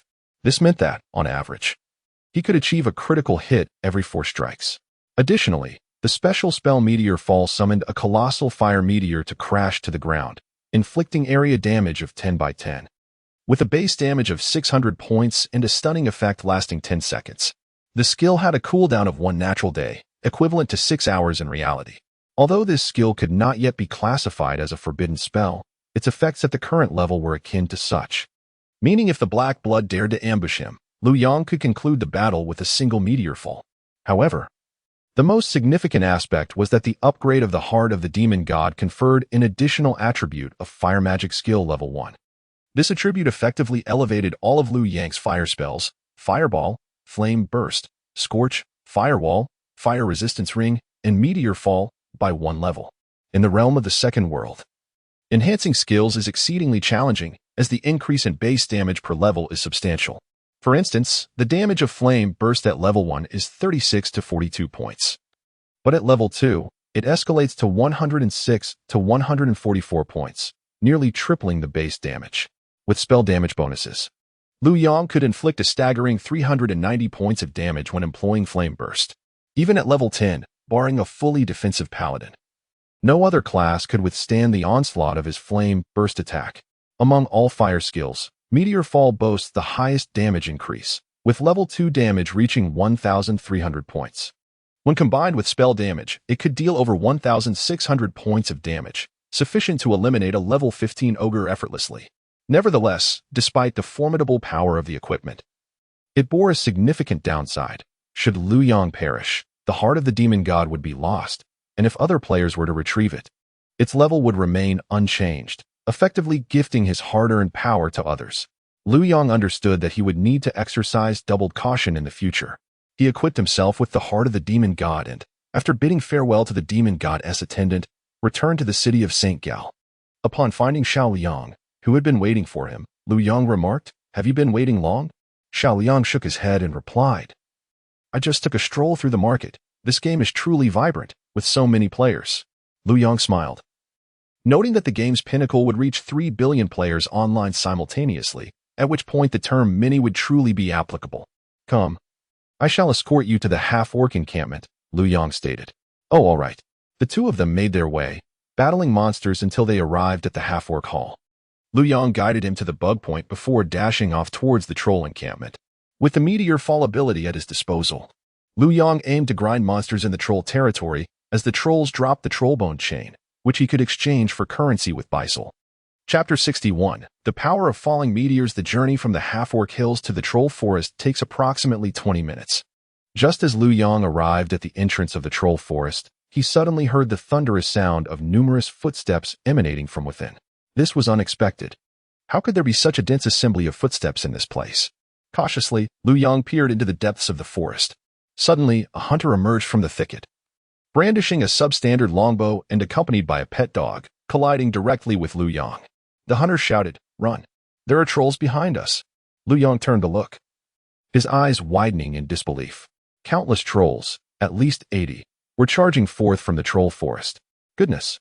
Lu Yang exclaimed, and he swiftly turned and activated his blazing sprint, increasing his speed by 125 for a duration of 45 seconds. In the blink of an eye, he caught up with the hunter. The hunter, desperately fleeing, was suddenly startled by the fiery shadow that overtook him, only to realize it was Lu Yang. The mage runs faster than the hunter. How is that possible? The hunter. Sun Yu thought in astonishment. The hunter had a cheetah aura that boosted his movement speed by 30. Lu Yang managed to cover a distance of 100 yards before breaking free from combat. He glanced back at the hunter, who was evading the spears thrown at him. Lu Yang found the hunter's face somewhat familiar, but could not quite place it. Suddenly, it dawned on him. He recognized the hunter as the legendary Sun Yu, renowned for his exploits in a previous life, where he had lured a level 300 boss from the abyss of hell to St. Garl City, nearly destroying it in the process. Subsequently, he had been recruited by the Iron-Blooded Warwolves Guild. Later, the guild was decimated by Lu Jie, and in a quest for vengeance, Sun Yu had repeatedly ambushed Lu Jie's elite subordinates, leaving Lu Jie in a precarious position. However, Sun Yu had mysteriously stopped logging in, with rumors suggesting that Lu Jie had captured him offline, leaving his fate uncertain. Objectively speaking, Sun Yu was a man of courage and loyalty, a worthy companion and brother. With this in mind, Lu Yang noticed he still had 15 seconds left of his blazing sprint and dashed towards Sun Yu. Seeing Lu Yang return, Sun Yu exclaimed in surprise, "What are you doing back? Hurry and run." Lu Yang reached Sun Yu's side and inquired, "Where are you leading all these creatures?" Sun Yu, a chatty young man, replied, "I'm bringing them to the outpost. There are 2 guards there, and I've attacked each of these 80 monsters. According to the game rules, even if the guards slay them, the experience will still be credited to me." Lu Yang facepalmed, saying, "But those 2 guards are only level 15. Do you really think these 80 trolls, also level 15, will be unable to defeat them?" Sun Yu's expression turned blank as he realized, "Oh right, how did I forget those guards are also level 15? Lu Yang chuckled softly. Although he later became a master-level player, he was still a novice, just stepping into the world of gaming. Sun Yu exclaimed anxiously, "What should we do, master? These monsters match my speed. I can't shake them off." Lu Yang replied, "Trust my words and follow my lead. First, let's form a party." "All right." Sun Yu quickly sent a party invitation to Lu Yang, who accepted with a nod. "We have now reached the level 14 monster zone. Do you see that open space to the left? In 1 minute, lure the monsters there, and leave the rest to me." "Master, what are you planning to do?" Sun Yu inquired. "You'll find out soon enough, but don't forget the time." Lu Yang patted Sun Yu on the shoulder, then, upon realizing that his blazing speed spell was about to expire, he dashed toward the open area. Without time to ponder, Sun Yu nodded and continued to lead the 80 trolls forward while calculating the time. Lu Yang arrived at the designated area and, after casting a series of over 10 fireballs to eliminate the surrounding monsters, began to conjure a wall of fire. With the Heart of the Demon God enhancing the spell to level 2, the base damage reached 84 points per second, including spell damage. The actual damage output escalated to 275 points per second, a divine skill for farming monsters. However, setting up the fiery trap required someone to lure the monsters into it, and Sun Yu was just the right person for the job. 40 seconds later, Lu Yang had covered a 16 by 16 area with the wall of fire. And at that moment, Sun Yu had already brought the monsters over. Although Sun Yu did not fully grasp Lu Yang's purpose in casting this spell, he still ran toward the flames. Standing atop a large rock and timing his calculations, Lu Yang noted that the trolls would reach him in 10 seconds. He slowly raised his Firestarter staff, chanting an elaborate and resonant incantation. "What are you doing, master?" Sun Yu shouted as he approached within 30 yards of Lu Yang, with the trolls trailing just as close behind. Lu Yang remained silent, continuing his incantation. 9, 8, 7, 6, 5. As the countdown progressed, Sun Yu reached within 10 yards of Lu Yang, feeling the overwhelming surge of chaotic magical energy emanating from him. So powerful. It feels as though a cataclysm is upon us, Sun Yu remarked, sensing fear for the first time in his gaming experience. At that moment, the closest troll had advanced to within 29 yards of Sun Yu and hurled a spear at him with great force. Hearing the rush of wind behind him, Sun Yu quickly dodged to the side and glanced back to see the trolls closing in, prompting him to flee further.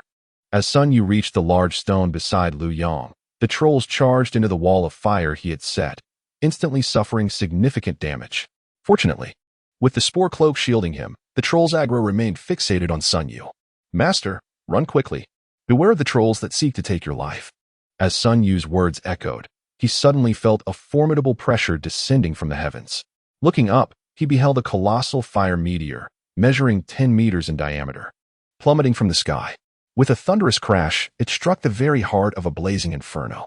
At that moment, the troll closest to Sun Yu was attempting to escape the flames, while the one farthest away had only just entered the fiery abyss. Liu Yang perfectly timed his strike, rendering all the trolls unconscious amidst the searing flames. System notification: you have slain a troll, earning 189 experience points, including 23 points for defeating a foe of higher level. System notification: you have slain a troll, earning 189 experience points, including 23 points for defeating a foe of higher level. In less than 5 seconds, all 80-odd trolls before them were vanquished by Liu Yang, while on the other side, 3 beams of light erupted from Sun Yu's form. Chapter 62, The God Level Hunter. Sun Yu, he leaped from level 2.5 to level 5. Remarkable. Sun Yu lifted his gaze towards Liu Yang, and soon he noticed Liu Yang's name. Liu Yang. Suddenly, Sun Yu was struck with realization and exclaimed, "You are the top expert on the national leaderboard, Liu Yang." With a smile, Liu Yang replied, "Indeed. That is I, Master. Please take me along." Sun Yu immediately revealed his youthful exuberance, almost clinging to Liu Yang's leg.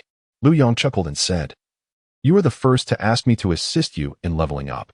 Fearing Liu Yang might decline, Sun Yu quickly added, "Master, I am quite useful.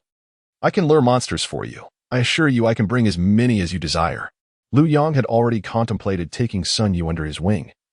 And upon hearing this, he responded, "Very well, I shall help you level up." Sun Yu was ecstatic.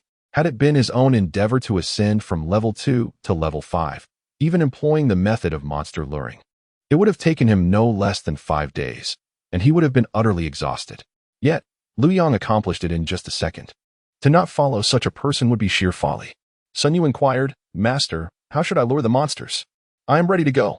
Observing Sun Yu's youthful countenance, which seemed to belong to a boy of 14 or 15, Liu Yang advised, "Do not rush. Take a moment to rest and regain your energy." "Master, you are truly generous." Sun Yu had just lured over 80 monsters and had run quite a distance while dodging thrown spears from behind. He was indeed quite fatigued. "Collect the items that have dropped. We shall sell them and share the profits," Liu Yang instructed. Sun Yu had not bothered to pick up the whiteboard equipment that had fallen, and upon hearing Liu Yang's words, he shook his head, saying, "Master, you can keep them. Just helping me level is enough. I require nothing more." Liu Yang replied, "Be obedient. If I tell you to take them, then take them." Sun Yu was taken aback by Liu Yang's generosity, scratching the back of his head and shyly saying, "Thank you, big brother. I want to be polite then." He indeed needed these items to sell for money. Hunter players often found themselves in a tough spot, as the arrows they fired had to be purchased. And while not expensive, earning money in the early stages of the game was exceedingly difficult. As Sun Yu collected the equipment and coins, Liu Yang gathered the troll bone chains. Once they finished, he led Sun Yu back to the entrance of the troll forest. Sun Yu took out a piece of inferior bread to restore his health. According to the game's official settings, players would lose health after prolonged running. And if their health dipped below 5, they could only walk, not run. Liu Yang felt a twinge of pity for Sun Yu. The inferior bread was horrendously unpalatable. However, in free mode, one's senses became heightened, making them vulnerable to ambush without the system's notification. Having observed Sun Yu's running posture, Liu Yang was certain he had activated the free mode. From his backpack, Liu Yang retrieved a piece of crispy electric eel meat and said, "Stop eating that inferior bread. Have this instead." Sun Yu accepted the crispy electric eel meat, inspected its attributes, and exclaimed in astonishment, "Gold-level cooking. Master, where did you procure this? Would you like to know?" Liu Yang inquired.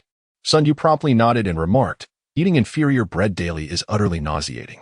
Lu Yong chuckled and replied, "When the time comes for us to part ways, I shall reveal this. It's no longer a secret, as many are already aware." Ultimately, the secret held by Xia Yue and her companions was not safeguarded, having been uncovered by a portion of the players who had been tracking them. However, the knowledge is not yet widespread, and those privy to the secret have refrained from vocalizing it broadly. Lu Yong provided Sun Yu with 2 more portions of crispy electric eelmate. Once Sun Yu had recuperated, he instructed, "In a moment, you shall lure the monsters inside. Do not attract too many, 20 at most." "Master, can you still unleash that fireball that descends from the heavens?" Sun Yu inquired. Lu Yong responded, "That skill has a cooldown. But I possess other methods to vanquish monsters without it. Go ahead and lure them. By the way, let us at each other as friends. Notify me 1 minute in advance when you are returning." All right, Sun Yu accepted Lu Yang's friend request and eagerly dashed into the troll forest. After approximately 3 minutes of waiting, Sun Yu messaged Lu Yong, "Master, I have drawn back 20 monsters. I will arrive in 1 minute." Understood. Lu Yang raised his staff and established 4 paths of flame along a straight line of 20 yards. Once the firewalls were set, Lu Yang positioned himself at the end of the flames and spotted Sun Yu emerging from the forest, followed by the 20 trolls. "What should I do, Master?" Sun Yu asked. "Lead them towards me," Lu Yang instructed. As he spoke, he crossed his staff before his chest, reciting an intricate incantation, while his left hand gradually ascended with each syllable. The spell he was casting was Radiant Flame, which he had acquired from defeating the troll shaman, Watkins. Radiant Flame type, fire spell cost, 28 mana casting time. Instant description: ejects a flame in a forward direction for a distance of 3 yards, inflicting 64 points of fire damage on enemies in a straight line. Originally deemed a lackluster skill, it had been enhanced in a previous life by a fire mage, allowing for a 10-second charge before release. After charging, the distance increased to 15 yards, the width expanded to 3 yards, and the flame's damage quadrupled.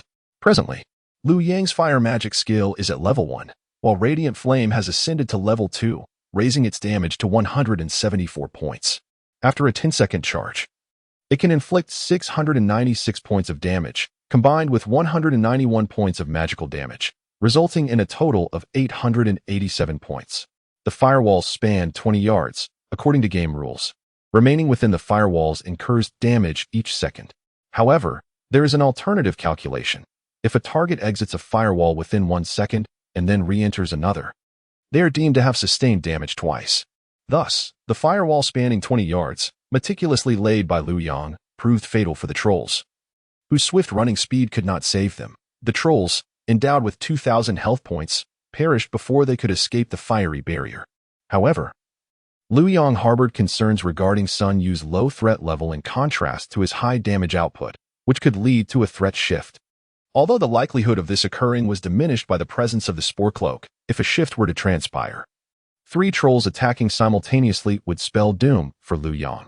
To avert any unforeseen mishaps, he resolved to employ an enhanced version of the Solar Flame. As the trolls raced within the firewall, they sustained damage, their health plummeting rapidly. Just as they neared death, the foremost trio of trolls, having reached within 5 yards of Lu Yang, suddenly redirected their focus towards him. With a furious roar, one of the trolls poised to hurl its spear.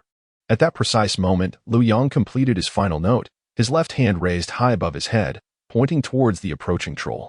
In an instant, a torrent of flames, nearly as thick as a water barrel, erupted forth towards the adversary. Chapter 63, A Misunderstanding System Prompt. You have slain a troll. You have gained 187 experience points. System Prompt. You have slain a troll.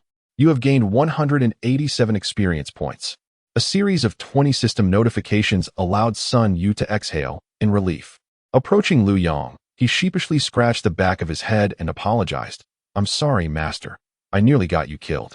Lu Yang, taken aback by the boy's humility, replied, "It's not your fault. I anticipated this. Let us take a moment to rest before we continue." Even if the troll had hurled its spear, Lu Yang had 2 methods to evade the attack. One was to sidestep to the right, utilizing his agility to dodge the spear with ease. The other was to blink away, teleporting 30 yards back would suffice. Sun Yu had expected Lu Yang to admonish him, but the latter's amiable nature lifted his spirits. Nodding, he settled down for 2 minutes of rest before dashing back into the troll forest to attract more monsters. After consecutively luring over 40 waves of trolls, Liu Yang had slain more than 900, bringing his level close to 10, while Sun Yu had advanced to level 6. Master, it's exhilarating to level up alongside you. I've made it into the top 100 on the leaderboard. I'm a master now too, Sun Yu exclaimed, elated at his first appearance on the rankings. Liu Yang, drawing from his past life experiences, regarded this with indifference. Had it not been for the desire to attract more talented players when establishing a guild, he would have concealed his name long ago. There are many skilled players in this game. Do not regard the leaderboard as the sole criterion for prowess, or you may find yourself at a disadvantage, Liu Yang cautioned. Oh, I understand, Master. I'm going to lure more monsters now, Sun Yu said, running into the troll forest with his pet dog. Liu Yang shook his head as he watched Sun Yu's retreating figure, recognizing the boy's youthful naivety. He clearly did not take his advice to heart. 8 minutes later, Liu Yang checked the time. Sun Yu had been luring monsters for twice as long as usual. Just as curiosity piqued, Sun Yu sent him a message stating, Master, I'm back with the monsters. Did I encounter any issues? While setting up a firewall on the ground, Liu Yang inquired, Did you face any problems? Running back. Sun Yu glanced over his shoulder at the shaman, Watkins, who was casting fireballs. No, I just encountered a magical troll while luring. It took a bit longer. Liu Yang furrowed his brow at Sun Yu's message, bewildered. He recalled that there were no magical minions in the troll forest. The only spellcaster was the boss, Watkins. At that moment, Sun Yu burst from the forest, followed closely by over 20 trolls. Liu Yang turned to examine the horde, spotting the shaman Watkins. Taller than the others by half a head, leading the charge. What have you done? You've attracted the boss. Liu Yang exclaimed, exasperated. Oh, that is a boss? I didn't know. Sun Yu panicked, feeling a surge of fear upon realizing the gravity of the situation. The boss's movement speed exceeds that of the player by 1.5 times. At this moment, Watkins had already closed into within 10 yards of Sun Yu and was preparing to unleash a fireball spell. Sun Yu glanced back, instantly filled with panic, and sprinted forward. Yet, in his flustered state, he only focused on running in a straight line. How could a mere mortal outrun the speed of a fireball? If struck, his demise would be inevitable. Run in a zigzag pattern, to my right, Liu Yang shouted. He hurriedly switched out of the spore cloak and began chanting a spell. Within 1.5 seconds, he cast 3 consecutive fire blast spells, all striking Watkins squarely on the head. 670 crit, 670 crit, 670 crit. Roaring in fury, Watkins turned his attention toward Liu Yang, launching a fireball in his direction. Simultaneously, as Liu Yang had discarded the spore cloak, no longer equipped with hate-reducing gear, the trolls, who had entered the firewall and sustained damage, redirected their focus to him. With a cry, over 20 spears hurtled toward Liu Yang. The sheer intensity of the spear rain left Sun Yu dumbfounded.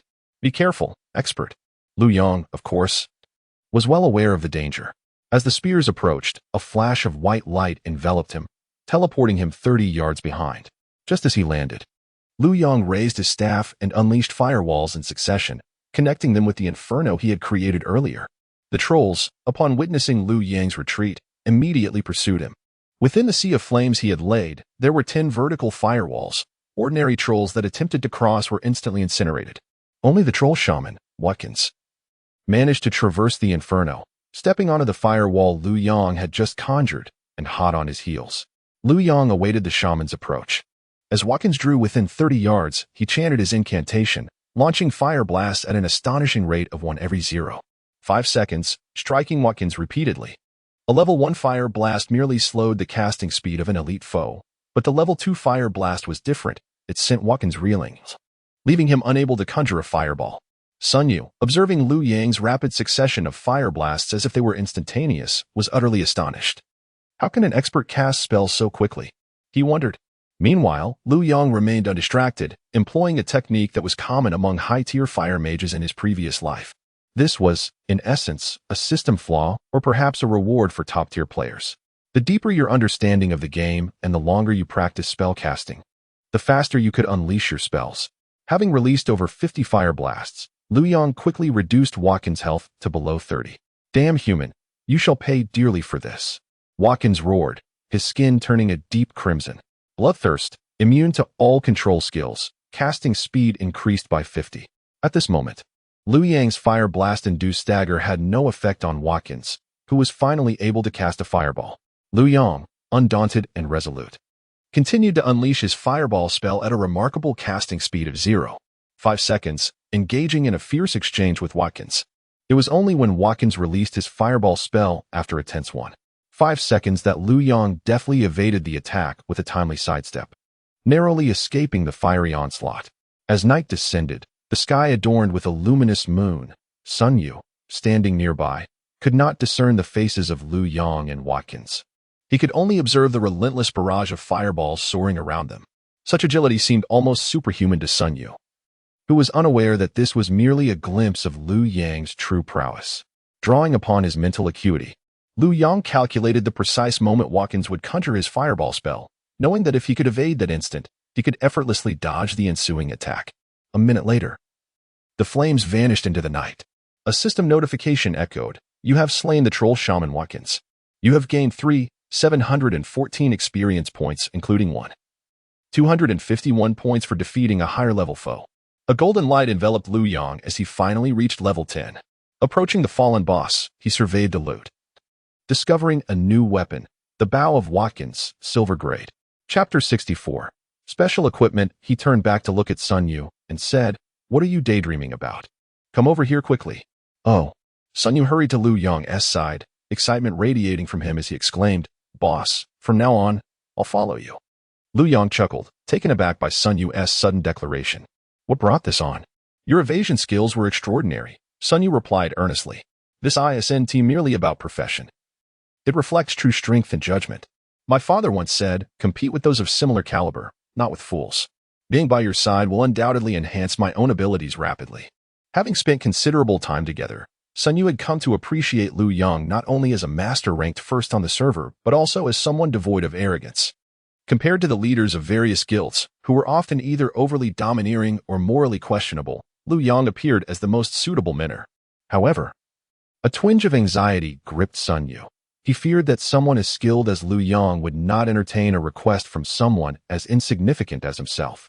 Liu Yang, who had already developed a desire to recruit Sun Yu, understood that binding a genius through mere material gains was an impossibility. It required emotional investment. Sun Yu, in his previous life, had displayed unwavering loyalty, enduring the decline of the iron-blooded wolves, where only 1 out of 7 fortresses remained after most of the guild's studios and main forces were lured away by rival guilds. His steadfastness was a testament to his character. "All right, come along then," Liu Yang said with a smile. "Thank you, boss," Sun Yu replied enthusiastically, unaware that he was about to embark on a path of honor that would starkly contrast with his previous life. "Since I've accepted you, I want to be stingy," Liu Yang remarked as he picked up the Vulcan's bow from the ground and handed it to Sun Yu. "Consider this a welcome gift." It was then that Sun Yu noticed the exquisite bow in Liu Yang's hand. Vulcan's bow, silver grade, level 8 damage, 16 to 24 strength, 5 agility, 5 physical attack power, 12 physical critical hit chance, 10 what splendid attributes, Sun Yu thought, for he had always wielded a low-grade longbow provided by the system, which dealt a mere 1-to-1 damage. The sight of the Vulcan's bow left him overwhelmed with excitement. Yet, despite his eagerness, he mustered the courage to decline, saying, "Boss, this weapon was obtained by you after defeating the boss. I didn't contribute at all. I cannot accept it." "You will soon possess even better weapons and gear," Liu Yang stated, utilizing the gifting function to place the equipment into Sun Yu's inventory. Previously, Liu Yang had sold this bow for 67 silver coins, and Sun Yu had seen it in the auction house, yearning to purchase it but lacking the funds. The thought of someone else acquiring it had pained him for quite some time. Now, unexpectedly, Liu Yang was gifting it to him. "Boss, thank you sincerely," Sun Yu said, his gratitude genuine. He retrieved a ring from his backpack and placed it before Liu Yang, saying, "Boss, I have a little trinket here. Though it may not be of great worth, it is quite unique. Please do not despise it as a token of my apprenticeship." Initially, Liu Yang paid little attention, but upon seeing the ring's design, he could not suppress his excitement. "A healing ring?" Liu Yang inquired. Sun Yu, astonished, replied, "Boss, you recognize this ring? I thought it was rather rare." Liu Yang responded, "Indeed, it is rare. Where did you acquire it?" The healing ring had the following attributes: level 1 magical damage, 0-to-1 despite the brief description and the absence of a rank. The ring possessed a remarkable quality. Anyone who donned it would find an additional skill called Healing Spell in their skill bar. Healing Spell type, Divine Spell cost, 20 mana description, releases a healing spell towards the target, instantly restoring 26 health points to the player. Sun Yu explained, I completed a hidden quest, and the old man gifted it to me. I find it amusing, but it serves little purpose for me. Lu Yang stated, this ring is indeed of great utility to me. I shall not be polite to an ordinary person. The ring was merely a whimsical creation of the system to entertain players. Similar rings included the Mage's Fire Ring, which could cast Fireball, the Warlock's Shadow Ring, which could unleash Shadow Arrow, and the Shaman's Lightning Ring, which could release Chain Lightning, among others. However, for Lu Yang, this healing ring was invaluable, enabling him to accomplish many tasks in advance. As long as you find it useful, that is what matters, Sun Yu remarked.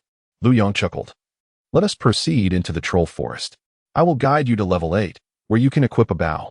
During this time, I will teach you the art of evasion, so you may practice it in conjunction with my techniques. Understood, Sun Yu responded eagerly. Not only could Lu Yang instruct Sun Yu in evasion methods, but he could also impart the secrets of effective damage output. Oftentimes, certain techniques seemed as fragile as a mere sheet of paper, easily penetrable, but without someone to guide you through that barrier, one would waste considerable time. Sun Yu exhibited a natural talent for gaming, while Lu Yang, with a decade of experience, possessed profound insights into the game. During Sun Yu's attempts at damage output, Lu Yang's simple words would have a significant impact, further deepening Sun Yu's admiration for him. After practicing for over 2 hours, Lu Yang observed that Sun Yu needed time to assimilate his teachings, so he led him to level 8. For now, practice your agility here against the trolls. You can barely evade 1 troll. Once you can evade 3 with ease, you will have reached a satisfactory level. All right, boss, I will practice. Sun Yu nodded in agreement. After Lu Yang had relayed several precautions and the locations to avoid before logging off, he finally returned to the city of St. Gal. Following a day of battle, he had amassed a total of 214 trollbone chains, which filled him with an eager desire to seek out Bissell. Sprinting from the square of St. Gal to the goblin encampment in the west of the city, Lu Yang entered the council hall and located Bissell. Each set of 99 trollbone chains allowed Lu Yang to repeatedly submit his quest, clicking 13 times in succession. The system prompted, you have earned 19 silver coins and 80 copper coins. You have gained 99 reputation points with the venture capital company. This notification repeated, you have earned 19 silver coins and 80 copper coins. You have gained 99 reputation points with the venture capital company. Upon completing the submission of all the trollbone chains to Bissell, a radiant glow enveloped Lu Yang. The system announced, your reputation with the venture capital company has reached revered. Chapter 65, Goblin Engineering. After Lu Yang had imparted several precautions and the locations to evade prior to logging off, he returned to St. Gal City. Following a day of combat, he had amassed 214 trollbone chains, which ignited an eagerness within him to seek out Bissell. He sprinted from the square of St. Gal City to the goblin encampment in the west, where he found Bissell in the council hall. With the trollbone chains grouped in sets of 99, Lu Yang clicked to complete his quest a total of 13 times. The system prompted, you have received 19 silver coins and 80 copper coins. You have gained 99 reputation points with the venture capital company. Upon delivering all the trollbone chains to Bissell, a radiant glow enveloped Lu Yang. The system announced, your reputation with the venture capital company has reached respect. Bissell remarked, brother, you are our most esteemed friend at the venture capital company. Would you like to learn the Goblin Clan's ultimate skill? I would be delighted to teach you. The ultimate skill of the Goblin Clan is Goblin Engineering, a coveted knowledge that other players yearn to acquire but struggle to find a means to learn. Without hesitation, Lu Yang replied, I would certainly be willing. It will cost you 30 silver coins, Bissell stated. Fortunately, Lu Yang had exchanged the trollbone chains for 2 gold coins and 40 silver coins. Otherwise, he would have been at a loss as to where to procure the required funds. Brother, do not wear that expression. You know that we goblins adhere to principles. Bissell continued. Very well, I do not mind. Here is the money, Lu Yang said as he handed the coins to Bissell. Bissell retrieved a blueprint from his backpack and presented it to Lu Yang. This is the beginner's guide to Goblin Engineering. Follow me, and I will instruct you on how to create. Lu Yang accompanied Bissell to a room behind the council hall, where a hidden passageway lay in the center of the room. He followed Bissell through the passage and emerged into a vast underground chamber, where over a dozen goblins were diligently crafting engineering products. This is our production workshop. Come this way. I shall teach you how to create engineering products. Bissell directed Lu Yang to a vacant table. Having never learned goblin engineering in his previous life, Liu Yang approached his studies with utmost seriousness under Bissel's guidance. The initial recipes of goblin engineering contained only inferior fire powder and inferior explosive powder. Inferior fire powder is extracted from substandard stones, of which 5 were placed on the table, shaped into rectangular prisms the size of a soccer ball. After following Bissel's instructions twice, Liu Yang attempted the process himself. After failing with 2 inferior stones, he finally succeeded in extracting inferior fire powder from the 5th stone. System notification: you have successfully crafted inferior gunpowder. Your engineering proficiency is now at level 1. Inferior explosive is created using inferior gunpowder and linen, with linen being crafted through gathering learned by players. There are also 5 linen pieces placed on the workbench, generously provided by Bissell for experimentation. He attempted to create inferior explosive using inferior gunpowder and linen, succeeding on his first attempt. System notification: you have successfully crafted inferior explosive. Your engineering proficiency is now at level 1. Liu Yang examined the attributes of the inferior explosive. Inferior explosive type: throwing range, 30 yards. Description: throw an inferior explosive at the target, dealing 37 damage to enemies within a 5-yard radius. Alright, my friend. Now that you have mastered the crafting of these 2 recipes, come back to me when your proficiency reaches 50 points, and I shall teach you new recipes. For a fee, Bissell proclaimed. Liu Yang anticipated Bissel's words. After bidding farewell to Bissell, he made his way to the auction house, purchasing 300 sets of stone root, withered leaf, and silver leaf herbs, each priced at 10 copper coins per set, totaling 90 silver coins. These herbs were intended for crafting antidotes. After depositing these materials into the bank, he searched for inferior ore and linen. The availability of these 2 items was scarce among players due to their low utility. Inferior ore could only be used to craft whetstones, serving little purpose beyond initial forging.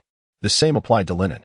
However, for Liu Yang, there was an advantage. The prices were quite affordable at the auction house.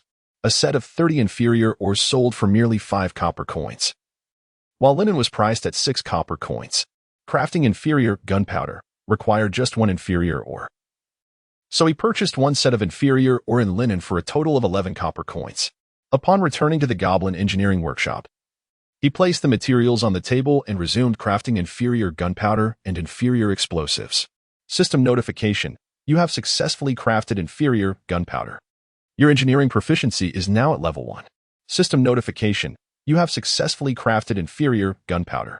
Your engineering proficiency is now at level 1. After a continuous success of 30 attempts, Liu Yang mastered the method of crafting inferior gunpowder. He then took out the linen and began crafting inferior explosive. Soon, he succeeded 26 times out of 30 attempts, producing a total of 26 inferior explosives, while also raising his goblin engineering proficiency to 50 points. Although the basic products of goblin engineering were subpar, they held significant value for Liu Yang.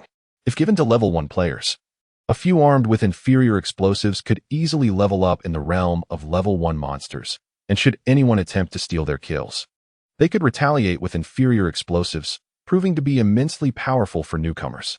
Similarly, within the intermediate recipes of goblin engineering, there exists an item that holds significance for players of Liu Yang's caliber. This item, known as the Iron Skin Grenade, is formidable not merely for its destructive potential but also for its ability to incapacitate foes for 5 seconds, a testament to its might. Upon returning to the council chamber, Liu Yang sought out Basil and declared, "My proficiency has reached 50 points. I wish to learn new recipes." Basil replied, "My friend, certainly. Here is the list of recipes. Which one do you wish to learn?" Before Liu Yang appeared a trading interface adorned with numerous blueprints, among which he discerned the Iron Skin Grenade, the active decoy, the volatile fire powder, and the bronze tube. Notably, the volatile fire powder is one of the materials required for crafting the Iron Skin Grenade, while the bronze tube is essential for creating the active decoy. Both the Iron Skin Grenade and the active decoy necessitate a crafting proficiency of 200 to be produced, whereas the volatile fire powder and the bronze tube can be crafted with a proficiency of 115. According to the rules of the game's second world, the enhancement of proficiency is contingent upon the level of materials utilized by the player.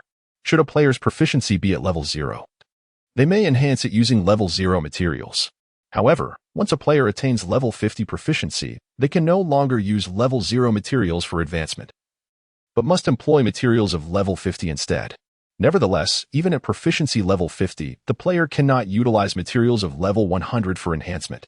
Chapter 66. Tin Hand Grenade. To this end, Liu Yang procured inferior copper shell grenades and crude gunpowder formulations, subsequently visiting the auction house to acquire the requisite materials. Given the relatively high prices of bronze ingots and iron ingots, coupled with Liu Yang's low success rate, he found himself with merely 40 silver coins by the time his engineering proficiency reached level 200. Fortunately, the materials needed to craft tin grenades and mobile dummies consisted solely of high-explosive powder and bronze tubes. As long as he could procure bronze ingots, iron ingots, wool, and silk, he would be able to create them. Crafting a tin grenade required 3 portions of high-explosive powder, 2 iron ingots, and 2 silk pieces. After attempting over 30 times, Liu Yang finally succeeded in producing 5 tin grenades. Tin grenade type, thrown distance, 30 yards usage interval, 2 minutes description, throw a tin grenade at a target, inflicting 131 points of fire damage to enemies within a 5-yard diameter and incapacitating the target for 5 seconds. Any damage will interrupt this effect, and the effectiveness against targets above level 30 is significantly diminished. Clenching his fist, Liu Yang felt that with this grenade, he had gained an additional advantage in the ongoing PK battles. After placing the 5 grenades in his backpack, he retrieved the bronze tubes, bronze ingots, and wool to commence crafting the mobile dummy. The mobile dummy, a half-meter-tall bronze-shelled robot, was straightforward to create, following the schematic instructions. Liu Yang succeeded on his 3rd attempt after 2 failures. Mobile dummy type, defense distance, melee health, 300 usage interval, 2 minutes description, place a mobile dummy on the ground, which will automatically release a taunt skill, attracting nearby monsters for 3 minutes. Although this health pool could not withstand a single normal attack from any boss, Liu Yang himself could eliminate it with 1 strike. Placing a mobile dummy on the ground during a siege could buy precious time for escape. After organizing the remaining materials, Liu Yang crafted 5 mobile dummies, depleting all his resources. At that moment, a call came from Xiaoliang. Liu Yang pressed the answer button and inquired, "What is it?" "Boss, I'm logging off to rest," Xiaoliang replied. Liu Yang glanced at the time, realizing another night had passed, and said, "All right, I'll log off as well." He activated the game mode and chose to log out. Meanwhile, Xia Yue and the others were in the bug location of the bison area, slaying bisons. After a day and night of hunting, the group of over 10 had all leveled up to level 5. Xia Yue checked the time and exchanged glances with Zhang Zibo. "Let us log off and rest," Xia Yue suggested. "Sure, I'm tired too," Lan Yu agreed. "All right then, we will log off for now. I'll call you tomorrow to notify you when to log back in," Xia Yue concluded. "Very well, let us conclude," Half-Light and the others remarked. Xia Yue nodded and was the first to exit the game. After organizing his backpack, Lan Yu followed suit. However, as he stepped out of the gaming pod, he found himself under the fiery gaze of a voluptuous woman. "Yue, why are you looking at me like that?" Lan Yu asked, feeling a twinge of guilt. In reality, Xia Yue was a sophomore with a curvaceous figure and an enchanting beauty. "What do you think?" Xia Yue replied, pinching her waist in annoyance. Lan Yu quickly realized that Xia Yue was upset because he had failed to mention Liu Yang, the ordinary person they had met by the city moat. "Oh, I didn't know?" Lan Yu feigned ignorance, attempting to appear cute. "Still not confessing? If you don't speak up, I might just tickle you," Xia Yue threatened, her playful side surfacing as she pointed her delicate fingers at Lan Yu's waist. "Oh, I truly don't know."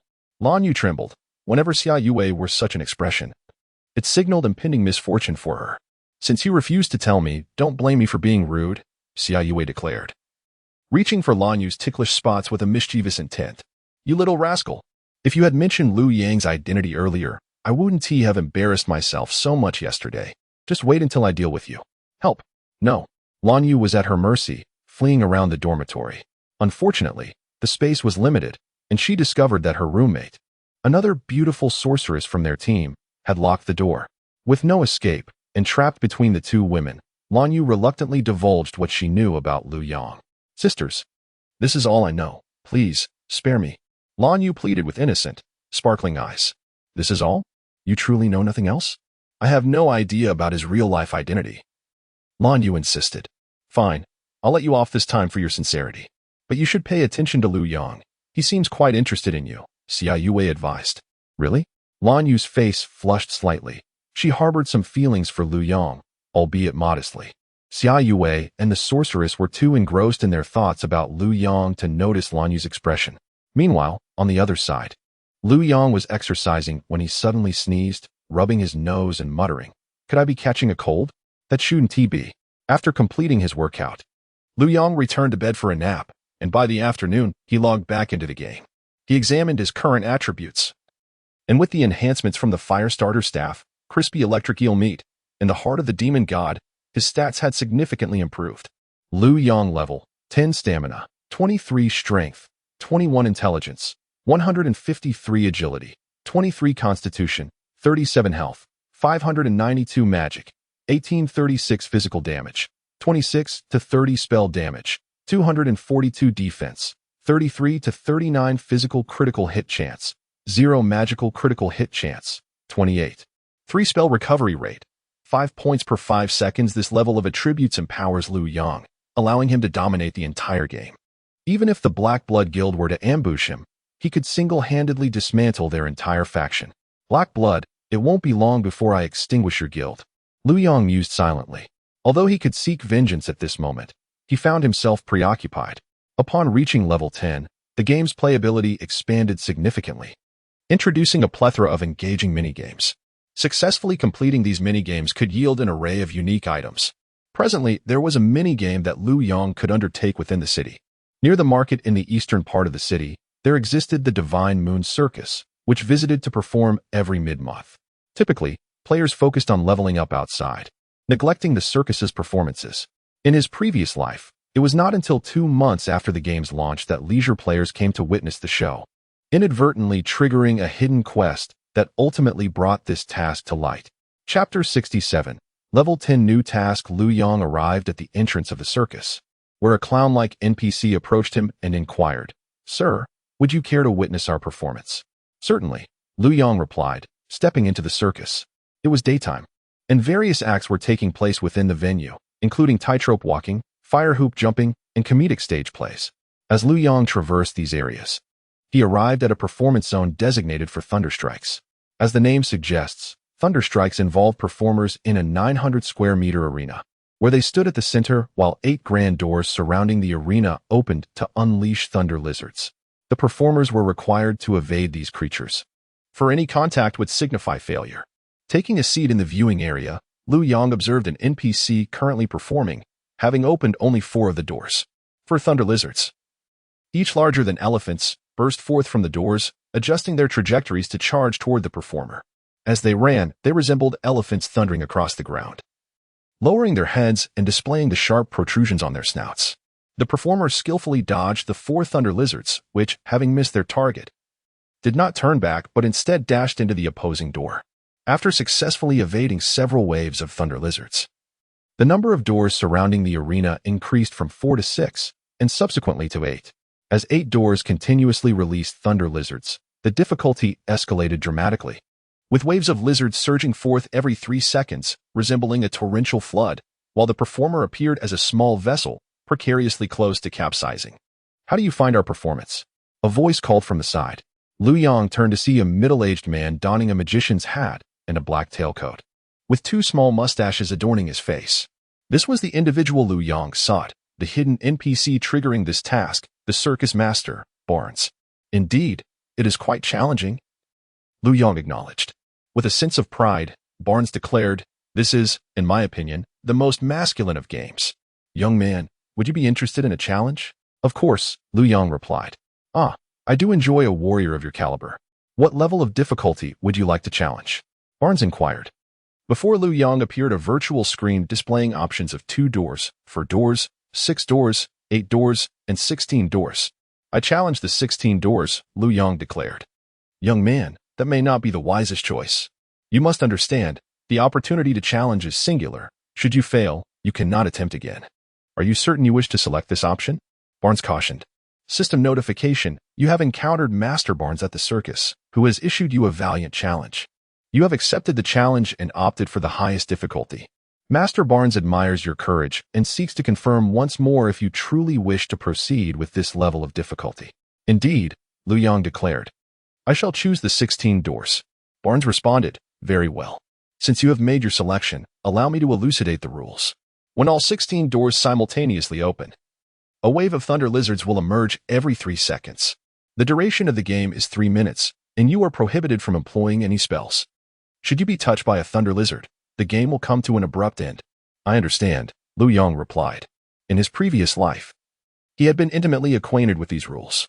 Upon discovering this hidden task, he had devoted over a month to studying strategies and enhancing his agility, which emboldened him to undertake this challenge. Stepping into the center of the arena, Lu Yang surveyed the surroundings, now transformed by the 16 open doors. He took a deep breath to steady himself and addressed Barnes in the stands. We may commence. Barnes proclaimed loudly, ladies and gentlemen. Today we are graced with a valiant challenger who dares to face the highest level of the 16 doors. Let us offer him a resounding round of applause. The countless NPCs in the arena erupted in applause, and for Lu Yang, it felt as though he had been transported back to a similar moment in his past.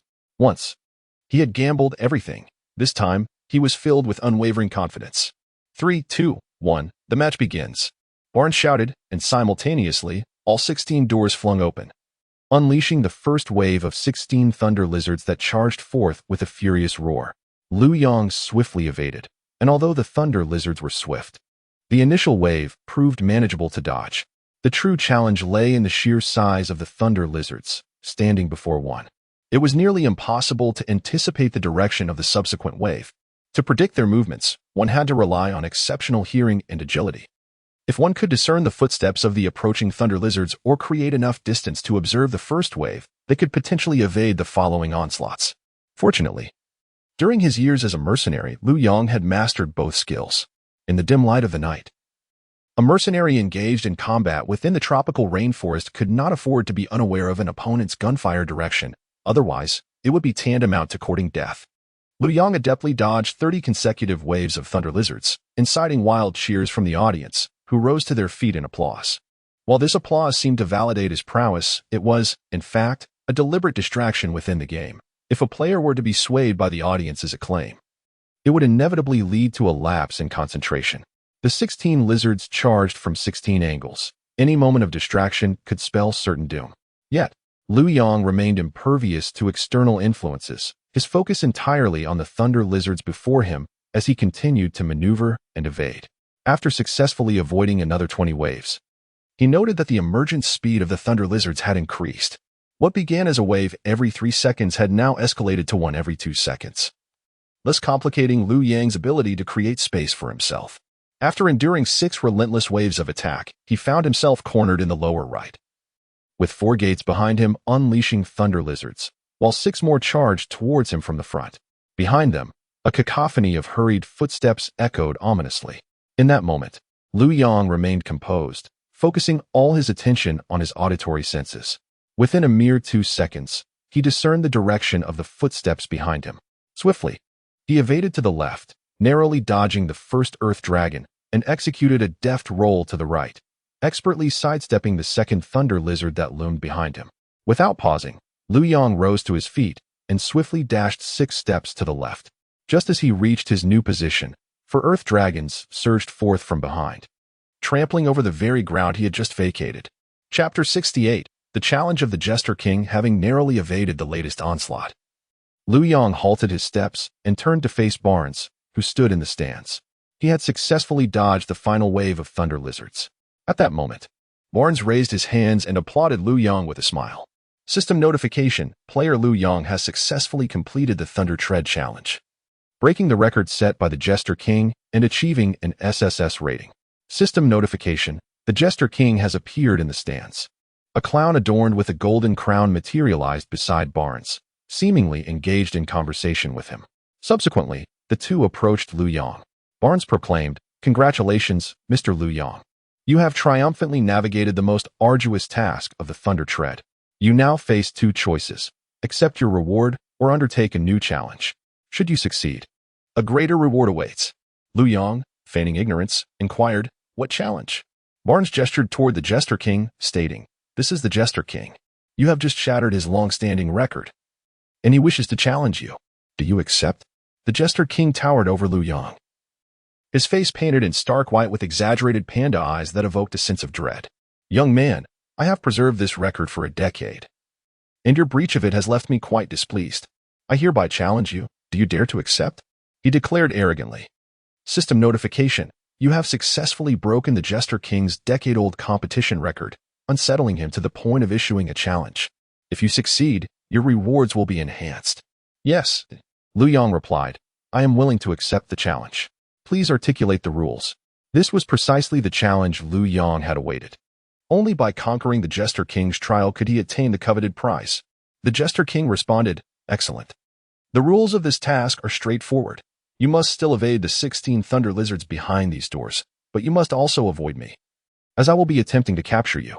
Should I succeed in catching you, you lose. Should I collide with a thunder lizard, I lose. What say you? Though the rules appeared simple, the reality was far from it. Evading the galloping thunder lizards was already a formidable task, and the added threat of a cunning Jester King seeking to ensnare him escalated the difficulty significantly. Very well, Lu Yang affirmed, let us begin. In his previous life, he had also faced this challenge. Despite its difficulty, the rewards for completion were unimaginable to players. Splendid. Barnes, you shall serve as the judge. The Jester King snapped his fingers and positioned himself 10 meters away from Lu Yang. Barnes took his place at the judge's table. 3, 2, 1, begin. As the countdown concluded, the Jester King lunged toward Lu Yang, and simultaneously, all 16 doors swung open, unleashing a chorus of roars as the thunder lizards charged forth. The Clown King moved with remarkable speed, reaching Lu Yang in a mere 2 seconds. Should Lu Yang be captured, it would signify his defeat. As he beheld the Clown King approach, a terrifying smile spread across the latter's face. Little one, you have lost, the Clown King screeched, lunging for Lu Yang's collar. In that instant, Lu Yang suddenly retreated 6 steps. The Clown King's strike missed, and he gritted his teeth, unwilling to relent as he pursued Lu Yang once more. However, before he could make much progress, he noticed a thunder lizard charging in from the side, forcing him to evade. Lu Yang had initially intended to trick the Clown King into being struck by the thunder lizard, but the Clown King's evasion was too swift, thwarting his first attempt at deception. At that moment, thunder lizards dashed between them, obscuring their lines of sight. To ascertain the Clown King's position, Lu Yang needed to continuously dart from side to side, creating distance while remaining vigilant of a potential collision with the Clown King and the imminent approach of the next thunder lizard. The Clown King, likewise, was searching for Lu Yang. After deftly avoiding several thunder lizards, he managed to create space and quickly pinpoint Lu Yang's location. I have found you, he announced, spreading his arms wide and advancing toward Lu Yang with a sinister grin. Lu Yang quickly calculated the data and, upon considering the most rational path, darted toward the northeast direction. Yet, as he ran, thoughts of Lu Jie surged within him, igniting a sense of resentment that harkened back to the years he spent evading capture in his previous life. Casting a glance back at the Clown King, Lu Yang's face contorted with anger. As he discerned the footsteps around him, a new strategy for completing his task crystallized in his mind. He deftly dodged the thunder lizards while making his way toward the northeast corner. The Clown King, still evading the thunder lizards, swiftly closed the distance to Lu Yang. At this juncture, they were merely 8 meters from the northeast corner, with the Clown King a mere 5 meters behind Lu Yang. As the Clown King drew closer, Lu Yang remained composed, continuing on his predetermined trajectory toward the corner. The Clown King's smile grew ever more radiant, as if he could already envision the moment he captured Lu Yang. Before long, the distance between them shrank to 3 meters, while Lu Yang was just 2 meters from the corner. At this proximity, should the gate open, a thunder lizard could burst forth and collide with Lu Yang, rendering his evasion exceedingly difficult. Lu Yang recognized this predicament but chose his moment wisely. Just as the preceding thunder lizard dashed out, he concealed himself behind it. The Clown King faced a dilemma as well. He had to evade not only 1 but 2 thunder lizards approaching from the side, complicating his escape. Nevertheless, he managed to navigate the narrow gaps with aplomb, avoiding the thunder lizard's attacks as he continued his advance toward Lu Yang. At this moment, only 2 meters separated the two individuals, with Lu Yang having advanced to a mere meter from the northeast corner. Behind him loomed the gate that unleashed the thunder lizard, while before him stood the Clown King, with no avenue for escape remaining. You have lost, boy, the Clown King lunged towards Lu Yang. Yet, a faint smile graced Lu Yang's lips, As the Clown King charged, he chose to drop to the ground. Suddenly, a thunder lizard burst forth from the gate. Its sharp horn aimed directly ahead. In that fleeting moment, Liu Yang evaded the thunder lizard's lethal horn, while the Clown King, confronted by the oncoming thunder lizard and the simultaneous assault of additional thunder lizards emerging from the side barriers, found himself unable to avoid the impending collision. The thunder lizard struck him squarely. System notification: you have successfully defeated the Clown King. The mission is complete. Chapter 69. The dreamlike ring. Liu Yang was bracing himself for the impending stomp of the thunder lizard, prepared for the worst.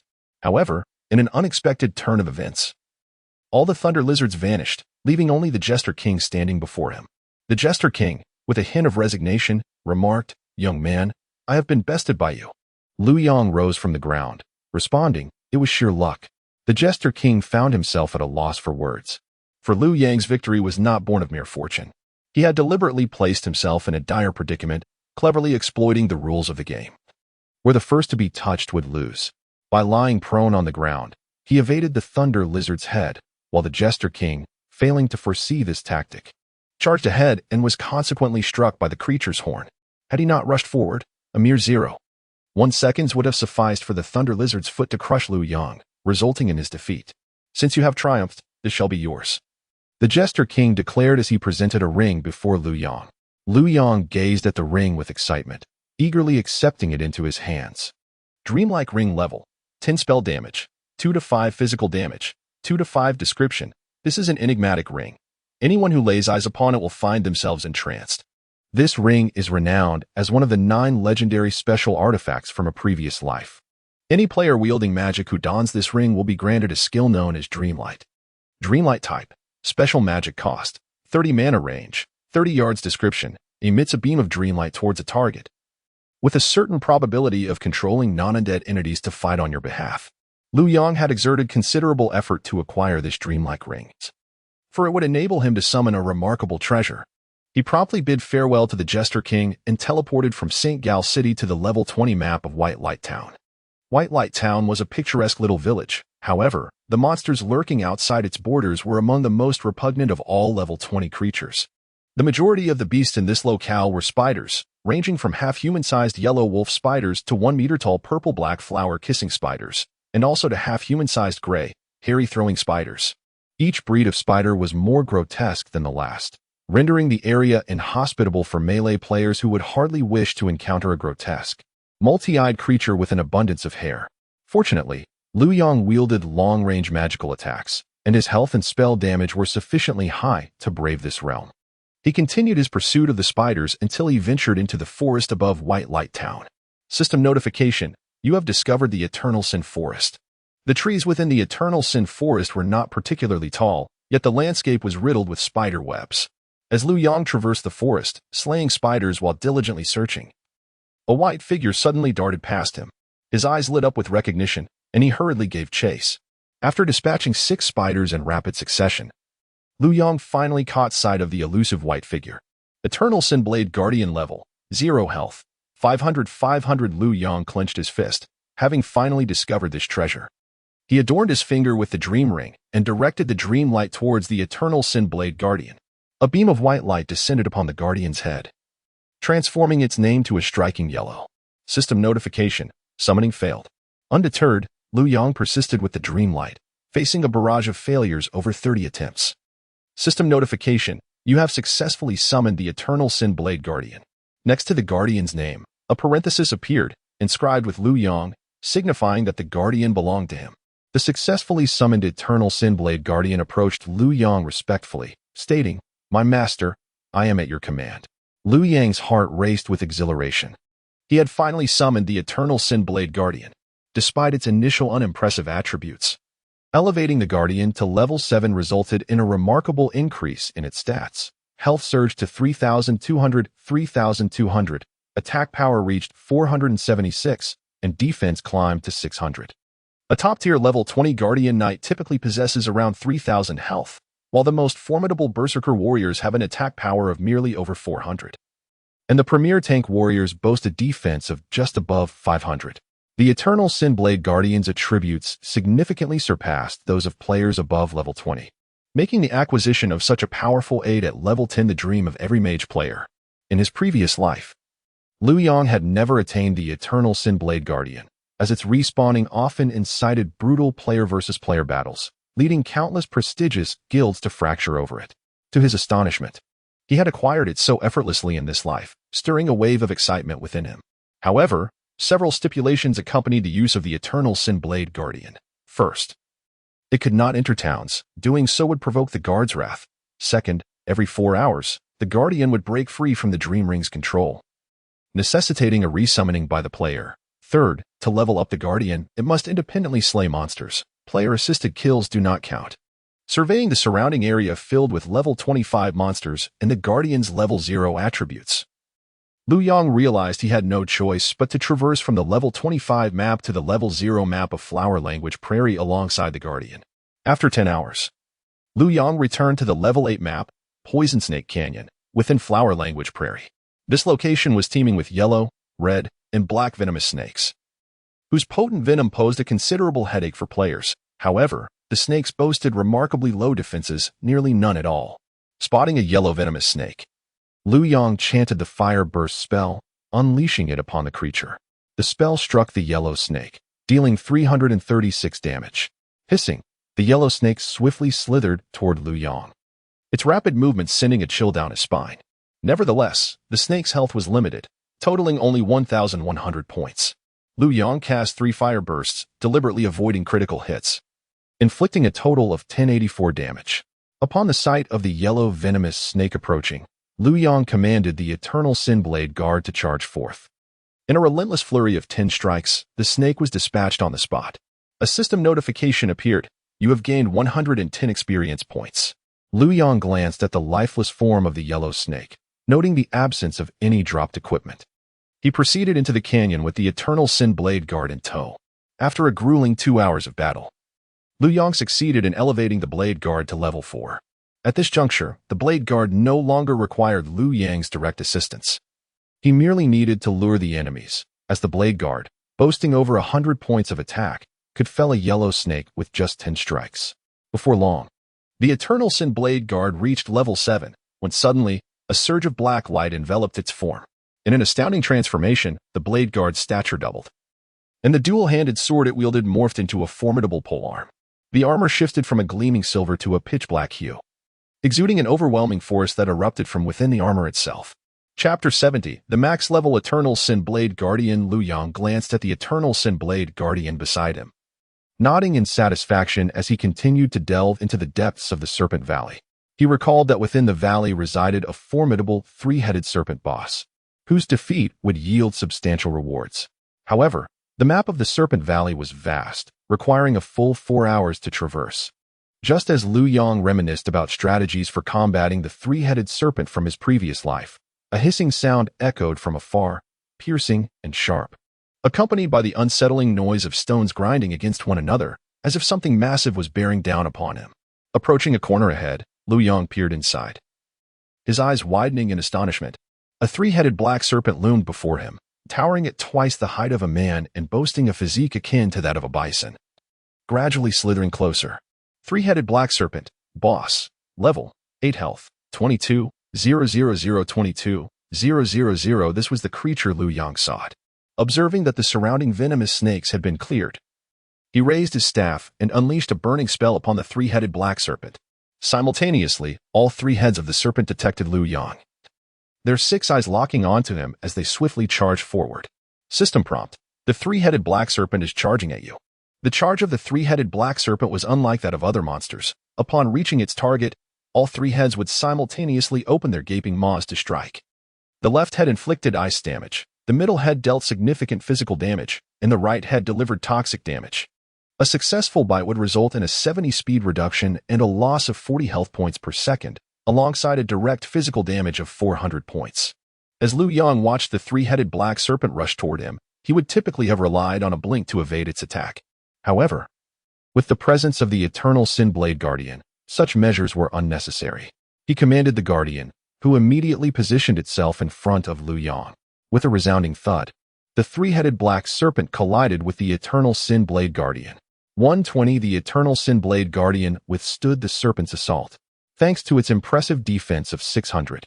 The middle head inflicted merely 1 point of damage, while the Guardian's high poison resistance halved the damage from the right head. Although the left head possessed a slowing ability, the Guardian stood firm, engaging the three-headed Black Serpent in a fierce melee.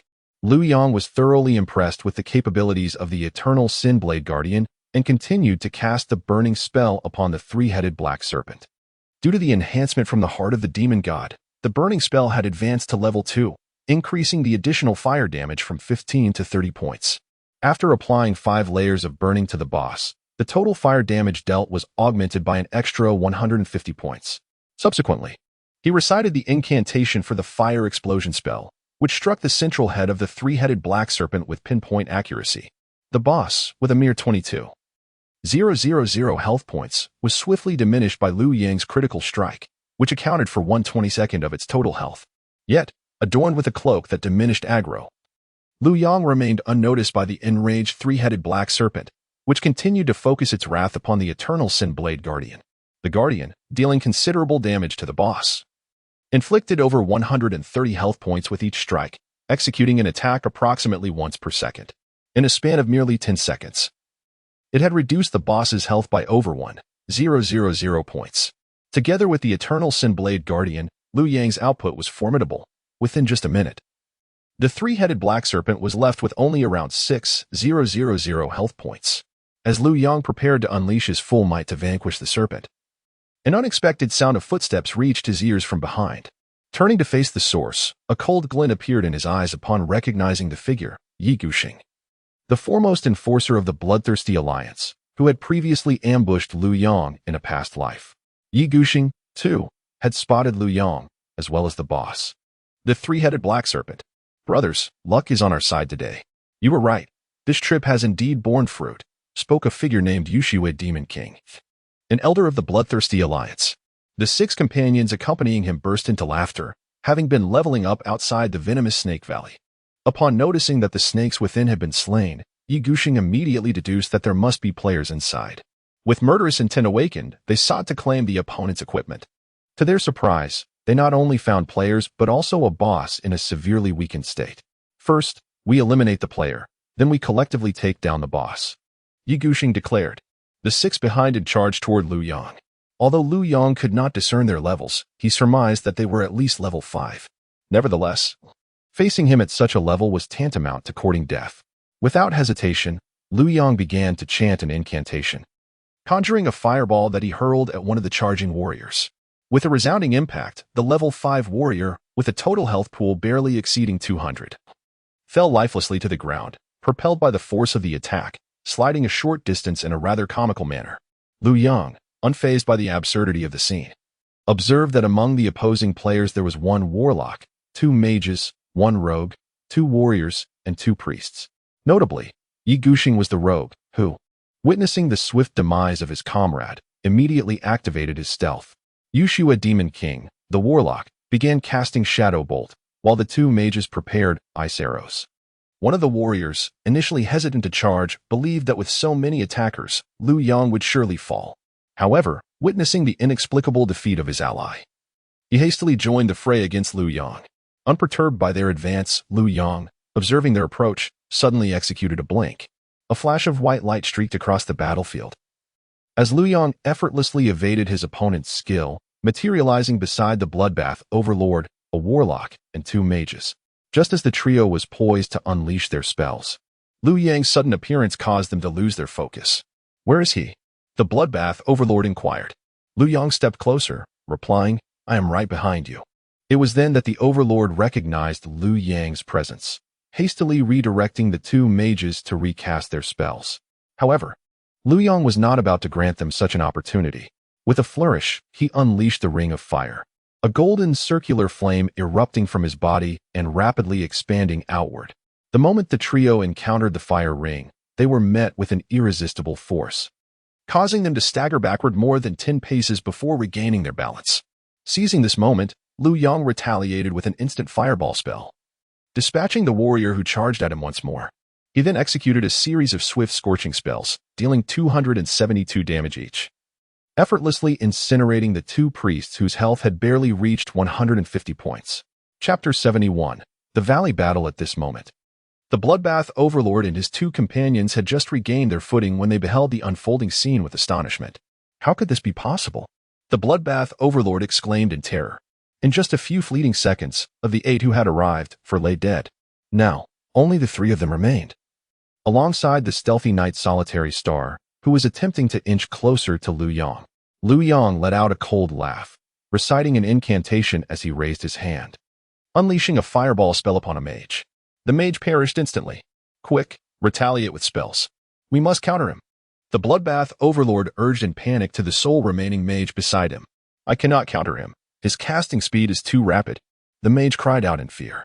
Lu Yang scoffed. In his previous life, there were scarcely a handful of individuals capable of countering him, and this mage was certainly not among them. He raised his hand once more, casting another fireball that extinguished the last remaining mage. Now, only Knight Solitary Star and the Bloodbath Overlord remained in the arena.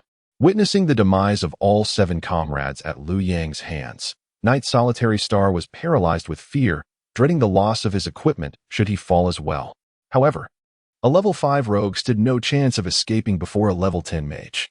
The 5-level disparity rendered the rogue's invisibility utterly ineffective in Lu Yang's presence. He could clearly see Knight Solitary Star crouching in a desperate attempt to flee. Lu Yang first cast a fireball that vanquished the Bloodbath Overlord, then teleported to Knight Solitary Star's side, sneering, "Did you truly believe you could escape?"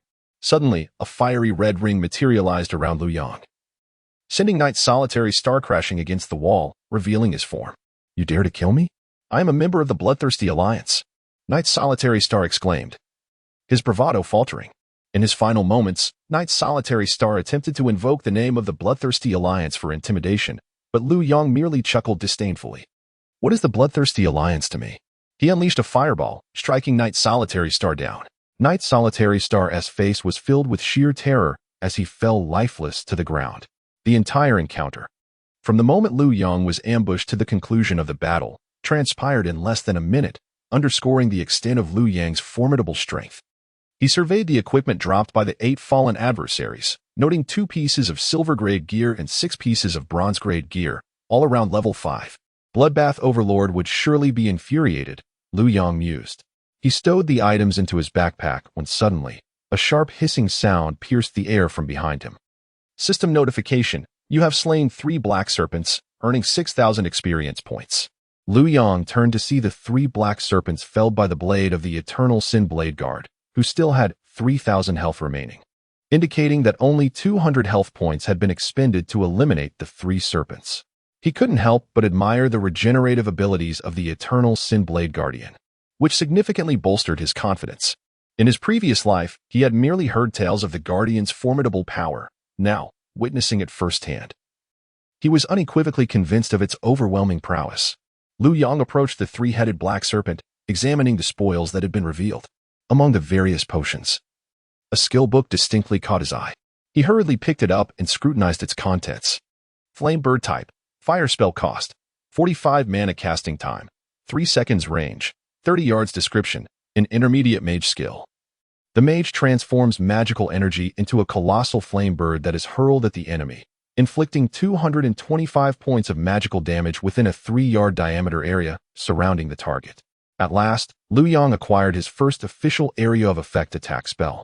Despite the skill's casting time of 3 seconds, it possessed a simplified incantation that could be instantaneously executed.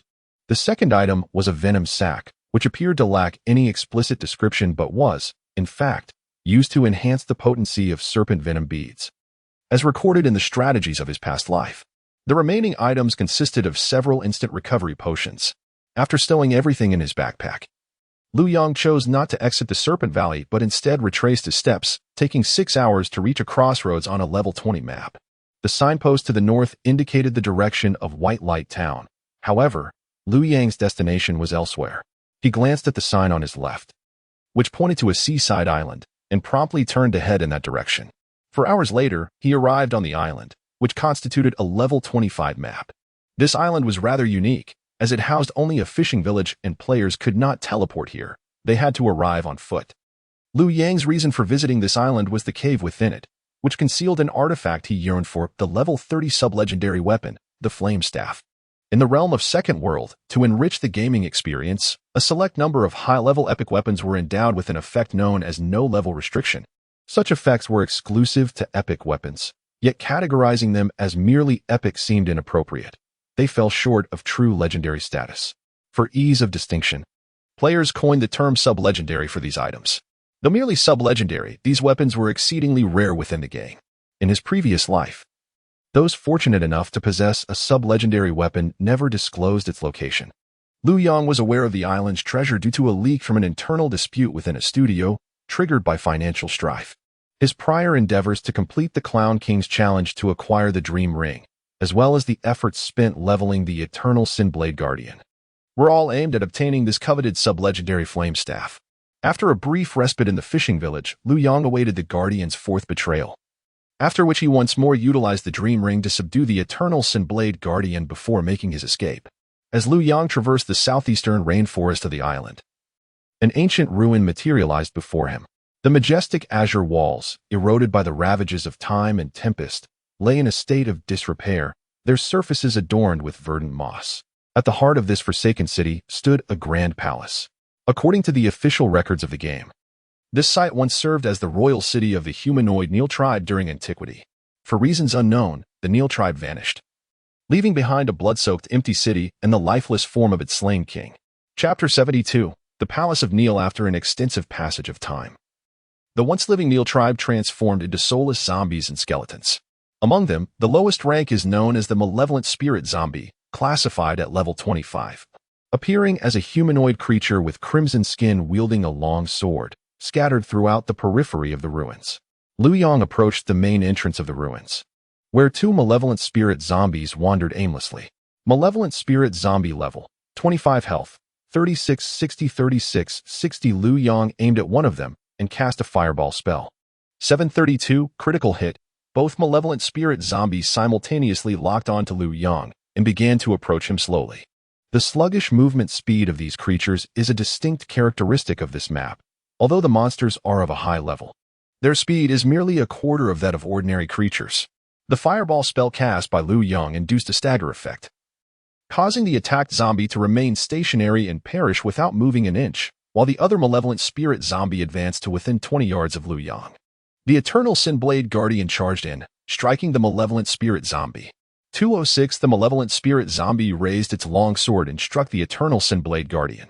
No damage penetrated the Guardian's defenses. This is the most formidable aspect of the Eternal Sinblade Guardian. Even a level 25 physical creature cannot penetrate its defenses. Liu Yang unleashed another fireball, eliminating the Malevolent Spirit Zombie. Noticing that neither of the creatures dropped any loot, he continued deeper into the ruins. The interior of the ruins was vast, and since Liu Yang was the first to venture here for exploration, numerous Malevolent Spirit Zombies populated the area. In the past, Liu Yang would have to meticulously eliminate each monster one by one to proceed, but now, with the aid of the Eternal Sinblade Guardian and the Blazing Firebird, the process of defeating enemies had become significantly easier. He commanded the Eternal Sinblade Guardian to charge into the horde of monsters, drawing the attention of 40 to 50 zombies. Liu Yang began to chant a spell, summoning a firebird engulfed in flames into his palm. He pointed at the mass of zombies, and the firebird screeched, soaring into the sky before diving toward the target. 412832417488. In an instant, a multitude of damage numbers erupted among the horde of zombies. This was the Fire Mage skill, Blazing Firebird, with only 3,660 health points. The Malevolent Spirit Zombies suffered substantial damage, yet the Spore Cloak reduced their aggro, allowing them to continue targeting the Eternal Sinblade Guardian. However, their damage output was exceedingly low, inflicting merely 1 point of health damage, and given that the Malevolent Spirit Zombies were melee attackers, only those surrounding the Guardian could reach it. Liu Yang unleashed over 20 Blazing Firebirds in succession, vanquishing the entire group of zombies. As he was fighting monsters 15 levels above him, he received an additional 150 experience bonus, elevating his experience to 10 at level 10. In pursuit of the Eternal Sinblade Guardian, Liu Yang traversed the map, expending over 20 hours of his time. Many had ascended the ranks alongside him, and he mused that acquiring the Divine Fire Staff would render this locale an excellent choice for leveling up. Boss, I'm logging off. Xiaoliang messaged. After a relentless 20-hour session, he could no longer endure and opted for rest. Xia Yue and Lan Yu had departed 4 hours prior, while Sun Yu had also logged off as Lu Yang made his way back to the coastal isle. Go rest, Lu Yang replied. I'll continue for a while longer before I log off as well. Xiaoliang acknowledged and logged off, while Lu Yang resumed his exploration of the ruins. 2 hours later, Lu Yang arrived at the heart of the ruins, where he beheld a colossal palace. The system prompted, "You have discovered the royal palace of the Near tribe." As Lu Yang stepped through the grand entrance, he found the interior crafted from obsidian marble, adorned with a crimson carpet, flanked by numerous circular columns for support. Though the space was dimly lit, sunlight streaming through the windows allowed him to discern his surroundings clearly. Accompanied by the eternal Sinblade Guardian, he ventured deeper, when suddenly, a skeletal figure clad in a tattered yellow cloak, wielding a pure steel spear, arose from beside a column. Bone Spear Soldier level, 28 health, 4110 according to the game lore. The Bone Spear Soldier was once a member of the Royal Guard of the Near Palace, transformed into this wretched form upon death. Lu Yang ignited flames in his hands and unleashed a series of 6 fire explosion spells, vanquishing the skeletal warrior, before continuing his journey inward. After traversing the guard hall, the servant quarters, and the garden, Lu Yang finally reached the royal district. This area was divided into 6 segments. Before him lay a long corridor, with the guard barracks to his left and the King's Hall directly ahead. The boss he sought resided within the King's Hall. Just as Lu Yang prepared to dash toward it, he was startled by the sound of numerous skeletons rushing and players shouting from the right side of the corridor. Furrowing his brow, Lu Yang realized that, at this level, he was likely the only one in this place. He swiftly moved toward the right side of the corridor, recalling that it led to the Hound Hall, where dozens of skeletal hounds lurked. Brothers, think of a strategy quickly. I cannot hold on much longer. Boss, why don't we just die and respawn? This place is unmanageable. Just hold on a bit longer. Let me devise a plan. Boss, what else is there to ponder? Who else could be as unfortunate as to end up in a level 30 area? Inside the Hound Hall, over 30 skeletal hounds stood beneath 3 columns, barking ferociously. Above them, 5 players clung desperately to the edges of the columns. As Lu Yang entered the hall and spotted the 5, he couldn't suppress a chuckle and inquired, "What are you all doing?" Zhuoju Qingshang, upon seeing Lu Yang, hesitated for a moment before exclaiming excitedly, "Run, buddy. These hounds are incredibly formidable. You cannot withstand them." Lu Yang was pleasantly surprised by the character of this individual, who, in such perilous circumstances, still had the presence of mind to seek an escape. "What are your names, and how did you come to find yourselves in this place?"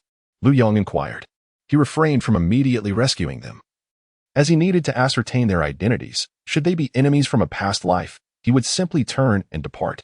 Zhuangzhou Qingshang, observing Lu Yang's calm demeanor, could not contain his astonishment.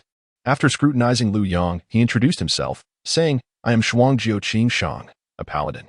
The brothers beside me are known as Mao Qiu, Yi Ting Feng, Sai Wai Quang Dao, and Hua Shun M16. Given your apparent composure, you must possess a strategy to confront these monsters. If you can save us, consider it a favor owed by me, Zhuangzhou Qingshang." The name Zhuangzhou Qingshang struck a chord with Lu Yang. He recalled that in his previous life, Zhuangzhou Qingshang and Yi Ting Feng were renowned rogue players who later joined the Guild of Dusk after owing a debt to its leader. Dubu Lu. Chapter 73. Brotherhood of Loyalty. A few individuals possessed remarkable skills, each capable of standing alone in their prowess.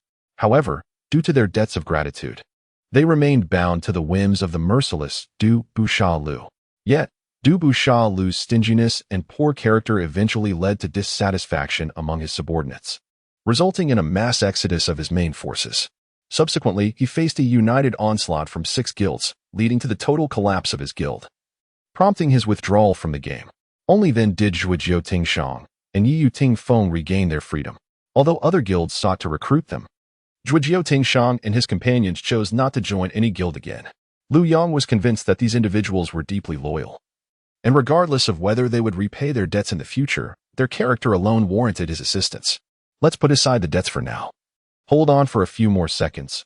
Lu Yang commanded the Eternal Sinblade Guard, who immediately charged towards the Bone Hound, initiating a taunt skill. Over 30 Bone Hounds turned their gaze towards the Eternal Sinblade Guard and swiftly converged upon him. Chanting an incantation, Lu Yang summoned a fiery apparition that took the form of a magnificent red bird above his head. The blazing bird screeched as it dove from the heavens, crashing down upon the horde of bonehounds. A multitude of crimson damage numbers erupted from the heads of the bonehounds, totaling a staggering 84882641246. Zhujiu Tingshang and Yi Tingfeng stood in astonishment. Is this a fire mage skill? A forbidden spell? Boss, are we even playing the same game? How can my attack power be barely over 40 while he inflicts over 400? Exclaimed Wishin M16. Have you noticed? He hasn't even drawn their ire yet. Yi Tingfeng remarked. Zhujiu Tingshang also recognized this anomaly, speculating, perhaps he possesses some unique equipment.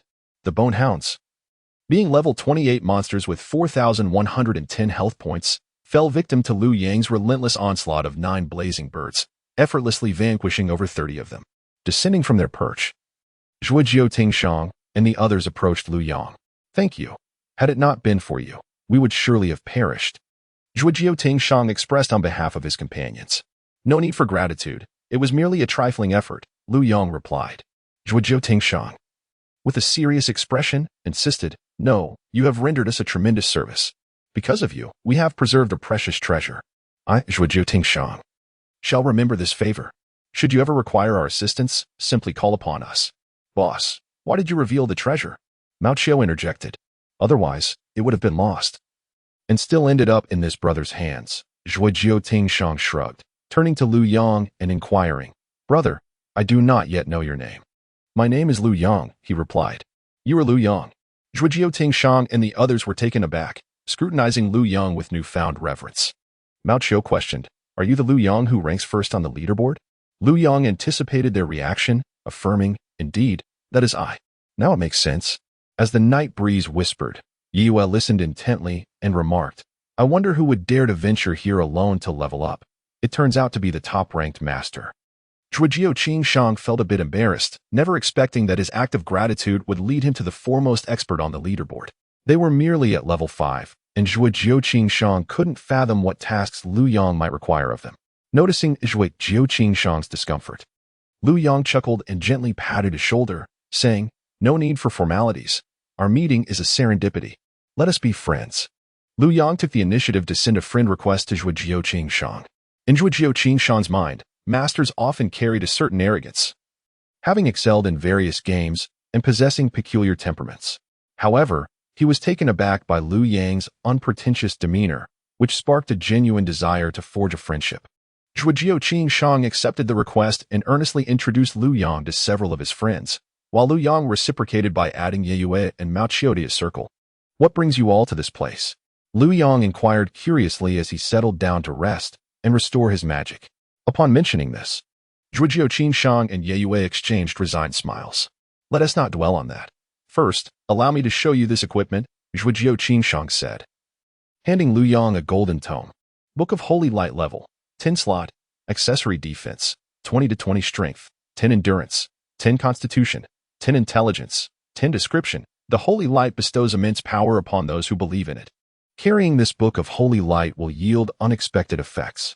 Lu Yang was so astonished that he nearly leaped to his feet, exclaiming, You obtained this at such a low level? Do you recognize it? Zhujiu Tingshang and the others looked at him in surprise. Lu Yang was not merely familiar with it. In his previous life, the Book of Holy Light held considerable renown, ranking just below the divine-grade equipment known as the Heart of the Demon God. You must safeguard this item and ensure that no one outside our circle learns about it, let alone sell it, Lu Yang urged Zhujiu Tingshang earnestly. The others were taken aback by the gravity of his words. Master, is this equipment truly that remarkable? Zhujiu Tingshang inquired, as he had thought the accessory's attributes were decent, but Lu Yang's emphasis suggested it possessed extraordinary effects. Yue and Mao Qiao also turned their attention to Lu Yang. This equipment's true power lies in the final line of its description, Lu Yang explained. The Holy Light grants formidable strength to those who believe. Carrying this book of Holy Light will yield unexpected effects. Mao Qiao, scratching his head, questioned, Isn't that just a standard description? Lu Yang shook his head and replied, You have yet to visit the library. This game features a library that elaborates on the functions of this book. Any paladin who equips it will gain the effect of sacrifice skill level 2. What? Zhujiu Tingshang stood up excitedly and exclaimed, He can elevate my sacrifice skill to level 2? Sacrifice is a skill for the paladin that draws aggro. Dealing a meager damage of merely 10 points per second, and being a spell damage, it lacks any magical damage bonuses, rendering it ineffective in terms of damage output. However, upon leveling up, the situation changes. Players can only enhance their skills by joining a magic academy, which requires reaching level 30. This implies that a player's skill level remains at level 1 until they attain level 30. The prospect of raising it by 2 levels at level 10 alone hints at a substantial improvement, which explains Zhuo Jiuqingshang's exhilaration. Lu Yong nodded and remarked, "Indeed. You are quite fortunate. Boss, with the skill boosted to level 2, won't your sacrifice surpass our damage output?" Mao Qiao interjected. Zhuo Jiuqingfeng looked at Lu Yong with gratitude and said, "Brother, I can now affirm that you are truly a person worthy of sincere friendship. If it were someone else who saw us with such remarkable equipment, they wouldn't just offer an explanation, they would have snatched it away long ago." The expressions of Yi Yuqingfeng and Mao Qiao, along with the others, also turned genuinely sincere as they regarded Lu Yong. Chapter 74. The King's Hall with a skill level of 2. Such exceptional attributes could easily fetch several tens of thousands in the black market. Remarked Night Moon, listening to the wind. Lu Yong was well aware of this. However, having been reborn, he had ample means to earn money without resorting to such methods. Moreover, the bonds of brotherhood forged in his previous life with the renowned loyalty of Zhuo Jiuqingshang held significant weight. Being a person of principle himself, Lu Yong had never entertained the thought of seizing what belonged to others. "You brothers are rather inconsiderate. I have never harbored such intentions," Lu Yong stated. Zhuo Jiuqingshang and the others displayed expressions of shame. "Brother, it was our misunderstanding. Please don't take it to heart," Zhuo Jiuqingshang apologized. Lu Yong did not truly hold it against them. Putting himself in their shoes, he understood their concerns. After all, one could easily become prey in a hostile environment. "You all should return to the city. The monsters here are of a significantly higher level," Lu Yong advised. "Very well, then, we shall take our leave, esteemed brother," Zhuo Jiuqingshang replied. Lu Yong nodded and bid them farewell, departing from the Hound Hall and traversing the corridor to the entrance of the King's Hall. Peering inside, he observed that the floor of the hall was composed of azure square stones, with a crimson carpet stretching through the center. At that moment, the hall's anteroom was densely populated with skeletal heavy infantry wielding blood-red flails, numbering at least 200. These heavy infantry possessed a 15 stunning effect, making them particularly troublesome. In his previous life, a level 50 tank clad in golden gear had encountered these heavy infantry while leading a lower-level character and found himself ensnared. Though the heavy infantry could not slay him, they rendered him trapped in an endless cycle of stunning effects, and he narrowly escaped by drawing aggro with the lower-level character. Amidst these skeletal heavy infantry, there were 5 or 6 skeletal figures clad in blood-red, wielding long-handled tridents. Skeletal Spirit, Elite, Level, 30 Health, 90, 00090.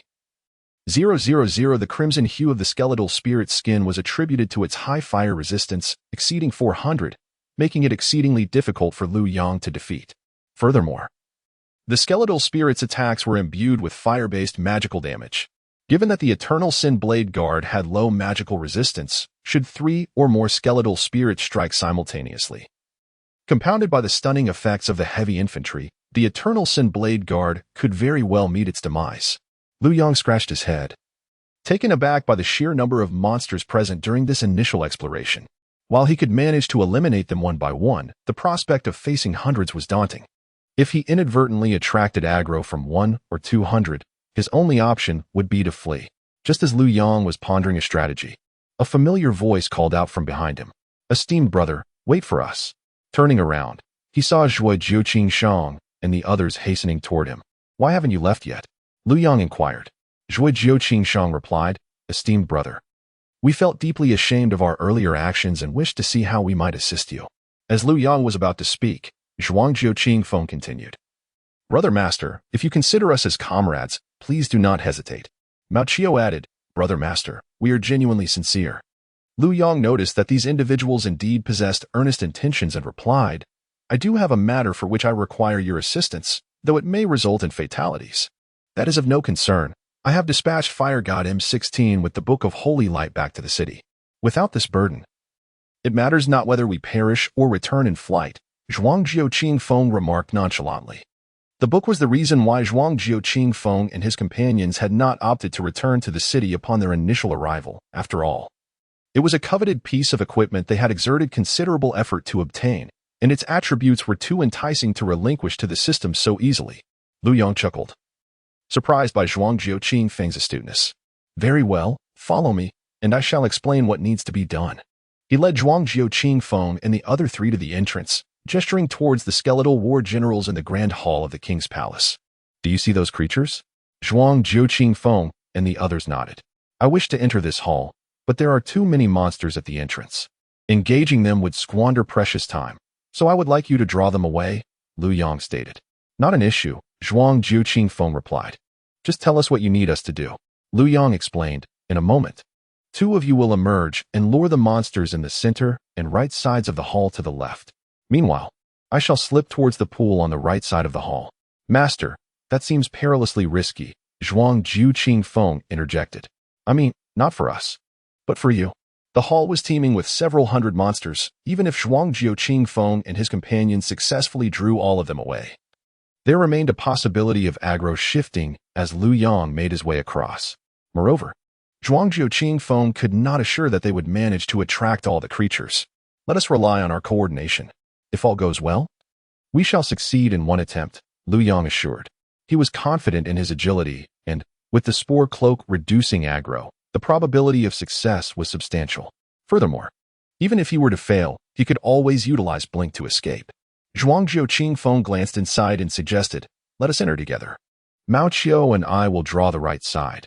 As a hunter, Mao Qiu can attract a multitude with his scatter shot, and I will use sacrifice along the way to maintain aggro. Lu Yang pondered for a moment. If they proceeded in this manner, they could indeed manage to hold the aggro. However, this would also seal their fate, as over 200 aggro-drawn monsters charging forth would easily encircle them, leaving little chance for escape. Let us see how it unfolds, Zhuang Jiuqing and Mao Qiu declared excitedly as they ventured inside. Among them, Sai Waiquangdao attracted the monsters from the center, while Zhuang Jiuqing and Mao Qiu focused on the right side. Following their plan, Sai Waiquangdao dashed in first to lure the central monsters, after which Zhuang Jiuqing and Mao Qiu followed suit. Mao Qiu activated free mode, launching scatter arrows at a 60-degree angle upward as he entered. The scatter arrows, which possess an attack range of merely 40 yards, landed over 60 yards away, striking the final few skeletal heavy infantry stationed in the foyer. With a chilling clatter, the skeletal heavy infantry snapped their jaws together and raised their hammers, charging towards the furball. The other skeletal heavy infantry in their path were likewise drawn to the commotion. The furball unleashed a series of spells, luring the creatures closer before darting to a position on the left. It was my turn. As I approached the spot where the furball had just stood, I pressed down firmly with both hands, and radiant holy light erupted within a 10-yard radius beneath my feet.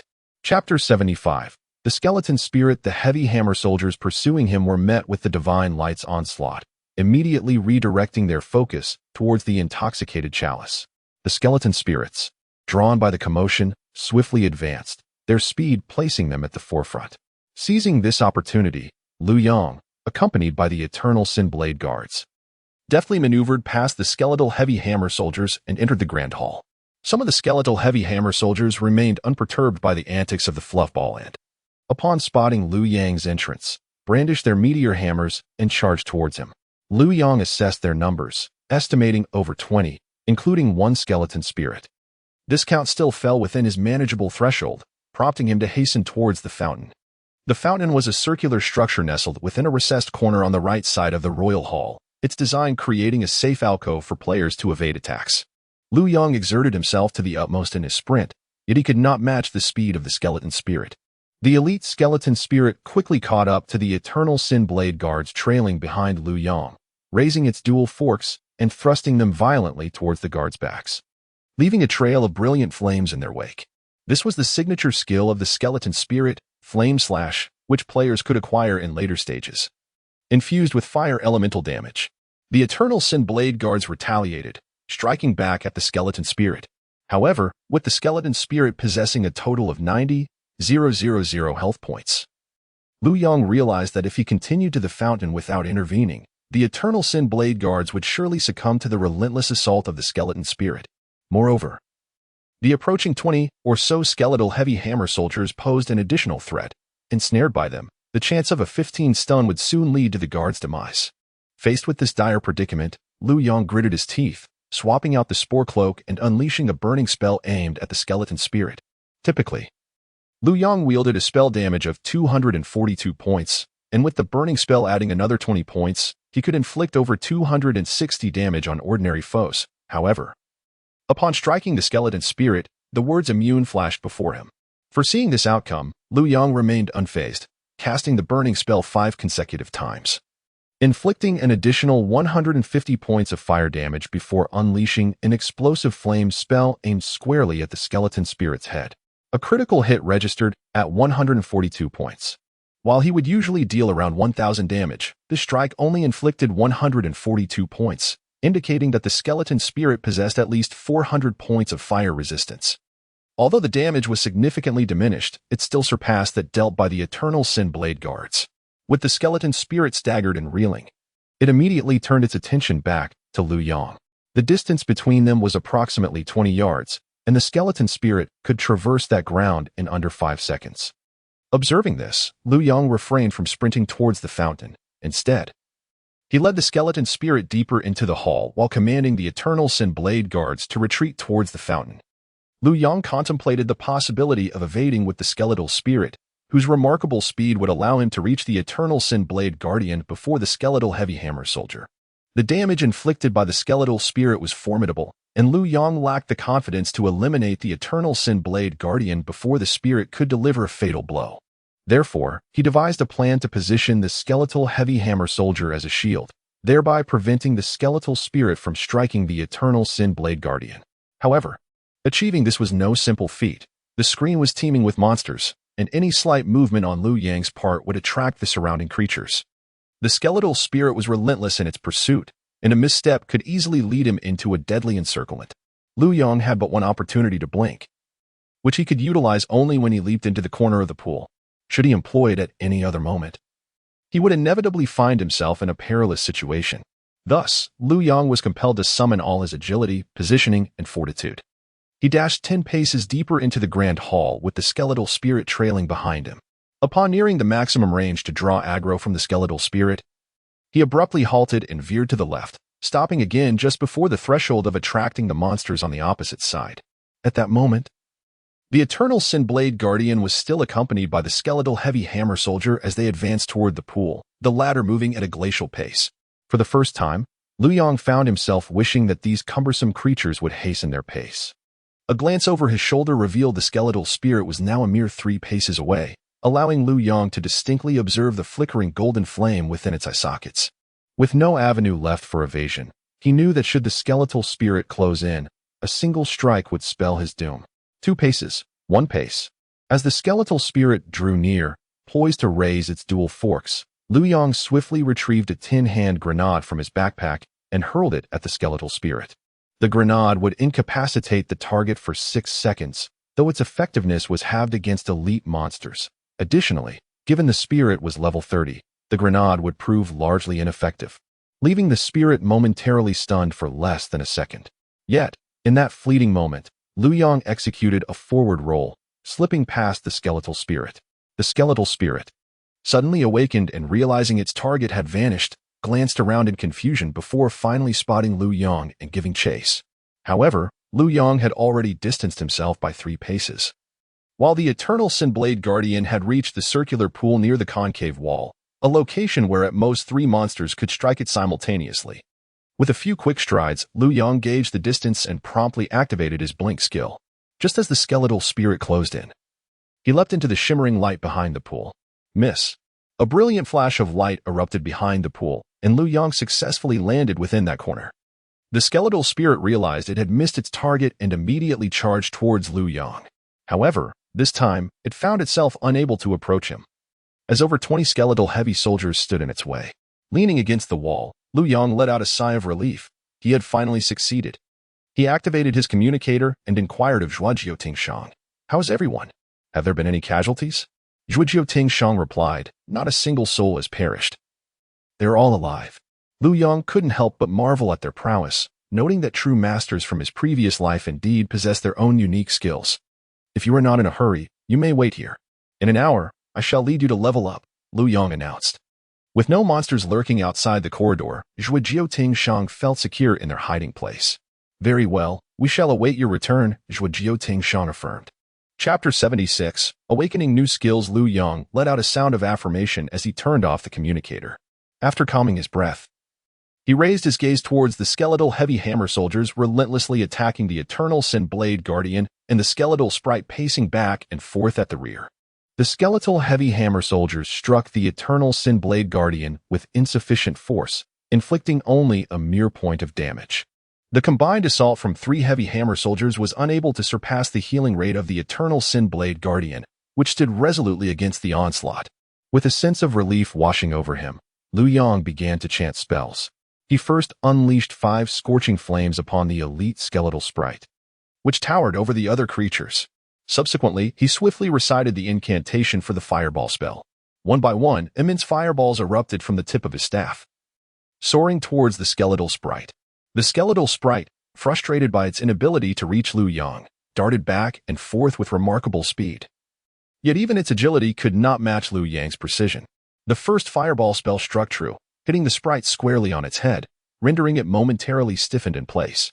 Half a second later, as the skeletal sprite began to react and attempt to flee, the second fireball arrived, knocking it back and immobilizing it once more. Thus, Lu Yong continued his relentless assault on the skeletal sprite, consuming a magic potion as soon as his mana expenditure exceeded 600 points. After 10 arduous minutes, the skeletal sprite's health plummeted to 0. A golden light erupted from its form, transforming the sprite into a pile of crimson bones that collapsed to the ground. Alongside a shimmering golden skill book and a silvery piece of equipment, Lu Yang's eyes widened in astonishment. Upon noticing that no other creatures had spawned nearby, he commanded the Eternal Sin Blade Guardian to unleash a group taunt, deepening the enmity of over 20 skeletal heavy hammer soldiers towards him.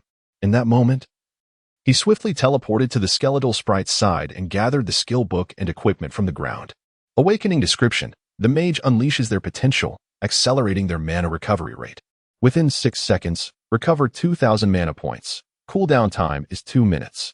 This is an arcane skill book, accessible to mages of any school.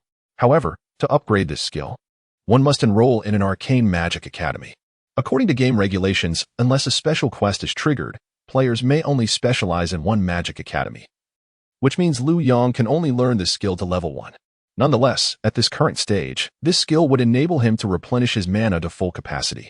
Lu Yong had always been troubled by insufficient mana. With this skill, his output would become significantly easier. Without hesitation, he learned the skill. Skeletal Helmet, Silver Grade, Level 30 Type, Plate Armor Defense, 1623 Strength, 8 Constitution, 8 Physical Damage, 24 Set, 1-8. This is part of a Berserker armor set, which includes other items such as the Skeletal Ring. Collecting the entire set grants a Berserk effect, making it a highly desirable piece of equipment. Lu Yong placed the skull helmet into his backpack, and, once the cooldown for his blink ability concluded, he made his way towards the center of the King's Hall. Ahead of him, there remained a solitary skeletal sprite. As he had done previously, he lured this skeletal sprite to the edge of the pool, utilizing the blocking capabilities of the skeletal heavy hammer soldier to vanquish it, resulting in the drop of a silver-level armor piece suitable for paladins. At this juncture, no skeletal sprites remained before Lu Yong. Only the skeletal heavy hammer soldiers and the malevolent corpse kings surrounding the skeletal tyrant were in sight. The malevolent corpse king, sub-elite, was level 30, with a health pool of 40,000 out of 40,000. Lu Yong first eliminated the remaining 3 skeletal heavy hammer soldiers, positioning them perfectly to shield the Eternal Sin Blade Guardian. He then executed his blink to evade the encirclement, retrieved the silver-level armor that had fallen from the skeletal sprite, and approached the vicinity of the malevolent corpse king. He counted a total of over 30 malevolent corpse kings. Their appearance was that of a red-hued zombie, ensnared in iron chains, slightly taller than an average human, attacking with vicious bites. Although their appearance bore resemblance to the malevolent zombies outside the palace, they exhibited remarkable speed and ferocity in their attacks, coupled with high offensive and defensive capabilities. Nevertheless, they shared a singular vulnerability: they were not resistant to fire. This characteristic, common among undead creatures, instilled Liu Yang with the confidence to confront the 30-plus Corpse Kings. He raised his hand and unleashed a fireball spell upon one of the Corpse Kings. With a roar, the Corpse King surged towards Liu Yang. And due to the close proximity of the other Corpse Kings, his bellow attracted the attention of all 30 others. Their rapid movement, coupled with a charging skill, was evident as the first Corpse King, within a 30-yard range, initiated a charge towards Liu Yang. Should he be struck by this charging behemoth? With an attack power exceeding 700, Liu Yang would be instantaneously obliterated. However, he had anticipated this maneuver from the Corpse King. Upon striking it, he retreated, successfully distancing himself to a position 30 yards from the pool.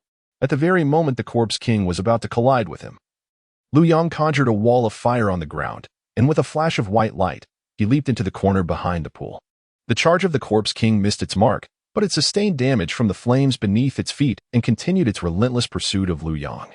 The other Corpse Kings followed suit, advancing to a distance of 30 yards from Liu Yang, yet they were thwarted by the pool and the skeletal heavy hammer soldiers, unable to charge and instead forced to meander behind the skeletal soldiers.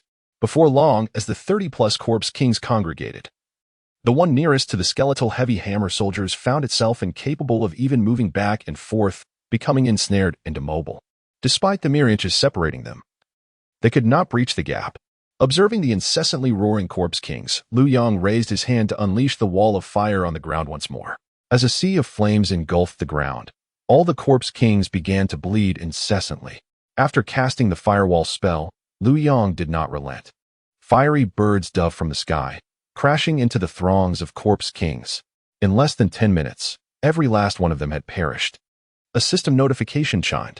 You have gained 1340 experience points, including 670 points for defeating enemies beyond your level. Following a flurry of system alerts, Liu Yang's experience surged by over 40,000.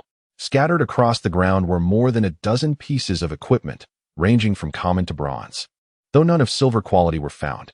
The malevolent spirit Corpse King was a pseudo-elite, and any loot it dropped was considered fortuitous. In his previous life, Liu Yang had encountered this creature only to find that it yielded no potions upon its defeat.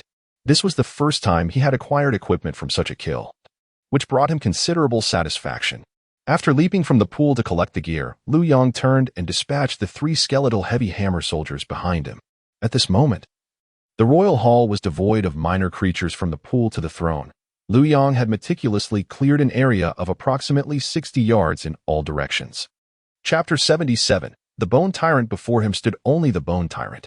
Liu Yang observed that the Blood Guardian's health had fully restored, and he advanced to a position 30 yards away from the Bone Tyrant. Bone Tyrant, Lord level, 30 health, 450, 450, 000 at that moment. The Bone Tyrant loomed before the throne, towering approximately twice the height of an average human.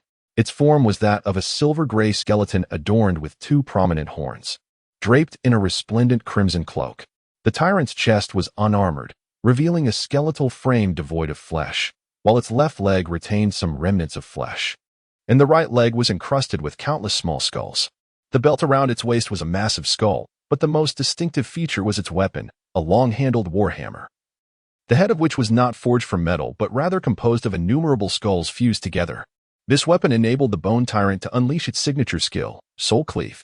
Soul Cleave delivered soul damage, inflicting an additional 3,000 points of soul damage alongside its regular attacks, with a melee range of 10 by 10 yards. The first group of players to venture into this territory in the previous life was a level 20 elite team from a studio that later fell into internal conflict. Comprising 200 members, each equipped with no less than silver-grade gear, with the finest being dark gold-grade. Having previously dispatched monsters with ease, they mistakenly assumed this map's creatures were similarly simple. Upon encountering the Bone Tyrant, they believed it would be as easily vanquished as the previous skeletal sprites. Over 20 warriors, disregarding commands, instinctively charged forward. The health of the level 20 silver-armored tanks hovered around 2,000 points, and they naively believed they could withstand the boss's onslaught, eagerly attempting to taunt and draw aggro. However, the Bone Tyrant raised its hand and executed a Soul Cleave, obliterating all 20-plus tanks with a single strike. Initially, the studio's commander underestimated the Bone Tyrant, failing to intervene when he saw the warriors rushing ahead, which led the priests to follow suit with their healing, while the damage dealers instinctively advanced as well. Consequently, after the Bone Tyrant's first soul cleave annihilated over 20 tanks, the remaining players were left dumbfounded. Yet, by then, their attacks had already landed upon the Bone Tyrant. The Bone Tyrant surged into the crowd, unleashing 4 successive soul cleaves, claiming the lives of more than 80 players. The commander's prowess was evident as he remained composed amidst the chaos, swiftly instructing the guild's main defensive knights to engage the boss, while priests provided healing and damage dealers positioned themselves appropriately. The defensive knight, clad in dark gold gear and fully invested in health, boasted over 5,000 health points. Although the boss's attacks could deplete over 3,000 health with each strike, the combined efforts of 20 priests managed to keep him barely standing against the monstrous foe. However, the Bone Tyrant possessed more than just the soul cleave. Upon losing 20 of its health, it unleashed a second formidable ability, Blood Feast. Blood Feast, with a range of 30 yards, inflicted 5,000 points of soul damage to all players within that radius. The first Blood Feast struck down the defensive knight. In the second Blood Feast, the elite team of this guild suffered a complete annihilation. At that moment, the studio realized the formidable challenge posed by the Bone Tyrant. However, after half a year of exploration, the players, having reached level 50, still could not defeat this boss. The Blood Feast skill rendered any number of players ineffective. It wasn't until one day that the bloodthirsty overlord boasted online about the attributes of his level 7 Eternal Sinblade Guardian. The transformation of the level 7 Eternal Sinblade Guardian into a warrior clad in impenetrable black armor with a concealed visage occurred because the fully leveled Eternal Sinblade Guardian evolved into a spectral entity, completely immune to soul damage. The studio finally discovered a method to confront this boss, utilizing the Eternal Sinblade Guardian as a shield. Yet, they still paid a heavy price in the face of the Blood Feast skill. It wasn't until only one mage and one priest remained that the mage skillfully evaded the Blood Feast multiple times using Blink, ultimately slaying the Bone Tyrant. Originally, Liu Yang would have remained oblivious to this tactic, but after internal strife erupted within the studio, a disgruntled player, driven by anger, released a video showcasing their successful defeat of the Bone Tyrant. In his quest to master the Blink skill, Liu Yang spent considerable time analyzing this video. Although he had been reborn, the contents of that video remained vividly etched in his memory, instilling him with great confidence. Humans? How could mere mortals dare to intrude here? The Bone Tyrant detected Liu Yang's presence. Towering at 2 meters, the Bone Tyrant suddenly raised its skeletal mace and charged at Liu Yang with a flurry of phantoms. A radiant white light enveloped Liu Yang as he blinked onto the throne, effortlessly evading the Bone Tyrant's onslaught. The previous maneuver was the Bone Tyrant's signature skill, a combination of charge and heavy sword slash, which together could unleash quadruple damage. With an attack power exceeding 700, a fourfold strike could inflict over 2,800 damage. Although the Eternal Sinblade Guardian boasted a defense of 600, this blow could still deplete more than half of its health. To ensure safety, Liu Yang substituted the Eternal Sinblade Guardian to withstand the initial hit from the boss using Blink. After dodging the skill, he promptly commanded the Eternal Sinblade Guardian to execute charge, colliding with the Bone Tyrant while simultaneously unleashing heavy sword slash. The Bone Tyrant, preparing to execute a second charge to intercept Liu Yang, was unexpectedly struck by the Eternal Sinblade Guardian, instantly redirecting its aggro. Demon Soul Slash. A misnotification floated above the Eternal Sinblade Guardian's head, followed by a damage indication of 194. The former miss signified the futility of soul-based attacks, while the latter indicated the physical damage inflicted by the Bone Tyrant.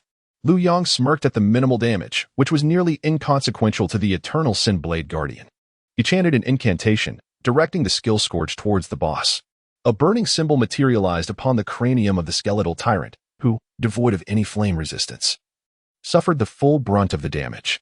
Despite the severity of the assault, the skeletal tyrant unwaveringly fixated its wrath upon the Eternal Sinblade Guardian, unleashing a relentless barrage of soul cleaves.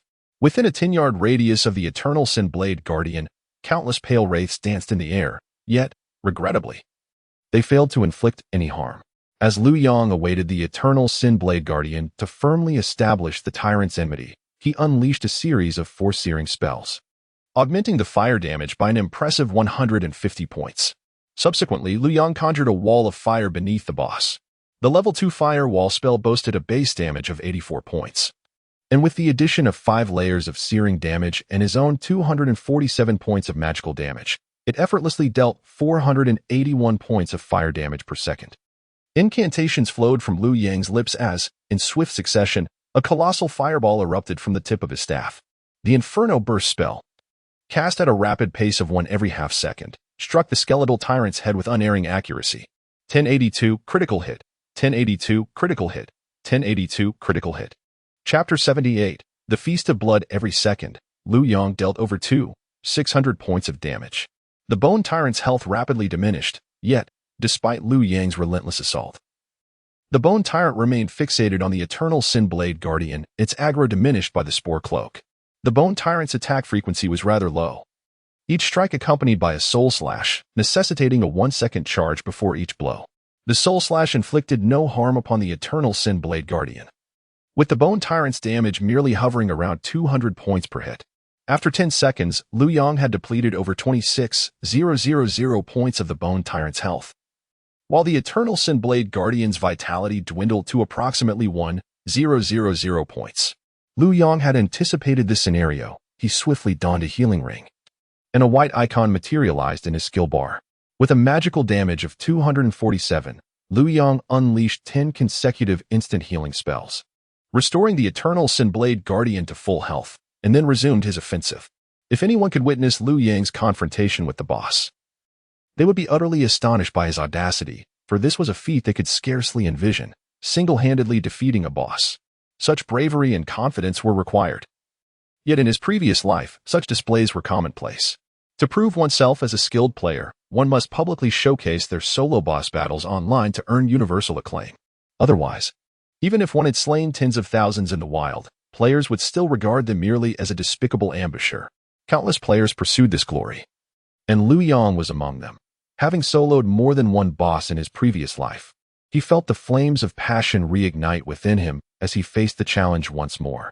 This was no mere slaughter of low-level characters in a novice village.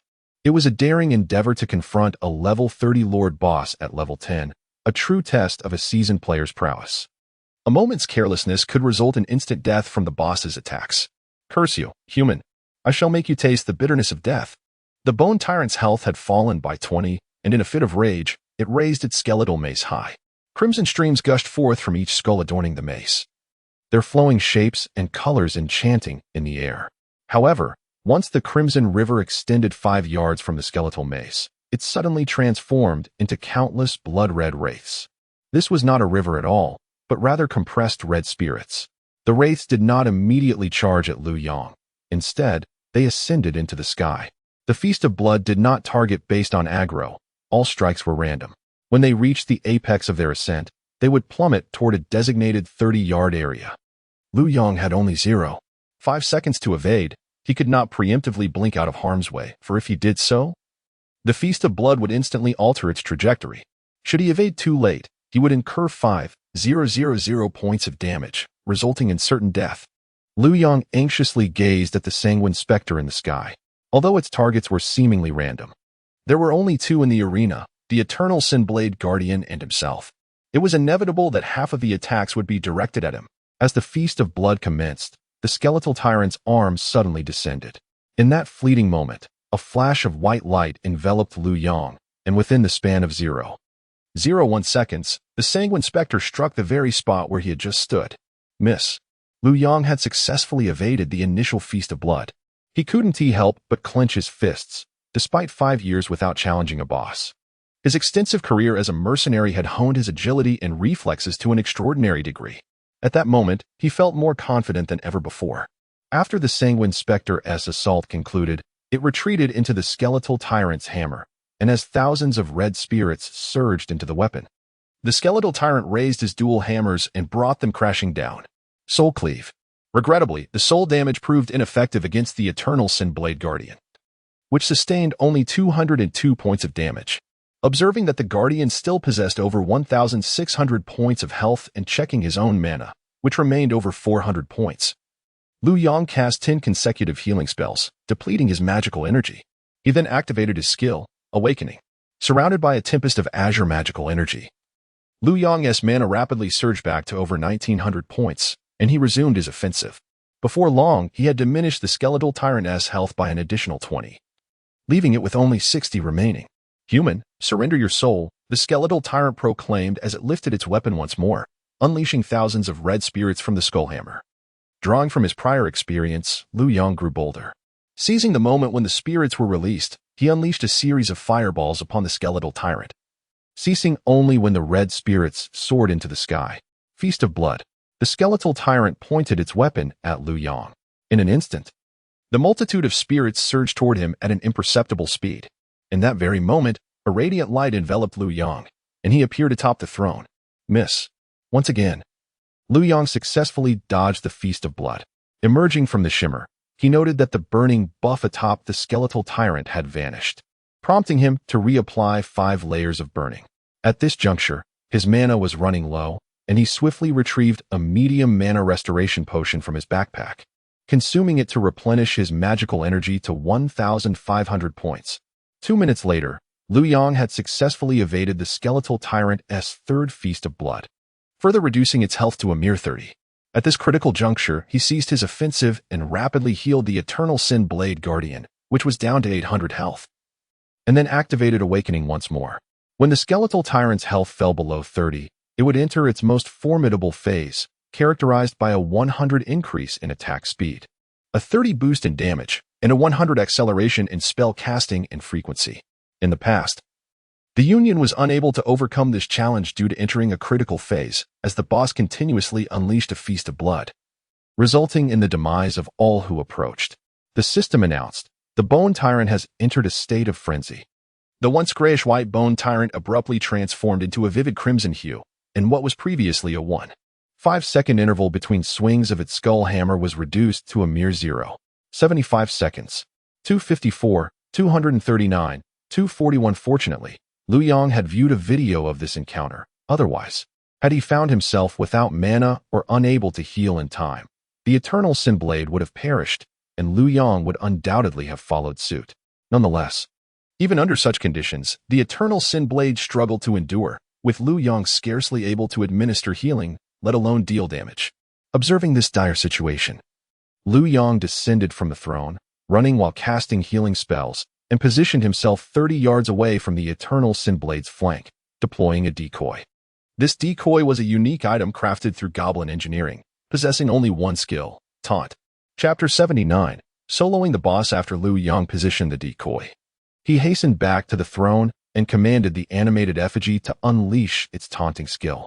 This ability would instantly elevate the target's animosity towards it to the maximum level. The Bone Tyrant, provoked, abandoned its pursuit of the Eternal Sin Blade Guardian and charged towards the decoy. Liu Yang instructed the Eternal Sin Blade Guardian to remain stationary and not follow the Bone Tyrant to attack. Seizing this opportunity, he first cast a healing spell to restore the Guardian's health to full, followed swiftly by a series of fireball spells. Despite the Bone Tyrant's rapid movement, Liu Yang skillfully struck its head with each fireball, dealing critical damage and maximizing his output. As the Bone Tyrant approached the decoy, it delivered a powerful blow, shattering the bronze effigy, which possessed a mere 300 health points. Since the decoy was placed by Liu Yang, the Bone Tyrant redirected its focus toward him. Just as the Bone Tyrant was about to execute its second charge skill to intercept Liu Yang, he commanded the Eternal Sin Blade Guardian to taunt. Had he been even a fraction of a second late, the Bone Tyrant would have unleashed its intercepting skill on him, potentially dealing a fatal blow. However, in that crucial moment, Liu Yang successfully redirected the Bone Tyrant's ire towards the Guardian. The Bone Tyrant turned and sprinted back to the Eternal Sin Blade Guardian, covering a distance of 30 yards, during which Liu Yang managed to land several more fireballs. At this juncture, the Bone Tyrant's health dwindled to 28. Liu Yang felt the tension mount. Given the Bone Tyrant's frenzied attack speed and power, the Guardian could only withstand for 18 seconds. The decoy required 2 minutes to recharge and could not be used again for the time being. Liu Yang's only recourse to ensure the Guardian's survival was to output damage rapidly, striving to reduce the Bone Tyrant's health to 25. With the Bone Tyrant's health falling below 30, it would unleash its Blood Feast ability with every 5 drop. Now, with just 3 remaining, Liu Yang was locked in a race against time. Would the Bone Tyrant eliminate the Eternal Sin Blade Guardian first? Or could he bring the Bone Tyrant's health down to 25 within those 18 seconds? 28, 27, 26. Liu Yang poured every ounce of strength into his attacks, while the Bone Tyrant relentlessly swung its skeletal mace, rapidly depleting the Guardian's health. 1,300, 1,100, 900, 600. Just as the Guardian's health dwindled to 300 points, on the verge of death from just 2 more hits or a critical strike from the Bone Tyrant, Liu Yang unleashed yet another fireball, striking the Bone Tyrant's head. 1092, critical hit. The Bone Tyrant's skeletal mace, once raised high, now hung suspended in the air, as countless skulls above it simultaneously bared their teeth, and a crimson surge of undead energy erupted forth. Liu Yang exhaled in relief as he successfully reduced the skeleton tyrant's health to 25. Seizing the brief window before the blood feast manifested, he hastily employed a healing spell to restore the health of the eternal Sin Blade Guardian. Just as he was about to fully replenish the Guardian's health, the blood feast descended abruptly. In an instant, Liu Yang blinked to the side of the eternal Sin Blade Guardian, evading the impending blood feast. Upon landing, he swiftly altered his attack mode from team assault to an area attack, uttering an incantation as a golden-red energy circle erupted from within him. In area attack mode, Liu Yang's skills could inflict damage upon the eternal Sin Blade Guardian. The level 7 Guardian was struck by Liu Yang's level 2 repelling fire ring, causing it to stagger sideways, retreating 13 yards. The skeletal head of the skeleton tyrant, having retracted its crimson aura, promptly slammed towards the eternal Sin Blade Guardian, resulting in the Guardian being knocked back by Liu Yang's assault, thus preventing the execution of his soul slash. With the skeleton tyrant's aggro firmly directed at the eternal Sin Blade Guardian, it pursued the Guardian rather than attacking Liu Yang. One should not underestimate the precision of Liu Yang's maneuvering. Had he blinked too early, he would have perished at the hands of the approaching blood feast. And had he blinked too late, the outcome would have been the same, even if his blink was perfectly timed. Had he cast the repelling fire ring a mere half-second later, while it would have launched the Guardian away from the impending soul slash, he would still have been vulnerable to the 10-yard area attack of the soul slash, resulting in his demise. Achieving the level of skill displayed by Liu Yang is a feat only attainable by truly elite fire mages. The average individual could not hope to replicate such prowess. Liu Yang reverted to team attack mode, retrieved a medium mana restoration potion from his bag, and consumed it before unleashing fireball spells directed at the back of the skeleton tyrant's head. After 4 seconds of pursuit, the skeleton tyrant reached the eternal Sin Blade Guardian, during which time Liu Yang successfully landed 8 fireball spells, dealing over 8,000 damage. After waiting an additional 5 seconds for the Guardian's taunt skill cooldown to expire, Liu Yang commanded the Guardian to charge towards the throne while activating the taunt skill.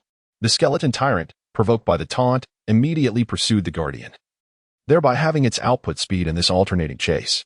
Taking advantage of this opportunity, Liu Yang continuously cast healing spells to fully restore the Guardian's health, simultaneously increasing the distance between himself and the Guardian to 30 yards. After 10 more seconds of relentless assault, the skeleton tyrant's health dwindled to 20, prompting it to unleash another blood feast. In the span of mere minutes, Liu Yang had danced on the precipice of death multiple times, yet he felt fatigue setting in. Nevertheless, he understood that victory was within grasp. As the blood feast descended once more, he deftly evaded it. At that moment, the cooldown for his active decoy had expired. Liu Yang promptly deployed the active decoy, utilizing its taunting ability to diminish the boss's health to 15. Following this, he once again employed the repelling fire ring tactic, reducing the boss's health to 10. At this moment, the health of the Bone Tyrant dwindled to a mere 45,000 points. With over 40 fireball spells at his disposal, Liu Yang could vanquish the Bone Tyrant. Once more, the Bone Tyrant raised its staff, poised to unleash the Feast of Blood. However, this time, a cold smile crept across Liu Yang's lips. He did not evade, but stood his ground. Suddenly, an arcane incantation, obscure yet imbued with the essence of ancient times, escaped his lips. A surge of frenzied fiery energy erupted from Liu Yang's being as he directed the pyromancer's staff towards the Bone Tyrant. O great Lord of Flames, accept the faith of your most humble servant, and bestow upon me the power to incinerate all. Falling star. A colossal meteor plummeted from the heavens, striking the Bone Tyrant's skull precisely as its skeletal hammer was about to unleash the Red Spectre. The impact was tremendous, delivering a critical blow of 4,028. Chapter 80. The Staff of Divine Fire, Legend of A disorienting symbol appeared above the head of the skeletal tyrant, lasting for 5 seconds. Even a Lord-level monster, when confronted with the assault of a pseudo-forbidden spell, would succumb to dizziness, albeit for a reduced duration. Nevertheless, this was an impressive feat. As Liu Yang effectively interrupted the boss's skill, the skeletal tyrant could only unleash the Feast of Blood once the dizziness subsided, granting Liu Yang a precious window of 8 seconds to unleash his attacks at will. At this moment, the skeletal tyrant was left with just over 40,000 points of health. With unprecedented speed, Liu Yang cast a fireball spell nearly every 0 for seconds, each strike landing precisely on the tyrant's head, dealing over 1,000 points of critical damage with each impact. After 5 seconds, the skeletal tyrant regained consciousness, still possessing 28,000 points of health. It raised its skull-headed mace once more to unleash the Feast of Blood, while Liu Yang, in a remarkable display of precision, cast 7 more fireball spells within 3 seconds. Just as he narrowly evaded the Feast of Blood, the skeletal tyrant's health dwindled to 21,000 points, while the Eternal Sin Blade Guardian was left with 2,800 points. With less than 1 of health remaining, the outcome hinged on whether the skeletal tyrant would first slay the Eternal Sin Blade Guardian and then charge at Liu Yang, or if Liu Yang would defeat the skeletal tyrant first, all within the final 18 seconds. Liu Yang could afford not a single mistake. Even the slightest mispronunciation of the fireball incantation would spell his doom. This moment truly tested a player's mental fortitude.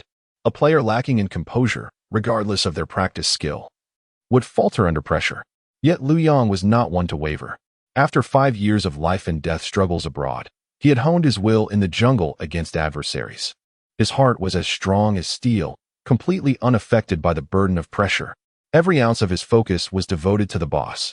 Each note of the fireball incantation flowed from him, as if it were an extension of his very being, uttered with seamless grace. 18,000, 16,000, 12,000, 10,000. Meanwhile, the skeletal tyrant continued its relentless assault, delivering 2 consecutive critical hits.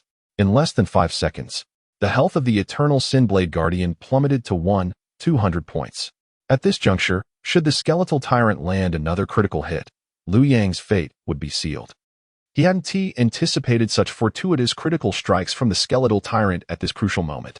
Remaining calm, he refrained from glancing at the Guardian's dwindling health, focusing solely on delivering damage to the skeletal tyrant.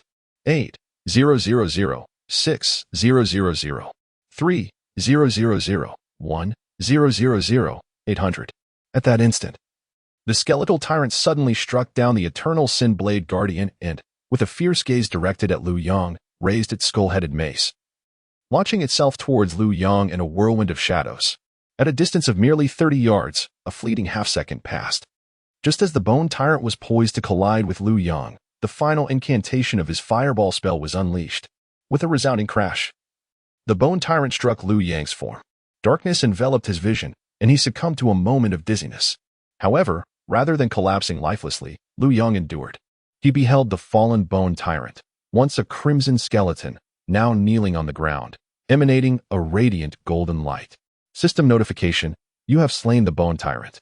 You have gained 32,847 experience points, including 12,917 points for defeating an enemy of a higher level. Liu Yang exhaled deeply as he sank onto the throne, reflecting on the narrow escape he had just experienced. His mana had dwindled to a mere 30 points. He faced a dilemma of either casting the fireball or teleporting. With one option exhausted and the other rendered impossible as the boss charged forth, he had to rely solely on instinct to aim. It was indeed a gamble. Yet fortune favored him. He had triumphed against the level 30 Lord-class boss, the Bone Tyrant, at level 10. At this moment, the Bone Tyrant lay utterly defeated. As golden light burst forth from its being, it disintegrated into a heap of bones, and a dazzling red staff clattered to the ground. The Staff of Divine Fire. Without hesitation, Liu Yang lunged towards the staff, retrieving it eagerly.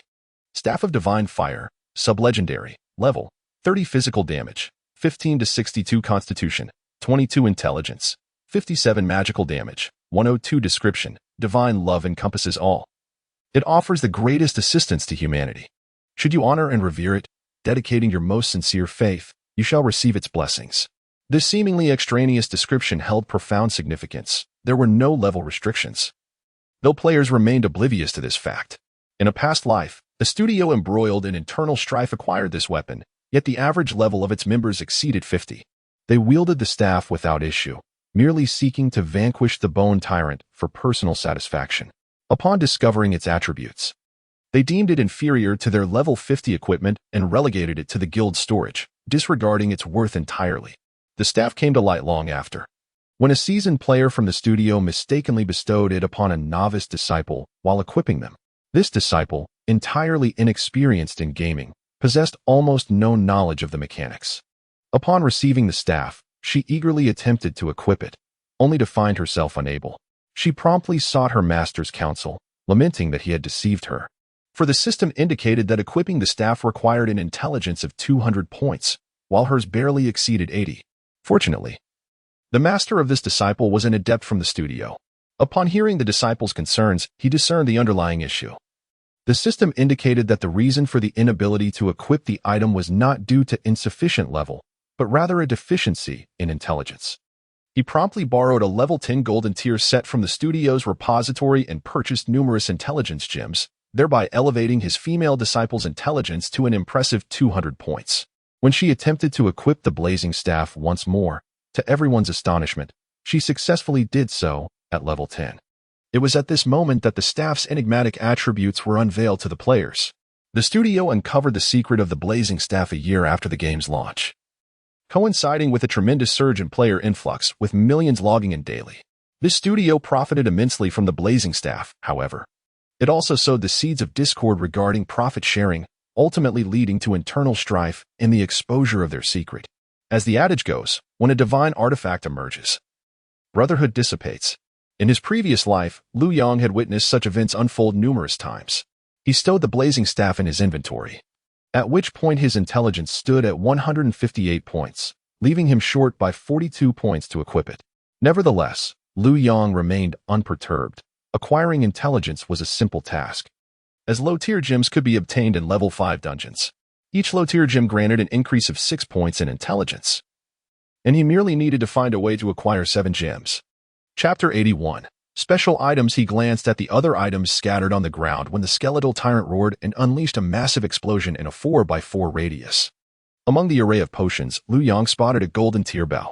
Hunter's Bow, golden tier, level, 30 damage, 64, 122 damage per second, 54. 2. Strength, 22 constitution, 12 physical damage increase, 22 points physical critical hit chance increase, 12 points. This bow ranks among the best for level 30, surpassing all others in sheer damage output. It would be a perfect gift for Sun Yu. Liu Yang stowed the hunter's bow in his backpack and continued to collect items. Typically, it was rare for a boss to drop more than 2 pieces of equipment. Just as he was picking up the stacked potions from the ground, a gilded box suddenly appeared before him. Pandora's box. Liu Yang couldn't help but exclaim in astonishment. He never expected to come across such an item. Despite its small size, comparable to a potion bottle, it was a treasure that could drive all players into a frenzy. Pandora's box, a magical little object that always instills a desire to open it. If you dare to unveil its secrets, you may receive unexpected surprises. The description of Pandora's box heightened the player's curiosity, yet the outcomes remained uncertain. From the countless tests conducted by players in his previous life, there were 6 possible results upon opening Pandora's box. The first was obtaining any tier of equipment below level 30. The second was acquiring special equipment. The third had a chance to enhance attributes, representing the best 3 outcomes. Conversely, there were 3 unfortunate possibilities, the first being instant death, the second, a permanent reduction in attributes, the third, being teleported in front of any level 30 boss, whether from a dungeon or the wild, and the worst outcome of all, losing all equipment both worn and in the backpack. The probabilities were entirely random, with no means of control. Having been reborn, Liu Yang felt fortunate. Yet he hesitated to take the risk at that moment. He had the heart of the demon god, level 1, the staff of divine fire, and the incendiary staff among his possessions. If his luck were to falter and he were to draw the worst outcome, it would truly be a return to square one. He quickly suppressed the urge to experiment, placing Pandora's box in his backpack and resuming his collection of items, which consisted solely of greater mana potions and greater health potions. Greater mana potion level, 0 description, restores 2 for 100 mana points within 5 seconds upon use. The Greater Health Potion shares the same attributes as the Mana Potion, merely substituting mana for health points. After gathering all the items, Lu Yang sent a message to Zhuo Jiuqingchang.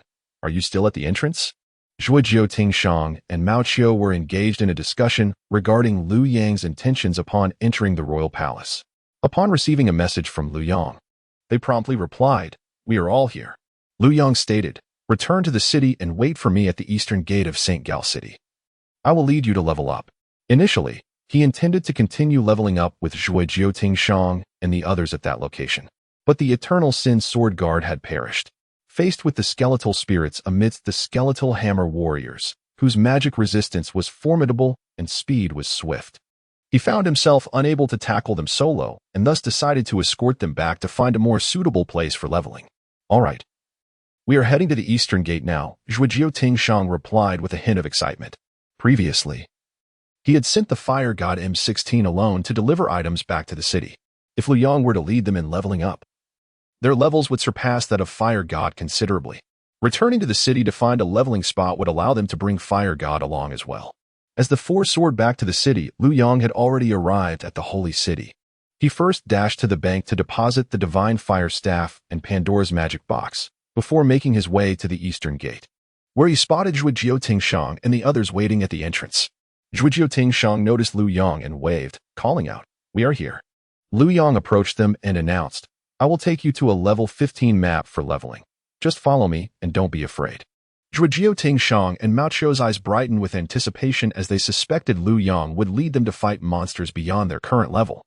Traversing through the Flower Language Plain and the Half-Orc Hills, Lu Yang guided them to the Troll Forest. At this point, Lu Yang had spent over 26 hours in the game, and both Xiao Liang and Sun Yu had logged back in. Lu Yang sent a message to Sun Yu inquiring, "How is your skill practice going?" "Boss, I can barely dodge 4 monsters at once," Sun Yu replied, deftly evading 4 trolls' thrown spears with apparent ease. Lu Yang shared an image of the hunter's bow with Sun Yu, saying, "Take a look at this." Upon seeing the weapon's attributes, Sun Yu was so excited that he almost made a mistake in dodging. He quickly responded, "Boss, is this for me?" Lu Yang chuckled, "Of course it is. Wait for me at the forest entrance. I will give you the bow and bring a few people for leveling." "All right, boss, I'm heading back now," Sun Yu said, abandoning the 4 trolls to rush towards the forest entrance. When Lu Yang and the others arrived at the forest entrance, they found Sun Yu waiting there. After introducing both groups to each other, he handed the hunter's bow to Sun Yu. Sun Yu nearly snatched it out of Lu Yang's hands. But upon attempting to equip it, he discovered it was a level 30 weapon and thus unwearable. "Boss, I need to level up desperately," Sun Yu lamented. On the verge of tears, Lu Yang couldn't help but smile, understanding the frustration of seeing a superb weapon just out of reach due to insufficient level. "Don't worry, I'll lead you to level up. Go on and attract some monsters," Lu Yang encouraged. "All right, boss, I'm going in now," Sun Yu replied enthusiastically. Sun Yu dashed into the forest, brimming with determination. Before long, he emerged with the first group of 20 trolls in tow. While Lu Yang had previously laid a fiery expanse on the ground just 30 seconds earlier, Zhuo Jiu approached Lu Yang, inquiring, "Master, shall I shield you?" "No need," Lu Yang replied confidently.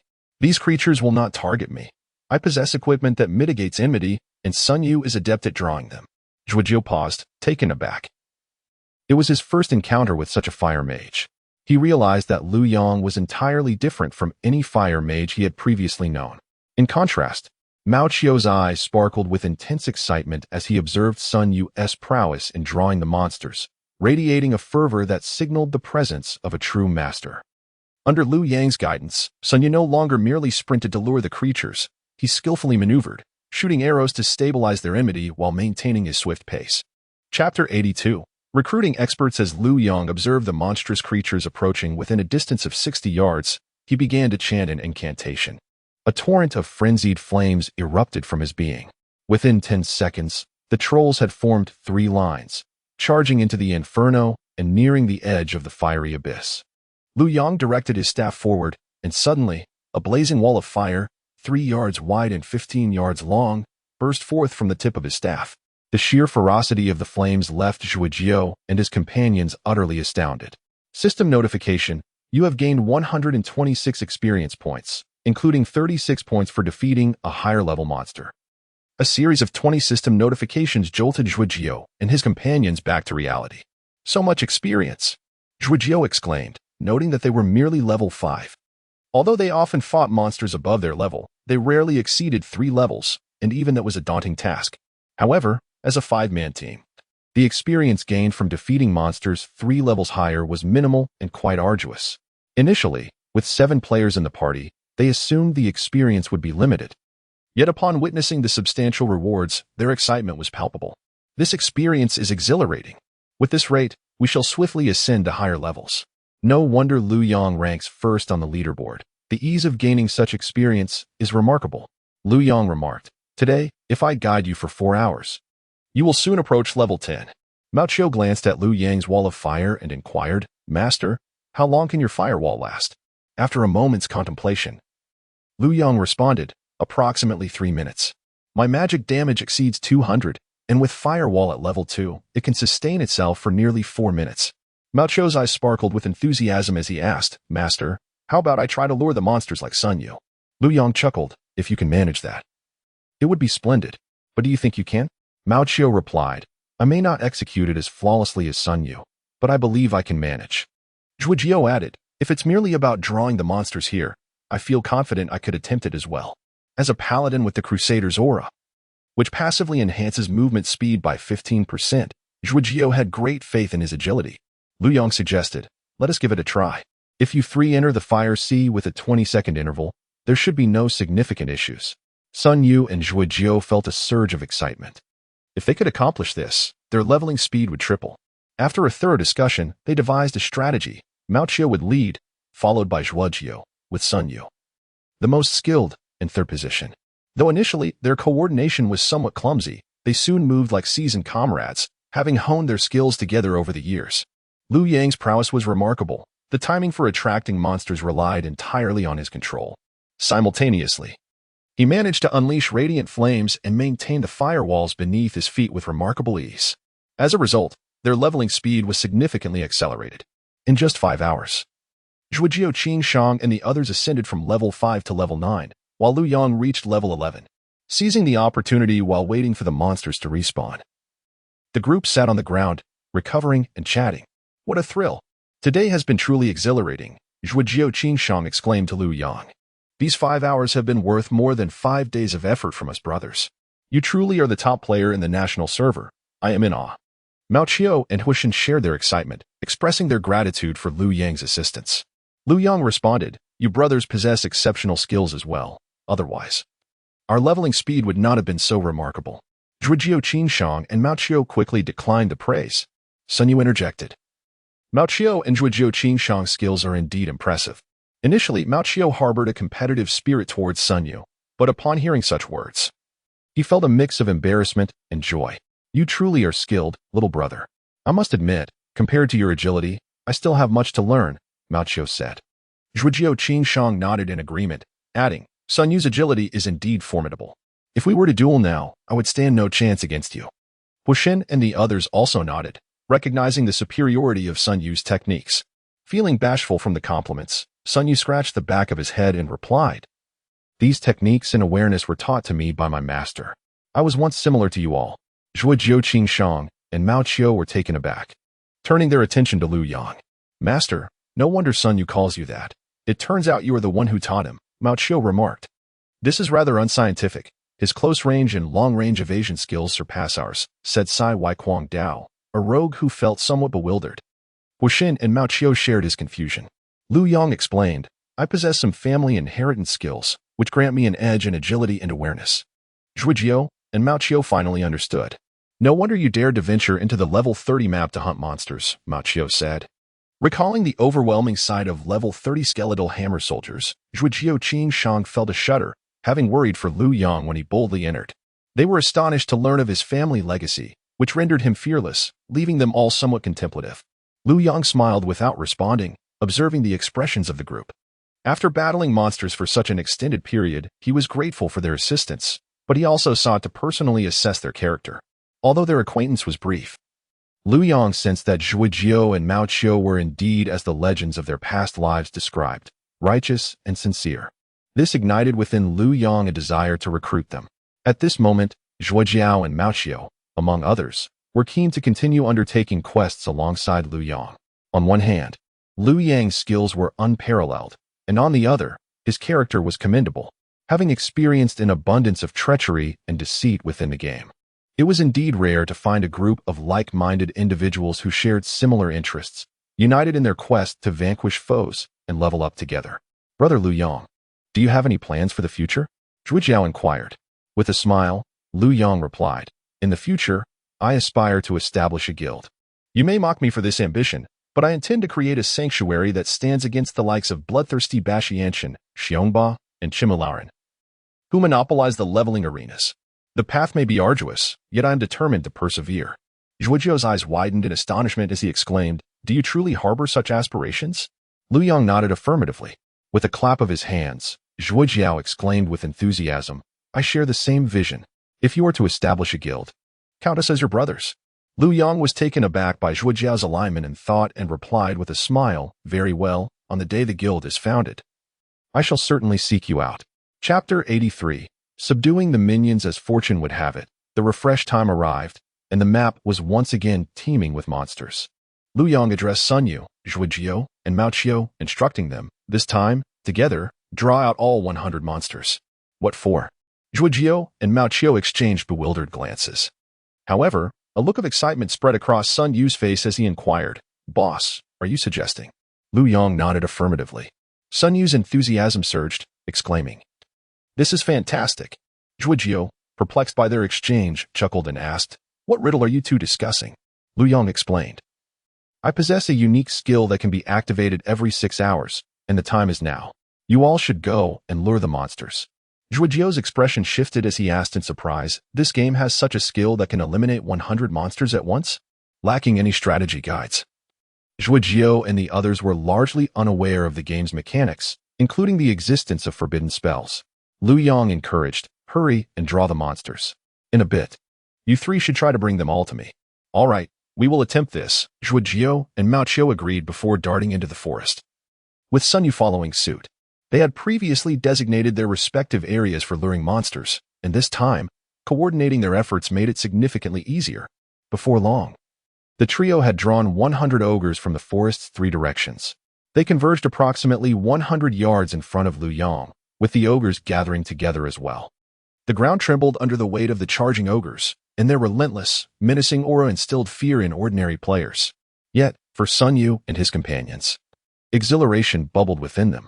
Sun Yu and Maoqiu continuously unleashed scattering arrows, while Zhuojiao released a sacrifice spell every 30 yards, ensuring that the monster's aggro remained firmly under control. As they closed into within 50 yards of Liu Yang, Maoqiu could no longer contain his curiosity and asked Sun Yu, what kind of secret technique does your boss possess? Is it a forbidden spell? Sun Yu nodded, affirming. Indeed. Maoqiu was taken aback. It had merely been a casual remark, yet Sun Yu had confirmed it. Just then, an unprecedented surge of ferocious energy erupted from Liu Yang, chanting an ancient melody. Each note seemed to resonate from millennia past. O great Lord of Flames, accept the faith of your most humble servant and bestow upon me the power to incinerate all. Falling star. As the sky darkened with thick clouds, a rift appeared, and a fire meteor, as large as a house, hurtled down from the heavens, leaving a long trail of flame in its wake. The deafening sound of its descent was akin to a call from the depths of hell, leaving Maoqiu, who had ventured within 10 yards of Liu Yang, frozen in awe. It truly is a forbidden spell, Maoqiu gasped, staring upwards in astonishment. Even the fire god M16 was left utterly dumbfounded. The fiery meteor struck precisely at the center of 100 trolls, and at the moment of impact, a brilliant golden aura surged outward, a shockwave born of immense force. The meteor erupted violently, engulfing the entire horde of trolls with its ferocious energy. System notification: you have gained 121 experience points, including 33 points from defeating a higher-level monster. Countless damage figures erupted above the trolls' heads, while an unceasing stream of experience notifications danced across their dialogue boxes. As the alert sounds faded, they surveyed the battlefield. Fewer than 40 trolls remained standing, and even those were gravely wounded. In a flash of white light, Liu Yang materialized before the trolls, reciting an incantation. As the 10 seconds of dizziness concluded, the trolls prepared to launch their attack. With a swift gesture of his staff, Liu Yang unleashed a torrent of flames 3 meters wide. He swept his staff across the ground, and by the time the inferno subsided, all the creatures had vanished. The group, Zhuang Jiu Qing Chong, was left utterly astounded. Only Sun Yu had witnessed Liu Yang wield this skill before, yet he too was swept up in exhilaration. "So impressive, master," Sun Yu exclaimed. Zhuang Jiu Qing Chong was jolted from his stupor by Sun Yu's words and hurriedly approached Liu Yang, with Fire God M16 at his side. "Brother Liu Yang, what skill was that? Where did you learn it?" Zhuang Jiu Qing Chang asked excitedly. The damage inflicted by such a skill far exceeded their comprehension of the game. Liu Yang replied, "It's a forbidden spell I happened to learn. This skill is incredibly powerful. How could the system allow for such a thing?" Mao Qiu questioned, perplexed. Liu Yang chuckled. "There are even items that enhance skills by 2. What's so surprising about a forbidden spell?" Mao Qiu seemed somewhat reassured by this. Fire God M16, also a fire mage, hesitated several times to speak. Understanding his thoughts, Liu Yang patted him on the shoulder and said, "I'm sorry, but this task is unique. You can't partake in it." Fire God M16 sighed deeply, feeling a tinge of melancholy. Yet, it was not his fault. Any fire mage witnessing Liu Yang's forbidden spell would long to learn it. "All right, you all have nearly reached level 10. I've been playing for over 30 hours straight and need to rest. I'm logging off now," Liu Yang announced. "Okay, you go ahead. We'll continue for a while," Zhuang Jiu Qing Chang replied. "If you wish to practice your agility, stay here and train with Sun Yu for a bit longer." After encouraging Sun Yu to persevere, Liu Yang used a teleportation scroll to return to St. Gall City, found a secluded spot in the square, and logged out of the game. 30 hours of relentless battle had left Liu Yang mentally exhausted, yet he prioritized physical exercise before succumbing to sleep. After a profound slumber lasting an impressive 16 hours, he roused himself and, having attended to his morning rituals, returned once more to the realm of the game. By this time, it was already the 6th day within the game. Liu Yang glanced at the players' levels. Many participants from prominent guilds had surpassed level 5, while a select few had even ascended to level 8. This elite group predominantly comprised professional players from various guilds, many of whom Liu Yang had heard of during his previous life. This realization instilled within Liu Yang a sense of urgency. As it was evident that everyone was making strides forward, he could afford no semblance of complacency. Chapter 84. Disguise. He rose and made his way towards the goblin encampment. The previous day, while sharing a drink with Zhuo and the others, he had acquired 376 trollbone chains, which he planned to exchange with Bissell for a substantial sum. The journey from the square to the goblin camp would take approximately 10 minutes, requiring several turns through various streets. As Liu Yang exited the square, he noticed 2 individuals trailing closely behind him. Uncertain of their identities, he glanced around and, with the residential district of St. Gall City ahead, he turned and entered it. The residential area was characterized by towering 3-story houses, predominantly constructed of brick and stone. For anyone unfamiliar with the surroundings, venturing in felt akin to entering a labyrinth. In his previous life, Liu Yang had traversed this area countless times, sometimes pursuing others, at other times seeking refuge. He was exceedingly familiar with the terrain. Habitually, he found himself in a neighborhood comprised of red 3-story homes and swiftly slipped into the narrow gap between 2 houses. This led to a dead end, where a 3-meter-high wall loomed straight ahead, flanked by the walls of the surrounding houses. Upon reaching this secluded spot, Liu Yang activated his blink ability. Reappearing on the other side of the wall, he leaned against the wall, eavesdropping. The 2 individuals who had been following him hurriedly turned the corner after him, only to be met with dismay. How could this be a dead end? Where did he go? This was perplexing. They had entered right behind him and should not have lost him so easily. Were there secret doors? They searched both sides fervently. But despite their efforts to feel along the walls, they found no hidden passage, much to Liu Yang's amusement as he concealed himself behind the wall. It was a blunder. They had lost track of him. How would they explain this to their leader, the infamous Lone Star? A cold smirk crept across Liu Yang's lips, for he lamented that, being within the city limits, he could not take lethal action against these 2 minions. However, since they intended to take his life, he could not let this matter rest. Liu Yang proceeded to the auction house, where he placed the 2 pieces of silver equipment and 6 pieces of bronze equipment that Knight Lone Star and his companions had dropped on display. He set the bronze equipment at a price of 10 gold coins and the silver equipment at 100 gold coins, annotating the descriptions with details indicating that they had been obtained from slaying members of the Bloodthirsty Alliance, including Knight Lone Star and the Bloodied Overlord. While this pricing was unlikely to attract buyers, Liu Yang was indifferent. His aim was not to sell the equipment, but to provoke the Bloodthirsty Alliance and Knight Lone Star. In the second world, when players selected equipment, the system offered various sorting methods for convenience, including sorting by price from highest to lowest. Players typically clicked to view items in this manner, ensuring that Liu Yang's equipment would be readily visible and in due time. The Bloodthirsty Alliance and Knight Lone Star would be made the subject of ridicule. Oh look, silver equipment. Ladies and gentlemen, gather around. The auction house has astonishingly acquired silver equipment. The price is exorbitantly set at 100 gold coins. Who can afford that? Look at the description beside it. It was dropped by the notorious Night Star after defeating the Bloodthirsty Alliance. Who is Night Star, you ask? The foremost enforcer of the Bloodthirsty Alliance. This individual is not merely selling equipment, but delivering a resounding slap in the face, and it certainly stings. With a massive guild of 30,000 members, the Bloodthirsty Alliance is in for quite a spectacle. A throng of players has gathered at the auction house, fervently debating who would dare to provoke the Bloodthirsty Alliance. Liu Yang did not anticipate that this incident would create such a stir so swiftly. With a cold smirk, he donned his cloak and made his way to the Western District. Arriving at the Goblin Encampment's Council Hall, he found Bissell. "Brother, welcome back." Bissell greeted Liu Yang as he entered. "Did you go slay some trolls again?" "Of course," Liu Yang replied, presenting the troll bone chains to him in groups. System notification. You have gained 19 silver coins and 80 copper coins. You have earned 99 reputation points. After a continuous series of 24 notifications, Liu Yang amassed 4 gold coins, 75 silver coins, and 20 copper coins. Simultaneously, a golden light enveloped him. System notification. Your reputation with the venture capital company has reached revered. Your reputation among the goblin race has reached friendly. Brother, you are our hero at the venture capital company. We are willing to unlock more purchasing options for you. There are many unique items available. Would you care to take a look? Bissell inquired. Liu Yang's eyes lit up. Certainly. Typically, special items cannot be crafted by players, and game-generated treasures are limited in quantity. Available only for a single day before they vanish. Liu Yang proceeded to the Goblin Trading Hall, located a trader, and clicked to purchase. A plethora of item icons appeared before him. Among them, an item called the Disguise Cloak caught his attention, priced at 1 gold coin.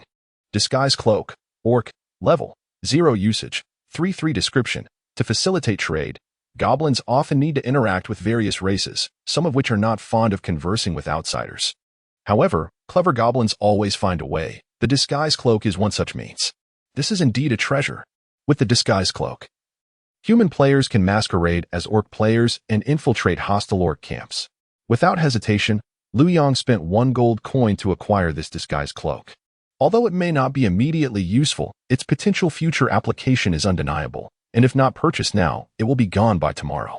He perused the other items but found nothing of current utility.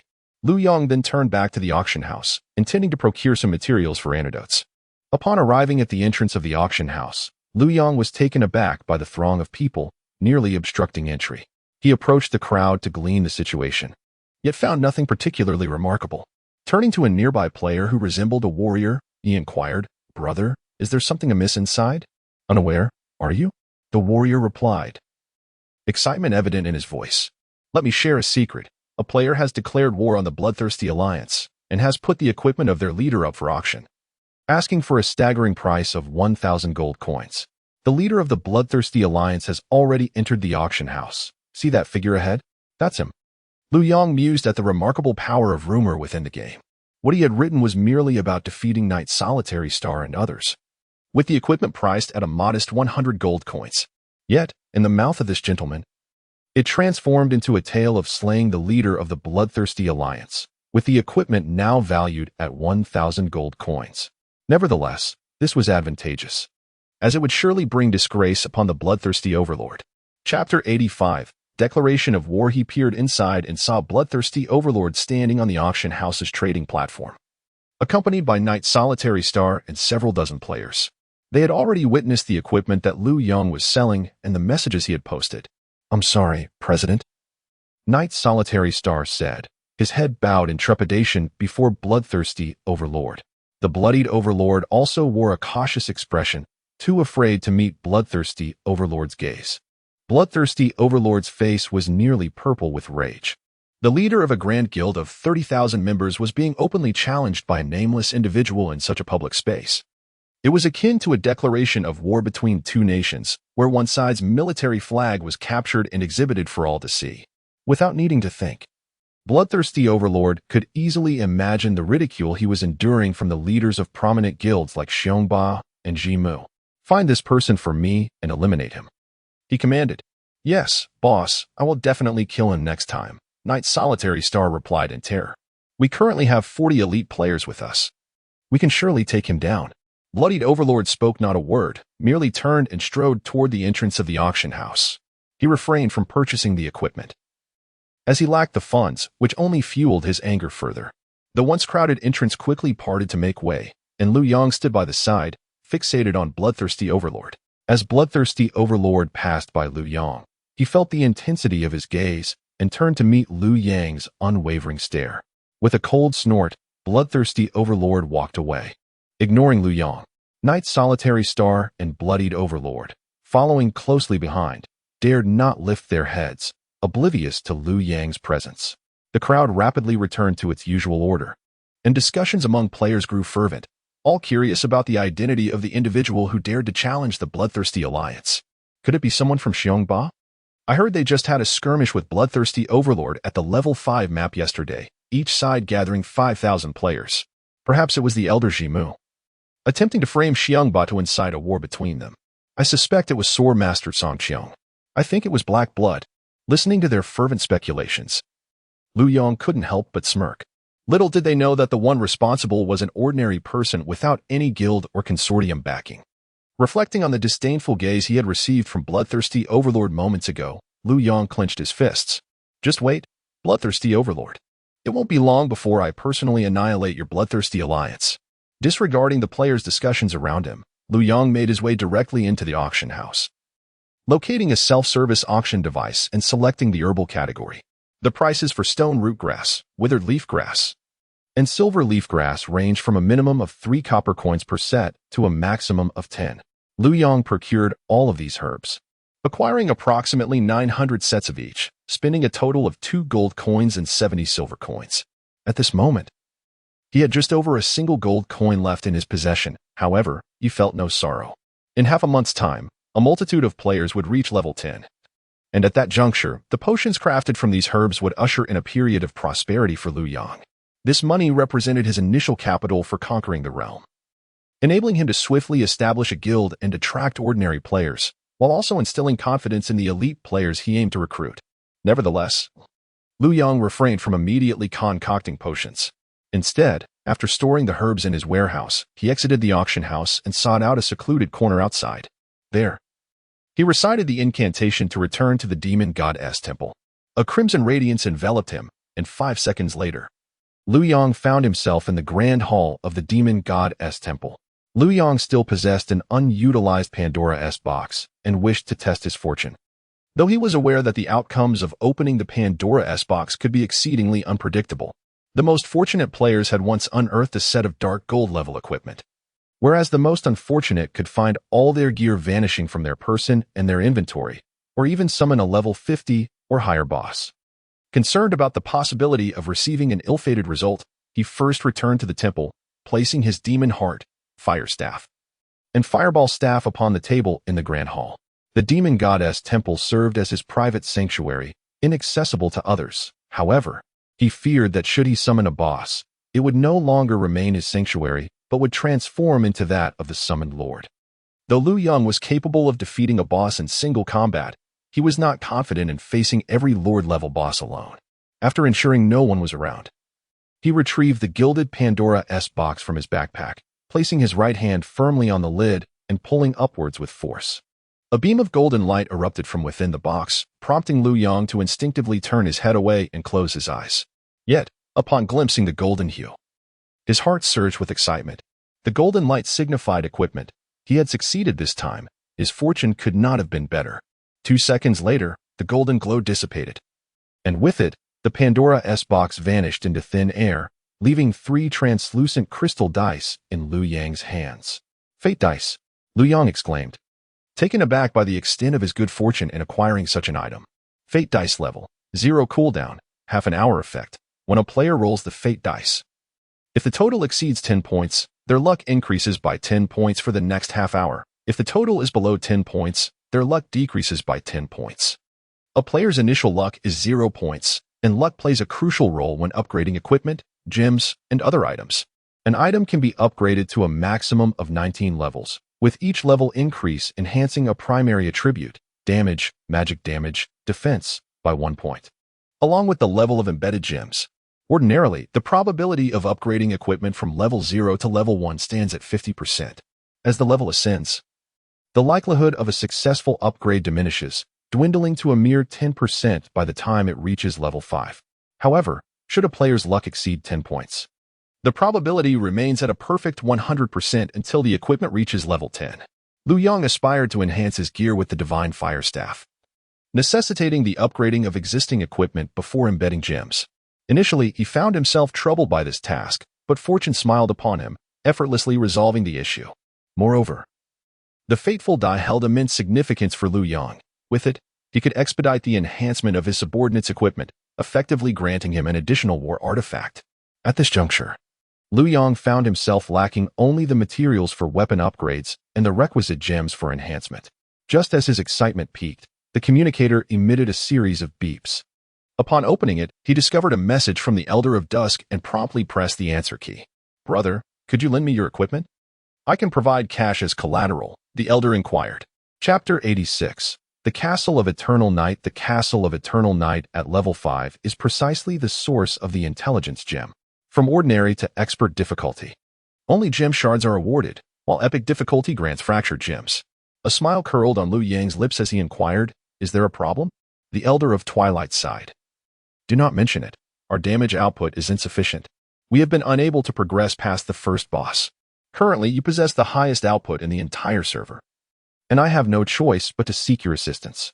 With Lu Yang's video of conquering the epic-level death cave circulating, the Elder of Twilight pooled the collective strength of the guild to equip his elite team with black iron grade and some silver grade level 3 gear. Now at level 6, the team was filled with confidence as they ventured into the level 5 dungeon, successfully clearing ordinary, hard, and expert difficulties, yet they found themselves stymied at the epic level. According to the rules of Second World, the first team to conquer an epic dungeon would be publicly announced across the entire server, which includes all countries, such as Europe and America. The honor associated with this achievement was unprecedented. The Elder of Twilight aspired to leverage this glory to recruit more skilled players. However, the difficulty of the level 5 epic dungeon far exceeded his expectations. The team struggled against the first boss due to insufficient damage output, resulting in 4 total wipes and nearly a loss of levels. In desperation, the Elder turned to Lu Yang for help. Lu Yang intended to tackle the epic dungeon of the Castle of Eternal Night, knowing that only by clearing the dungeon could he obtain gem shards. Initially contemplating enlisting the help of Lan Yu and Xia Yue, he found the Elder of Twilight arriving at his doorstep, and he had no qualms about allowing the Elder to do the heavy lifting for him. "There's no need to borrow equipment," Lu Yang stated. "I will accompany you, but I have my conditions." "What are they?" The Elder of Twilight braced himself for the terms. "I will assist you in clearing the dungeon, and in return, you will provide me with 8 intelligence gems," Lu Yang declared. "Agreed," the Elder replied without hesitation. 4 shards could be exchanged for 1 fractured gem, and 4 fractured gems could be synthesized into 1 complete gem, totaling a mere 128 shards, a trivial amount compared to the honor of being the first in the world. Lu Yang anticipated the Elder's acceptance. However, recalling his own predicament with the bloodthirsty overlord, he added, "There is one more matter I must discuss with you." "What is it?" the Elder inquired. "Did you notice the silver gear listed in the auction house for 100 gold? Lu Yang asked. The Elder of Twilight chuckled, having just learned of it through his spies in the Bloodthirsty Alliance. "Indeed, I saw it. The bloodthirsty overlord has suffered a significant setback, losing face, and many have departed from their guild." "Why do you ask?" "This incident was not orchestrated by you, was it?" "It was indeed my doing," Lu Yang replied. "Although you are the leader of this raid, my presence in the team may inadvertently ignite a conflict between you and the Bloodthirsty Alliance. That is of no concern." The Elder dismissed. "What is the bloodthirsty overlord to me? He would dare not provoke me." "Very well, then. When shall we commence our battle?" Lu Yang inquired. Time is at your discretion. We can commence at any moment, uttered the Elder of Dusk. Lu Yang, having no pressing matters, replied. A day chosen is no match for a day seized. Let us proceed today. This was precisely the affirmation the Elder longed to hear. He inquired, Are there any preparations we require on our end? After a moment's contemplation, Lu Yang responded, No need. Just await me at the entrance of the dungeon. The epic challenge of the Eternal Night Castle was not particularly arduous, as it could be traversed with ease by procuring a few essential items. He made his way to the trade hall of the Goblin Camp, where he sought out a merchant and purchased 5 scrolls of the polymorph spell before heading to the entrance of the Eternal Night Castle. Upon his arrival, he noticed a throng of players congregated nearby, the majority being elites from various guilds, each adorned with distinct emblems that made identification effortless. Lu Yang quickly spotted members of the Bloodthirst Alliance, who, save for a select few like Knight Solitary Star, were unaware that he was Lu Yang himself. Though Lu Yang harbored intentions of confrontation, the players from the major guilds remained wary of one another. As he arrived, all eyes fell upon him, leaving no opportunity for him to strike. Recalling that the Elder of Dusk awaited him within the dungeon, Lu Yang opted to forego any skirmish and entered the dungeon instead. Inside, the Elder of Dusk, along with the Wind of Strong Liquor and others, were engaged in strategizing their approach to the boss. Suddenly, Lu Yang materialized within the dungeon, prompting the Elder to display his characteristic smile. Welcome, my young brother Lu Yang, he exclaimed. The Wind of Strong Liquor's eyes brightened upon seeing Lu Yang. So, the esteemed expert you invited is indeed you. This is splendid. With your presence, we shall surely conquer the dungeon. Lu Yang modestly replied. I merely come to lend a hand. The Elder of Dusk laughed heartily. You are too humble, my young brother. Allow me to introduce you to the mainstays of our guild. As Lu Yang approached, the Elder gestured to 2 warriors and 2 mages beside him, stating, You are already acquainted with the Wind of Strong Liquor. These 2 warriors are Silver Wolf and Lord of War, both leaders of top-tier studios in the country. The 2 enchanting mages are Silver Dance and Reign of Loss, also heads of their respective studios. Lu Yang chuckled. You possess a remarkable cadre of elites.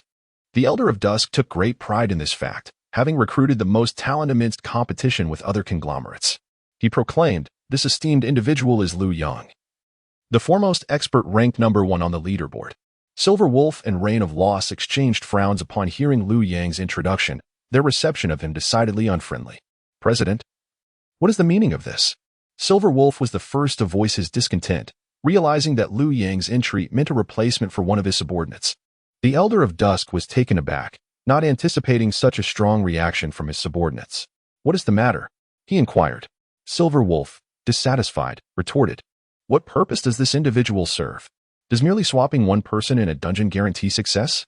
Jun Jean-Miat-Tian remarked, I share the same sentiment. However, as the president, you ought to consult with us before introducing an outsider.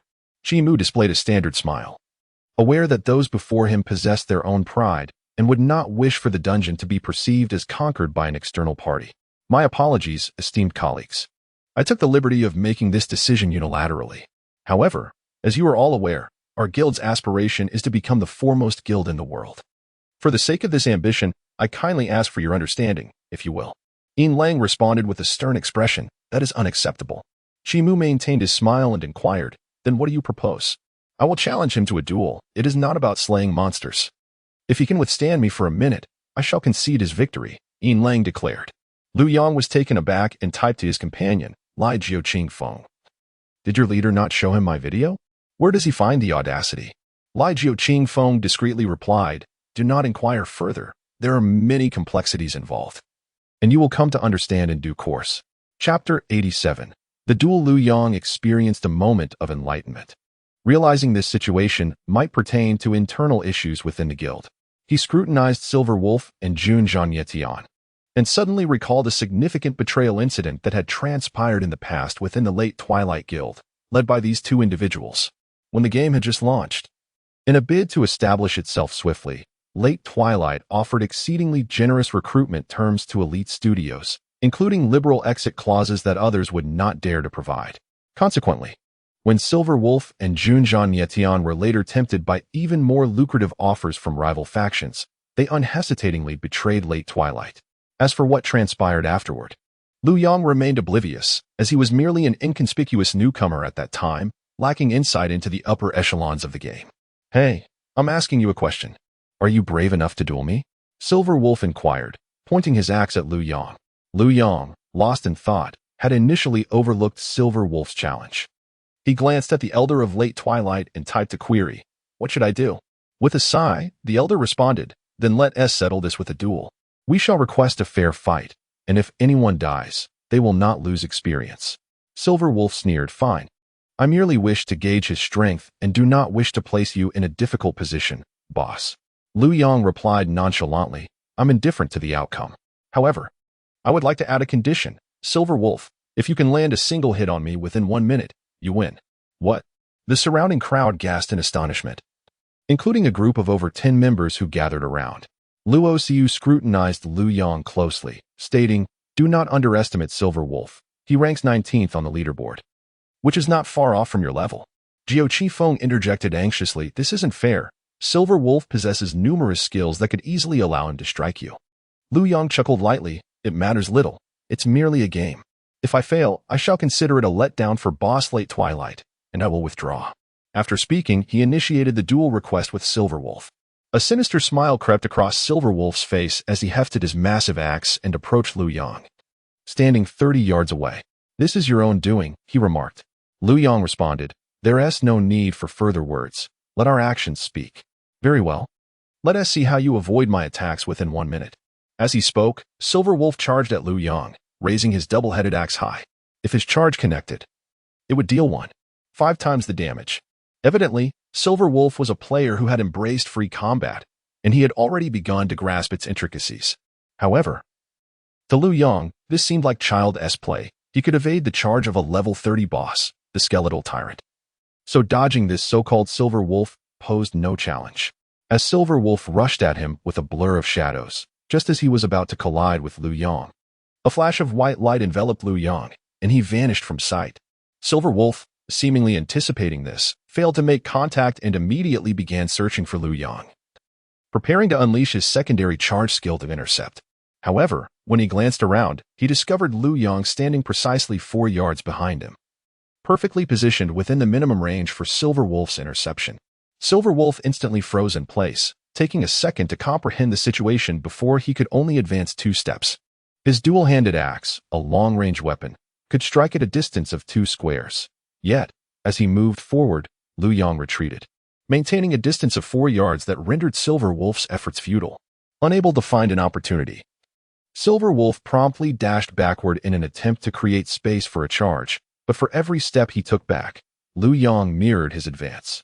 After running over 10 steps, Silver Wolf realized the distance remained constant at 4 yards, leaving him bewildered.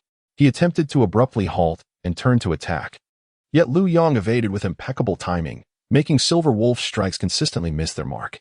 A look of confusion spread across Silver Wolf's face, eliciting a chuckle from Lu Yang. Just then, a fierce expression suddenly crossed Silver Wolf's features. "Brave leap, let us see how you evade this," Silver Wolf exclaimed as he leapt towards Lu Yang, who remained at a distance of 4 yards. This was the 3rd skill of the warrior class, effective against mages, although its drop rate was notoriously low. Lu Yang was taken aback by Silver Wolf's possession of such a skill, yet he felt no fear.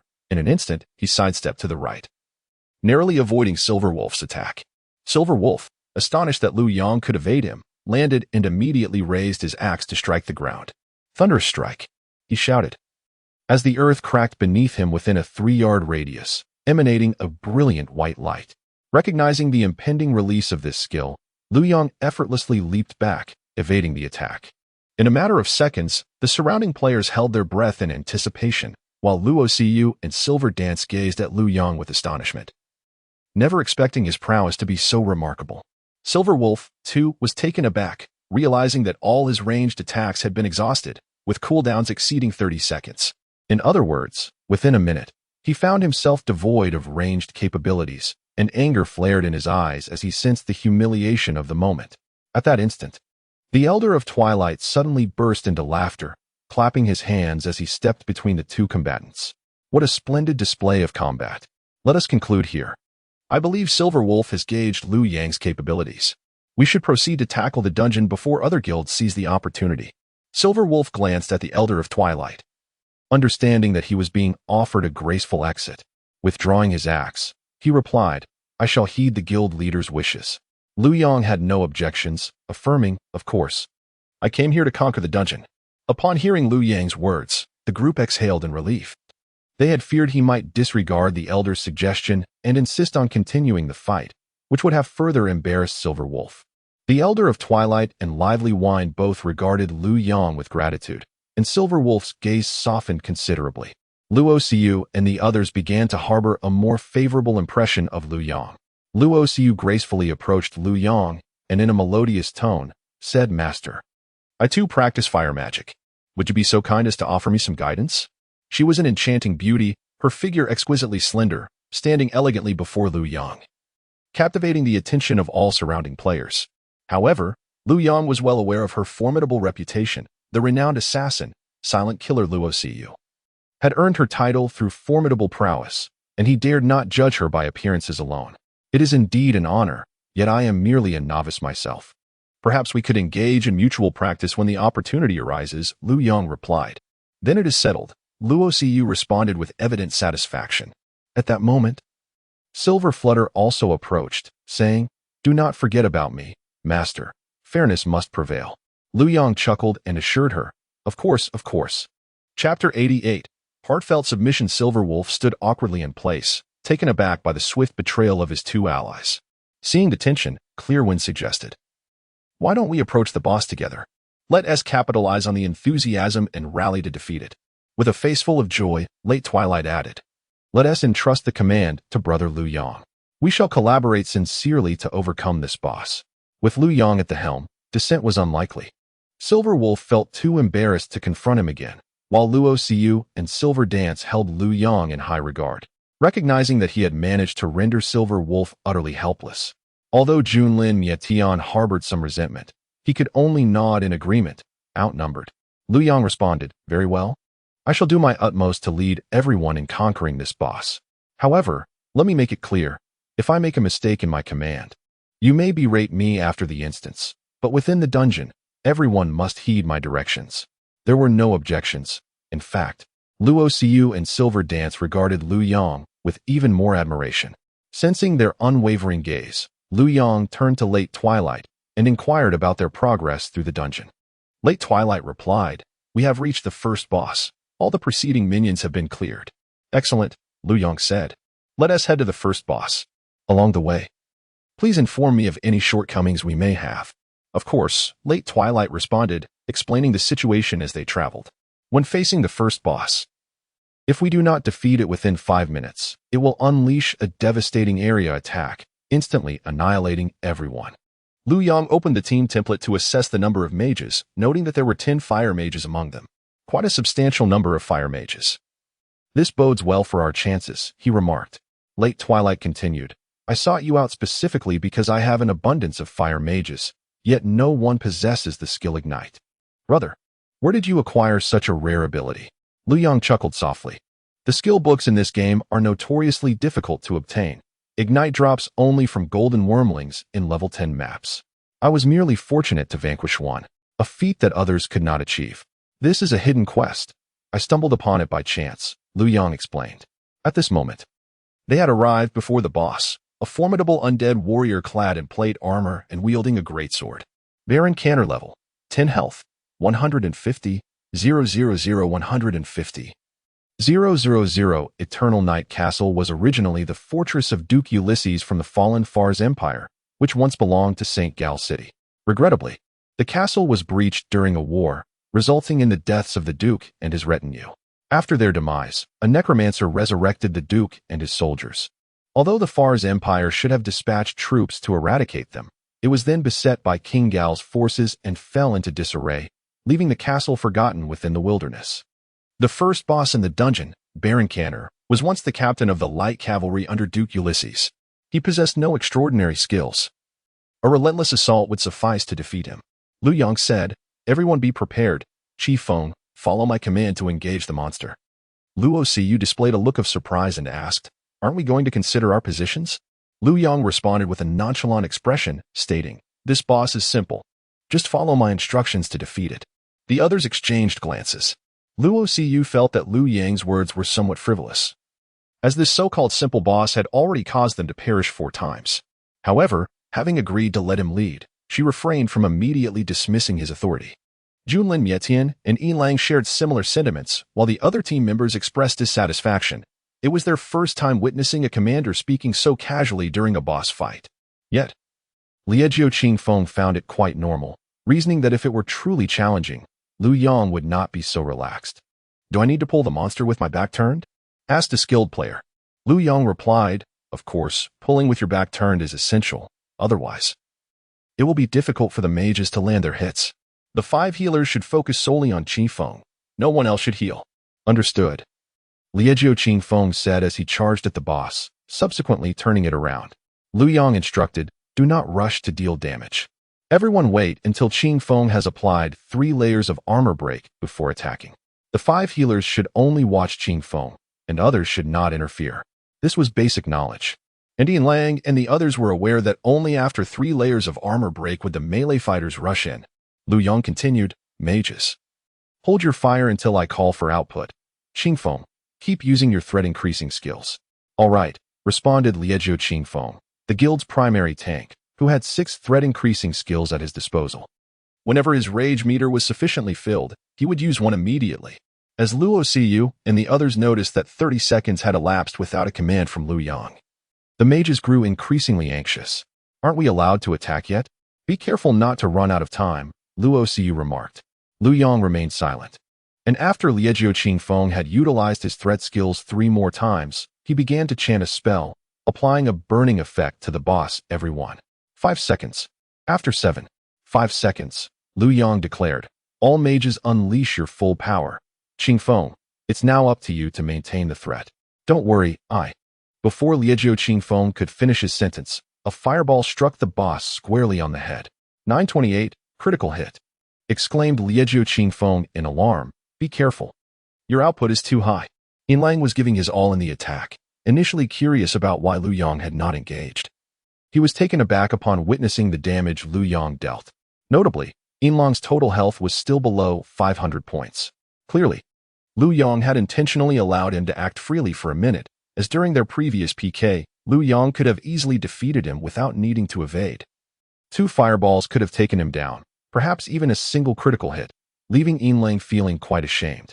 As Luo Siyu and Silver Dance exchanged glances, they were both taken aback by the astonishment reflected in each other's eyes. They had never anticipated such an impressive output from Liu Yang.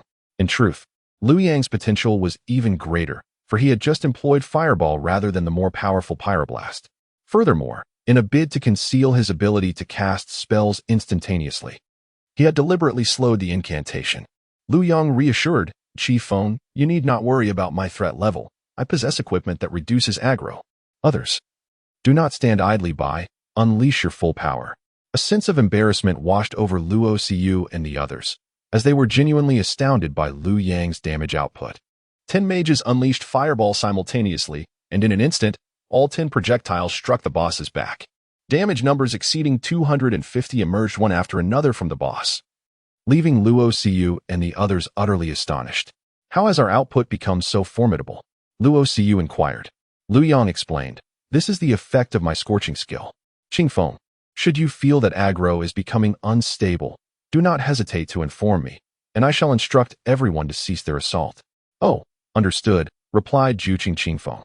At that moment, the entire team was no longer concerned about whether they could defeat the boss. They recognized the significance of Liu Yang's arrival. And regardless of his impressive output, this singular scorching skill equated to the contribution of 10 additional fire mages, all surpassing the damage output of the other mages in the group. What was originally a 20-person raid had transformed into a 30-person endeavor, making the task far too simple for this elite team. Chapter 89, The Bonds of Past Lives in the brief span of merely 1 minute. A total of over 60,000 damage was inflicted by the 11 fire mages, including Liu Yang, despite their cautious approach to avoid drawing excessive aggro, which led them to reduce their output speed. With Liu Yang's presence, combating the boss was exceedingly straightforward. "It's a breeze," remarked Luo Siyu with an expression of ease. "Indeed. It is significantly simpler than when we faced it previously," Silver Dance echoed. As she spoke, her fireball spell struck the boss, resulting in a critical hit of 526. "Oh dear," exclaimed Lai Ju Qing Feng, noticing the boss about to turn. He swiftly employed Taunt and Thunder Strike to regain aggro, exerting considerable effort to redirect the boss's attention back. "Easy there, beautiful. I'm barely holding on," he said, glancing sideways at Silver Dance. What was simple for others was a torment for him. "Ah, my apologies," Silver Dance playfully stuck out her tongue. With a critical hit chance of less than 10. Her critical strikes were indeed rare, a fortunate occurrence rather than the norm. "Sigh, it's all Liu Yang's fault. His skill is far too powerful, rendering our contributions feel rather insignificant," Luo Xiyu lamented. Silver Dance and the other mages nodded in agreement, as it was evident that an epic-level boss had been rendered akin to a mere ordinary dungeon boss by Liu Yang's prowess. Liu Yang chuckled softly. Achieving such a feat was no small task. It was largely due to the effect of the Heart of the Demon God, where, upon upgrading the burn skill to level 2, it enhanced fire damage by 150 points, a substantial increase for fire mages. Wait, how is Liu Yang dealing over 500 damage with each hit? What kind of aggro-reducing gear does he possess? It seems he draws no aggro at all, Luo Xiyu inquired. Liu Yang had no intention of revealing this information. The Spore Cloak held immense significance for players, and he would not disclose it to anyone outside his guild. "That's a secret," Liu Yang replied. Luo Xiyu and Silver Dance exchanged playful expressions, but Liu Yang remained unfazed, ignoring their antics. He addressed the group. "The boss's health is down to 20,000. All mages, cease your attacks for 10 seconds to stabilize your aggro." Baron Kant was renowned for his formidable attack power, and apart from Liu Yang, no mage could withstand a single blow from him. Should aggro shift, the mage team could face instant annihilation. Understanding this, Luo Xiyu and the others promptly ceased their assaults, waiting patiently. After 10 seconds, they resumed their onslaught. Lai Jiu Qifeng, having caught his breath, successfully maintained the boss's aggro. Even as Silver Dance landed 2 consecutive critical hits without causing aggro to shift, Liu Yang's output remained effortless, and soon, the boss lay vanquished at their feet, dropping a level 5 silver dagger. "Who will equip it?" Liu Yang inquired.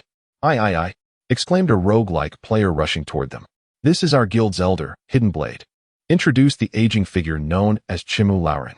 Liu Yang was acquainted with this individual, a veteran figure who co-founded the guild alongside Chimu, and a member of the post-80s generation of the last century.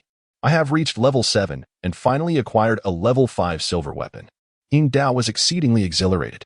Liu Yang chuckled softly, handing the weapon to Yin Dao, and remarked, "Let us take a moment to recuperate. We shall continue shortly." After a brief 2-minute respite, the group pressed onward. Compared to expert-level dungeons, the variations in the epic-level instances were minimal, with only an increase in the monster's health pools. Liu Yang deliberately refrained from overly directing the team, allowing the members to output damage as they had when facing expert-level dungeons. This approach ensured that no one would suspect he had previously traversed this dungeon, thereby avoiding unnecessary scrutiny. Lo Xiyu and Silver Wolf had been observing Liu Yang throughout their journey. However, their pride held them back. Liu Yang's assistance in clearing the dungeon sparked their competitive spirit. They believed their equipment and skills were inferior to Liu Yang's. Yet they did not consider their techniques lacking. Thus, they approached the encounters with utmost seriousness. As they stormed through the grand entrance of Eternal Night Castle into the inner hall, they encountered the second boss, Butler Afri. Afri's details were as follows: level 10, health 80, 00080, 000. The butler, towering at around 2 meters with a full beard, served as the aide-de-camp to Duke Ulysses' army. He wielded a pair of hammers, and upon transforming into an undead, his appearance remained largely unchanged aside from his darkened skin, still clad in a butler's attire. Lao Jiu Qifeng approached Liu Yang, offering an introduction. "Master, we nearly failed to defeat Afri during our expert dungeon run. He possesses 4 skills. The first, Evil Strike, inflicts a 100 damage increase while reducing the target's healing effectiveness by 50. The second, Summon Undead Maid, allows the maid to ignore aggro mechanics, multiplying in number if not eliminated, with formidable attack power. The third skill, Disease Contamination, randomly afflicts players within a certain radius, causing a damage of 80 points per second for 5 seconds. This skill is particularly troublesome, often used in conjunction with Evil Strike, making healing exceedingly arduous. The fourth skill is Healing, wherein he casts a healing spell whenever his health drops below 90. Chimu queried. The most challenging aspect is undoubtedly disease contamination. In an epic dungeon, we might expect a loss of approximately 120 health points per second. Our group's healing capabilities may not suffice. Should I consider replacing a few of our healers? The healer's magical damage output hovered around 70 points, reaching over 90 with skills. Afri's Evil Strike could inflict over 400 damage, compelling the healers to focus solely on sustaining Liao Jiao Qi Feng. If Afri unleashed disease contamination simultaneously, any non-tank class would be doomed. Previously, they would have never dared to engage this boss, as the lack of healing would leave them vulnerable and insufficient damage output would render the monster unbeatable. However, with Liu Yang's presence, they could replace several casters. Lo Siyu and Silver Dance exchanged uneasy glances, while they understood the necessity. They were reluctant to see their subordinates replaced. Liu Yang interjected, "There is no need to swap in additional healers. I possess healing abilities as well." "Ah, you can heal too?" Lo Siyu inquired in surprise. The elderly Chimu and the spirited Qingsong, along with others, gazed in astonishment at Liu Yang. "Brother, you possess a hidden profession?" Chimu inquired.